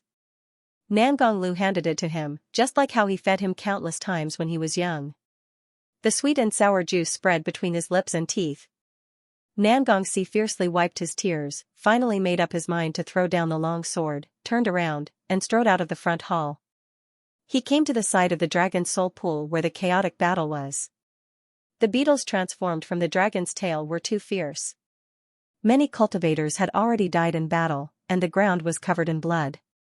Because the beetles were too small, Chu Wanning, Xianxia, and the other great grandmasters could only protect a few people behind them. The scene was a mess, like boiling soup in a cauldron. No one noticed Nan Gongxi coming in. He walked into the hall. A few hours ago, he lost his spirit core and thought that he would be reduced to a mortal for the rest of his life. At this moment, he suddenly felt that fate knew that he was ambitious. Although it was not kind to him, it was not kind to him in the end. The only thing he owed was. His gaze fell on the tunnel leading to the soul-summoning platform. Yi Wangxi. Nan Gongxi suddenly broke into a smile. Fortunately, in the end, he didn't have time to thank her for not leaving and for her unswerving determination. Fortunately, he didn't have time to tell her that he finally understood her good intentions, her feelings, and that he was willing to be with her forever. Otherwise, for no reason, he would implicate her, then. Plop. Then what? He didn't finish thinking. If he did, he probably wouldn't have the courage to do it again. He didn't finish thinking, so the boiling blood pool swallowed him up. He didn't finish thinking, but turned into bones and melted into ashes. The last thing he had time to do before he died was to untie the quiver at his waist and throw the quiver embroidered by his mother, as well as the howling demon wolf, Neobeijan, to the side of the pool. Nan Gongxi felt that the moment he melted into ashes, he seemed to still be conscious, but it didn't hurt. He seemed to clearly hear the sound of the quiver landing safely on the ground, Neobeijan's whining, and Chu Wanning calling his name. He lost his rare composure. He wanted to respond. Master. I recognize you. How can I not recognize you? Actually, I remember. That year, under the flowering tree, we kowtowed to each other. But you didn't want me. I also had my pride. I was afraid that you didn't like my foundation, so I pretended that I was too young at that time and had forgotten. Later, you were willing to recognize me, but I was also afraid of implicating you. It's fine now. I have a master. I carried the carefree travel for my mother. Xianxia and Neobajan are fine. Right, I didn't expect to be able to eat a piece of orange before I died. That person, personally peeled it. It was the same taste as when I tasted the orange that she fed me when I was young. So sweet. Nangongxi's soul suddenly scattered. Everything faded away. Everything became illusions of the past. The past and the old dreams were all in the past. They belonged to the blood contract. Suddenly, a dazzling light burst out from the dragon soul pool. Wherever the light touched, the dragon roared and the sword roared. It destroyed all the dragon-tailed beetles, dragon-scaled snakes, and the dragon tendons that were holding up the corpse tied outside. They were all crushed into ashes and powder. When Xianxia rushed out of the passageway covered in blood, she saw Nangongxi's figure at the moment when she fell into the pool. She saw the blood pool that was illuminated by the dragon light. She saw all the cultivators looking at the blood pool, the sobbing and helpless Neobajan by the pool, and Chuaning who was hugging Neobajan. Her sword fell to the ground with a clang. Ah see. Her voice was hoarse, and it almost cracked the sky. At this moment, Xianxi's entire body was covered in wounds. She staggered forward a few steps, but before she could reach the side of the blood pool, before she even had the time to shed tears, the heavy injuries and crazy emotions finally destroyed her. The snake venom spread throughout her body. Her bones and blood were cold, and her whole body was cold. Ah see. She staggered over step by step. Her lips were purple, and she was sobbing. Tears rolled down her cheeks. But she couldn't hold on anymore. She fell heavily on the cold brick surface. Her vision turned dark, but she still used her blood-stained fingers to scratch the ground, trying to crawl forward. She knew it was too late. She saw Nangongxi jump into the dragon soul pool with her own eyes. Everything was clearly over. But she couldn't accept it. How could she accept it? How could she accept it? It was as if she could make that person return as long as she persisted and crawled to the edge of the pool. It was as if Nangongxi could return to her side as long as she persisted for a little longer. He said it before. In front of the snake cave, he clearly promised, he said, "It's too dark here. I know you don't like it. Just hold on for a while. I'll be back soon." Tears rolled down her cheeks. She persisted.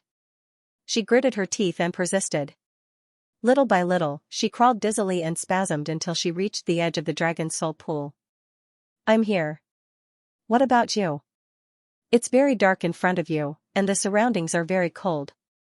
Is there another malicious spirit coming? Is there another venomous snake?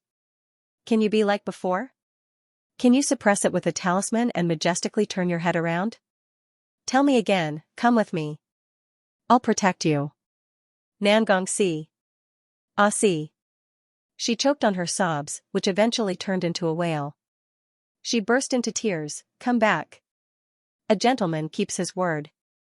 You have to keep your promise. Come back." But that cry didn't last for long. The violent poison and trauma finally engulfed her. Before she lost consciousness, the last thing she did was to reach out and touch the wall of the dragon soul pool. It was as if she could grab the clothes of the person in the pool and keep him by her side. Originally, everything was going to be better. She could find a way to stop Aussie's tyrannical spirit core, and everyone wouldn't hate them so much anymore. Originally, she was about to make it. But darkness came again.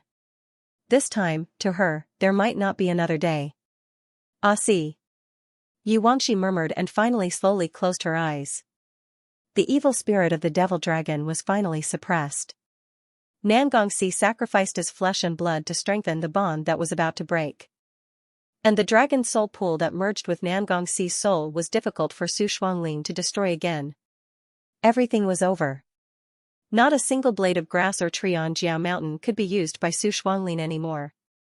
Nangongxi didn't have the ability to pierce through heaven and earth like Nangong Zhongying, but in the end, he was the one who cut off Su Shuanglin's sharpest claws. No one spoke. Only the faint moans of those who were previously injured could be heard. The light of the dragon's soul pool gradually dissipated. Emoran walked to Chu Waning's side. Chu Waning lowered his head and closed his eyes.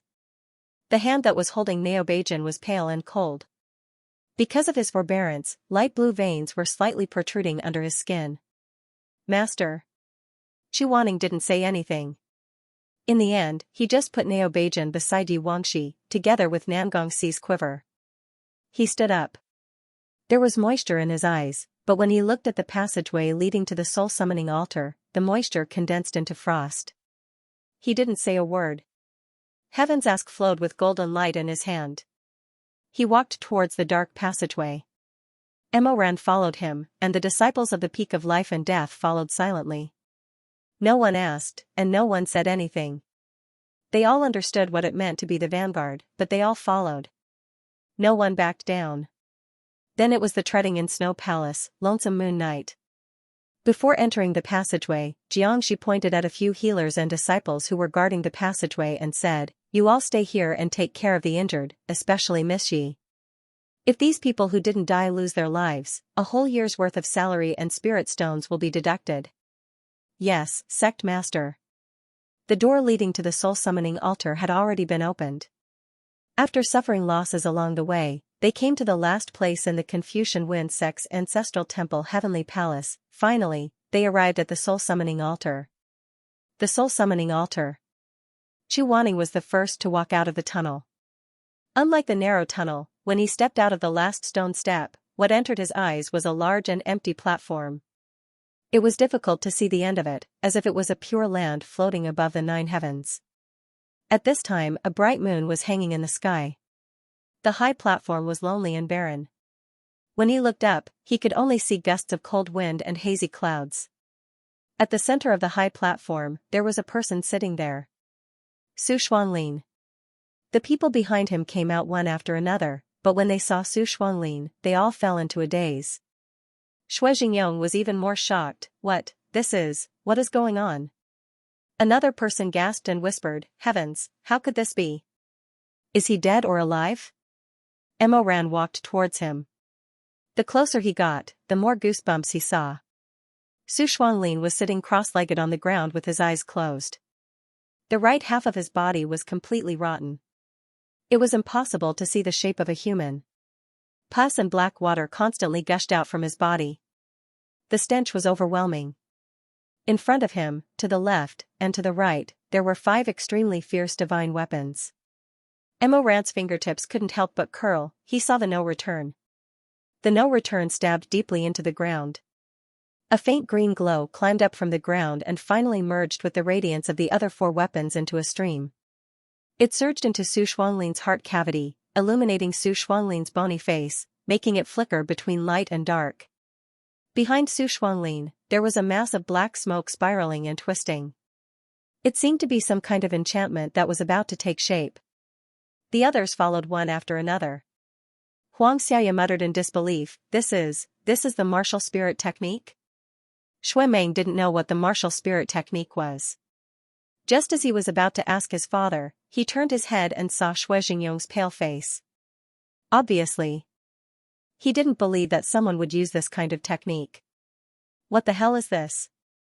It was clear that Shui Meng wasn't the only one who didn't know about the martial spirit technique. Another junior asked softly.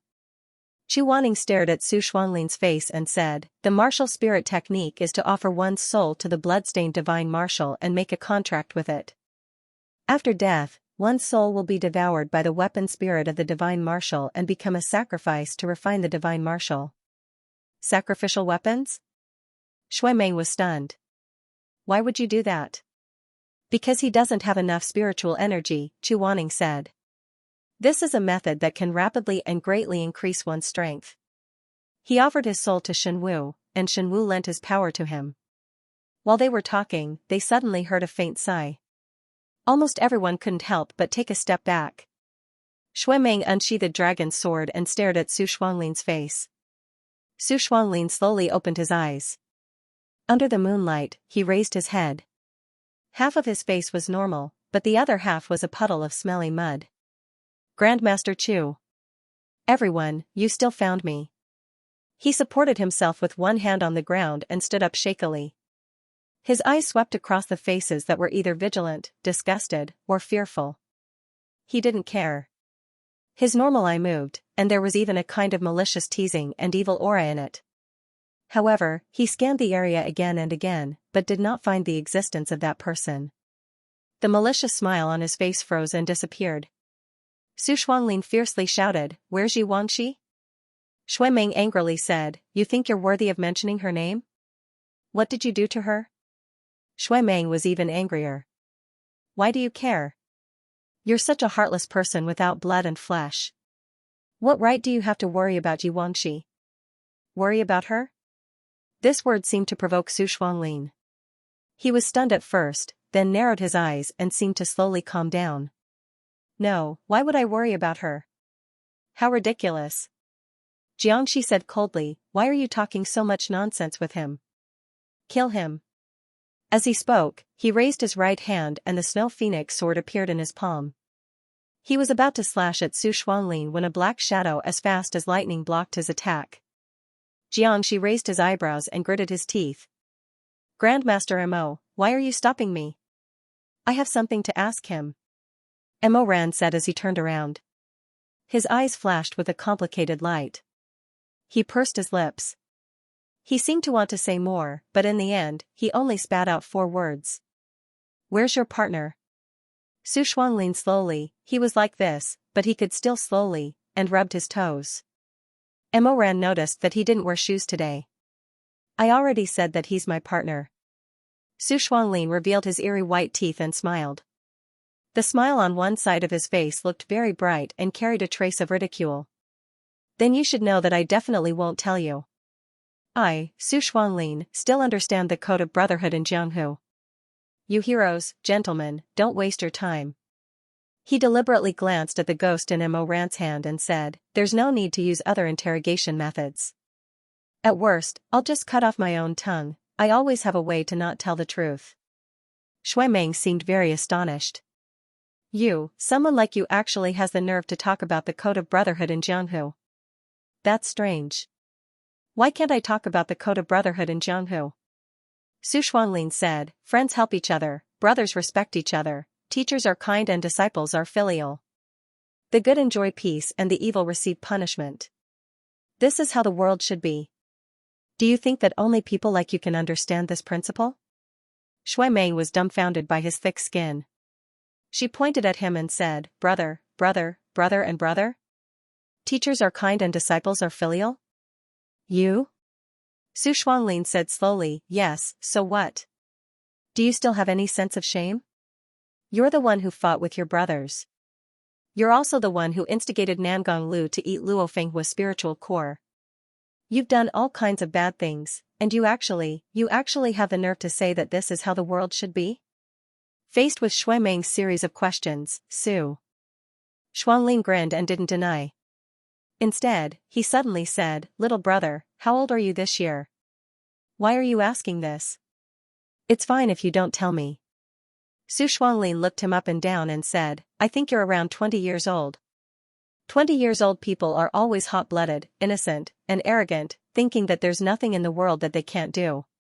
He paused and said with a smile, "It's really the best age." The radiance of the divine martial spirit on the ground continued to flow, continuing to give him strong spiritual power.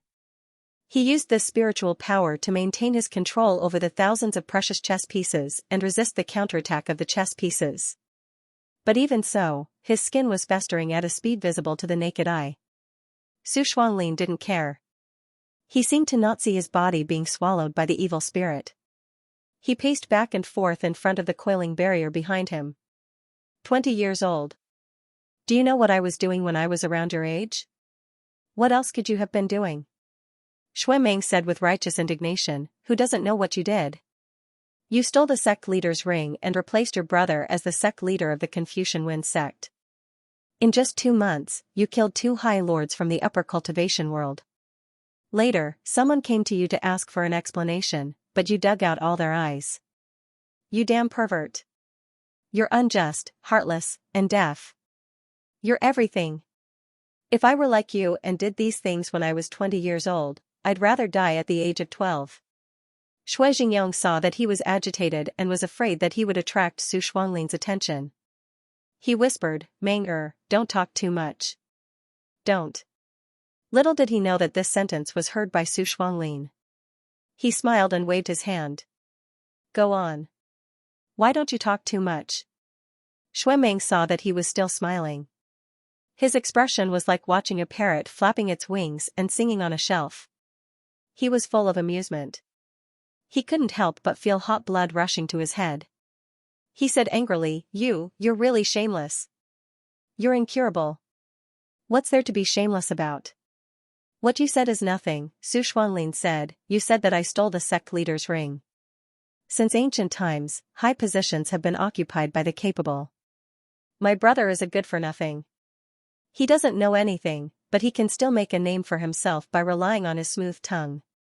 People who haven't actually competed with him think that he's one of the best and call us the Confucian Wen Duo Gongzi. We're on par with each other in terms of spiritual power and magic arts. Don't you think that's ridiculous? Me and him? Su Shuanglin slapped his forehead and sneered, Don't be ridiculous. Since I was young, I could beat him with one hand and use 4 legs. You want me to be on par with him? When I was cultivating all day long, he only knew how to act spoiled in his mother's arms and peel oranges to eat. When I practiced in winter and summer, he didn't study in spring, and the hot summer was perfect for sleeping. Later, in order to get a proper reputation at the Soul Mountain Conference, he played tricks behind my back and enjoyed the fruits of my labor. What happened after that? You put the name of plagiarism on the hardworking people, but you gave him the good name of the world's most outstanding person. Is this fair? Shui Meng hesitated, but still insisted, But you didn't have to go to this extent. Nonsense. It's easy to just stand there and talk. It's easy to criticize others with empty words, but when it comes to yourself, it's a completely different face. If it were you, would you be able to tolerate something like the Soul Mountain Conference? Shui Meng was caught off guard by his counterattack. She was stunned. If it were him, would he be able to tolerate it? Hundreds of people in the venue are pointing at you and saying that you are shameless. The ranking and applause are all his, and all that's left for you is an injustice that you can't wash away for the rest of your life. Your hard work are utterly defeated in front of his brilliant tongue. Is this fairness? Seeing that Shui Meng was stunned and speechless, Su Shuanglin sneered, Let's talk about the matter of me killing the 2 leaders. Of the 2 of them, one knocked on the wooden fish all day long, reciting Namo Ba better than anyone else. The other was awe-inspiring, an upright and plain-spoken gentleman whose reputation was known throughout the world. But for their own selfish interests, they expressionlessly pushed me into the bottomless abyss. Let me ask you all, why should I spare their worthless lives? When the people of the 2 sects heard him talk about the former leaders like this, their faces turned green and purple. They wanted to refute, but they couldn't say anything. In the end, Master Xianjing of Wubei Temple sighed softly, closed his eyes and put his palms together. Revenge breeds revenge. When will there be an end to it? Yes, when will there be an end to it? Everyone wants to end their hatred, but why me? Su Shuanglin said each word angrily, but his face was still smiling. His smile was light and even a little sarcastic. If I slap you and then say that revenge breeds revenge, when will there be an end to it? If I don't let you slap me back, would you be willing, bald donkey? Someone said angrily, Nan Gongxiu, clean your mouth. How can you talk to your senior like that? I'm also your King Senior. Su Shuanglin smiled and said, Little darling, you better watch your mouth. Xianxia twisted his beard and said, Nan Gongxiu. Before he could finish, the other party gestured for him to stop. He pulled the corner of his mouth, which was half intact and half rotten, and said, Let's discuss. Can you call me Su Shuanglin? I don't like the name Nan Gongxiu. Xianxia flicked his sleeves and said, Even if you want to seek justice, you should have done it long ago by killing the 2 leaders. What's the reason for gouging out so many people's eyeballs? Su Shuanglin said cheerfully, In the past, I tried to reason with you. but no one listened to me. He paused for a moment, then chuckled.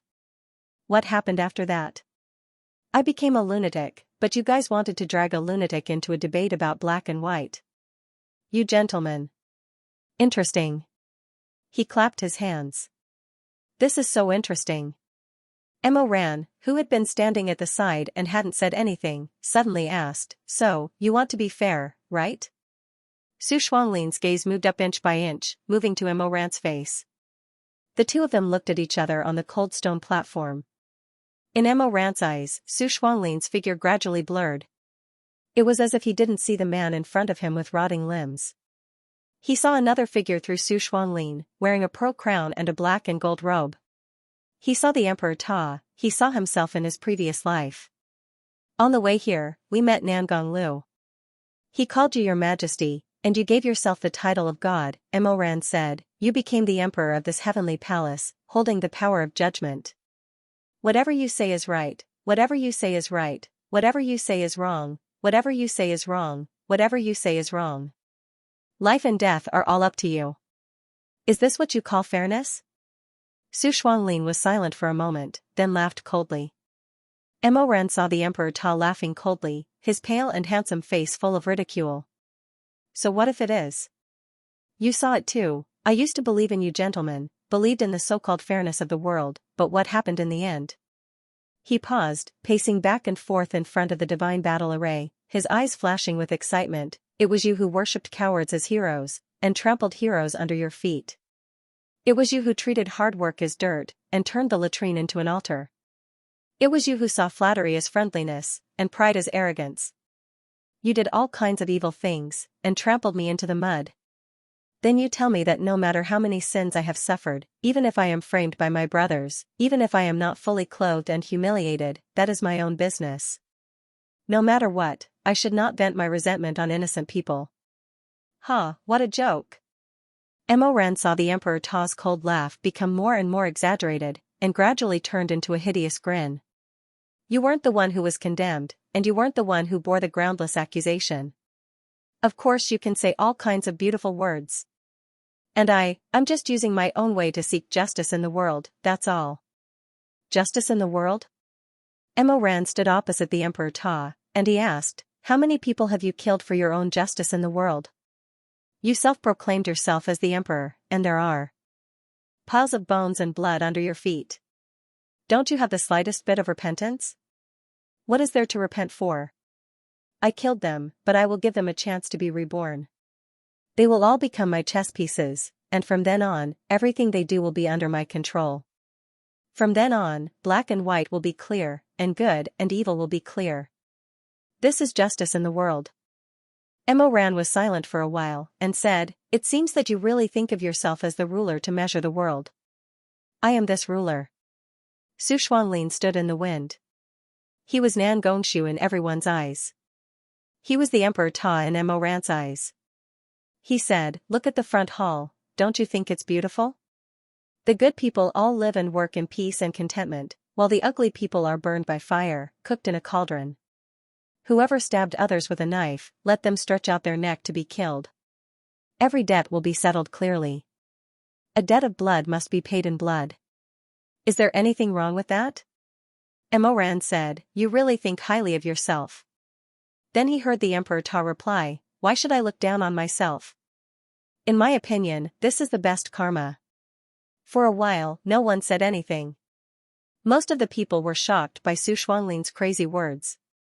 Before they came, many people thought that Su Shuanglin did all this for power, for personal revenge, and so on.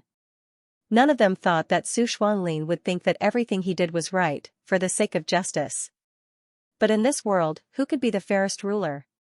Even the Temple of Heavenly Music might not be able to do it. Emma Ran stood in the same place. After a while, his heart finally calmed down a bit. He looked at the Emperor Ta who was standing opposite him. The crown disappeared, and his handsome face sunk in and became charred black. He blinked. The person in front of him was Su Shuanglin, not the Emperor Ta.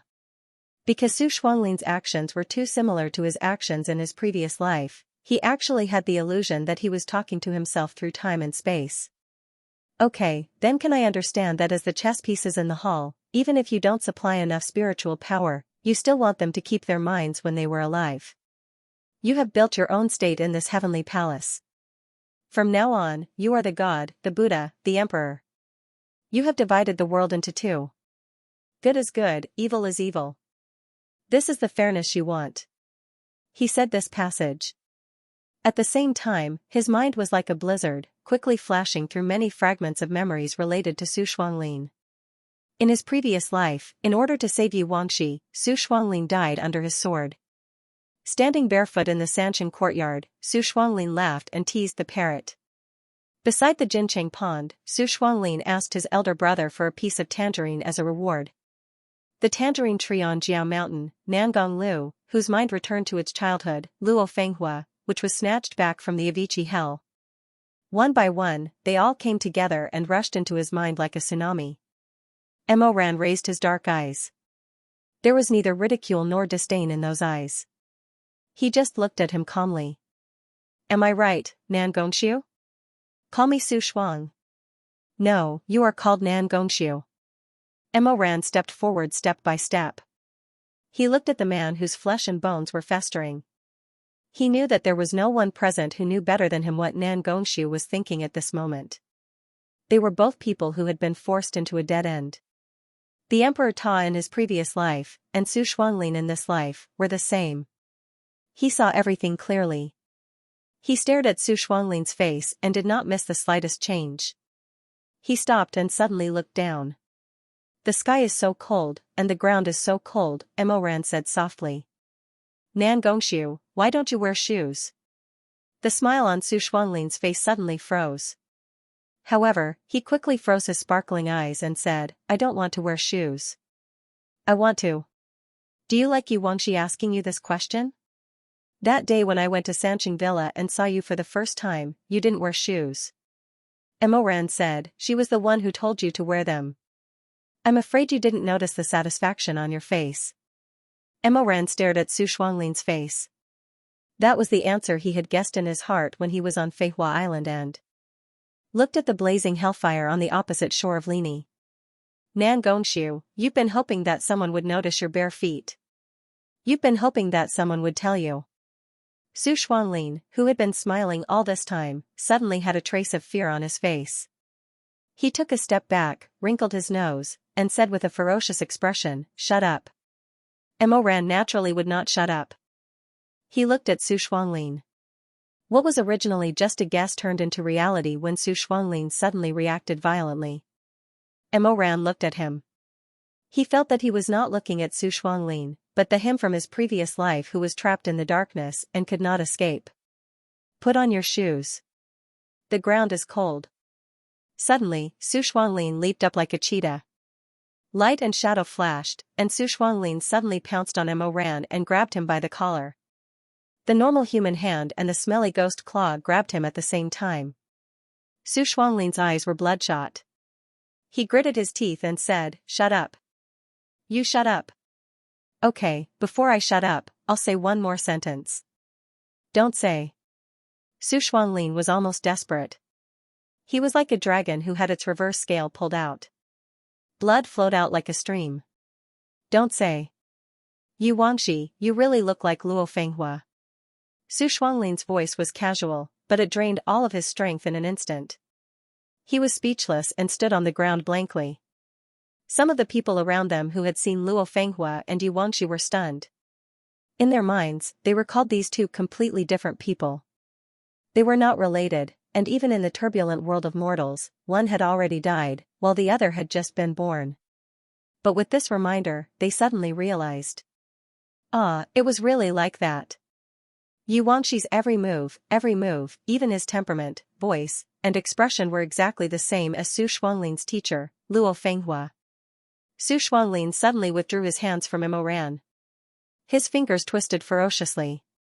He buried his face in his palms, and his shoulders trembled slightly. Xuemeng muttered, is he crying? Crying? That's impossible. Su Shuanglin buried his head in his palms. After a long time, the trembling of his shoulders became more and more obvious. A twisted and strange smile leaked out from between his fingers. Huh. That smile spread like ripples. He suddenly put down his hands and laughed crazily. Ha ha ha ha ha, similar? That's nonsense. Grandmaster Mo, have you seen Luo Fenghua? You only caught a glimpse of his corpse when the Avicii Hell opened. How can you say they look alike just based on that one glance? Aren't you a bit too confident? Since you yourself mentioned the Avicii Hell and Luo Fenghua's corpse, Mo Ran said, then let me ask you, where is he? Su Shuanglin's eyes were ruthless. His smile suddenly tightened. What do you mean, where is he? In your territory, good and evil punishment, whether it's good or bad, it's all under your control. But you didn't even kill Nangong Lu in the end. You even removed the curse of his Lingqi fruit.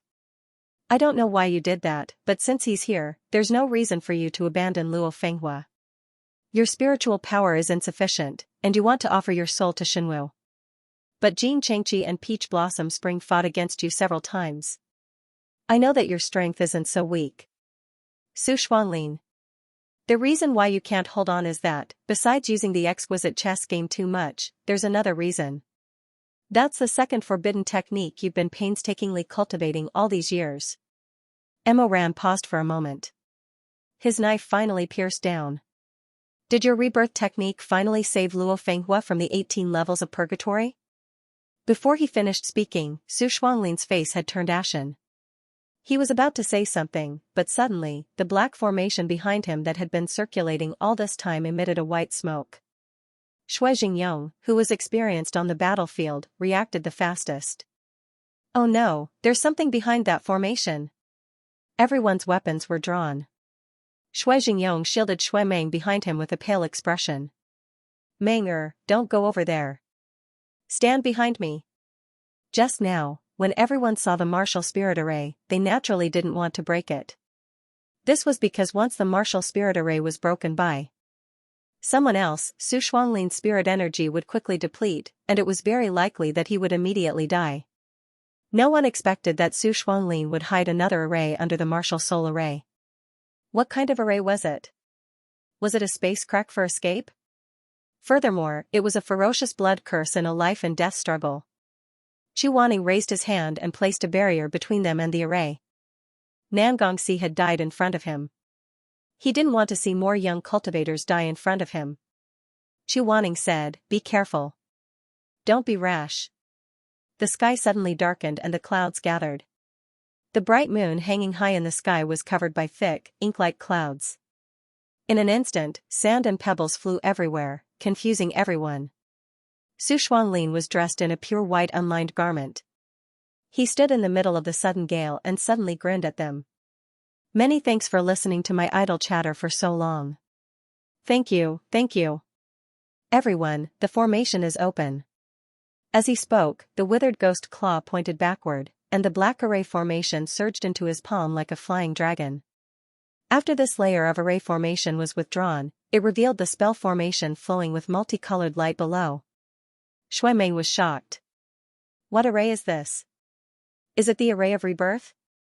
Shui Jingyong turned to ask Master Xianjing of Wubei Temple, but the master shook his head. Although Huizue is proficient in the Tao of rebirth, he has never shown it in front of others. Therefore, I don't know about it. Everyone was staring at the array. Each and every one of them was like a bowstring pulled to its limit. They were waiting for Su Shuanglin's slightest move. The air was quiet to the extreme. Only the whistling of the strong wind could be heard. They were like a pot of oil that seemed calm but was actually burning hot. Only one drop of water was needed. It's the corpse soul array. Suddenly, there was a loud shout. It was earth-shattering and earth-shattering. Hua Bainan recognized the formation at first glance. He yelled, corpse soul formation. Su Shuanglin wants to summon Luo Fenghua's corpse demon to take us down with him. Quick! We can't let the formation take shape. Hearing the 3 words corpse soul array, almost everyone panicked.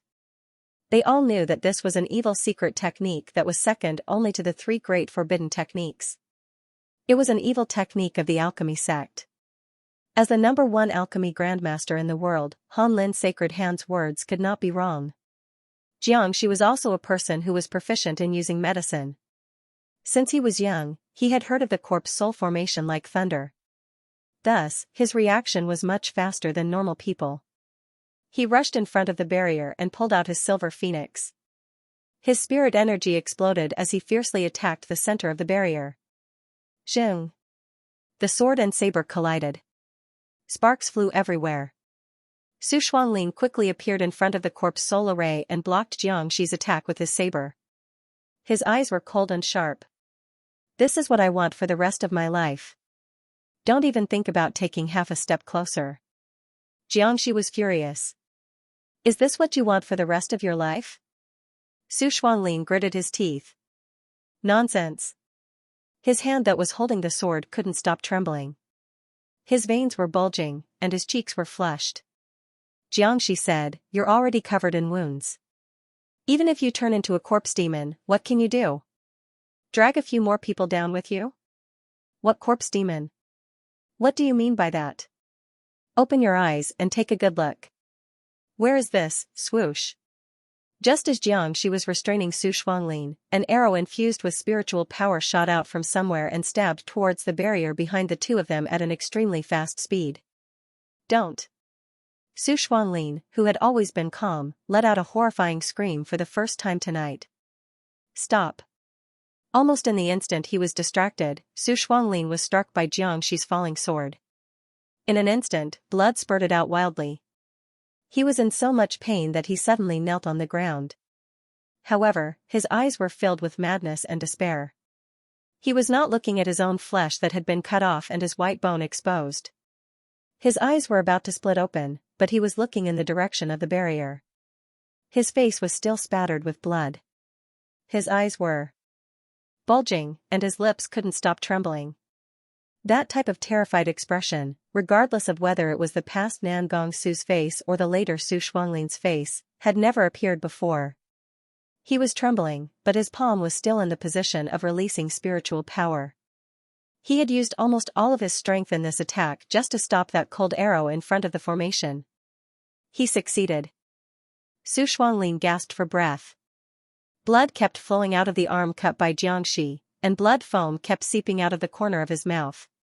But when he saw that the arrow was successfully blocked and shattered under his spiritual power, his pale lips trembled and he squeezed out a smile. At this time, Emoran heard Shermay murmur beside him, this isn't the corpse demon array. Xianxia heard his words. Xianxia twisted her beard and snorted, "You're so young. Aren't you ashamed? How can Han Lin be wrong when he says it's the corpse demon array?" Shermay shook his head firmly, "The corpse demon array isn't like that. I say, are you the one with the poisonous eyes of the medicine sect's holy hand or are you?" Shermay was about to say something, but Emoran stopped him.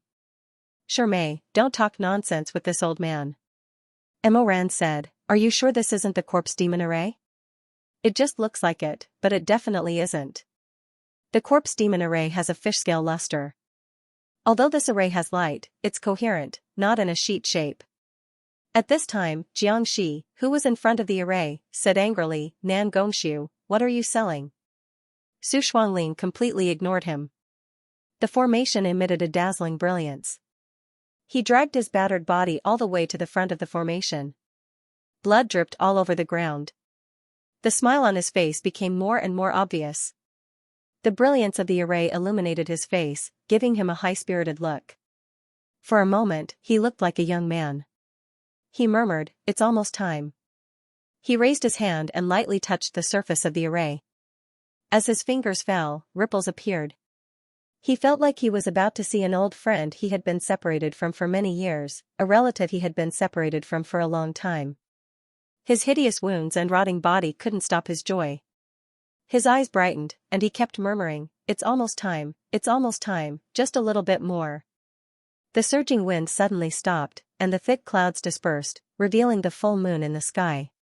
Su Xuanglin opened his eyes full of hope. He was trembling again, but this time, it wasn't because of fear, but because of excitement, uncontrollable excitement. "Master." Everyone noticed that a golden light suddenly appeared in the array, and then a sparkling and translucent spiritual nucleus appeared. The array kept sending light to the center of the spiritual nucleus, and it gradually condensed into a human shape. It's Luo Fenghua? It's Luo Fenghua. Luo Fenghua, who had been dead for many years, appeared on the soul-summoning altar of the Confucian Wind sect. An orange tree with blooming flowers appeared in the array flowing with golden light. White petals fluttered down. Luo Fenghua was sitting under the tree, wearing the sky-blue crane robe of the Confucian Wind sect. He was playing the Kongho with his eyes closed. He was still an illusory figure, a blurred image, like a mirror image of the moon in the water. Only the spiritual nucleus of the reborn ghost fetus obtained from the netherworld was real. It was emitting light under the illusory body. 3 or 4 petals fall in the pond, 1 or 2 strings on the shore. A faint male voice came from the center of the spirit core, unperturbed. Luo Fenghua under the flowering tree was singing a tune from the middle of Sichuan. It's best to be in the prime of your life. Light hooves and fast horses, see all the flowers in the world. Suddenly, a hoarse voice blended together with Luo Fenghua's illusory voice. It was actually Su Shuanglin singing along. That voice was choked with sobs and was too unpleasant to listen to. It was like a broken gong, like rotten iron, but it was still so stubborn, as if there was no one else present. This is the corpse demon? Shui Jingyong was stunned. What's going on? Obviously, more than one person had the same doubts as him. Even Xianxia frowned slightly. She pursed her lips and didn't say anything. There seemed to be doubts in her eyes. As the golden light floated, Luo Fenghua slowly took shape. His eyebrows, eyes, nose, and lips became clearer and clearer. In the midst of Tsing Yuan's serene singing, Hua Bainan suddenly shouted, "Quick! The corpse demon is about to take shape." Shermei had been very low-key along the way. He probably knew that his body was weak, so he didn't talk much. But now, he suddenly turned to Hua Bainan and said loudly, "Seeing your sacred hands is wrong. This is not the corpse demon. It's the array of rebirth." Mo Ren already understood. Yes, Shermei was right. This was not the corpse demon array, but the array of rebirth. But in a group of people gathered together, would they believe a nameless cultivator or a famous sacred hands of the medicine sect? As soon as Hua Bainan said that the corpse demon was about to take shape, no matter how much Shermei refuted, for most people, saving their own lives was more important. Immediately, a dark green shadow flew past them. Before Su Shuanglin could react, the shadow stabbed a dagger full of spiritual energy into the barrier. No. The dagger smashed Luo Fenghua's spiritual core. The golden light of the barrier flickered for a moment, then dissipated and fell apart. No. No. Master. Master. Su Shuanglin suddenly crawled to his feet. With a furious roar, he struck that person high up in the air and sent him flying about a foot away. That was a cultivator who had listened to Hua Bainan's instructions at the critical moment. He suddenly vomited a large mouthful of blood. Su Shuanglin had used all of his strength in this strike. Even though he was now an arrow at the end of its flight, that person was still beaten to the ground and could not get up. He curled up on the ground and kept moaning. Soon, he stopped breathing. But it was too late. This cultivator's death couldn't change anything. The spiritual core of Luo Fenghua's spiritual core, which Su Shuanglin had tried so hard to take back from the 18 levels of purgatory, had already cracked open. He crawled all the way to Luo Fenghua and tried to hold on to the hem of Luo Fenghua's clothes, but the human figure had already begun to dissipate. In his hands, the hem of Luo Fenghua's clothes was like sand between his fingers, water in a basket. He couldn't hold on to it no matter how hard he tried. "Master! Master!" He shouted like this at first. Then, he went crazy. His eyes flashed with a ferocious and trembling light. Luo Fenghua! Luo Fenghua! It was useless. No matter how he shouted, no matter how he called. Luo Fenghua's afterimages were rapidly dissipating. In the end, they turned into thousands of fluorescent lights in an instant and were blown into the wind. Nothing was left. Su Shuanglin knelt in the same place in a daze. His entire body seemed very stiff. He didn't move. He didn't cry. He didn't shout anymore. On the soul-summoning platform, in the chilly wind, a cracked spiritual core lost its light and fell to the ground, dim and colorless. The spiritual flow of the array, which was originally going to converge into Luo Fenghua's regenerating limbs, was now like thousands of catkins, constantly floating and spinning. Specks of stars, floating and sinking. Su Shuanglin knelt in this disintegrated illusion. After a long time, he seemed to be muttering to himself, but also seemed to be laughing at himself. He said, "It's best to be in the prime of one's youth. Light hooves and fast horses, seeing the ends of the world? What a good song." When he was young, he often heard Luo Fenghua sing this song. The spiritual catkins in his eyes became the past years. In the fluttering golden catkins, he saw the scene when he first saw his master when he was young. At that time, he and his brother were still young. His father brought them to the front of the Confucian Academy. It was autumn, and there was an old orange tree in the academy. On the tree, there were heavy fruits. Under the tree, two men were talking. One of them was not handsome, and his expression was light. He looked like he would be drowned out in a crowd. The other was valiant and dignified. His father brought them over and said, "Quickly, greet your master." His brother immediately rushed to kneel down and said to the man with the extraordinary temperament, "Little disciple Nangong Lu greets master." The man waved his hand and said, "I'm just here to ask Mr. Luo for some knowledge. I'm not your master." "Young masters, you've got the wrong person." His father also smiled and led them to the man who didn't look very outstanding. He said, "This is your master, immortal Luo Fenghua." He raised his head and met Luo Fenghua's somewhat bashful smile. At that time, Luo Fenghua was already young, and when she was nervous, she appeared even more immature. Her pair of round eyes reflected the reflections of the two little disciples, and her cheeks were slightly red. The old school leader took his hand and said, "Immortal elder, these two children of mine have very different temperaments. The suitable cultivation path for them may not be the same. In the future, I'll have to ask you to be more tolerant and teach according to their aptitude." Luo Fenghua was holding an orange in his hand. He seemed to be trying to tidy up the dignity of a teacher, but the hand that kept rubbing the orange exposed his inexperience and shyness. Nangong Lu was very clever. He immediately went up and called out sweetly, "Master Luo, Master Luo." Luo Fenghua's face immediately turned red. Even the tips of his ears were covered in blood. He waved his hand and said, "No, you don't have to be so polite. I'm also a new teacher. I don't know anything. In the future, I'll have to ask the two young masters to give me more advice." He said for a long time, not knowing what to say. Su Shuanglin clearly remembered that day when the sun shone on Lini. This Luo Fenghua, who was more like a little brother than a master, stood under a tree full of oranges in the sunlight. His ears were very thin. When the light shone on him, he could see the light blue blood vessels under his skin. The thin edges of his ears reflected a sparkling orange-yellow. Su Shuanglin then said the first sentence of his life to Luo Fenghua. "Immortal Luo, are you 20 years old this year?" This was originally a sarcastic sentence. Even his father, who was standing next to them, could hear it. However, Luo Fenghua did not hear it. He actually smiled and answered sincerely, "No, I'm 17 this year." Su Shuanglin moved his lips.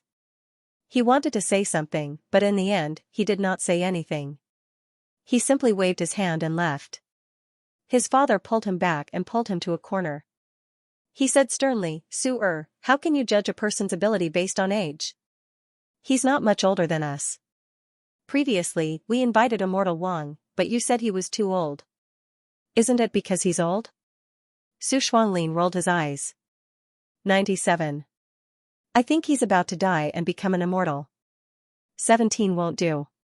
97 won't do. What do you want?" Su Shuanglin said lazily, "Dad, can you not look for someone twice? There's an 80-year difference between the two times." The old sect leader was angry. He was embarrassed by his son's words. After gnashing his teeth for a long time, he finally said, "Although his ability is not the best, he has a wide range of knowledge and is very knowledgeable. His spells and martial arts are all top-notch. Anyway, you just have to learn from him. If you're still not satisfied after a year, we'll change again." After talking for a long time, the two of them came out from the corner. When they returned to the front of the academy, Su Shuanglin saw that his brother was actually chatting happily with Luo Fenghua. Looking at his brother's expression, it seemed that he had known this Master Luo for more than 10 years. However, this was not too strange. After all, Nangong Lu had the ability to talk to anyone as long as he was willing. On the other hand, Luo Fenghua was still a little anxious and reserved. When he looked up and saw Su Shuanglin, his anxiety and reserve became even more obvious. He looked at Su Shuanglin with an impatient face as he was dragged by his father to come to him. He hesitated for a while and used the most clumsy way to please this perverse and willful little disciple of his. He handed the orange that he had been holding but had not eaten to Su Shuanglin. Su Shuanglin was speechless. "It's very sweet. Try it." The 17-year-old little master looked helpless and panicked. He even looked a little pitiful. Only then did Su Shuanglin notice that on the corner of his clothes, there was even a flat patch. So poor? He was able to become the master of the two young masters of the Confucian Wind sect. No wonder he was so anxious and impatiently begged him. "I don't like to eat oranges." Su Shuanglin said, "Since Master Luo wants to stay here and not leave, this is the first thing I want Master Luo to remember." Su-er. The old sect leader was about to scold him, but Luo Fenghua waved his hand and quickly took back the orange.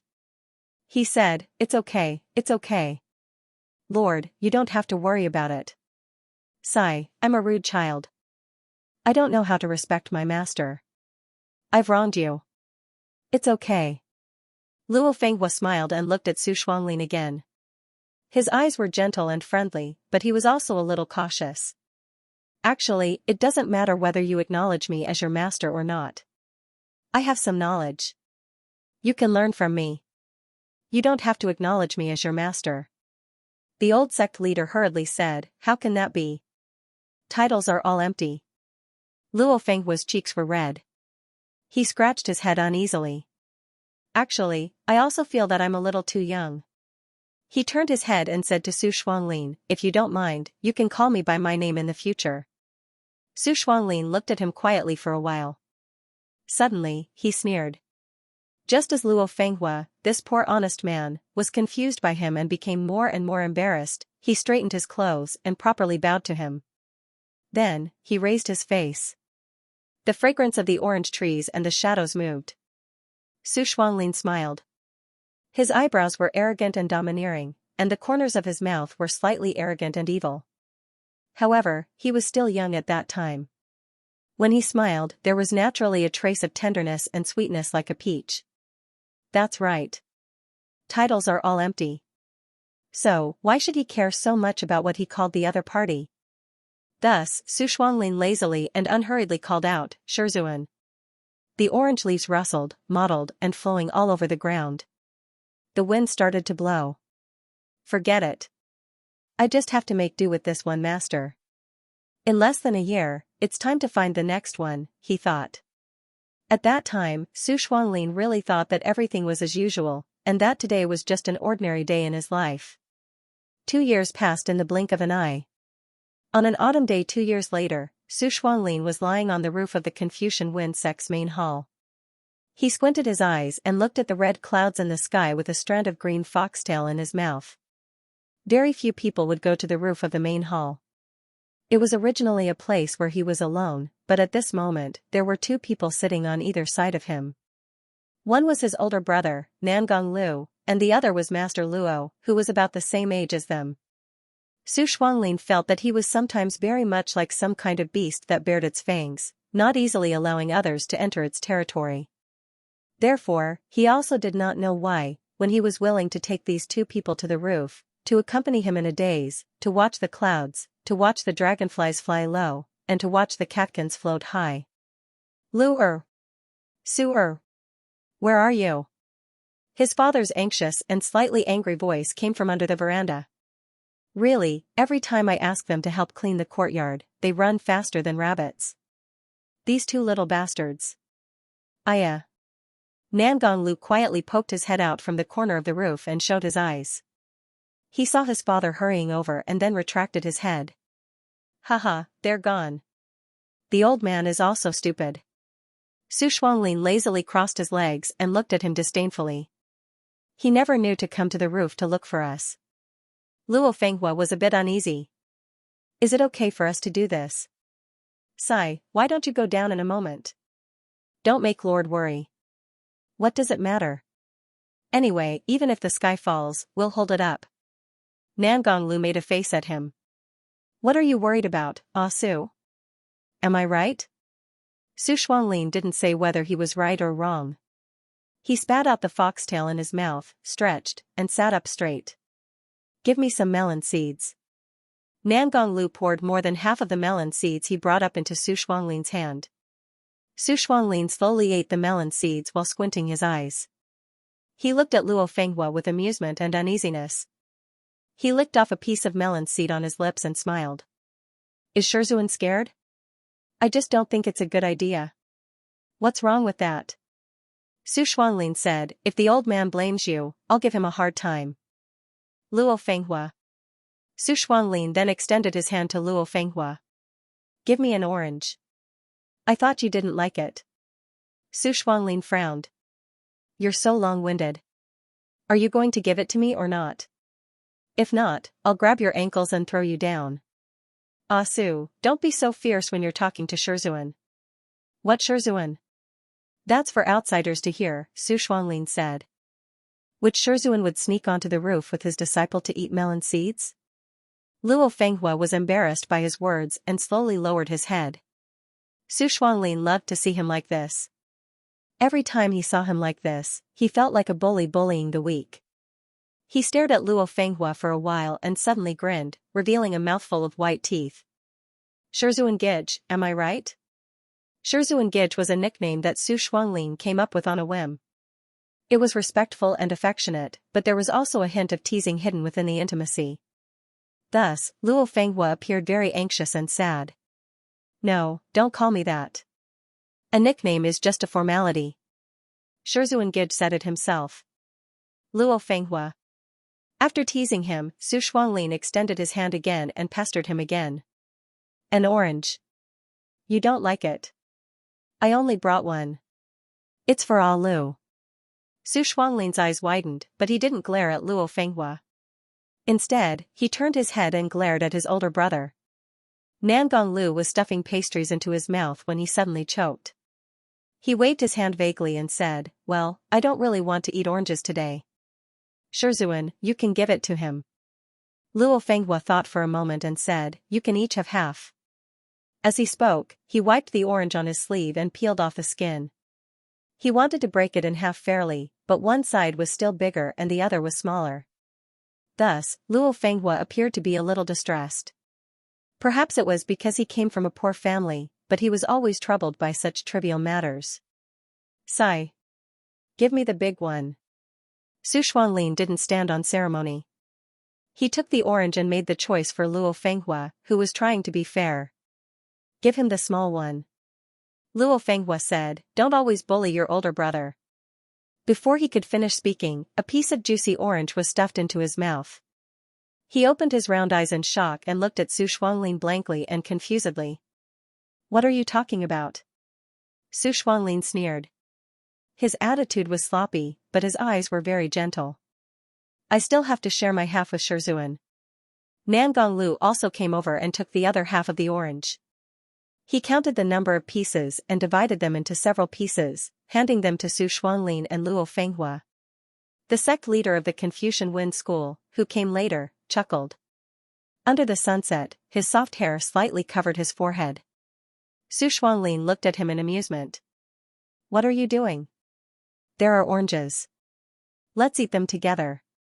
He also divided the melon seeds, pastries, and candied fruits into 3 piles. There are snacks. Let's eat them together. You are really... Luo Fenghua seemed to be trying to regain his dignity, but whether it was Su Shuanglin or Nangong Lu, they didn't seem to feel anything. Instead, they looked at him with a bit of friendliness, but also with a bit of mischief.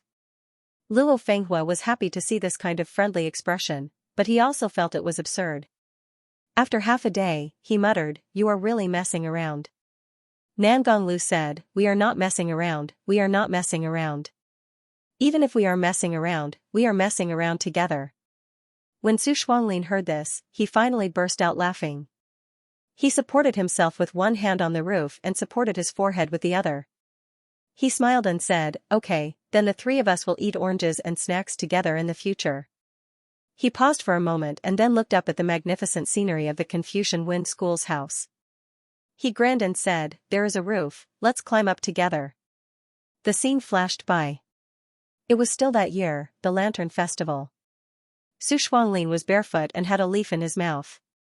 He was walking lazily on the main path of the Confucian Wind School. From time to time, he would point and say, hang that lantern a bit higher. I'm talking to you. Why did you hang it so low? Someone with short legs should go up. Suddenly, an anxious voice came from behind him. Ah. Su, wait a minute. Su Shuanglin turned around and saw Luo Fenghua coming over with a pair of shoes. He frowned and said, why are you running around without shoes again? This path is full of ore refining stones. Without shoes, it's easy to absorb spiritual power. The weather is so cold. What does this little bit of spiritual power count for? Hurry up and put it on. Look at you, your toes are red from the cold. TSK, you are so long-winded and troublesome. Although he said that, Su Shuanglin still slowly put on the shoes. He didn't follow the rules and casually pulled on the shoes. Then he narrowed his eyes and asked Luo Fenghua, what's wrong? Are you free now? Do you want to go outside with me and stroll around the lantern market? Lu hasn't finished his homework yet. I have to finish smoking and then he can. Before he could finish speaking, Su Shuanglin interrupted him. He raised his chin and said with an arrogant look in his eyes, my brother is an idiot. If you want to watch him do his homework, then you'll have to spend the entire Lantern Festival night. Don't waste it. Luo Fenghua smiled good-naturedly and said, but it's fine. I don't really like crowds. Su Shuanglin glared at him for a while. Suddenly, he angrily kicked his shoes and sent them flying far away. Luo Fenghua was stunned. What's wrong with you? I'm not wearing. Get lost. Wear shoes. It's cold. I'm not wearing. Get lost. Are you angry? Su Shuanglin had a disgusted look on his face. I'm angry? What's there to be angry about? You and my brother are both idiots and paupers. There's nothing better than celebrating a festival together. Let's go. Don't pay attention to me. After he finished speaking, he waved his hand and walked forward casually. At that time, he actually hoped that Luo Fenghua would chase after him. Even if his feet were red from the cold, he didn't care. He was going to kick off both his shoes and wait for someone to call him from behind and tell him in a panic that he was going to catch a cold. Su Shuanglin walked forward expectantly. But after waiting for a while, Luo Fenghua didn't chase after him, nor did he call out to him. He paused and couldn't help but slow down his pace. He walked until he was about 100 meters away and was about to reach the city gate. Still, no one called out to him. He cracked his knuckles and thought to himself, forget it. He didn't have any playmates since he was young anyway. For many years, he walked around alone during the Lantern Festival. What's the big deal? He walked down the steps. Level 1. Level 2. Finally, he suddenly turned around. His nose wrinkled and his face changed. He couldn't help but shout, Luo Fenghua. In fact, Luo Fenghua didn't leave. He stood there with his shoes back. He was in a dilemma and didn't know what to do. When he heard Su Shuanglin's shout, he suddenly came back to his senses. His eyes widened and he said blankly, ah. Forget it. He really had to hand it to him. So that year during the Lantern Festival, he and Su Shuanglin stayed by Nangonglu's side. Nangonglu was extremely vexed as he tried to memorize the magic scroll. He rolled his eyes and recited, 1 Cun 5 Fen below the precordium is the juk acupoint and the heart screen. When hit, one will lose consciousness. Below the right lung acupoint, below, what was that again? He scratched his head and said, I can't remember again. Stupid. I'll let you die from your stupidity. Su Xuanlin knocked his brother's head with the bamboo scroll. His face was full of anger. The next half of the point, hit with your arm and you'll wake up. If you don't recover after waking up, you'll die after 100 days. The Shuifan acupoint on the navel belongs to the small intestine and stomach meridian. You'll die after 28 days. This is the 9th time. Why didn't you die from your stupidity? Nangonglu looked very depressed. He leaned on the table and sighed. Then he looked up and blew a strand of soft hair on his forehead. I also feel that I'm very stupid. If only I was as smart as you. Impossible. Su Xuanlin said firmly, dream on. The warm curtain was lifted and closed. Luo Fenghua, who had just gone out to cook Lantern Festival, came back. He was wearing a thick cloak, and his pitch-black hair and curled eyelashes were dotted with tiny bits of snow. Under the illumination of the fire, his ordinary-looking face was somewhat pleasing to the eye. It was like the light of spring, but the falling snow was beautiful. You've been memorizing for a long time. Eat some Lantern Festival and rest for a while. Luo Fenghua brought the wooden tray over. There were 3 bowls of Lantern Festival, 1 for each person. Nangonglu cheered and immediately rushed to the table. He was about to reach out his hand when he was pulled back by the person behind him. Su Xuanlin's face was gloomy. Why are you in such a hurry? You have no manners. Where's your thanks? Nangonglu was speechless. He seemed to be surprised that his most unruly younger brother would actually go against him at this point. What are you doing? Seeing her brother squinting his eyes dangerously, Nangonglu quickly waved her hands. At the same time, she also bought herself a good girl. Flicking her sleeves, she bowed deeply. She raised her head and jokingly said, Xianu thanks master for the gift, Luo Fenghua. When Su Xuanlin saw how mischievous this guy was, he felt both angry and amused at the same time. He thought about it and guessed that this guy had probably learned this from a novel, so he said, all right, eat some snacks. Luo Fenghua rubbed his somewhat stiff and red hands and put them to his mouth. Su Xuanlin helped him remove his cloak. He was somewhat flattered. Ah, you don't have to trouble yourself. Su Xuanlin was too lazy to pay attention to him. He asked indifferently, is it snowing outside? Yes, it just snowed. I don't know if it will pile up tonight. We can have a snowball fight tomorrow. Master. This sudden address was definitely not respectful, but mocking. How old are you? Luo Fenghua smiled and his eyelashes were soft. Su Xuanlin looked at him and couldn't help but feel gentle in his heart. However, when he noticed this gentleness, he felt ashamed and angry for no reason. He hurriedly looked for any reason to vent. Luo Fenghua didn't let him down. He quickly found a reason. He pointed at a patch on the cloak and said disdainfully, are you very poor? You've been in the Confucian Wen sect for so long. Why don't you throw away this piece of junk? If you wear it outside, people will think that we're bullying you. Are you stupid? Luo Fenghua immediately became nervous. Even if this is broken, it can still be worn after mending it. When I think about how many people in the lower cultivation world are suffering, I can't eat and drink well. The money to buy a cloak can buy more than 10 talismans and give them to people who need them. It's so good. Su Xuanlin's finger was still poking at the patch. He glared at him angrily. Luo Fenghua cautiously looked for his disciple's approval. Don't you think so? I think you're sick. Poor. Although he said that, he still hung the cloak back on the shelf. The 3 of them sat around the stove and ate glutinous rice balls. They couldn't see the lanterns on the Lantern Festival, but these 3 young people who were about the same age got together and talked. They didn't feel bored. It was snowing outside the window. Frost covered the edge of the red window lattice, making it crystal clear. The firewood in the room crackled, making the room look like spring. After drinking some wine, the atmosphere became even better. Luo Fenghua couldn't persuade them, so he took the Kongho from Nangonglu. His cheeks were red, and he was a little drunk. He fiddled with the Kongho a few times and sang a folk song from his hometown. 3 or 4 flowers fall in the pond, 1 or 2 strings ring on the shore. Young people are the best. Light hooves and fast horses, see all the flowers in the world.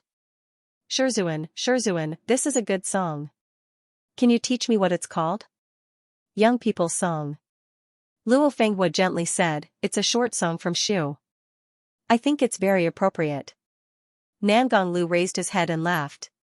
His smile was always overly warm and had a hint of flattery, but after drinking so much wine, there was actually a bit of straightforwardness. Ha ha ha, youthful swimming sounds nice, aren't we youthful Chiu Ma, high-spirited and vigorous? Su Shuanglin crossed his arms and snorted.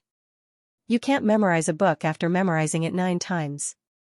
Which young man is as stupid as you? Everyone has their own strengths and weaknesses. Nangong Lu smiled. He actually had the energy to refute his younger brother. Although you're a genius, maybe I also have my own talents. You drank too much. Luo Fenghua also laughed. He raised his wine cup and said, I hope you'll be young people in your youth. You'll each rely on your strengths and be gentlemen for life. Nangong Lu clapped his hands and put his arm around his younger brother's shoulder. Su Shuanglin felt uncomfortable and pushed him away. Nangong Lu didn't mind. He laughed and said, Shizun, I suddenly remembered that although we don't light the river lanterns, we still have to make wishes. Let's all make wishes. Su Shuanglin's mouth twitched. I think making wishes is disgusting. Luo Fenghua said, write it on paper. After you're done, throw it into the fire. It'll come true. In the end, they all wrote down their wishes. There was no need to say what Luo Fenghua's wish was. He had already talked about it when he was drinking. Nangong Lu had learning difficulties. He liked to write and read at the same time. I hope, to eat and drink well, to have great prospects, to be harmonious, to be reunited. Su Shuanglin was disgusted, but there was also a subtle emotion mixed in with his disgust. He was the son of a concubine. Not many people paid attention to him at home. It was only after Luo Fenghua came that he had company. He, Nangong Lu, and Shizun often played together and cultivated together. Rather than saying that Luo Fenghua was his master, it would be better to say that he was the first close friend in his life. Because of Luo Fenghua, he was no longer so jealous of his brother who was useless but attracted attention because of his status as the son of the first wife. They spent time together day and night. He could see some of Nangong Lu's cuteness. What did Asu write? Su Shuanglin didn't answer. He casually threw the folded paper into the fire pit. His wish was quickly swallowed up by the light and heat. The splashing flames reflected in his eyes. I didn't write anything. It's just a blank piece of paper. Luo Fenghua and Nangong Lu were greatly disappointed. They showed a somewhat disappointed expression. Su Shuanglin grinned. There was a hint of sweetness in his evil smile, and there was a kind of self-satisfaction that came from teasing people. I lied to you. The handwriting in the ball of paper was neat and tidy, and every stroke was very serious. It said, I hope that the 3 of you, Luo Fenghua, Nangong and Nangong Lu, can be family and friends for the rest of your life. Eat oranges together, share pastries together, and climb the roof together. From a young age to a head full of white hair. On the soul-summoning platform of the Confucian Wind sect, Su Shuanglin looked at the specks of golden light drifting in the night sky. He suddenly felt that it was very similar to the paper he threw into the furnace on the snowy night of the Lantern Festival. It burned to ashes in an instant. Only a few sparks remained, burning him through the years. He looked at Luo Fenghua, Nangong and Nangong Lu. They could be family and friends for life. But Nangong was no longer in the human world. The one standing here now was Su Shuanglin. He was a madman, a demon, and a Su Shuanglin who crawled back from the depths of hell to claim the lives of all the upright gentlemen in the world. Nangong was no longer in the world. He was just like his name, drifting and drifting in the boundless world. As time passed, even the bones and tendons of the cliffs were broken. Not to mention this tiny willow catkin. After so many years, the willow tree grew old, the maple tree withered, drifting and drifting. What he saw was not the Xianxia flower, but the blood that covered the mountains and the plains, and the overwhelming hatred. But why did he still involuntarily teach the things that Luo Fenghua taught him in the past to Xianxia without sparing any effort? Why did he feel compassion when he saw a true gentleman and kind person? Why did he stop being ruthless? Why? Why did he cry? Su Xuanlin knelt on the soul-summoning platform. He finally lost his voice and wailed. Tears flowed down his ugly, twisted face. He rubbed the spiritual core that held Luo Fenghua. He finally cried until his voice was hoarse and his throat was torn apart. It was as if every inch of his voice was dug out from his throat and blood. Shizun. Luo Fenghua. He had calculated everything. He was full of madness and hatred, distortion and longing. He used his whole life to set up this trap. Was it ruined just like that? He thought of the Holy Mountain Sword Conference. He was full of resentment. Later on, his father passed on the position of Nangong Lu. He was unwilling to accept it and seized the position in anger.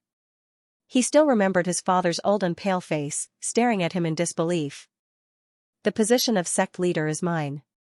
He gripped his father's throat and slowly tightened his grip. His expression was cold and ruthless, a sharp light flashing in his eyes. If father doesn't want to destroy the 100 years of foundation of the Confucian Wind sect, then I will take it. You are already old, you can rest now. Su'er. He closed his eyes and didn't allow his father to continue speaking. The meridians in his hand suddenly bulged and he heard a heart-piercing crack. It was the strange sound of a throat breaking. He took off the Confucian Wind sect's ring and pressed it against his lips. The thumb ring was cold, but not as cold as his face. I just want justice. If you don't give it to me, I'll take it myself. Father, you don't have to hate me in the underworld. He turned around and left. The scene in his memories changed. It was the first night after he usurped the throne. The servants were cleaning up the bloodstains from the battle. His father was dead, Nangong Lu's family was locked up in the water dungeon, all those who tried to rebel against him were suppressed. Everything was settled. For a moment he did not know what to do. He lit a stove in the courtyard and made tea for himself. He was the only one in the courtyard. He rubbed the glittering sect leader's ring on his thumb. Henceforth, he was the lord of the Confucian Wind sect. Needless to say, those outsiders who schemed against him at the Soul Mountain Conference naturally had to be chopped up and killed. But he didn't know how to deal with his older brother, and he didn't know how to deal with Luo Fenghua either. Dusk gradually deepened, the golden crow set in the west. Seeing the sky gradually darkening, Su Xuanlin finally made up his mind to go to the water dungeon to see his elder brother and master who were being held captive. He took several attendants with him. Halfway there, the last ray of sunlight was swallowed up by the dark night. He shivered and suddenly felt his body was a little cold. His head was also a little dizzy. Lord, what's wrong? Su Xuanlin waved away the servant who wanted to help him. He said, It's nothing. I suddenly remembered there's something I haven't dealt with properly. I'll go back to the main hall first. You don't have to follow me. He suppressed the pain that was becoming more and more obvious. He put on the hood of his cloak and strode toward the main hall of the Confucian Wind sect. In the end, he couldn't take it anymore. Even if he could endure it, he couldn't take it anymore. After running for a while, he pushed open the door and went in. Then he closed the door heavily. Lord? You guys stand guard at the door. Don't come in and don't act rashly. If there's anything strange, report to me immediately. After giving the orders to the guards, Su Xuanlin gasped for breath and staggered into the depths of the hall. He abruptly took off his hood, and when he lowered his head to look, he found that his skin and flesh were all chapped and cracked, and there were hideous scars everywhere he looked. His first reaction was that his father had cursed him. But then he felt that it was impossible. That old man was already beyond cure. He didn't even have the strength to use magic. How could he do such a thing without anyone noticing? Then what was going on? It was too painful. His muscles and bones were broken, and his flesh was hideous. He couldn't stop convulsing and trembling by the window. His knuckles were pale and twisted. He lay on the ground and scratched out red marks. It was really too painful. He didn't dare to shout, nor did he dare to call for a doctor. The situation was not stable yet. As the leader of the rebel army, how could he reveal even half an inch of weakness? He kept gasping and groaning in the main hall, rolling and twitching in pain. He kicked and kicked. Under the severe pain, he inadvertently pulled down a part of the curtain and fell on his body. The moonlight outside the window was blocked. He suddenly felt the pain abate. He was drenched in cold sweat. He shrank under the curtain and gasped for breath. After a while, thinking that the pain had passed, he pulled down the curtain again and sat up straight, wanting to stand up. Who would have thought that when the moonlight shone, his skin and flesh would split open again, and the pain would penetrate his muscles and bones? Su Shuanglin suddenly realized that he might not be able to shine the moonlight. So he staggered up and struggled to close the window tightly. He hid in the darkest place in the main hall, where he couldn't even see his own fingers. His breathing gradually calmed down. The pain disappeared. His bleeding skin and flesh also healed at a speed visible to the naked eye. Su Shuanglin felt something was amiss. Therefore, he wrapped himself in a cloak so that not even the slightest bit of skin was exposed. He hurried to the library and rummaged for half the night. Finally, he found a scroll of past records in his grandfather's bookcase. It turned out that the first-generation sect leader of the Confucian Wind sect, Nangong Zhongying, once had a great battle with Gun. Although in the end he defeated the evil beast and suppressed it under the Golden Drum Pagoda, he was cursed by Gun. That ancient evil beast belonged to the Yin attribute, which was closely related to the night and the moonlight. It cursed the successive generations of Confucian Wind sect leaders. As long as the moonlight shone on them, their skin and flesh would be torn apart, and the pain would penetrate their heart and bones. And every full moon night, the Yin aura was the strongest. Even if they did not shine the moonlight and hid in the darkest place, they would still feel tormented. Therefore, for several hundred years, this had always been the Confucian Wind sect's biggest secret. Successive generations of sect leaders had always kept it a secret, for fear that someone would take advantage of this opportunity to break in. Even if it was their own son, they would not reveal the truth until the last moment. It was really ironic. He had gone through so much trouble, but what he obtained was actually a cursed position of power. The next day, Su Shuanglin came to the water prison. Nangong Lu and his wife Rong Yan were locked inside, while Luo Fenghua was being held in another secret room. He did not go to see Luo Fenghua, but first went to his older brother's prison. "Ah Su! Ah Su! What are you doing? What are you doing?" As soon as he saw him, Nangong Lu was extremely excited, but his hands and feet were sealed by the curse, so he could not move at all. He could only kneel on the ground and cry to his younger brother, "Are you crazy? Is it necessary for you to go to this extent for the position of sect leader?" After a night of torture, Su Shuanglin's complexion was still weak. He sneered, "I'm just taking back what I deserve. You stole my swordsmanship and ruined my reputation. I'm only 20 years old, Nangong Lu." He paused, his eyes cold. "I'm only 20 years old, but you let me see a lifetime of mediocrity." He slowly walked over, his robe touching the ground, and then lowered his face, staring at his older brother's face. "Nangong Lu, trash like you have the ambition for power, and want to stand out. Then what about me?" He said slowly, "I'm more hardworking than you, more talented than you, I'm better than you in everything, but I can't compare to your tongue." He pinched Nangong Lu's chin, and used 2 fingers to pry open his tightly shut mouth. He stared at the slippery, sticky, light red thing inside. "It's really a sharp weapon that kills without spilling blood. Cut it." Nangong Lu opened his eyes wide in horror, but because his mouth was blocked, he could not speak. He could only whimper, saliva continuously flowing down. "Don't cut it?" Su Shuanglin sneered, "It's fine if you don't cut your tongue. Seeing that you and I are brothers, I'll kill you quickly. It'll be my mercy."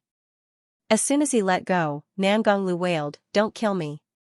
Don't kill me. No, isn't it about the spiritual mountain conference?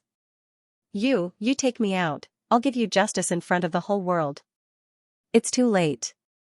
Su Shuanglin took out a snow-white handkerchief, wiped his hands, and glanced at him indifferently. "No matter what you say now, the whole world will only think that you were forced to admit it because of my pressure. The dirty water you poured on me can never be washed clean." Before Nangong Lu could speak, he heard a woman's sharp voice next to him. "Nangongxiu, I know you were wronged in the first place, but what do you think you are doing now? You killed your own father, deprived the sect leader's ring, and now you want to kill your brother, how can you be so cruel? Oh, senior sister Rong, Su Shuanglin smiled slightly, if you didn't speak, I would have forgotten that you were here. Although Rong Yan was restrained by the curse and was also kneeling, her expression was fierce and stubborn. Although there were tears in her eyes, there was no weakness. I really misjudged you. So what if you misjudged me? Su Shuanglin smiled, you were the one who gave me the sachet, and you were also the one who married Nangong Lu. You were the one who betrayed me first. Sister-in-law, how can you bring up the past with me now? You're not going to tell me that you were forced by him, right? Rong Yan's face turned pale. She seemed to have something to say, but in the end, she bit her lower lip and slowly closed her eyes. Tears flowed down her cheeks. The knife was already in his hand, shining with a cold light. No. Ah Su, you can tell me anything, I can talk to you about anything. Don't kill me. I beg you, don't kill me. Could it be that you're in the wrong place? Su Shuanglin wiped the knife, the corner of his mouth still had that evil smile. Nangong Lu, now I'm the sect leader, and you're a prisoner. You have nothing in your hands, and you still want to talk terms with me? What are you going to use as a bargaining chip, your dog life? I can work like a horse for you. I can be your slave, I'm willing to do anything. As long as you're willing, I can return senior sister Rong to you. Rong Yan suddenly opened her eyes and turned her head, extremely angry. Nangong Lu. Nangong Lu was scared to death. He ignored his wife and just sobbed to his brother, as long as you let me go, please let me go. That's enough. Su Shuanglin lazily patted his face with the hilt of his knife. Do you think I'd touch an orange that you've already licked? Then I can still. Nangong Lu racked his brains, but couldn't think of anything, only tears and snot running down his face. In the end, he burst into tears. Ah Su, we once said that we'd eat pastries together, and climb rooftops together. We cultivated together, celebrated the Lantern Festival with Master, and learned to play the zither. Have you forgotten all those days? Su Shuanglin's expression darkened, but in the end, he just sneered and didn't answer. He raised his knife, and after a while, he swung it down. Ah. Wait a minute. The cold blade stopped just inches away from Nangong Lu's neck. In fact, Su Shuanglin wasn't sure if his knife would have been able to move a few inches forward even without these two shouts. But his expression didn't change, and he still said indifferently, what now? The two of you sure have a lot of last words. Rong Yan did not look at her husband. Instead, she opened her moist almond eyes and straightened her back. Choking with sobs, she said, for the sake of our former friendship, can you allow me to give birth to this child? Su Shuanglin's gaze slowly moved down to Rong Yan's lower abdomen. At first glance, there was nothing unusual, but upon closer inspection, there was a slight bulge. Rong Yan kowtowed, but her face was cold. I beg you. Father is guilty, it's irrefutable. But Nan Gongshu, I want to beg you, please spare my nephew's life. Su Shuanglin stared at this woman for a while. He thought she was ridiculous. Spare the vile spawn in her belly? That was just a pile of rotten meat that had not yet taken shape. Whether it was his nephew or his niece, what did it have to do with him? But in that moment, he suddenly remembered the bone-piercing pain from last night. Su Shuanglin stared blankly for a moment. He suddenly realized that this was a very good thing. The position of sect leader of the Confucian Wen sect could only be inherited by the young master after the old sect leader had passed away, or by seizing the position by force. As for the rest, whether he abdicated the position to a worthy person or retired to listen to the sect, it was all useless. Therefore, abdicating the position to Nangong Lu was already impossible. But 100 years later, he could pass the position to Nangong Lu's child, and let that child have a taste of the pain of sitting in this position. Wouldn't that be a wonderful thing? The son would repay the father's debt, nothing could be better than that. For a moment he was in a good mood, a brilliant smile appeared on his face. And then, without waiting for the two people to react, he threw the saber away, turned around, and walked out of the prison door with a loud laugh. Later on, he did not kill Nangong Lu, nor did he kill Rong Yan. Instead, he put them under house arrest in a small courtyard. He planned to wait until the child was born, and then immediately confer the title of the next sect leader, and establish a blood contract with him. Perhaps when the time came, the whole world would praise him for being magnanimous and forgiving, wouldn't it? But he didn't live to see that day. Not long after he succeeded the throne, he committed numerous atrocities. For a period of time he accumulated deep resentment inside and outside the school. Later on, there was a city master who harbored resentment toward him. Taking advantage of his unpreparedness, he secretly released Nangong Lu and Luo Fenghua, two people. Luo Fenghua did not know the secret behind his back. He only thought that Zhang Wuji was doing all kinds of crazy things for the sake of the sect leader position. Plus, Nangong Lu had a glib tongue, so he became more and more disheartened. Thereupon he joined hands with Nangong Lu to seize the position, with the intention of driving Su Xuanlin off the sect leader's throne, which had not yet been warmed up. That night, the Confucian Wen school had a civil war, resulting in hundreds of casualties. Amidst the flames of war, Luo Fenghua was the first to find Su Xuanlin, who had taken refuge in the Howling Moon drill ground. It was a full moon night. Su Xuanlin was in severe pain.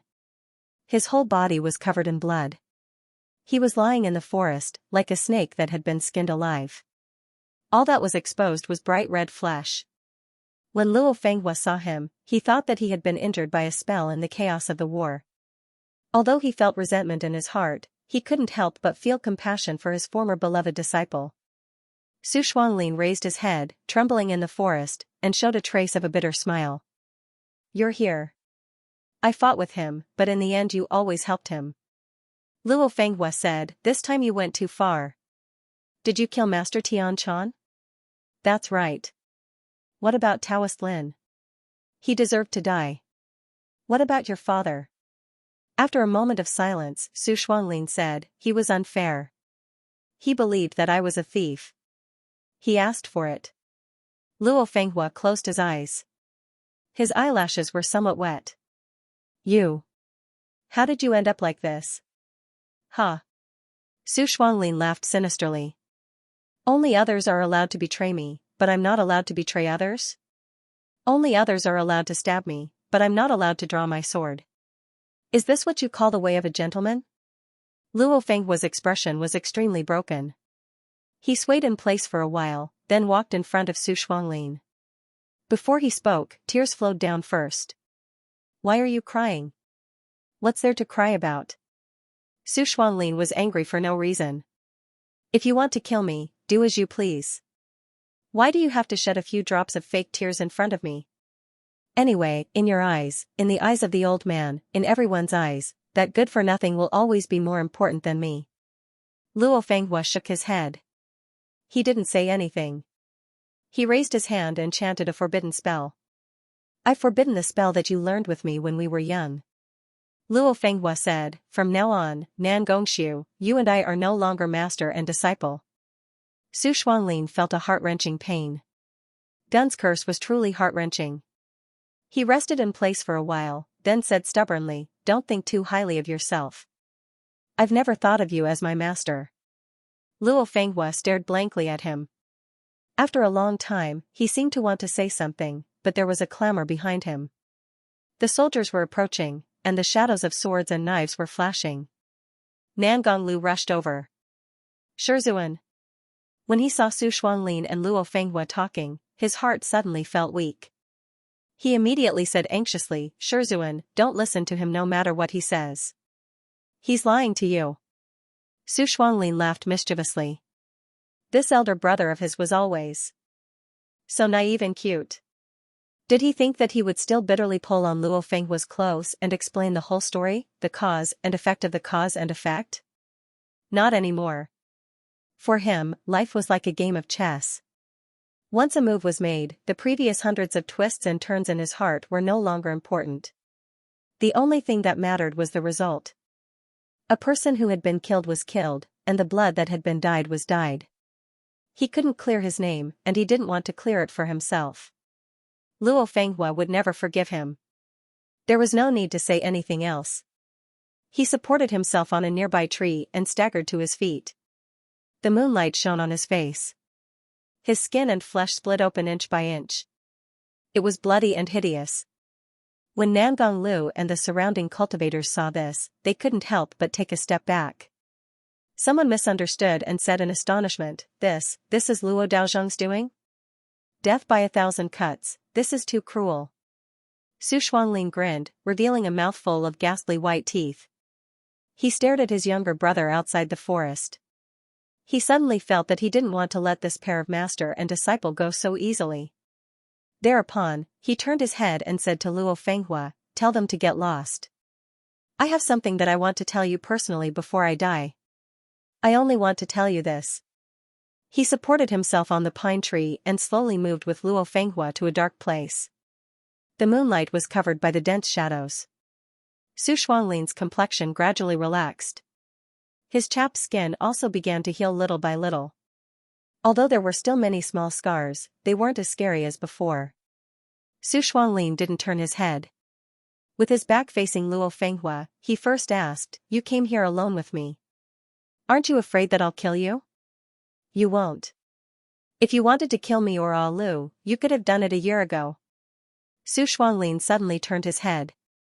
His eyes flashed with an intense and twisted light. Ridiculous.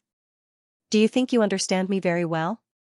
Luo Fenghua suddenly looked at his face and opened his eyes wide. Your scars. They're not as scary as before, right? Su Shuanglin sneered. What do you think this is? A spell? A fruit of dismemberment? He slowly raised his hand. In the palm of his hand, he pinched a ring that was flashing with a faint light. He put his lips together and said with ridicule and malice, This ring has a spirit attached to it. When you and Nangong Lu drove me down from the position of sect leader, it fell from my thumb by itself. It knows that I'm no longer the rightful master of the Confucian Wind sect.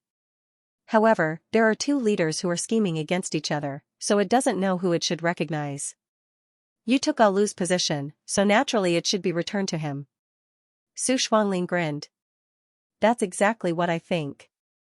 He stuffed the ring into Luo Fenghua's hand. In the end, he even solemnly patted it twice and said, Hold it well, hold it tight. In a moment, when you go out, give this good thing to him.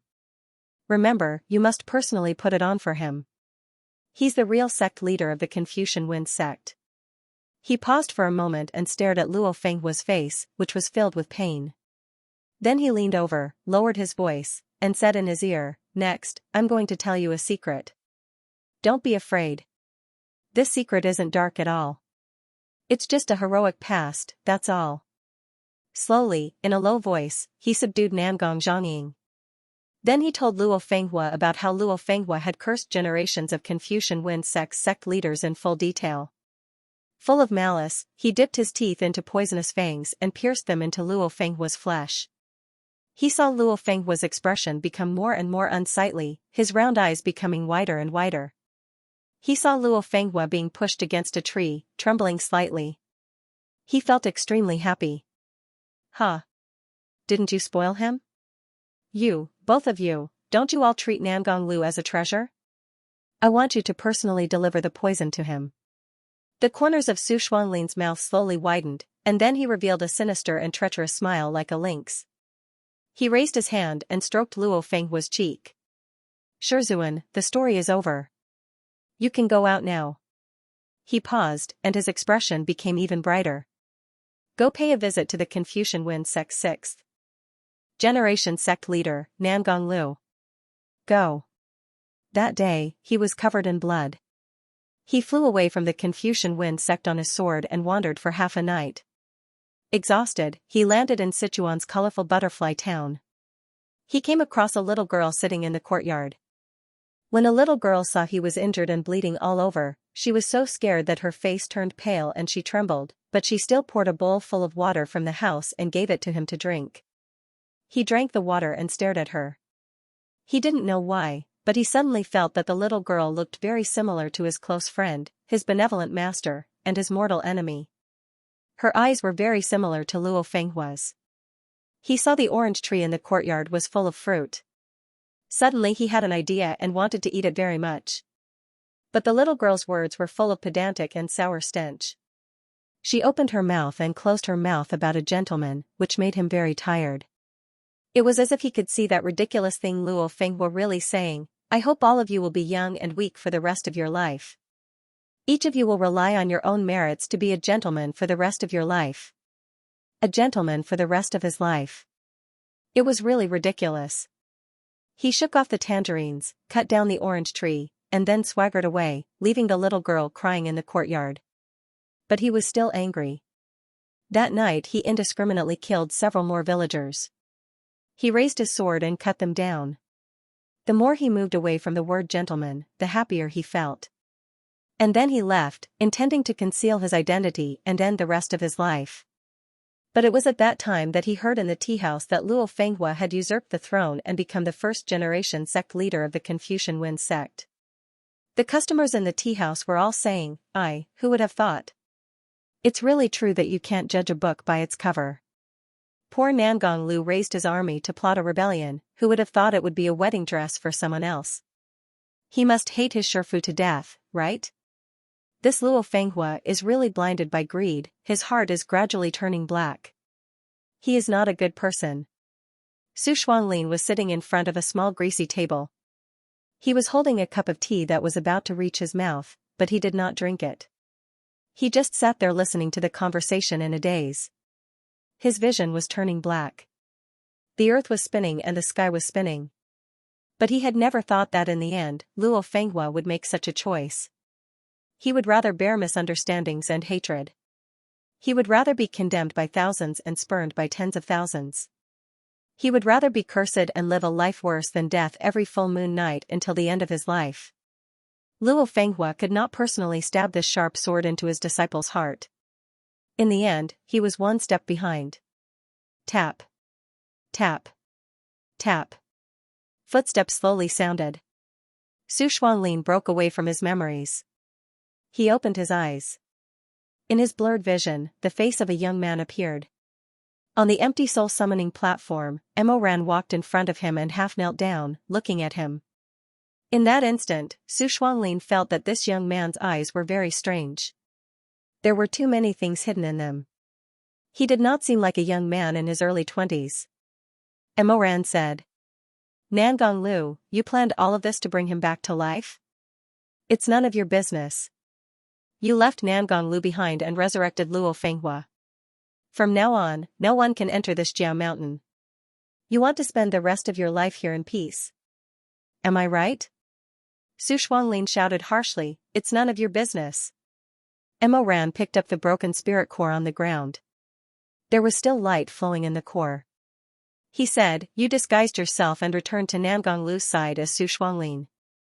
You instigated him to send troops to seize the throne again because you could not bear to see Luo Fenghua suffer the pain of the curse every night, living a life worse than death. What makes you think you can guess my heart? Su Shuanglin's eyes were red.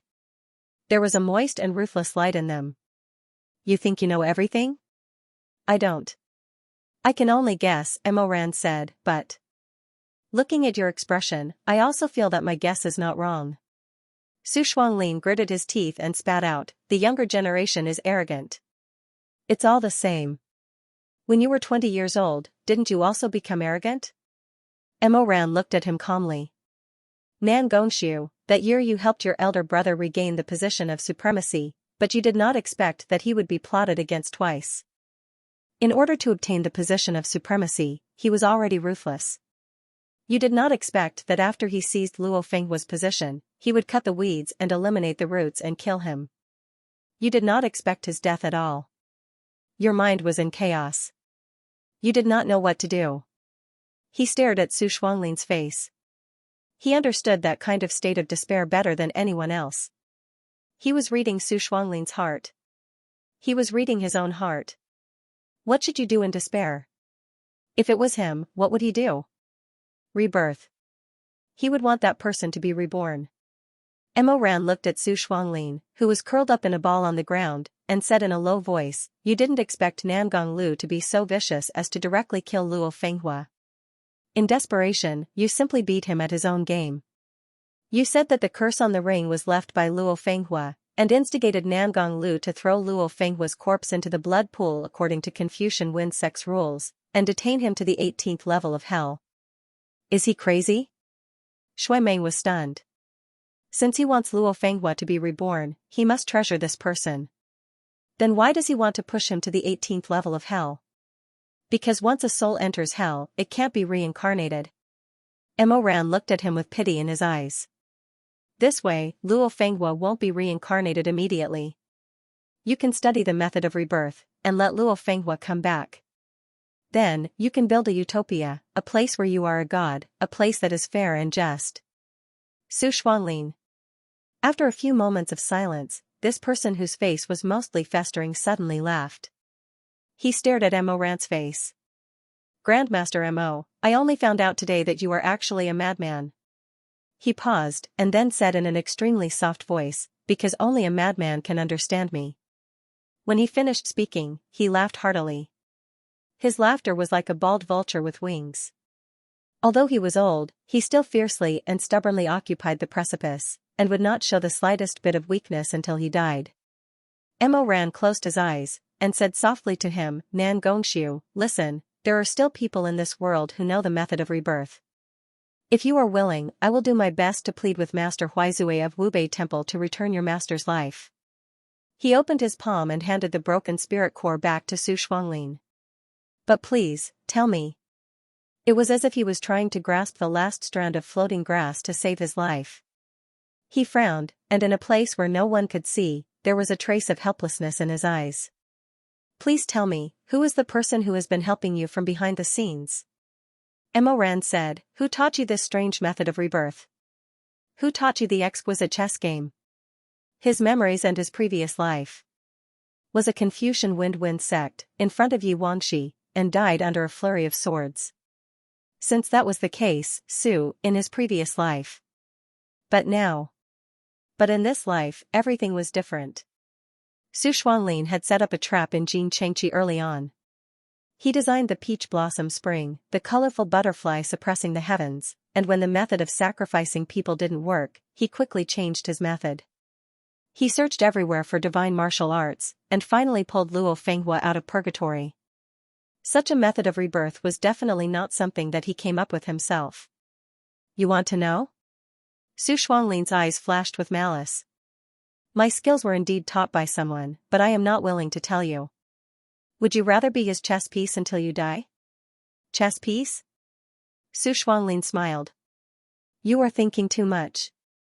He understands me, and can understand my intentions. He is the same as me. Grandmaster Mo, you should give up. I will never tell you who he is. You went through so much trouble to come to Jiao Mountain, and you were so content to force me into a dead end, but so what? In the end, the world will still be in chaos. Smoke will rise everywhere, and the flames of war will be everywhere. He will still raise the upper and lower cultivation worlds to the ground, and turn them into scorched earth. After that, the good will be rewarded, and the evil will be repaid. The capable will live high, and the mediocre will be slaves. The smile in Su Xuanlin's eyes grew brighter and brighter. It's really the best scenario. Shui Meng was furious. What do you mean by the good will be rewarded, and the evil will be repaid? What do you mean by the capable will be repaid? Whether others are good or evil, capable or mediocre, is it up to you to decide? Those people you made into chess pieces outside, and the Nangong Zhangying, and An. He stole a glance at Chu Wanning's expression and couldn't help but lower his voice. And the Nangong Si. Shui Meng looked very indignant and wronged. Are they willing to be controlled by you? Do they deserve to die? Sacrifices are always necessary. Su Xuanlin glanced at him indifferently. Young Master Shui, in the end, you're still too young. There was a kind of hesitation in his expression, as if he wasn't very willing to talk to Shui Meng, who had such an intense temperament. He turned his head back to Mo Ran. Since I've fallen into your hands, you can kill me or cut me up as you please. He even used a kind of understatement to say, I still have a death by 1,000 cuts fruit in my Qiankuan bag. If you still don't feel satisfied, you can feed it to me. As he said this, he coldly sneered, in any case, when I was 20 years old, I was already put to death by 1,000 cuts by you righteous people from famous clans. It won't hurt to do it again. Xianxia said, who put you to death by 1,000 cuts? You're simply shameless to talk nonsense with your mouth open. However, Emoran understood what Su Shuanglin meant. When he was 20 years old, the death by 1,000 cuts wasn't in his body, but in his soul. Nan Gongxiu had also once devoted himself to learning martial arts. He had also once had a kind heart. He had also once listened to his master's advice that he should be a gentleman for life and use his sword to kill evil. However, that spiritual mountain conference had cut him into 1,000 pieces. Emoran closed his eyes. Seeing Su Shuanglin's miserable state, he didn't have much longer to live. Perhaps it was because he was too similar to his previous life. Even if there was hatred and resentment between them, at this moment, he actually couldn't bear it. He said. Luo Fenghua's soul core is still here. Why don't you use that rebirth curse again? Maybe you can see him again. Use it again? Su Shuanglin laughed. He looked at the soul core in his hand with interest, then looked at his flesh that was rapidly festering due to the lack of spiritual power. He said lazily, I'm going to die. If I die, there will be no fairness in this world. What's the use of him coming back? Isn't he still going to suffer and be bullied by you great sex? As he spoke, his eyes suddenly darkened. He actually crushed that soul core with his own hands. The fragments pierced into his palm, and his hand was covered in blood. Emoran! Shui Meng, are you crazy? Everyone was also at a loss. Some were dumbstruck, some had ashen expressions, and some had vigilant eyes. They all stared at that man on the ground who was neither human nor ghost. Su Shuanglin didn't pay attention to anyone. He looked at the last trace of Luo Fenghua in this world. He watched as it completely turned into ashes. Finally, he laughed loudly and cried. His face was covered in blood and tears, and he laughed crazily. From now on, no one could see each other, and no one could hate each other. They were all turned into dust, turned into ashes. Excellent, excellent. He slowly got up and walked forward while swaying under everyone's gaze. He walked to the front of the divine martial formation. There was a weapon inside, and it was the Kong Ho. He sat down and used his charred and rotting fingers to pluck the strings a few times. The backlash of the exquisite chess game became more and more serious. His 7 orifices began to bleed, and his fingers began to burn.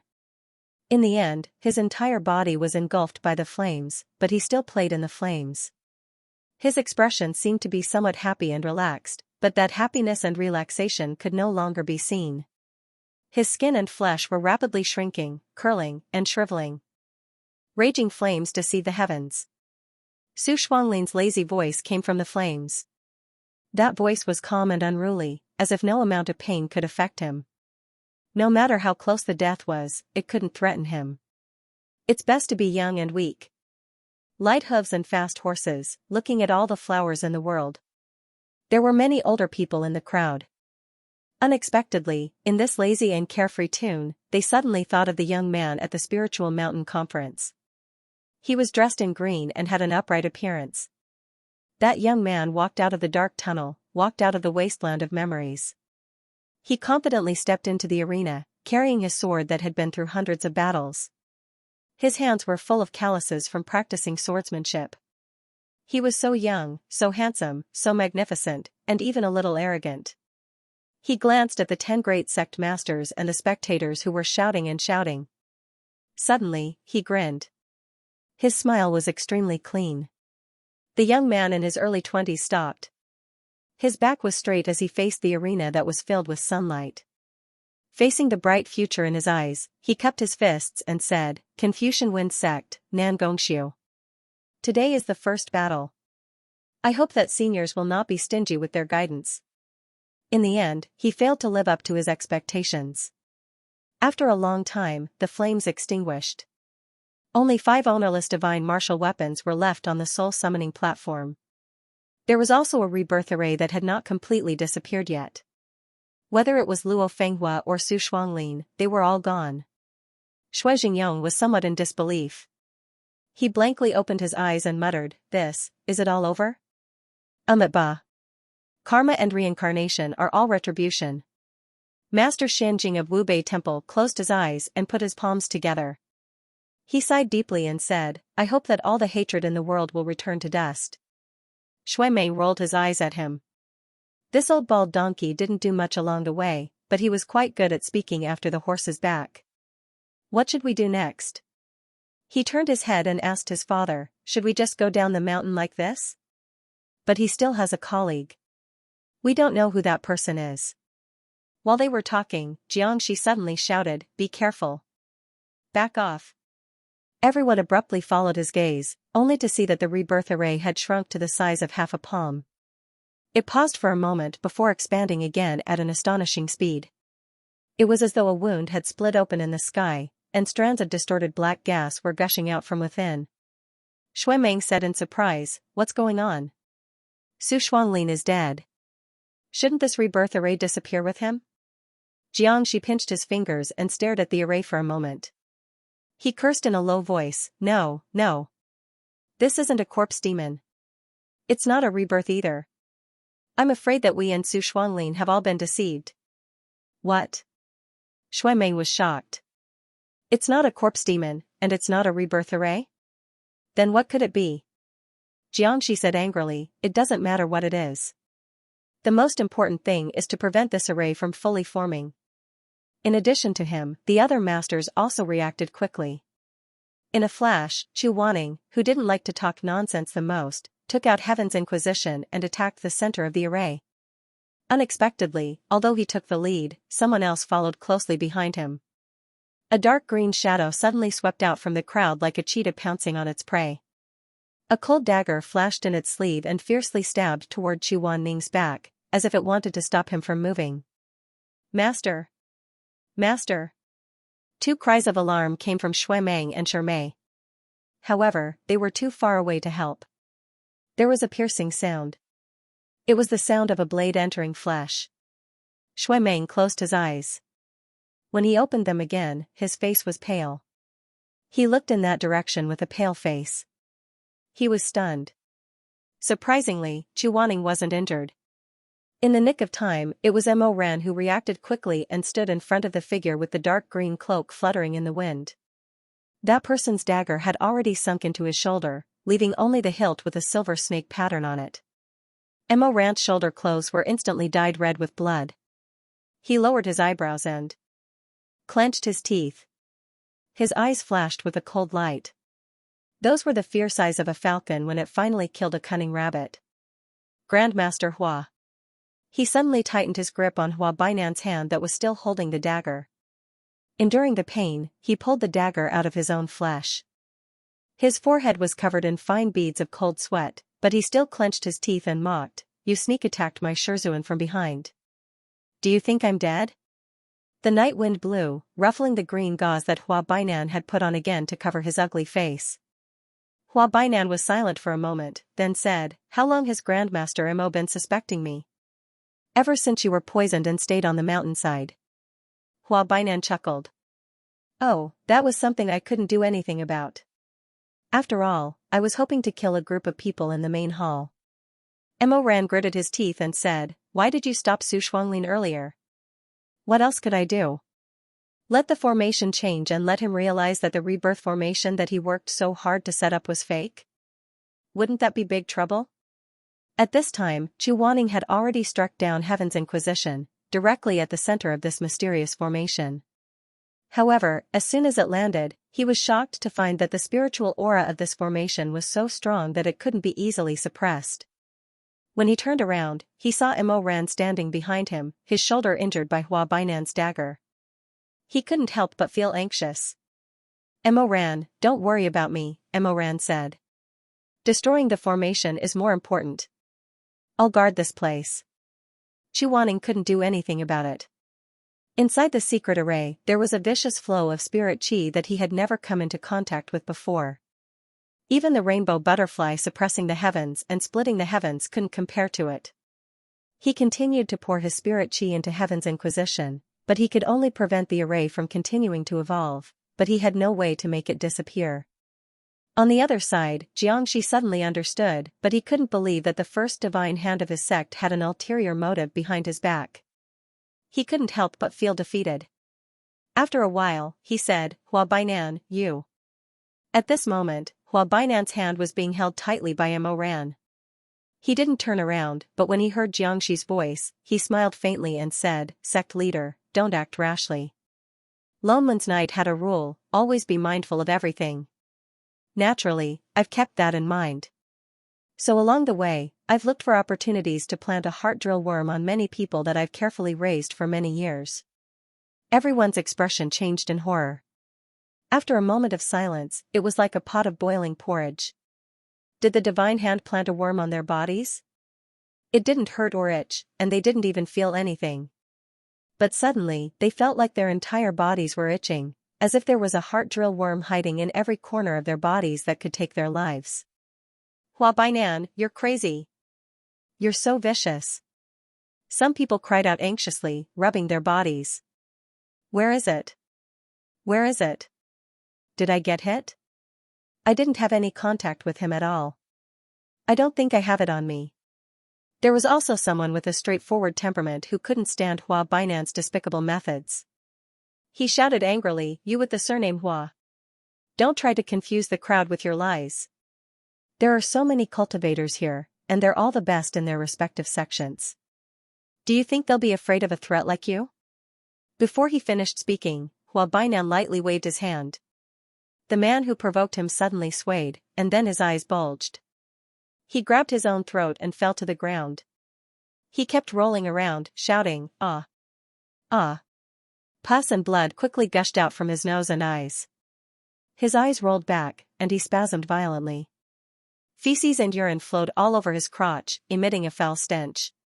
He soon stopped moving and fell limp to the ground. His skin quickly shriveled, and his mouth was still open. A red worm that had been full of human blood crawled out. It looked like a spider, but it had 10 thin legs on each side. This shocking change made many people who were originally filled with righteous indignation and wanted to denounce Hua Bainan change their expressions. Their faces turned ashen, and they silently stared at the scene before them. Although the worm is small, it can take a person's life in an instant. Hua Bainan said gently, "If you don't want to repeat the tragedy of the Confucian Wind sect being destroyed overnight, it's best for you to stay where you are. Don't be anxious, and don't make a fuss. Just listen to my instructions obediently. Especially Lone Moon Yes people." His gaze fell on Xianxia, and then he looked at the group of medicine sect cultivators behind Xianxia, who were dressed in light green robes. He smiled and said, "Seeing that we're from the same sect, I won't hurt you when I do something." Jiangxi's face turned ashen. "Hua Bainan, how can you have such wild ambitions? I don't deserve to be called wild ambitions." Hua Bainan seemed to have suddenly thought of something. He said to Jiangxi, "Oh right, sect master, you also have a heart-drilling worm on you. The others' cultivation levels are low, and the worm can take their lives in the blink of an eye. But sect master's cultivation level is high, so I think you'll be able to hold on for at least 10 days to half a month." Jiangxi said coldly, "Lone Mooney hasn't mistreated you in the past 10 years. What exactly are you planning?" "Of course I have my reasons, but I don't necessarily have to tell you all." He turned to look at Chu Wanning, and then at Mo Ran, who was facing him. Then he turned his face back. "Alright, you all can't tell who has the worm and who doesn't, but there's a 50-50 possibility. It's a matter of life and death. I think that if you're smart enough, you'll know who to side with." Dead silence. Then a gentle and clear voice suddenly sounded from the crowd. Shermay stood beside Shui Meng and said, "The heart-drilling worm follows the fire. As long as you ignite a fire curse or a fire talisman in your hand, you'll see a protrusion under your skin. Then you'll be under the worm curse. Everyone else will be safe." Han Lin Divine Hands narrowed his eyes. "Sherming Jing, you secretly read my scriptures?" Shermay's face seemed to redden, but it wasn't obvious. He wasn't used to being the center of attention. Now that so many people were looking at him, his expression was a bit stiff. "I once asked Master to stay in seclusion for 5 years. Lone Moon, you didn't read senior scriptures. Instead, I accidentally found this worm, so I did some research." Hua Bainan said angrily, "You're so shameless to steal someone else's work." Shui Meng frowned and immediately supported Shermay. "What's there to talk about with a two-faced person like you? As he said this, he immediately copied Shermay's actions. Seeing that there was no abnormality under his skin, he was overjoyed. He pulled Shermay and said, "That's great, thanks to you. Look, I don't have any worms on me." Seeing this, the others all followed suit. For a moment, the soul-summoning platform was filled with, "I don't have any, or what should I do? I have heart-drilling worms." Hua Bainan closed his eyes and then laughed coldly. "Even if I can tell who has them and who doesn't, so what? Those who have been infected by the goo bug, listen up. Come to my side and help me take down Chu Wanning and defeat Moyu. Of course, I won't mistreat you. Otherwise," he pointed at the sorcerer on the ground who had been bitten to death by the heart-drilling worms. "Like this person." Under the threat, the first to defect was a female cultivator from Lonmunyi. She rushed to Hua Bainan's side in front of everyone's eyes. She raised her head slightly, her expression somewhat arrogant. Mo Ran was also surprised. A traitor actually had the cheek to be arrogant. "I'm sorry, Sect Master Jiang," she said, "I'm not siding with the Holy Hand just to protect myself. It's because I've always admired the Holy Hand's talents. The reason why I'm studying at Lonmunyi is also because I admire his reputation. Today, let's not talk about whether or not I was poisoned. Even if I wasn't, I'm willing to be the Holy Hand's lackey." As she spoke, she glanced at Hua Bainan's expression. Although Hua Bainan was fighting with Mo Ran, he was still smiling. It was obvious that he was satisfied with her words. She couldn't help but feel relieved. She tried even harder to persuade them. "Senior Holy Hand has already said that he won't make things difficult for us on account that we're from the same sect. Everyone should know what to do." She waited for a while, but only 3 cultivators from Lonmunyi came to stand beside her. The others glared at them angrily, scowling coldly. The 3 cultivators each had their own words. "Sect Master Jiang, Lonmunyi is getting worse and worse these years. If it weren't for the Holy Hand, I would have left long ago. If the Holy Hand is capable, we'll only follow those who are." Some people from Lonmunyi couldn't stand it anymore. They said angrily, "Traitor! How dare you say that? That's right. Traitor! You have no integrity. Get out of Lonmunyi." The woman didn't expect that so many people would refuse to submit even after being poisoned by the heart-drilling worm. She looked very embarrassed, but her face was still red. She forced herself to calm down and said, "I don't need you to say that. We've long decided not to stay in this lousy sect. If you follow Xianxia, you'll be a lonely soul following a ghost." She turned her head and glared at her former sect master. Ling Bai ran, "From now on, Lonmunyi and Xianxia, I'll cut." Before he could say anything, he was interrupted by Xianxia. Xianxia was expressionless. His eyes were cold. He looked at her disdainfully. "Don't cut. Who are you?" I'm Ling Bai ran. I won't remember your name even if you say it hundreds of times in front of me every day." Jiangxi said, "Get lost."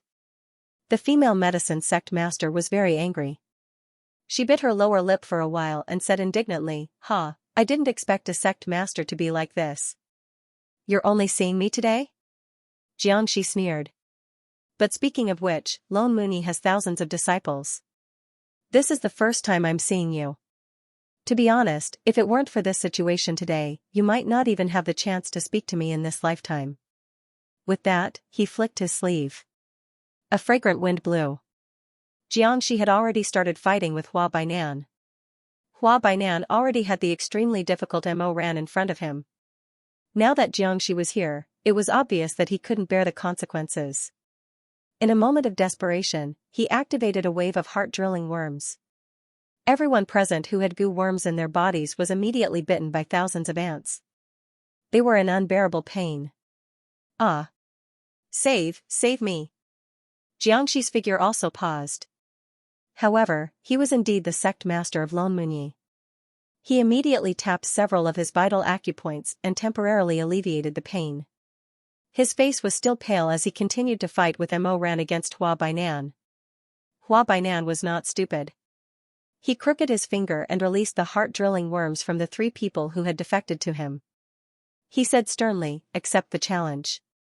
In the midst of the pain, some of the people with weak minds saw that surrendering to Hua Bainan would save them from this crime, so they all rushed over. In a split second, a small half of the people in the crowd actually knelt down and shouted to Hua Bainan, "I beg the Holy Hand. Release the curse. We are willing to serve you. I can't take it anymore. It's too painful, please, Senior Hua." Hua Bainan smiled slightly in the midst of the fierce battle. He looked at Mo Ran, who was fighting fiercely with him, and said, "So, Grandmaster Mo, look. In the end, the most powerful sect in the world is still the medicine sect." Before he finished speaking, Xianxia had already pulled out the snow phoenix. He said sternly, "How can a person like you, who is used to using underhanded methods, say the words medicine sect?" After he finished speaking, he said to Mo Ran, "Go to the array and help your master. I'll hold him off here." Hua Bainan sneered, "Sect master, are you determined to be my enemy today? Cut the crap. You still want to fight with me even though you've been poisoned by the goo. Sect master Jiang Yi Chen, you're really tired of living." Jiangxi's face darkened. "Is it up to you to decide whether my life is long or short? If I don't stop you today, I'm afraid the reputation of the medicine sect will be ruined." After he finished speaking, the two people who were proficient in using poison had already countered each other's moves. Between the sword and the blade, there were even poisonous powders and sedatives that countered each other. Mo Ran saw that Jiangxia was not powerless to fight back, so he immediately turned around and rushed to Chu Waning's side to help. Who knew that halfway there, a dozen dark yellow figures would pounce on him? Mo Ran gritted his teeth. Huang Xiaoya. These people were Huang Xiaoya and Jiang Dongtong's high-level disciples. Huang Xiaoya stood in the wind with his loose robes and large sleeves. He stroked his beard and said, "Grandmaster Mo, the heart-drilling worm is not a joke. I'm like a fish on a chopping block. In the face of life and death, I can only be your enemy. Sorry for the offense." He was not the only one. There were also experts from other sects who could not bear this kind of pain. They all rushed over. At this time, the soul-summoning platform was already a mess. The cultivators from various sects were fighting among themselves. Those who were poisoned by the goo worms and those who were not, those who had betrayed them and those who had not. Everyone was confronting each other. For a moment, Jiangxia and Hua Bainan were fighting with all their strength. Mo Ran was the last line of defense in front of Chu Waning, so he was attacked from the front and back. He was entangled with Huang Xiaoya and the other cultivators one after another. Chu Waning, on the other hand, was using all of his spiritual power to confront the mysterious formation. On the other side, Shui Jingyong and the people from the Peak of Life and Death were guarding the front line, preventing more rebels from approaching Chu Waning, who was sealing the mysterious formation. Shermei was running among the cultivators who had been poisoned by the heart-drilling worm but refused to surrender. He was trying to break the worm curse for them. "It hurts. Kill me, I beg you to kill me."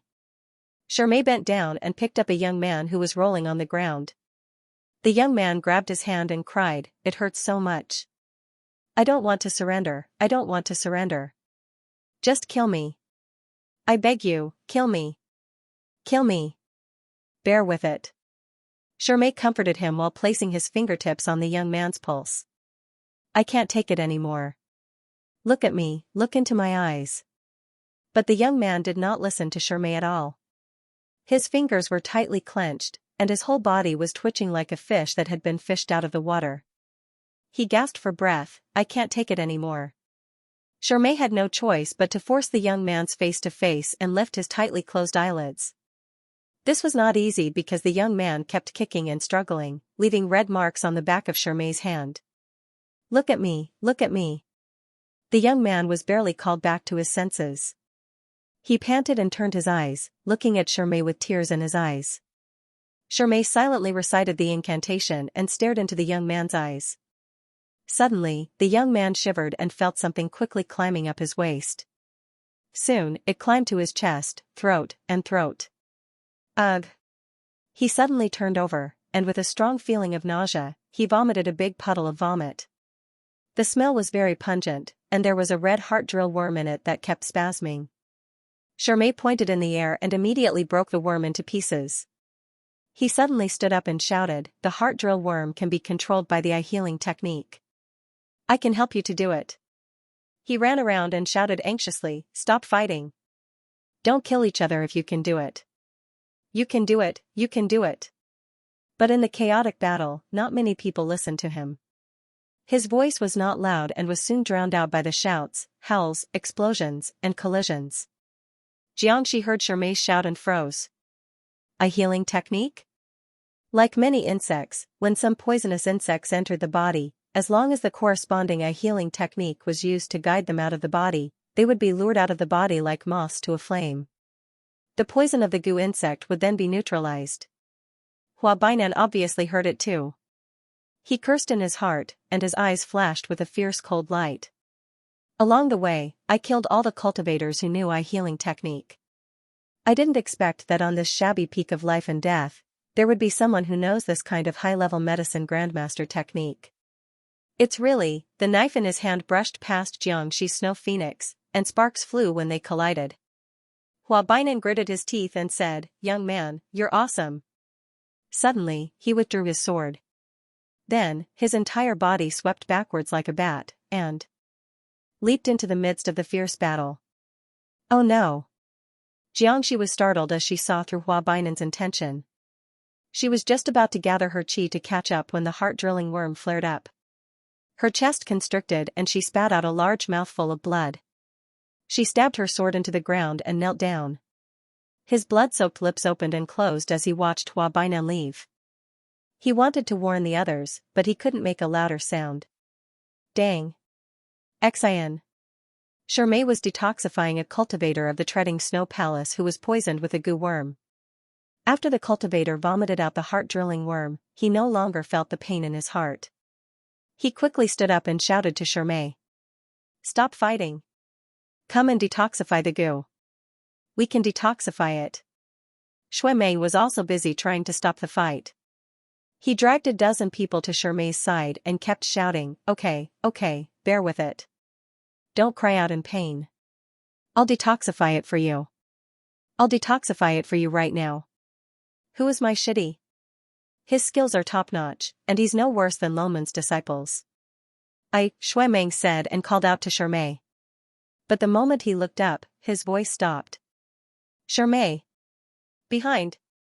Shui Meng let out a wretched cry as he pounced towards Shermei. But it was too late.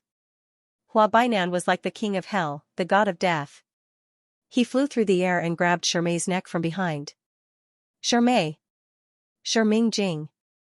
The elders at the peak of life and death, as well as Shui Meng, all turned their heads. Hua Bainan had already brought Shermei with him on his sword and rose into the air. Under the bright moon in the sky, he coldly looked down at the chaotic crowd below. Shui Meng was about to go crazy. She stepped on Dragon's Den and chased after Hua Bainan, but halfway through, she was forced to stop by the killer bees that Hua Bainan threw out. Unable to deal with them, she could only fall back to the ground and stagger. Hua Bainan held Shermei's neck, his slender finger wearing the spirit snake ring slowly stroking his opponent's throat. Suddenly, with a clang, a long spike shot out from the spirit snake ring, flashing with a cold light. The eye healing technique is extremely difficult to learn. Hua Bainan said slowly. This little friend is so young, and he is not Loman's disciple. To be able to use the eye healing technique so skillfully, he must be very talented. How could the people fighting on the ground not notice his actions? For a moment, whether it was Shui Jingyong, Mo Ran, or even Chu Wanning in front of the barrier, they all clearly saw Shermei being captured by Hua Bainan. Mo Ran's eyes suddenly narrowed. In his anger and anxiety, he saw a ghostly red light flash. It actually forced Xianxia and more than 10 people back several feet. A few unlucky people were even directly knocked off the cliff of the spirit summoning platform. In the boundless sea of clouds, they fell without even making a sound as they were swallowed up. Hua Bainan. Let him go. Shermei's face was pale. He lowered his head to look at Mo Ran and Shui Meng. He pursed his lips and finally said, "Go help master. Don't worry about me." Shermei. Chu Wanning stood in front of the array, his face as white as a sheet. His hands trembled uncontrollably, the veins on the back of his hands bulging. His heart was in his throat. Shermei's gaze turned and landed on him. There was a trace of sadness in his eyes. Master. What a coincidence. Hua Bainan was stunned for a moment, then smiled. I just casually grabbed and caught Grandmaster Chu's disciple. Chu Wanning. That's no wonder. She's already accomplished so much at such a young age. Hua Bainan wasn't stingy with her praise. She's such a good disciple. As a teacher, don't you feel bad for her? Hua Bainan. If you hurt him, I'll make you pay for it. So you're saying that Grandmaster doesn't intend to do anything today? Hua Bainan smiled and whispered into Shermei's ear, did you hear that? Between saving you and sealing the array, he chose the latter. Shermei closed his eyes. His lips trembled, but he didn't say a word. Hua Bainan laughed loudly, if that's the case, I feel sorry for this little friend. You've become a disciple of Master, but you value righteousness more than your disciple's life. Sherming Jing, you're really pitiful. The wind whistled around them. No one answered for a long time. Perhaps it was because his life was hanging by a thread, but Shermei slowly opened his eyes in the silence. He said, Master, I'm sorry. I know. You all remember that I did some things because of my own selfish desires. Even now, I'm not sure if those things were right or wrong. I don't deserve to be Master's disciple. There are many times when I can't sacrifice my life for righteousness. Shermei. On the high platform, Shui Meng heard him say this and couldn't help but think of the night when Xu Wanning died. Huizui ordered them to go to the underworld to save their master, but Shermei hesitated and didn't agree quickly. Emo Ran thought of the bowl of wontons that year. He thought of the inn, when Shermei bowed and told him apologetically that the bowl of wontons was made by Xu Wanning. What about Xu Wanning? Xu Wanning thought of Jin Chengqi's request for the sword. Shermei lamented that he couldn't obtain Shenwu. Other than that, he couldn't think of any other regrets. Shermei had always been gentle, perfect, and obedient. He was like a new snowfall in the cold winter, pure white and without a speck of dirt. Therefore, even the slightest bit of dust on the snowy ground, or even the slightest bit of blooming plum blossom, would be particularly eye-catching. Whether it was his mistakes, his hesitation, or his occasional selfishness, they were all so clear and unforgettable. But he was also a very ordinary person. He was not a stone statue or a silk painting. He also had his own personal feelings. But no one really understood him. For Shui Meng, Shermei was a friend. He felt that this friend should follow him, accompany him, support him, and support him. For the former Mo Ran, Shermei was the object of admiration. He felt that this object of his should be holy, tolerant, warm, and flawless. For Xu Wanning, Shermei was his disciple. He was gentle, approachable, and had a tolerance and forbearance that Xu Wanning envied and admired. At this time, they suddenly realized that all this time, Shermei had been Shui Meng's close friend and follower. He had been Mo Ran's Zhu Mole and later Mosquito Blood. He had been Xu Wanning's most inconspicuous and unremarkable disciple. The only thing he hadn't been was himself. Hua Bainan laughed coldly. Do you have any last words? Hua Bainan, let him go. Don't hurt him. Don't hurt him, that's easy. Hua Bainan said, if all of you surrender and wait for death, I naturally won't take his life. The formation in front of Xu Wanning's eyes flickered. It was obvious that the formation had reached a critical moment. Whether it would be sealed or explode would depend on this move. He didn't withdraw the strength in his hand, but it was trembling slightly. This wasn't the world of ghosts and souls. The choice was made in a flash, and there was no time to think further. This was like placing a knife on his disciple's neck, giving him hesitation, letting him see with his own eyes, making him feel unbearable pain. Hua Bainan lifted his chin slightly and chuckled. What do you think? The formation has been opened, so you can fight again. But if this knife falls, it will be extremely difficult to come back to life. Grandmaster, you must think carefully. At this time, Shermei spoke. His voice wasn't very loud, but it was still clear. Actually, I don't like eating candied haws. Hua Bainan lowered his head and stared at him, as if he didn't understand what he meant. Shermei didn't cry. Shermei actually smiled slightly as he looked at his close friend, old friend, and master on the ground. I don't like eating candied haws, but young master, when we were young, you always asked me to help you eat it. What I want to cultivate the most is the boundary technique. Unfortunately, master thinks that I'm not talented enough and isn't willing to teach me too much. His gaze fell on Emoran. Emoran, I actually know what you wanted to say that day when Kaidai suppressed the sky. Emoran was suddenly stunned and looked at him blankly. Shermay still smiled gently and peacefully. But after master came back, you never finished the sentence that you didn't say. In the restaurant, I saw the two of you eating together. When I looked at your eyes, I knew that you would never say the second half of the sentence again. Emoran. I'm actually very envious of young master, and I'm also very envious of master, Shermay said softly. Can you not think that I'm annoying because of my envy? I've never thought that you were annoying before. Shui Meng shouted anxiously. His eyes couldn't help but redden. I didn't know that you don't like candied haws. I really didn't know. Shermay. Hua Bainan was already impatient. He grabbed Shermay by the neck and stared at Chu Wanning. He said sternly, I'll count to 3. If you don't stop, I'll destroy him.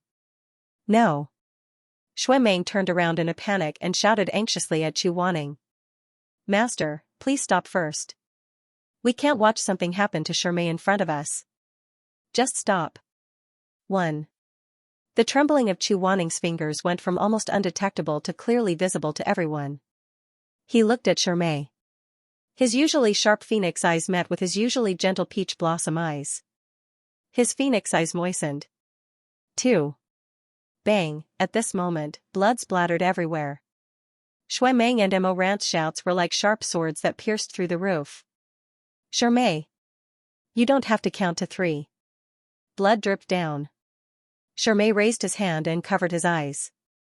He hadn't cried from the beginning to the end. But at this moment, blood flowed out from his eyes through the gaps between his fingers and trickled down his cheeks. When Hua Bainan counted to 2, he ran straight into the cold spike that Hua Bainan had placed in front of him and brushed past it. Hua Bainan was shocked. He wanted to pull back his hand, but the spike deviated by a few inches. The sharp blade that was originally going to cut Shermay's neck brushed past his eyes. In an instant, both of his eyes were gone. Under Yu Heng's command, no one has ever surrendered, nor has he ever been weak. Shermay. His voice split the clouds. Chu Wanning's heart was also greatly shaken. He had already used all of his strength. Now that he saw his disciple destroy his own eyes with blood flowing out of his face, his hands couldn't help but soften. The formation suddenly backfired at this moment. A wave of spirit energy violently surged out from the crack and hit him squarely in the chest, sending him flying several meters away. Chu Wanning violently coughed up a mouthful of blood, but he didn't have the time to take care of himself. He turned his hand and tried to repair the formation, but it was too late. Hua Bainan was stunned for a moment, then laughed loudly. He grabbed Shermay's collar and pulled him up. His eyes flashed with joy. I didn't expect you to be so useful. It seems that it would be a pity if I killed you. Hua Bainan, what are you going to do? Hua Bainan didn't answer. He only glanced at Shui Meng, then turned his gaze to the mysterious black barrier that was rapidly cracking open. He smiled and said, this formation has been combined with the efforts of so many people. It's finally going to open. Everyone, this is the first time I've opened this formation in my life. I'm just giving it a try. I don't know what will happen next. As he spoke, he quickly lowered his sword and brought Shermay down to the entrance of the soul summoning platform. When he disappeared in front of the entrance, he threw out a final sentence to the crowd. You guys stay here and have fun. This Jiao Mountain is so grand. It's not a bad thing to use it as a burial ground.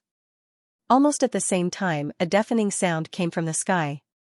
The spirit array was like ink spilled on a piece of paper, quickly spreading out and swallowing half of the sky in the blink of an eye. Even the moon was covered by the darkness behind it. What's going on? What kind of formation is this? Is it the ghost world Skyfisher? But this isn't the color of the heaven and earth in the ghost world. The people who were fighting fiercely just now were like grasshoppers on the same boat. They all looked up at the dark crack in the sky vigilantly. Perhaps this couldn't be called a crack. Above the soul-summoning platform, half of the sky had cracked. Dull and rapid vibrations came from the bottomless darkness. Xianxia's face was sallow. Her nostrils flared, and she said, "This is. Is there a monster coming out from behind?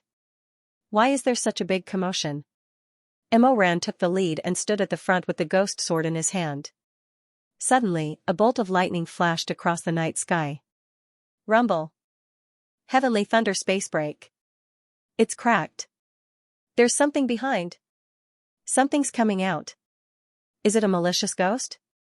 Shuemeng saw that Emoran and Chu Wanning were too close to the dark crack. He wiped the tears from his face and was about to run toward his cousin and master. However, he was grabbed by Shui Jingyong and pulled behind him. "Father! Don't go. Stay here." "I don't want to. I want to stay with Master and my brother." Shui Jingyong's eyes were unprecedentedly sharp. He didn't allow Shuemeng to refuse. "Do you want to die?" "Do you know?" The rest of his words fell like dry twigs. He was stunned and didn't say anything else. Shuemeng cried. He wailed, "Father, I want to help them. Shermay has been taken away. I can't hide behind you and watch them get hurt. Please." Before Shui Jingyong could reply, green smoke and lightning hissed from the center of the pitch-black formation. A layer of smoke and clouds surged out from within. When they got closer, they saw that it was a group of black-clothed cultivators with masks on their faces. They stepped on their swords and descended from the sky amidst the thunder and lightning. It was impossible to tell which sect they belonged to or where they came from. The man in the lead wore a luxurious cloak embroidered with gold and silver threads. He wore a hood and a ferocious silver-gray mask that covered his face. He stood in the air with his hands clasped behind his back. Wind blew in all directions and clouds gathered around him.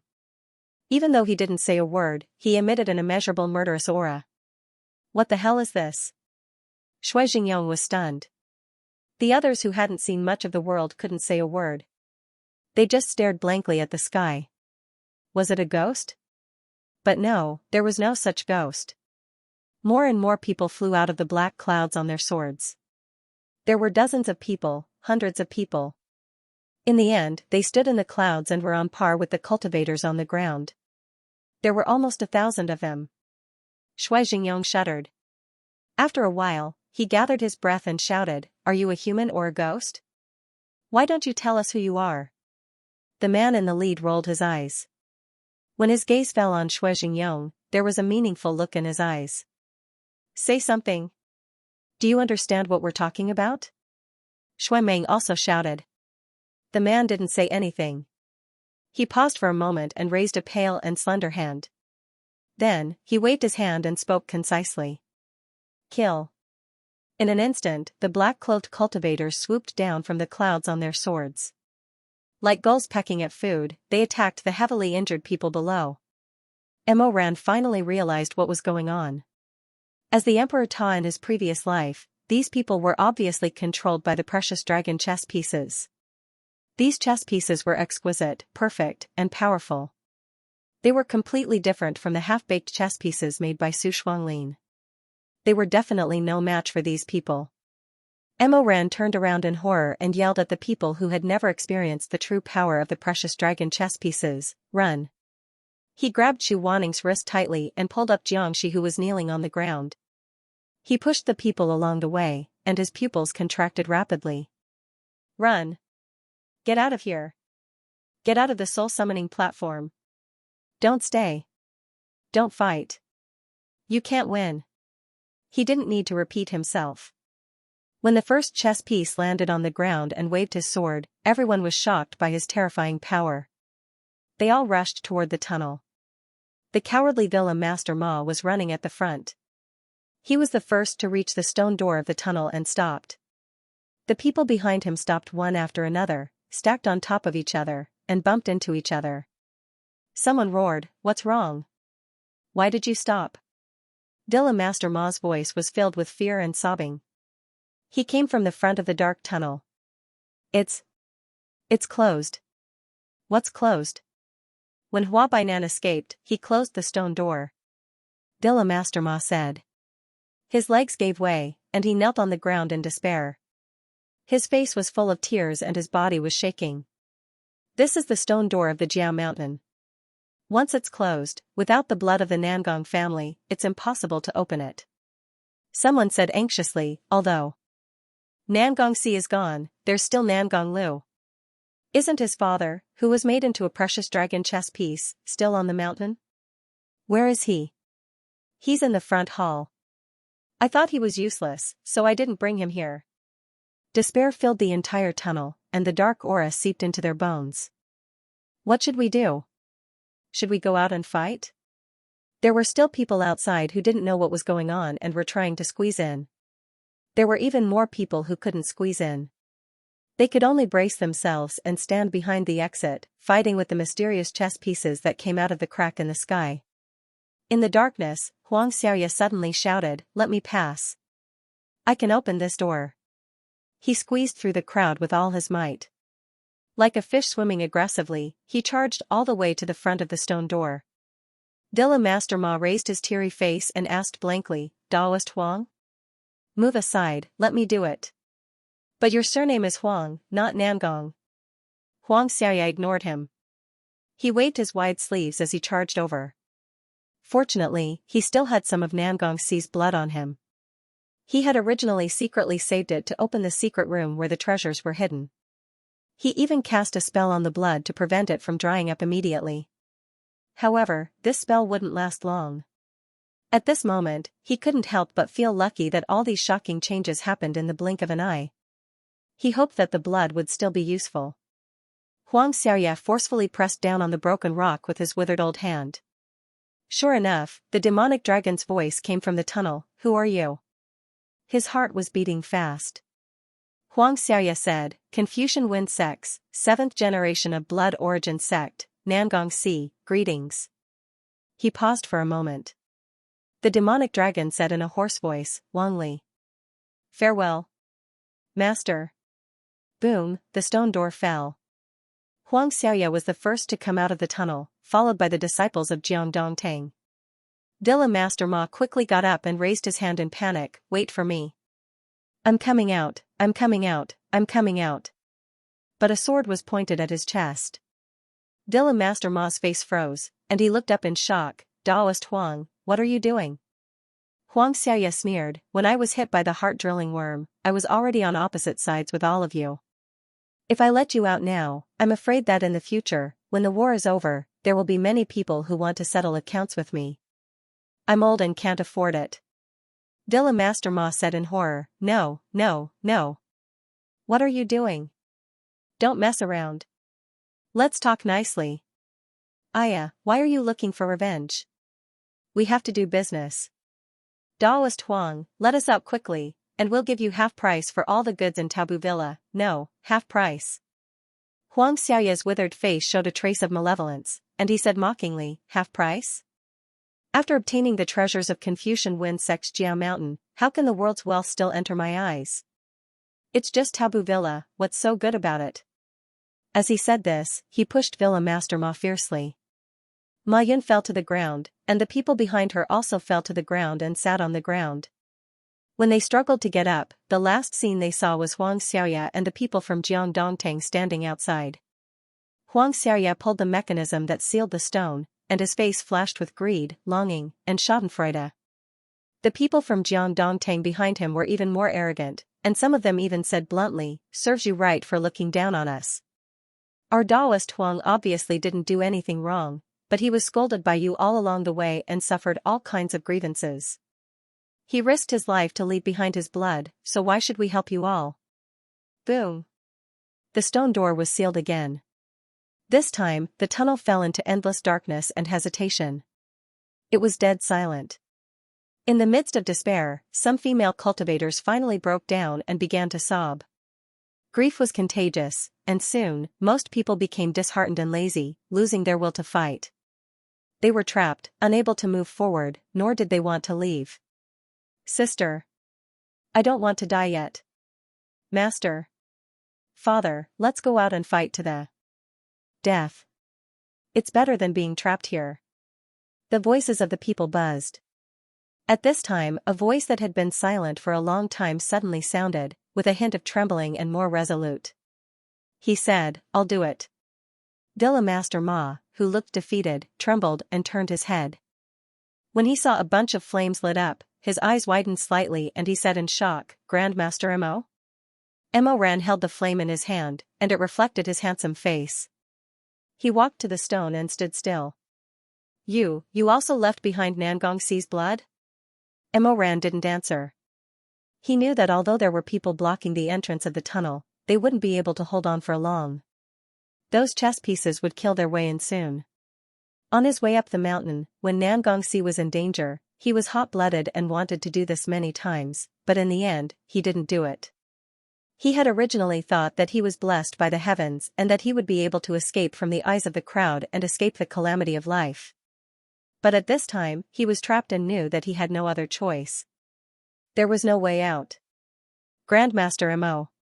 He didn't care about Villa Master Ma.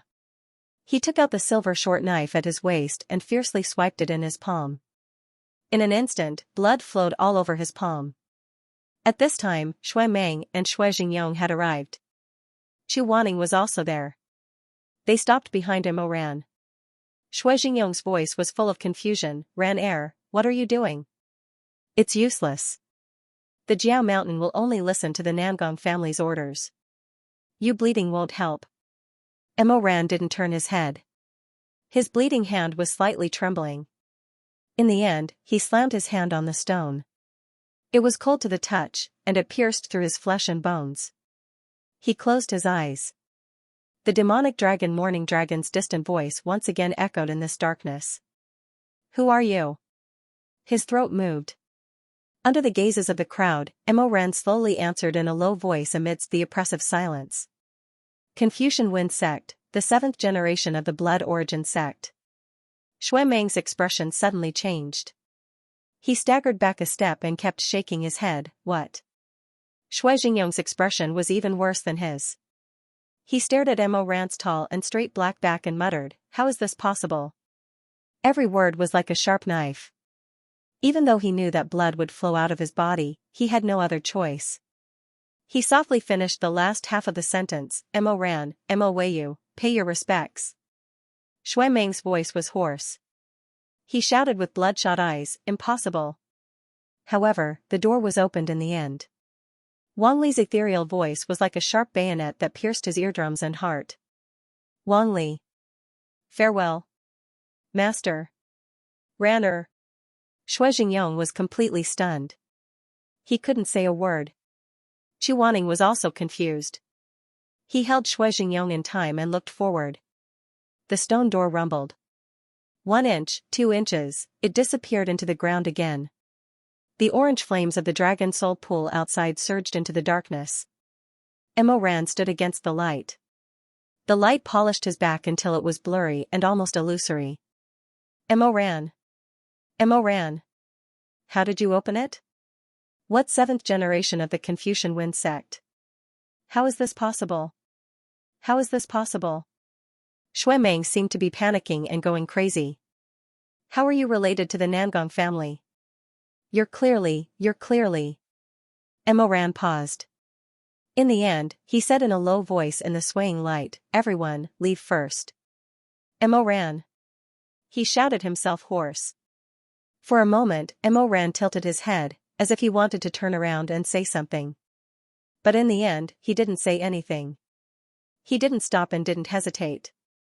He walked forward. The light moved with his tall figure. He finally disappeared at the end of the tunnel. Behind him, the people of the other sects scrambled to escape. They came aggressively and couldn't be stopped. But when they left, they were like fish that escaped the net. Mo Ran walked alone in this surging torrent. He fled like a carp crossing a river. He didn't turn around. He didn't dare to. He saw Yi Wangxi in the Dragon Soul Pool Hall. He walked over and carried her, who hadn't woken up yet, and left with her. In fact, the person who jumped into the Dragon Soul Pool and sacrificed his life couldn't have been Nangongxi. It could have been him. Although at that time, Emo Ran didn't know that this would ensure the safety of Jiao Mountain, he didn't have the confidence. What if he knew? Would he really die in place of Nangongxi? He had lived for 2 lifetimes. He was full of sins, but he could still struggle at death's door. But Nangongxi was only 20 years old. She didn't even walk half of her life before turning into dust. Nothing was left of her. Rationally, he knew that Nangongxi was more worthy of staying in this world than him. But people still wanted to live. Suddenly, he heard someone screaming behind him, those monsters are coming. How is that possible? Emo Ran turned around. The broken stone fell again when the last group of people came out of the tunnel. Those chess pieces couldn't be opened, unless, his face paled. Unless, among those chess pieces, there was someone with the blood of the Nangong family. While thinking, he recalled the mysterious black sky fisher he saw just now. He suddenly thought of the third forbidden technique, the gate of life and death. Emo Ran only felt a strong chill spread from the soles of his feet to his whole body. Could it be that the person who came out was? No, impossible. Absolutely impossible. It was too absurd. Even in his previous life, no one could do this. Who could do it? Just at this time, Mei Hanxue retreated to his side. Emo Ran handed Xianxia to him. His eyes flashed with a frantic light as he hurriedly ran in the opposite direction of the crowd. Emo ran air. In the torrent, Shui Meng and Shui Jingyong saw him. They both shouted at him, but Emo Ran didn't care. He really didn't know how to face these 2 people. Paper couldn't wrap fire. 2 lifetimes, it was the same. Suddenly, his arm was grabbed. Emo Ran turned his head. Master? Chuaning said, you can't go. I'll stop those people. Since you can open the Flood Dragon Mountain formation, you should stay with the others and take them out of here. Go. While talking, the black-clothed man in the lead had already calmly walked out of the tunnel. Behind him, the black-robed Taoists appeared one by one. Chuaning said sternly, quick. Take them away. There was no other choice. No matter how uncertain and unsettled Emo Ran was, he could only retreat with everyone. Shui Mei refused to leave and was forcefully dragged forward by Shui Jingyong. In the end, only Chuaning was left in the Dragon Soul Pool Hall, and those mysterious cultivators were gathering. The Dragon Soul Pool's lava was boiling, and the orange-yellow light illuminated the cold stone wall. Chuaning stood alone, the heavens inquiring flame electric current flowing, reflecting his pair of eyes that were as bright as a knife. He looked at the mysterious black-clothed man in the lead. That man, on the other hand, was also looking at him faintly through the heavy cover. The man stood quietly. Someone behind him couldn't hold back his temper and wanted to be the vanguard. He shouted, you dare to block the path of so many people by yourself? How arrogant. Come, let me see what you're capable of. But before he could move more than 3 meters, the black-clothed man suddenly raised his hand and grabbed him. That person exclaimed, Your Majesty? The black-clothed man ignored him and didn't even turn his head. He was still staring at Chuaning's face, but the veins on his hand were bulging. With a crisp crack, the vanguard's neck was twisted and broken by him, and then he casually threw him on the ground. Chuaning's expression changed slightly. This man would even kill his own people? Who do you think you are to be worthy of being taught by Grandmaster Chu? The man casually walked toward Chuaning slowly. Behind him, no one dared to move. Chuaning crossed the heavens inquiring flame and said sternly, Who are you? When the man heard this, his footsteps stopped. He stood not far from Chuaning, his eyes flowing with a strange emotion that couldn't be clearly described. After a while, he laughed softly and said, After so many years, I didn't expect that when we meet again, your first words to me would be so insipid. When have I ever known you? Oh, you don't know me? Chuaning, you're always so heartless. The man moved forward again. This time, he didn't stop. Chuaning had always been fierce and stubborn, so he couldn't back down. So the man walked straight in front of him. The distance was dangerously close and extremely abrupt. Chuaning's hand glinted with cold light, and he raised his palm to chop down. He had such good skills and was as fast as lightning, but the man easily grabbed his wrist. In fact, I've already experienced this move many times. The man lowered his head and stared closely at Chu Waning's face, taking in all the details of this face. His gaze was almost greedy. But you seem to have forgotten. Being stared at like this, Chu Waning only felt his hair stand on end. He had never been a person who feared the strong, but the things in this person's eyes were too complicated and too sinister, as if they were hiding a world-shaking truth and secret. Who are you? Do you want me to remind you? The man said in a low voice. The strength of his hand was so great that Chu Waning actually couldn't break free. The first time you used this move was when I was 16. You taught me how to fight in close quarters. You told me that although this move seemed simple, it was very difficult to learn. You told me to practice it well and not slack off. Chu Waning suddenly opened his eyes wide and looked at him in disbelief.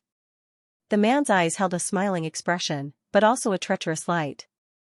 The second time you used this move was when you and I were fighting back then. I was caught off guard and was struck by you, suffering an extremely heavy injury.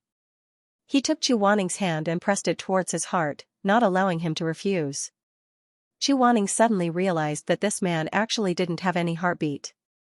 It was like a corpse. Who are you? Don't be anxious.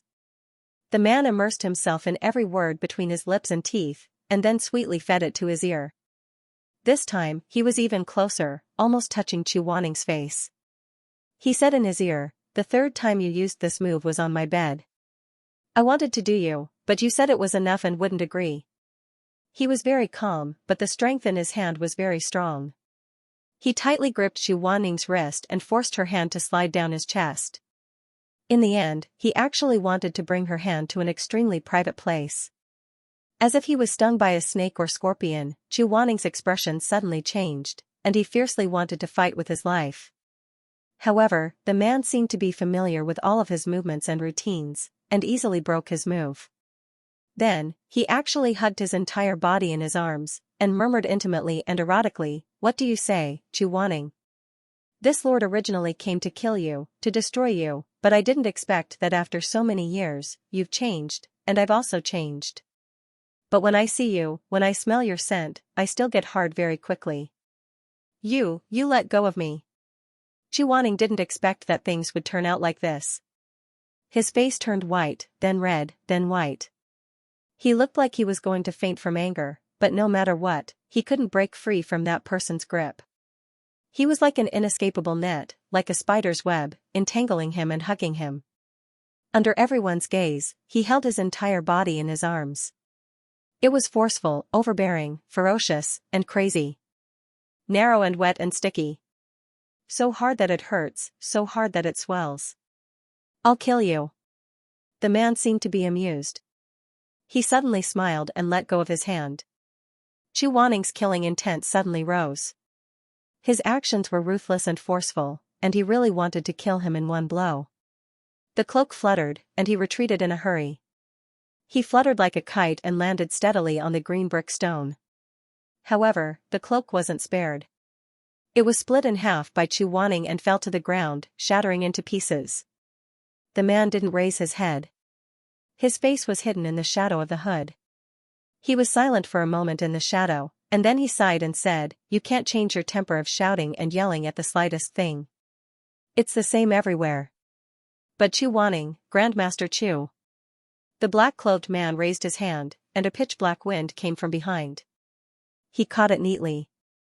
Chu Waning caught a glimpse of it. It was actually the divine martial Modeo that had appeared in the Xianyuan Club's auction before. It was also one of the 5 fierce blades that Su Xuanlin had collected. The man rubbed the no return. He spoke slowly and with an extremely vicious tone. "Can you really bear to kill me?" After he finished speaking, he suddenly raised his head. The hood fell down. Chu Waning felt as if a basin of ice water had been poured into his head. It was bone-chilling cold, and his body was soaked in frost and snow. His mind was buzzing, and he was actually numb. In the cold and gloomy main hall, the black-clothed man was handsome. His face was pale, and his smile contained evil and lingering. He was both a disaster and an evildoer. He grinned, revealing a mouthful of eerie white teeth. "Emperor Ta, Mo Ran, Mo Weiyu." The no return was unsheathed. The cold frost illuminated his dark purple eyes. The Emperor Ta's smile was like a malicious spirit, like a tiger or wolf. Teacher, please show me your skills. At the same time, at the foot of Jiao Mountain, except for Jiang Dongtang's group, all the other cultivators had successfully escaped. The moment they stepped out of the enchantment, although they knew they were not out of danger yet, many of them were exhausted and fell to the ground. Ma Yun rolled her eyes as she lay on a large rock and wailed, I can't take it anymore. My friends, let's go back home and be more vigilant. I really don't have the energy to do this anymore. Xianxia said, we haven't found out who came out of the enchantment and the mysterious formation. How can we go back now? What can we do? If we had the energy to fight against them, we wouldn't have to run away like this. Master Shanjing also said, Sect Master Jiang, it's better to listen to Villa Master Ma this time.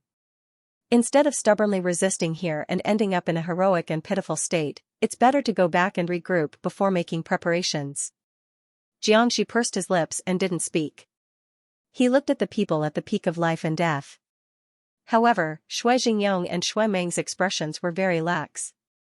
They looked at the main path of Jiao Mountain until a person came out of the rolling dust. Mo Ran. Shui Meng murmured. Mo Ran was the last to come out of the enchantment of Jiao Mountain. He frowned and glanced at the crowd, saying, it's the Zhenlong chess. Maybe it has something to do with the first forbidden technique, the gate of life and death. If so, who knows what kind of person will come out of it. You should all leave quickly. Don't wait for death here. Life is more important. He paused and said to Jiangxi, Master Jiang, please take everyone to Linling Island. It's protected by the Black Tortoise enchantment and can resist Hua Bainan for a while. Also, your sect is a medicine sect. It's easy to detoxify people who are poisoned by the heart-drilling worm. Jiangxi asked, what about you? Master is still on the mountain. I'll go back to help him after you leave. After I settle everything, I'll meet you at your sect. Jiangxi didn't speak for a long time. In the end, he folded his arms and bowed to Mo Ran, saying, farewell. The group of people were injured, tired, and disabled. They were ready to leave this dangerous place with Jiangxi. Mo Ran suddenly called him. Master Jiang. Grandmaster Mo, is there anything else? Mo Ran said, Miss Yi. I know. I won't let anyone hurt her again. Mo Ran was relieved. Jiangxi and the others had walked far away, but the people at the peak of life and death had not moved. Shui Jingyong hesitated for a long time, then stepped forward and frowned, Ranner, what's going on? But. Uncle, take Shui Meng and leave first. I'll tell you the whole story later. Shui Meng didn't want to wait that long. His heart was burning. No, he said, how can you be a member of the Confucian Wind sect? You grew up on the peak of life and death. He said you for a long time. In the end, with red eyes, he squeezed out, you're my older brother, right? Mo Ran stared at him. Shui Meng was trembling. Although he tried to control himself, he still trembled. His confused and sorrowful appearance was too pitiful. Mo Ran's throat was sore. He didn't know what to say. In the end, he stepped forward and patted Shui Meng's shoulder. When I first came to the peak of life and death, you didn't even want to recognize me. Mo Ran smiled bitterly. He didn't dare look at Shui Meng's round, watery eyes. Those eyes were too clean, too passionate. And he was dirty. He was afraid. Shui Meng was silent for a long time. Then, with a hoarse voice, he said, can you give me a definite answer? He gripped Dragon's Den, the scimitar that Mo Ran had given him, and embedded in it. He grabbed it like he was grabbing a life-saving piece of floating grass. In just a short night, he had seen Nangongxi throw himself into the lake, sacrificing himself for the dragon. He had seen Shermo's eyes destroyed and his fate unknown. He had seen Mo Ran spill his blood and open the seal that only the people of the Nangong family could open. He couldn't breathe. He felt like he was drowning. Mo Ran couldn't bear it. Okay. I'll give you a definite answer. He held Shui Meng's shoulder. He didn't know who was trembling. Was it Shui Meng or himself? But that was no longer important. He looked into Shuemeng's eyes and said one word at a time. Listen, I've never been a member of the Confucian Wind sect. In my life, I've never done anything to harm the peak of life and death. If possible, I'm willing to serve the sect for the rest of my life. Shuemeng's lips moved as if he wanted to say something. But before he could say anything, tears began to roll down his cheeks. He bit his lower lip with all his might. After a while, he collapsed. Shermay said that I never understood him. Actually, I never understood you either. I was too headstrong in the past. I never thought about you guys. I didn't understand anything. I just messed around, but. He paused for a moment as tears streamed down his face. But I really do care about you guys. I won't scold you anymore. I won't bully Shermay anymore. I want everything to be the same as before, as long as everything can be the same as before. By the end, he was sobbing so hard that he couldn't speak. Brother, don't lie to me. Mo Ran couldn't bear to see him like this. He pushed Shuemeng to Xue Jingyong's side. His voice was low, slow, and moist, like the dew on the flowers at dawn. Be good. Come with your uncle. Once the matter here is settled, I'll come find you immediately. After saying this, he turned around and returned to the Flood Dragon Mountain barrier. He put down the seal and didn't look back. The tiles in the Dragon Soul Pond's main hall were broken. The stone pillars had collapsed. The fierce battle was over. Only the smoke of gunpowder was left. The celestial treading monarch's Modeo was pressed against Chu Waning's neck. He used a little too much force. Dazzling blood spurted out from under the skin, dyeing the pitch-black blade. Chu Waning closed his eyes and pursed his lips. Master, you seem to be too absent-minded in this battle. You weren't paying attention. The Emperor Ta pulled him up from the ground and raised his finger. The Mo saber was instantly hidden, but at the same time, he put the strongest restriction spell on Chu Waning's body. The faint blue light firmly bound him. He pinched Chu Waning's chin and forced him to look up. Tell me, what are you thinking? Chu Waning slowly opened his eyes. What was reflected in his eyes was an extremely familiar yet strange face. He felt a chill. He knew this wasn't Mo Ran, but this person's moves were so similar to Mo Ran's. What was even more frightening was that he suddenly felt like he had seen this face before in his dreams. How many times had she made love with Mo Ran in her dreams? It was like this slightly pale and thin face. There was evil in his handsomeness, and there was no warmth in his dark eyes. There was only cruelty and madness. Actually, even if you don't say it, I know. He slowly said, Master must be thinking, who am I, what nonsense am I talking about, and where did I come from? His fingertips intimately rubbed Chu Waning's cheek. No rush. These. I can tell you slowly. By the way, his eyes moved down and fell on Chu Waning's left hand. Don't think about summoning Joga and Huaisha. I have long been on guard. I won't repeat the mistakes of the past. Hearing him mention the names of his other two divine weapons, Chu Waning's face became more and more ugly. Although his phoenix eyes were gloomy, there was also confusion in them.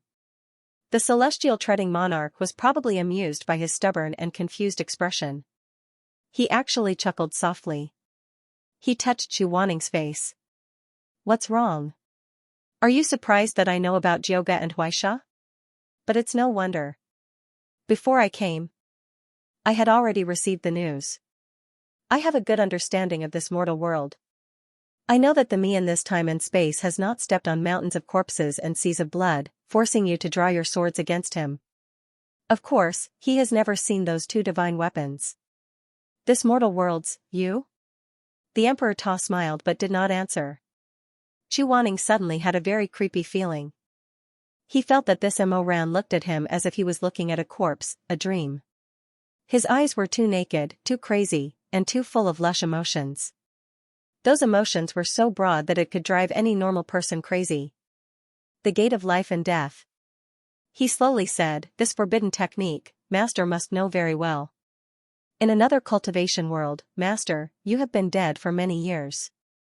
He looked at Chu Waning's face that was getting paler and paler. He watched as the last bit of blood disappeared under his skin. The Emperor Ta looked at him, his eyes shining brightly. Suddenly, like a sharp sword unsheathed, a dragon broke through the water. This person's always calm emotions seemed to be stretched to the extreme. He suddenly pulled Chu Wanning up, and gradually became crazy. Yes, this is it, this is the face. It's this face. I look at your face. I look at you lying in the Red Lotus Pavilion like a living corpse, day and night. There's not a trace of blood on your face. Your corpse is rotting, but you won't speak or open your eyes again. You're already dead in that cultivation world, you're taking revenge on me. He took a deep breath, and the light in his eyes burned brightly. In desperation, flames and lightning surged inside, and dragons and snakes danced. Chu Wanning, I hate you. You left me alone. He said this, but he raised his hands and hugged him, pulling him into his arms. So hot. Like fire. He was stung by this long-lost warmth. He let out a deep sigh from his throat. He hugged him tightly, and he hated that he couldn't knead him into his bones and blood, and swallow him into his lungs.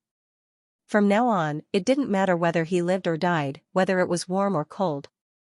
He had companions to accompany him, and they would no longer be together. No, but Chu Wanning's scalp was numb, and his vision turned black. He didn't know what was going on. He didn't understand. Who died? Who left who alone? The door of the Dragon's Soul Pond opened again. In the moving light, a person hurried in, and that person anxiously called, Master.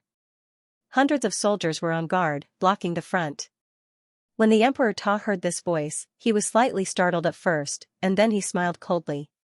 I was wondering who it was, so it was him. He waved his hand lazily and said to the chess pieces that followed him, disperse. It's fine, let him in. Mo Ran had been thinking about the Zhenlong chess pieces and the door of life and death. He felt that Hua Bainan was definitely not the last hand. If all of this was planned by Hua Bainan, there was no reason for him to trick Su Shuanglin in front of the soul-summoning platform, and Su Shuanglin wouldn't recognize him. Then, who would be the last hand? The Zhenlong chess pieces, the door of life and death, and no return, two ancient legends that were twisted together in the mortal world, and linked together. He had a crazy idea. This idea made him feel cold all over, but he didn't believe it. He ran all the way, and he didn't believe that all of this was real. Until he broke into the Dragon's Soul Palace. Until he saw that person clearly. Mo Ran felt a buzzing sound in his head, and blood rushed to his brain. He couldn't breathe for a moment, and his lips opened and closed, and his eyes were about to crack. No. How could this be real? The man in the palace, surrounded by the crowd, looked so disdainful and cold, and his eyes were so disdainful and playful. He looked at Mo Ran indifferently. The same eyebrows, nose, lips, face, aura, and physique. The difference was only a few millimeters. He seemed to be looking in a mirror, but also seemed to be looking at his ghost-like self from yesterday through the torrent of time. The Emperor Ta raised the corner of his mouth, and a bloody smile bloomed. He held Chu Wanning in front of him, and the tip of his finger lightly touched the corner of Chu Wanning's mouth, and cast a mute spell. Then he smiled at the person at the door, and said, Oh, Grandmaster Mo, I've heard of your great name for a long time, and I'm quite curious. Now that the door of life and death is open, you and I can finally meet. He paused, and his eyes flashed. He tapped his white teeth and said two words that were sweet and cold. Nice to meet you. How? Mo Ran took a step back, shook his head, and muttered, How is this possible? It's really you. Yes, it's me. The Emperor Ta looked at him slowly, and then smiled, Well. I thought that after you were reborn, you wouldn't remember much about your past life, but looking at you now, it seems like you still remember? And looking at your expression, you seem to have guessed my existence. If that's the case, you're not too stupid. Mo Ran mumbled. He had a lot to say, but the words were about to come out of his throat, but in the end, he shouted in disbelief, But you're clearly dead. Oh? You took the poison in the Wushan Palace, the king of poison, there was no way you could have survived. You died in front of the Tower of Babel, buried in a coffin under the flowering tree, you're already dead. The Emperor Ta chuckled, That's not a good enough reason. As he spoke, he slowly raised his eyes, and revealed a sarcastic smile. His eyes were like the sharp beak of a raptor, ready to peck through Grandmaster Mo's body. "Why don't I say one for you?" he said softly, with the calmness of toying with people in the palm of his hand, and chuckled. "Yes, I'm indeed dead, and the person who can prove that I'm dead is standing in front of me right now." Mo ran. "Because you're the soul that helped me escape." The Emperor Ta laughed. "The most benevolent Grandmaster Mo, across the world, there are people who often tell me about your, how should I say, heroic deeds." He sneered. "You're so interesting, I thought you didn't remember much about your past life, so you could pretend like nothing happened. But you actually remember everything." Mo Ran gritted his teeth. "Sigh, Grandmaster Mo, do you think that as long as you keep silent, no one will know the truth? Do you think that as long as you put down the knife, you can start all over again? Most importantly, do you think?" The Emperor Ta suddenly became even more ruthless. He gripped Chu Waning's neck, his nails digging deep into his flesh. He pinched Chu Waning until his skin turned purple. He furrowed his brows in anger, but he couldn't say a word. "Do you really think that I will be so kind and let you enjoy the light alone when there is no more fire in my world? Don't touch him." The Emperor Ta sneered. "Don't touch him? Don't you think it's ridiculous for you to say this to me?" With Chu Waning in his arms, he slowly walked in circles. He and Mo Ran looked at each other. The Emperor Ta stared at Grandmaster Mo. Mo Ran stared at Mo Weiyu. The past life was staring at this life. The Emperor Ta mocked him. "Don't you know how I did it? Now you're pretending to be a good person. Don't say it." Why didn't he say anything? Don't you think those things are interesting and unsatisfying? After so many years, life and death, don't you think it's time to talk about it? Mo Ran couldn't help but shake his head. His expression was even uglier than Chu Waning's. He was angry, helpless, guilty, and desperate. "Don't say it." "Oh, you want me to shut up so badly?" How interesting, our wise and kind Grandmaster Mo, at this moment, seems to be. The Emperor Ta thought for a while and spat out 3 words, "very scared." Mo Ran couldn't wait any longer. He looked at Chu Waning being tightly held in the Emperor Ta's arms, and his heart was in turmoil. He didn't know what to do. He just wanted to stop this demon in front of him from talking. He just wanted to bury all the ugliness and the past in the ground and seal it in the coffin. The ghost light rose and suddenly attacked the Saint of Treading Immortals. The red sparks crackled and crackled. The flames were even more ferocious than before. Avoiding the attack, the Emperor Ta's expression changed slightly. Heaven's Inquisition? No, as soon as he finished speaking, he already knew the answer. The red light of the willow vine was not Heaven's Inquisition.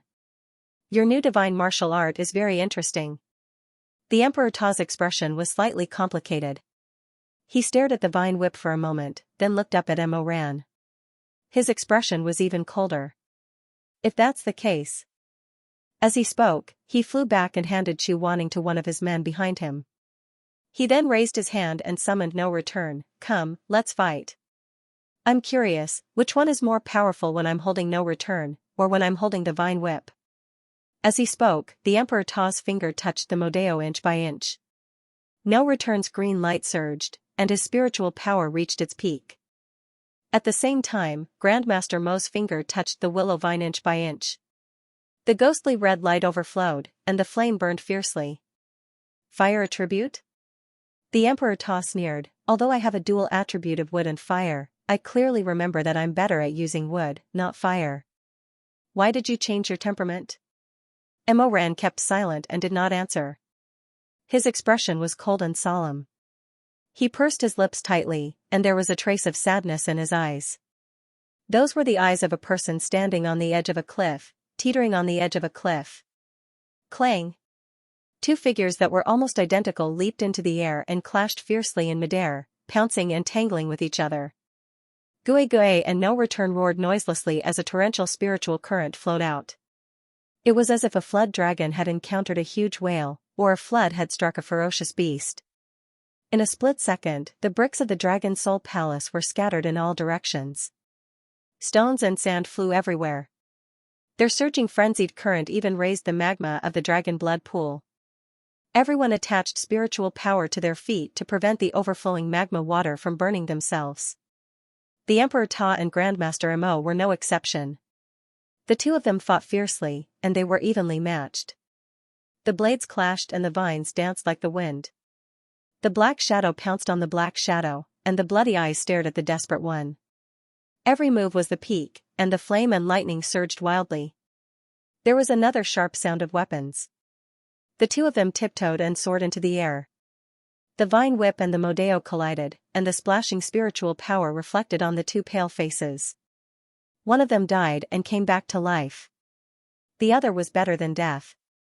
During the power struggle, the Emperor Ta's eyes were filled with thousands of snowflakes. He shouted, "No return, quench the spirit." Grandmaster Mo gritted his teeth and said slowly, "The ghostly, quench the spirit." In an instant, their own spiritual power rushed into the two divine weapons. The two divine weapons each emitted a bright light, and the red light and the blue light rushed to kill each other. In the end, there was only a bang sound, and no return hit Mo Ranch's shoulder, and the ghostly pierced the Emperor Ta's left arm.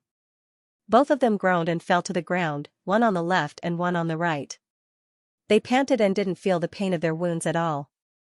All of their attention was on each other. They were like fierce beasts fighting in a cage. It was either you die, or I live. The Emperor Ta's eyes were gloomy. The way you use the vine whip is too similar to his. His naturally referred to Chu Wanning. Grandmaster Mo didn't want to be entangled with the Emperor Ta.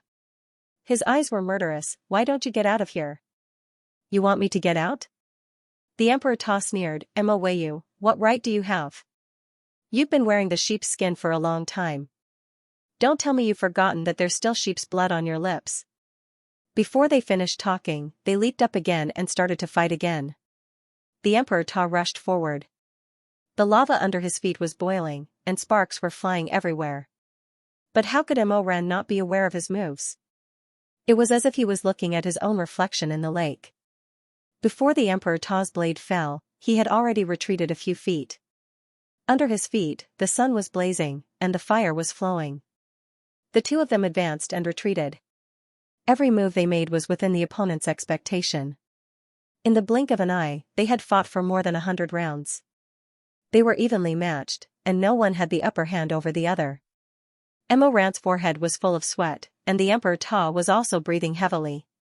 They were still circling, staring at each other, and circling each other. Sweat seeped into the dark space between his eyebrows. It froze for a moment, and then suddenly dripped down. Mo Ran gritted his teeth and said in a low voice, "What are you doing all of this for? I've said it before. Xianxia is no longer in my world. Don't be delusional and think that you can monopolize this last fire." Mo Ran suddenly became angry. "That's also your last fire. But I can't have it." The Emperor Ta said coldly, "Besides, is there a difference between you and me? My hands are full of blood, and you're clean? Why is it that I can only live my life in a drunken stupor alone in the long night, while you can protect Shifu, Chu Wanning, and your ridiculous uncle and cousin? Why is it you?" Mo Ran heard him say this, and suddenly he was startled. After a while, he said, "You've gotten it before."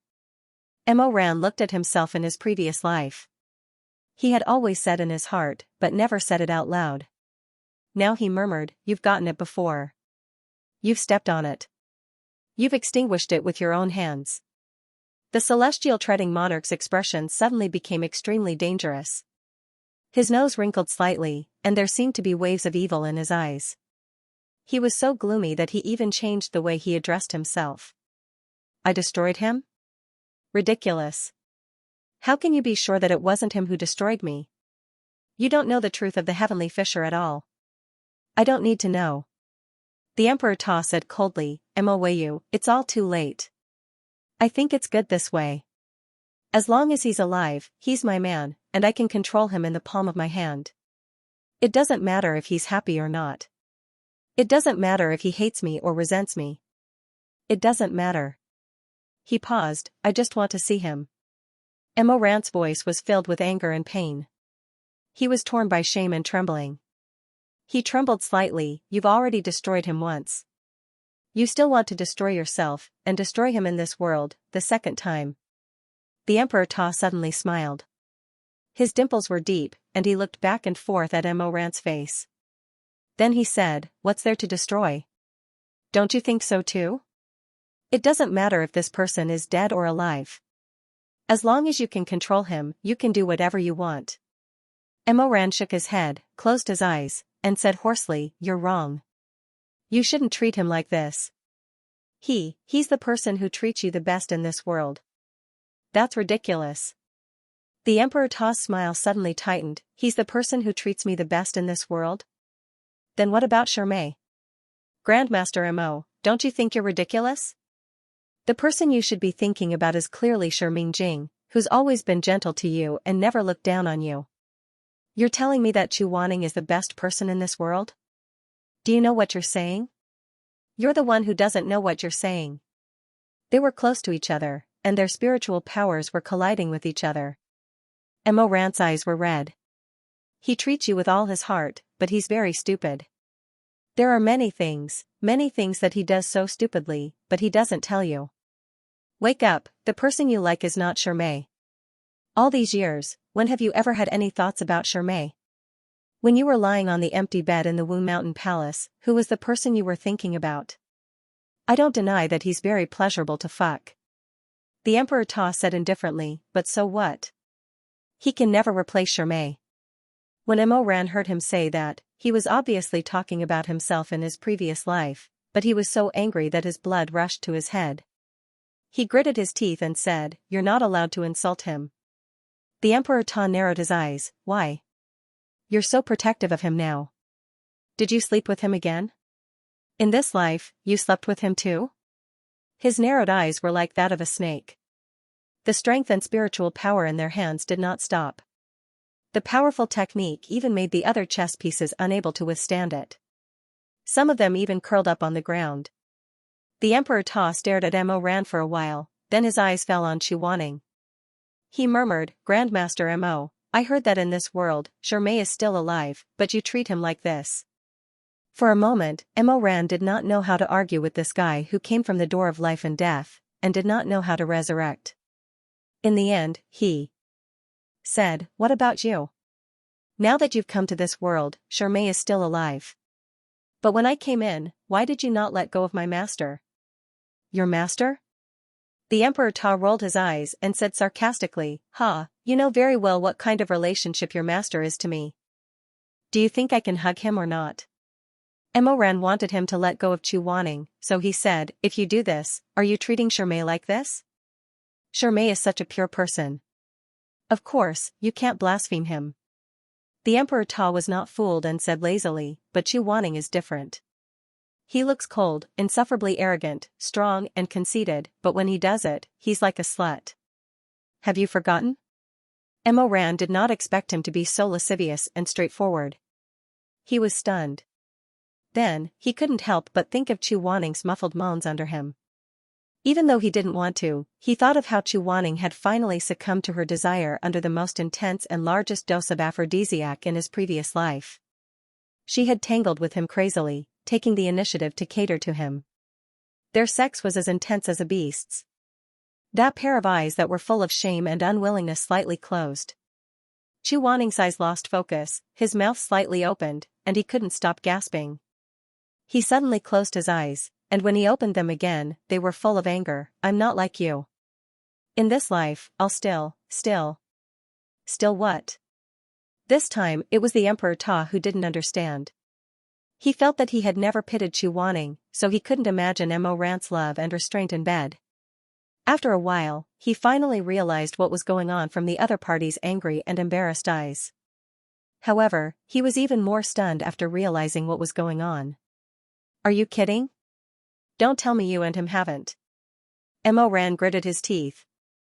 Damn it, the red light almost materialized, tearing the whole Dragon Soul Palace apart. The Emperor Ta suddenly laughed, "Grandmaster Mo, at this moment, I suddenly feel that you and I are not related. Are you still me?" The two of them, one was like a mad dog, the other was like a loyal dog. The mad one was baring his teeth and laughing at him. The loyal one was silent and sorrowful, stubbornly and firmly confronting him. It was just that when he faced the monstrous mistake he had made, the loyal dog's helpless expression was really pitiful and helpless. Under the confrontation, it was really hard to determine the winner. The Emperor Ta was gradually getting tired of it. He suddenly said, "Okay, I've played with you enough. Grandmaster Mo, let's see the real thing." As he said, he waved his hand, and those precious chess pieces that had listened to his orders and stood motionless at the side all rushed forward. Mo Ran was attacked from the front and back, and couldn't escape. "This is your real thing?" The treading celestial monarch retreated from the fierce battle and walked toward Chu Wanning. As he walked, he looked back and sneered, "I'm a chess piece, so I'm naturally a part of my battle strength. How is it not true?" Mo Ran looked at him holding no return, gently patting Chu Wanning's cheek with the blood-stained blade, and then fiercely pinching Chu Wanning's face, saying something sweet to him. He couldn't bear it anymore. In his anger, he forgot that Chu Wanning seemed to have some kind of connection with no return. He shouted, "No return!" The Modeo flashed and actually shook in the Emperor Ta's hand. It seemed to be hesitating and struggling. It didn't know who it should listen to. The Emperor Ta slightly raised his eyebrows and looked down at his own blade. "Oh? Do you want to listen to him?" However, it was with this voice that Chu Wanning suddenly felt a splitting pain in his skull. The messy fragments of the dreams that he had before, like rolling sand, covered his mind. Scarlet curtain, pungent beast skin. Limbs intertwined. Outside the hall, kneeling, and the arrogant mockery of the palace maids. The Emperor Ta felt that something was wrong with him, so he lifted his hand to remove the silence spell and said, "What's wrong with you?" Chu Wanning didn't answer. He was in unbearable pain, and his whole head felt like it was going to split open. He saw the ashes of bones that covered the sky. And the sun. The blue sky was filled with ashes. A man in black robes stood between heaven and earth. Corpses were everywhere, and the people were in a terrible situation. "Master." The man turned around, and it was Mo Ran's face. He grinned and smiled evilly. In his hand, there was a bright red thing. Looking at it carefully, it was a heart that was still beating. "You're finally here. Are you here to stop me?" With a slight tug of his hand, the heart exploded in his hand, revealing the sparkling and dazzling spirit core inside. Mo Ran sucked the spirit core into his palm. He walked towards him, step by step. "I can't believe that you and I, master and disciple, can't escape from this battle in the end." Chu Wanning suddenly closed his eyes, and the veins on his forehead were throbbing. The Emperor Ta felt that there was something wrong with his expression, so he raised his fingertips, touched his cheek, and then lifted his chin. "What's wrong? Does it hurt?" Chu Wanning was slightly trembling under his fingertips. The Emperor Ta misunderstood and frowned. "I didn't hurt you, how did you become so weak?"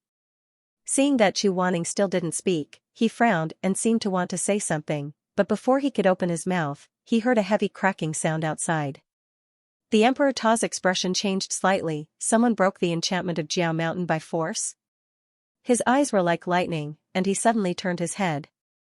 He saw an apricot yellow shadow flying over, and the momentum was amazing, and the way it moved was strange and gloomy, like a ghost.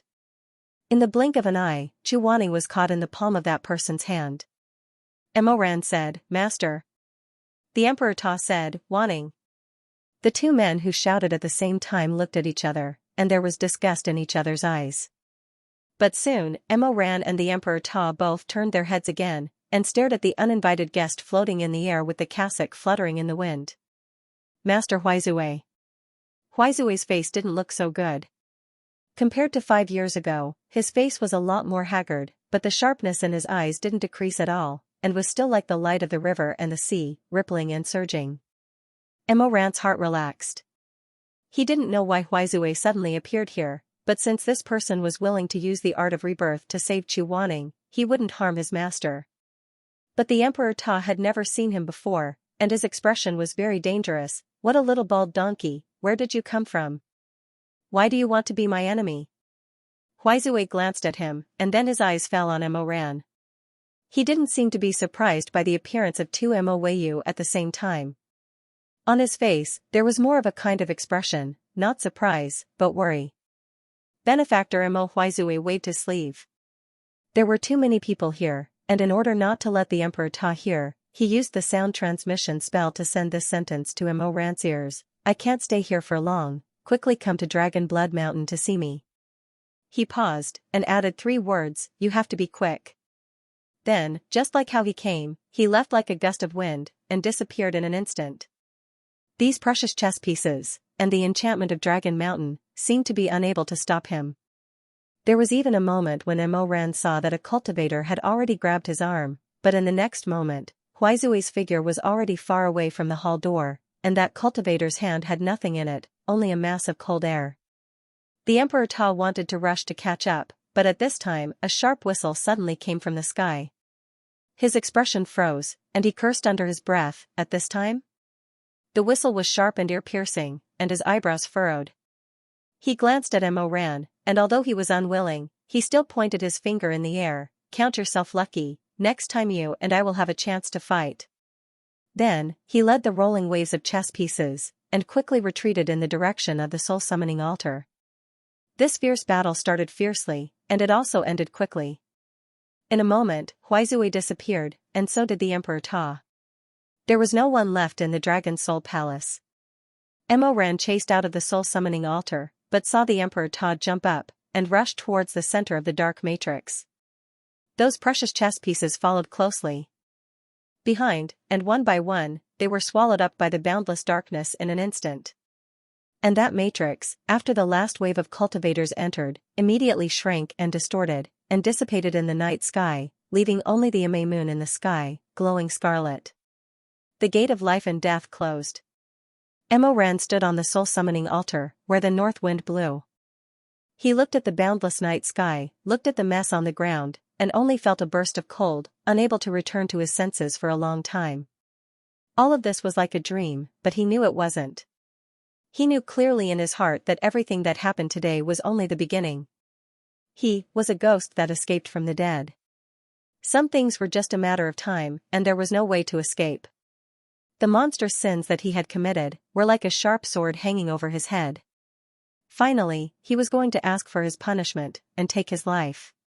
He seemed to see the Emperor Ta's pair of ferocious red eyes, and he laughed. Atonement? How can I atone? You and I are the same.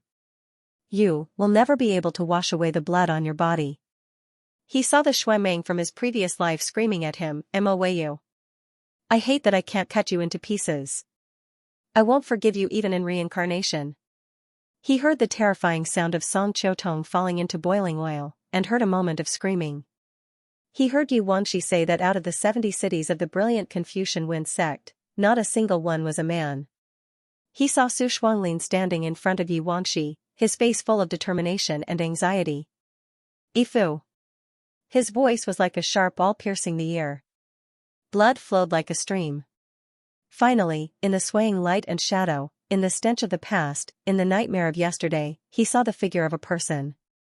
It was pure white, and peaceful. He stood under the begonia tree, and then turned his head. In the shadows of the sky, he smiled slightly. Mo Ran. I was mean to you, I won't complain even in life or death. He suddenly knelt down. He, who had gone through an entire night of bloody battle, was now in a sorry state, and was covered in blood. Under the reflection of the bright moon in the sky, he was stunned for a moment, and then curled up like an ant. His entire body arched on the ground, and he began to sob and tremble. Shizun. Shizun. He howled in grief. He choked with sobs. It's not like this, that's not me. I beg you. I beg you, that's not me. I want to turn back, I want to start over, I want to pay any price, I'm begging you.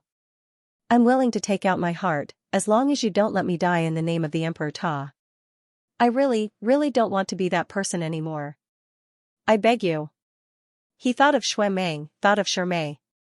He thought of when he was young, Shuemeng gave him a stick of candied haws, and arrogantly told him that he didn't want to eat it.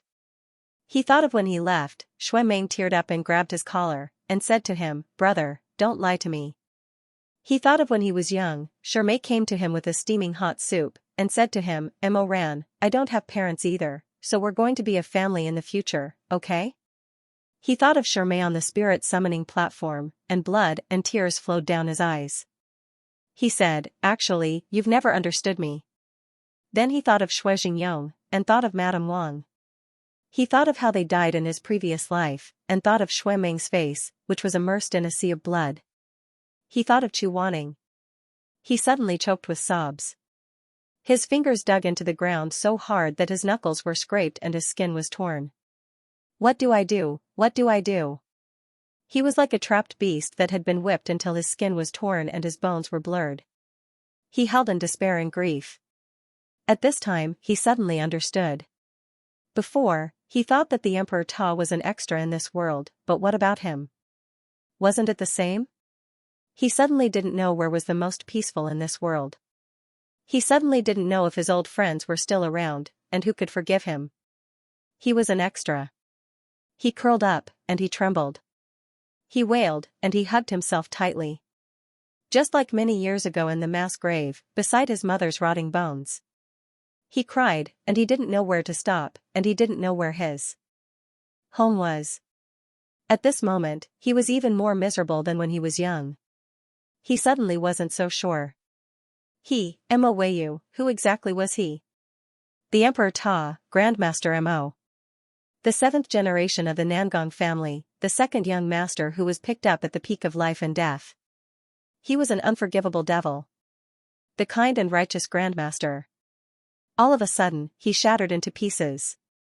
Each of the pieces was so sharp that it was enough to slice him 1,000 times over and destroy him in one fell swoop. Dead. Alive. He was always alone. I'm not the Emperor Ta. He muttered. It was cold. The soul-summoning platform was too cold. Every inch of his muscles and bones were shivering.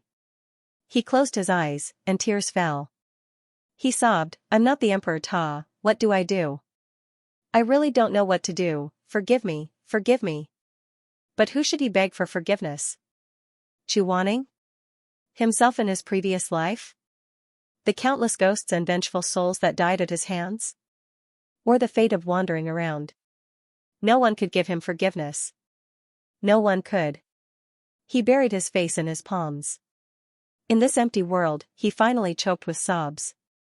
What the hell? What the hell can I do? End of chapter 235. Don't forget to subscribe, like, and share the video to support the channel.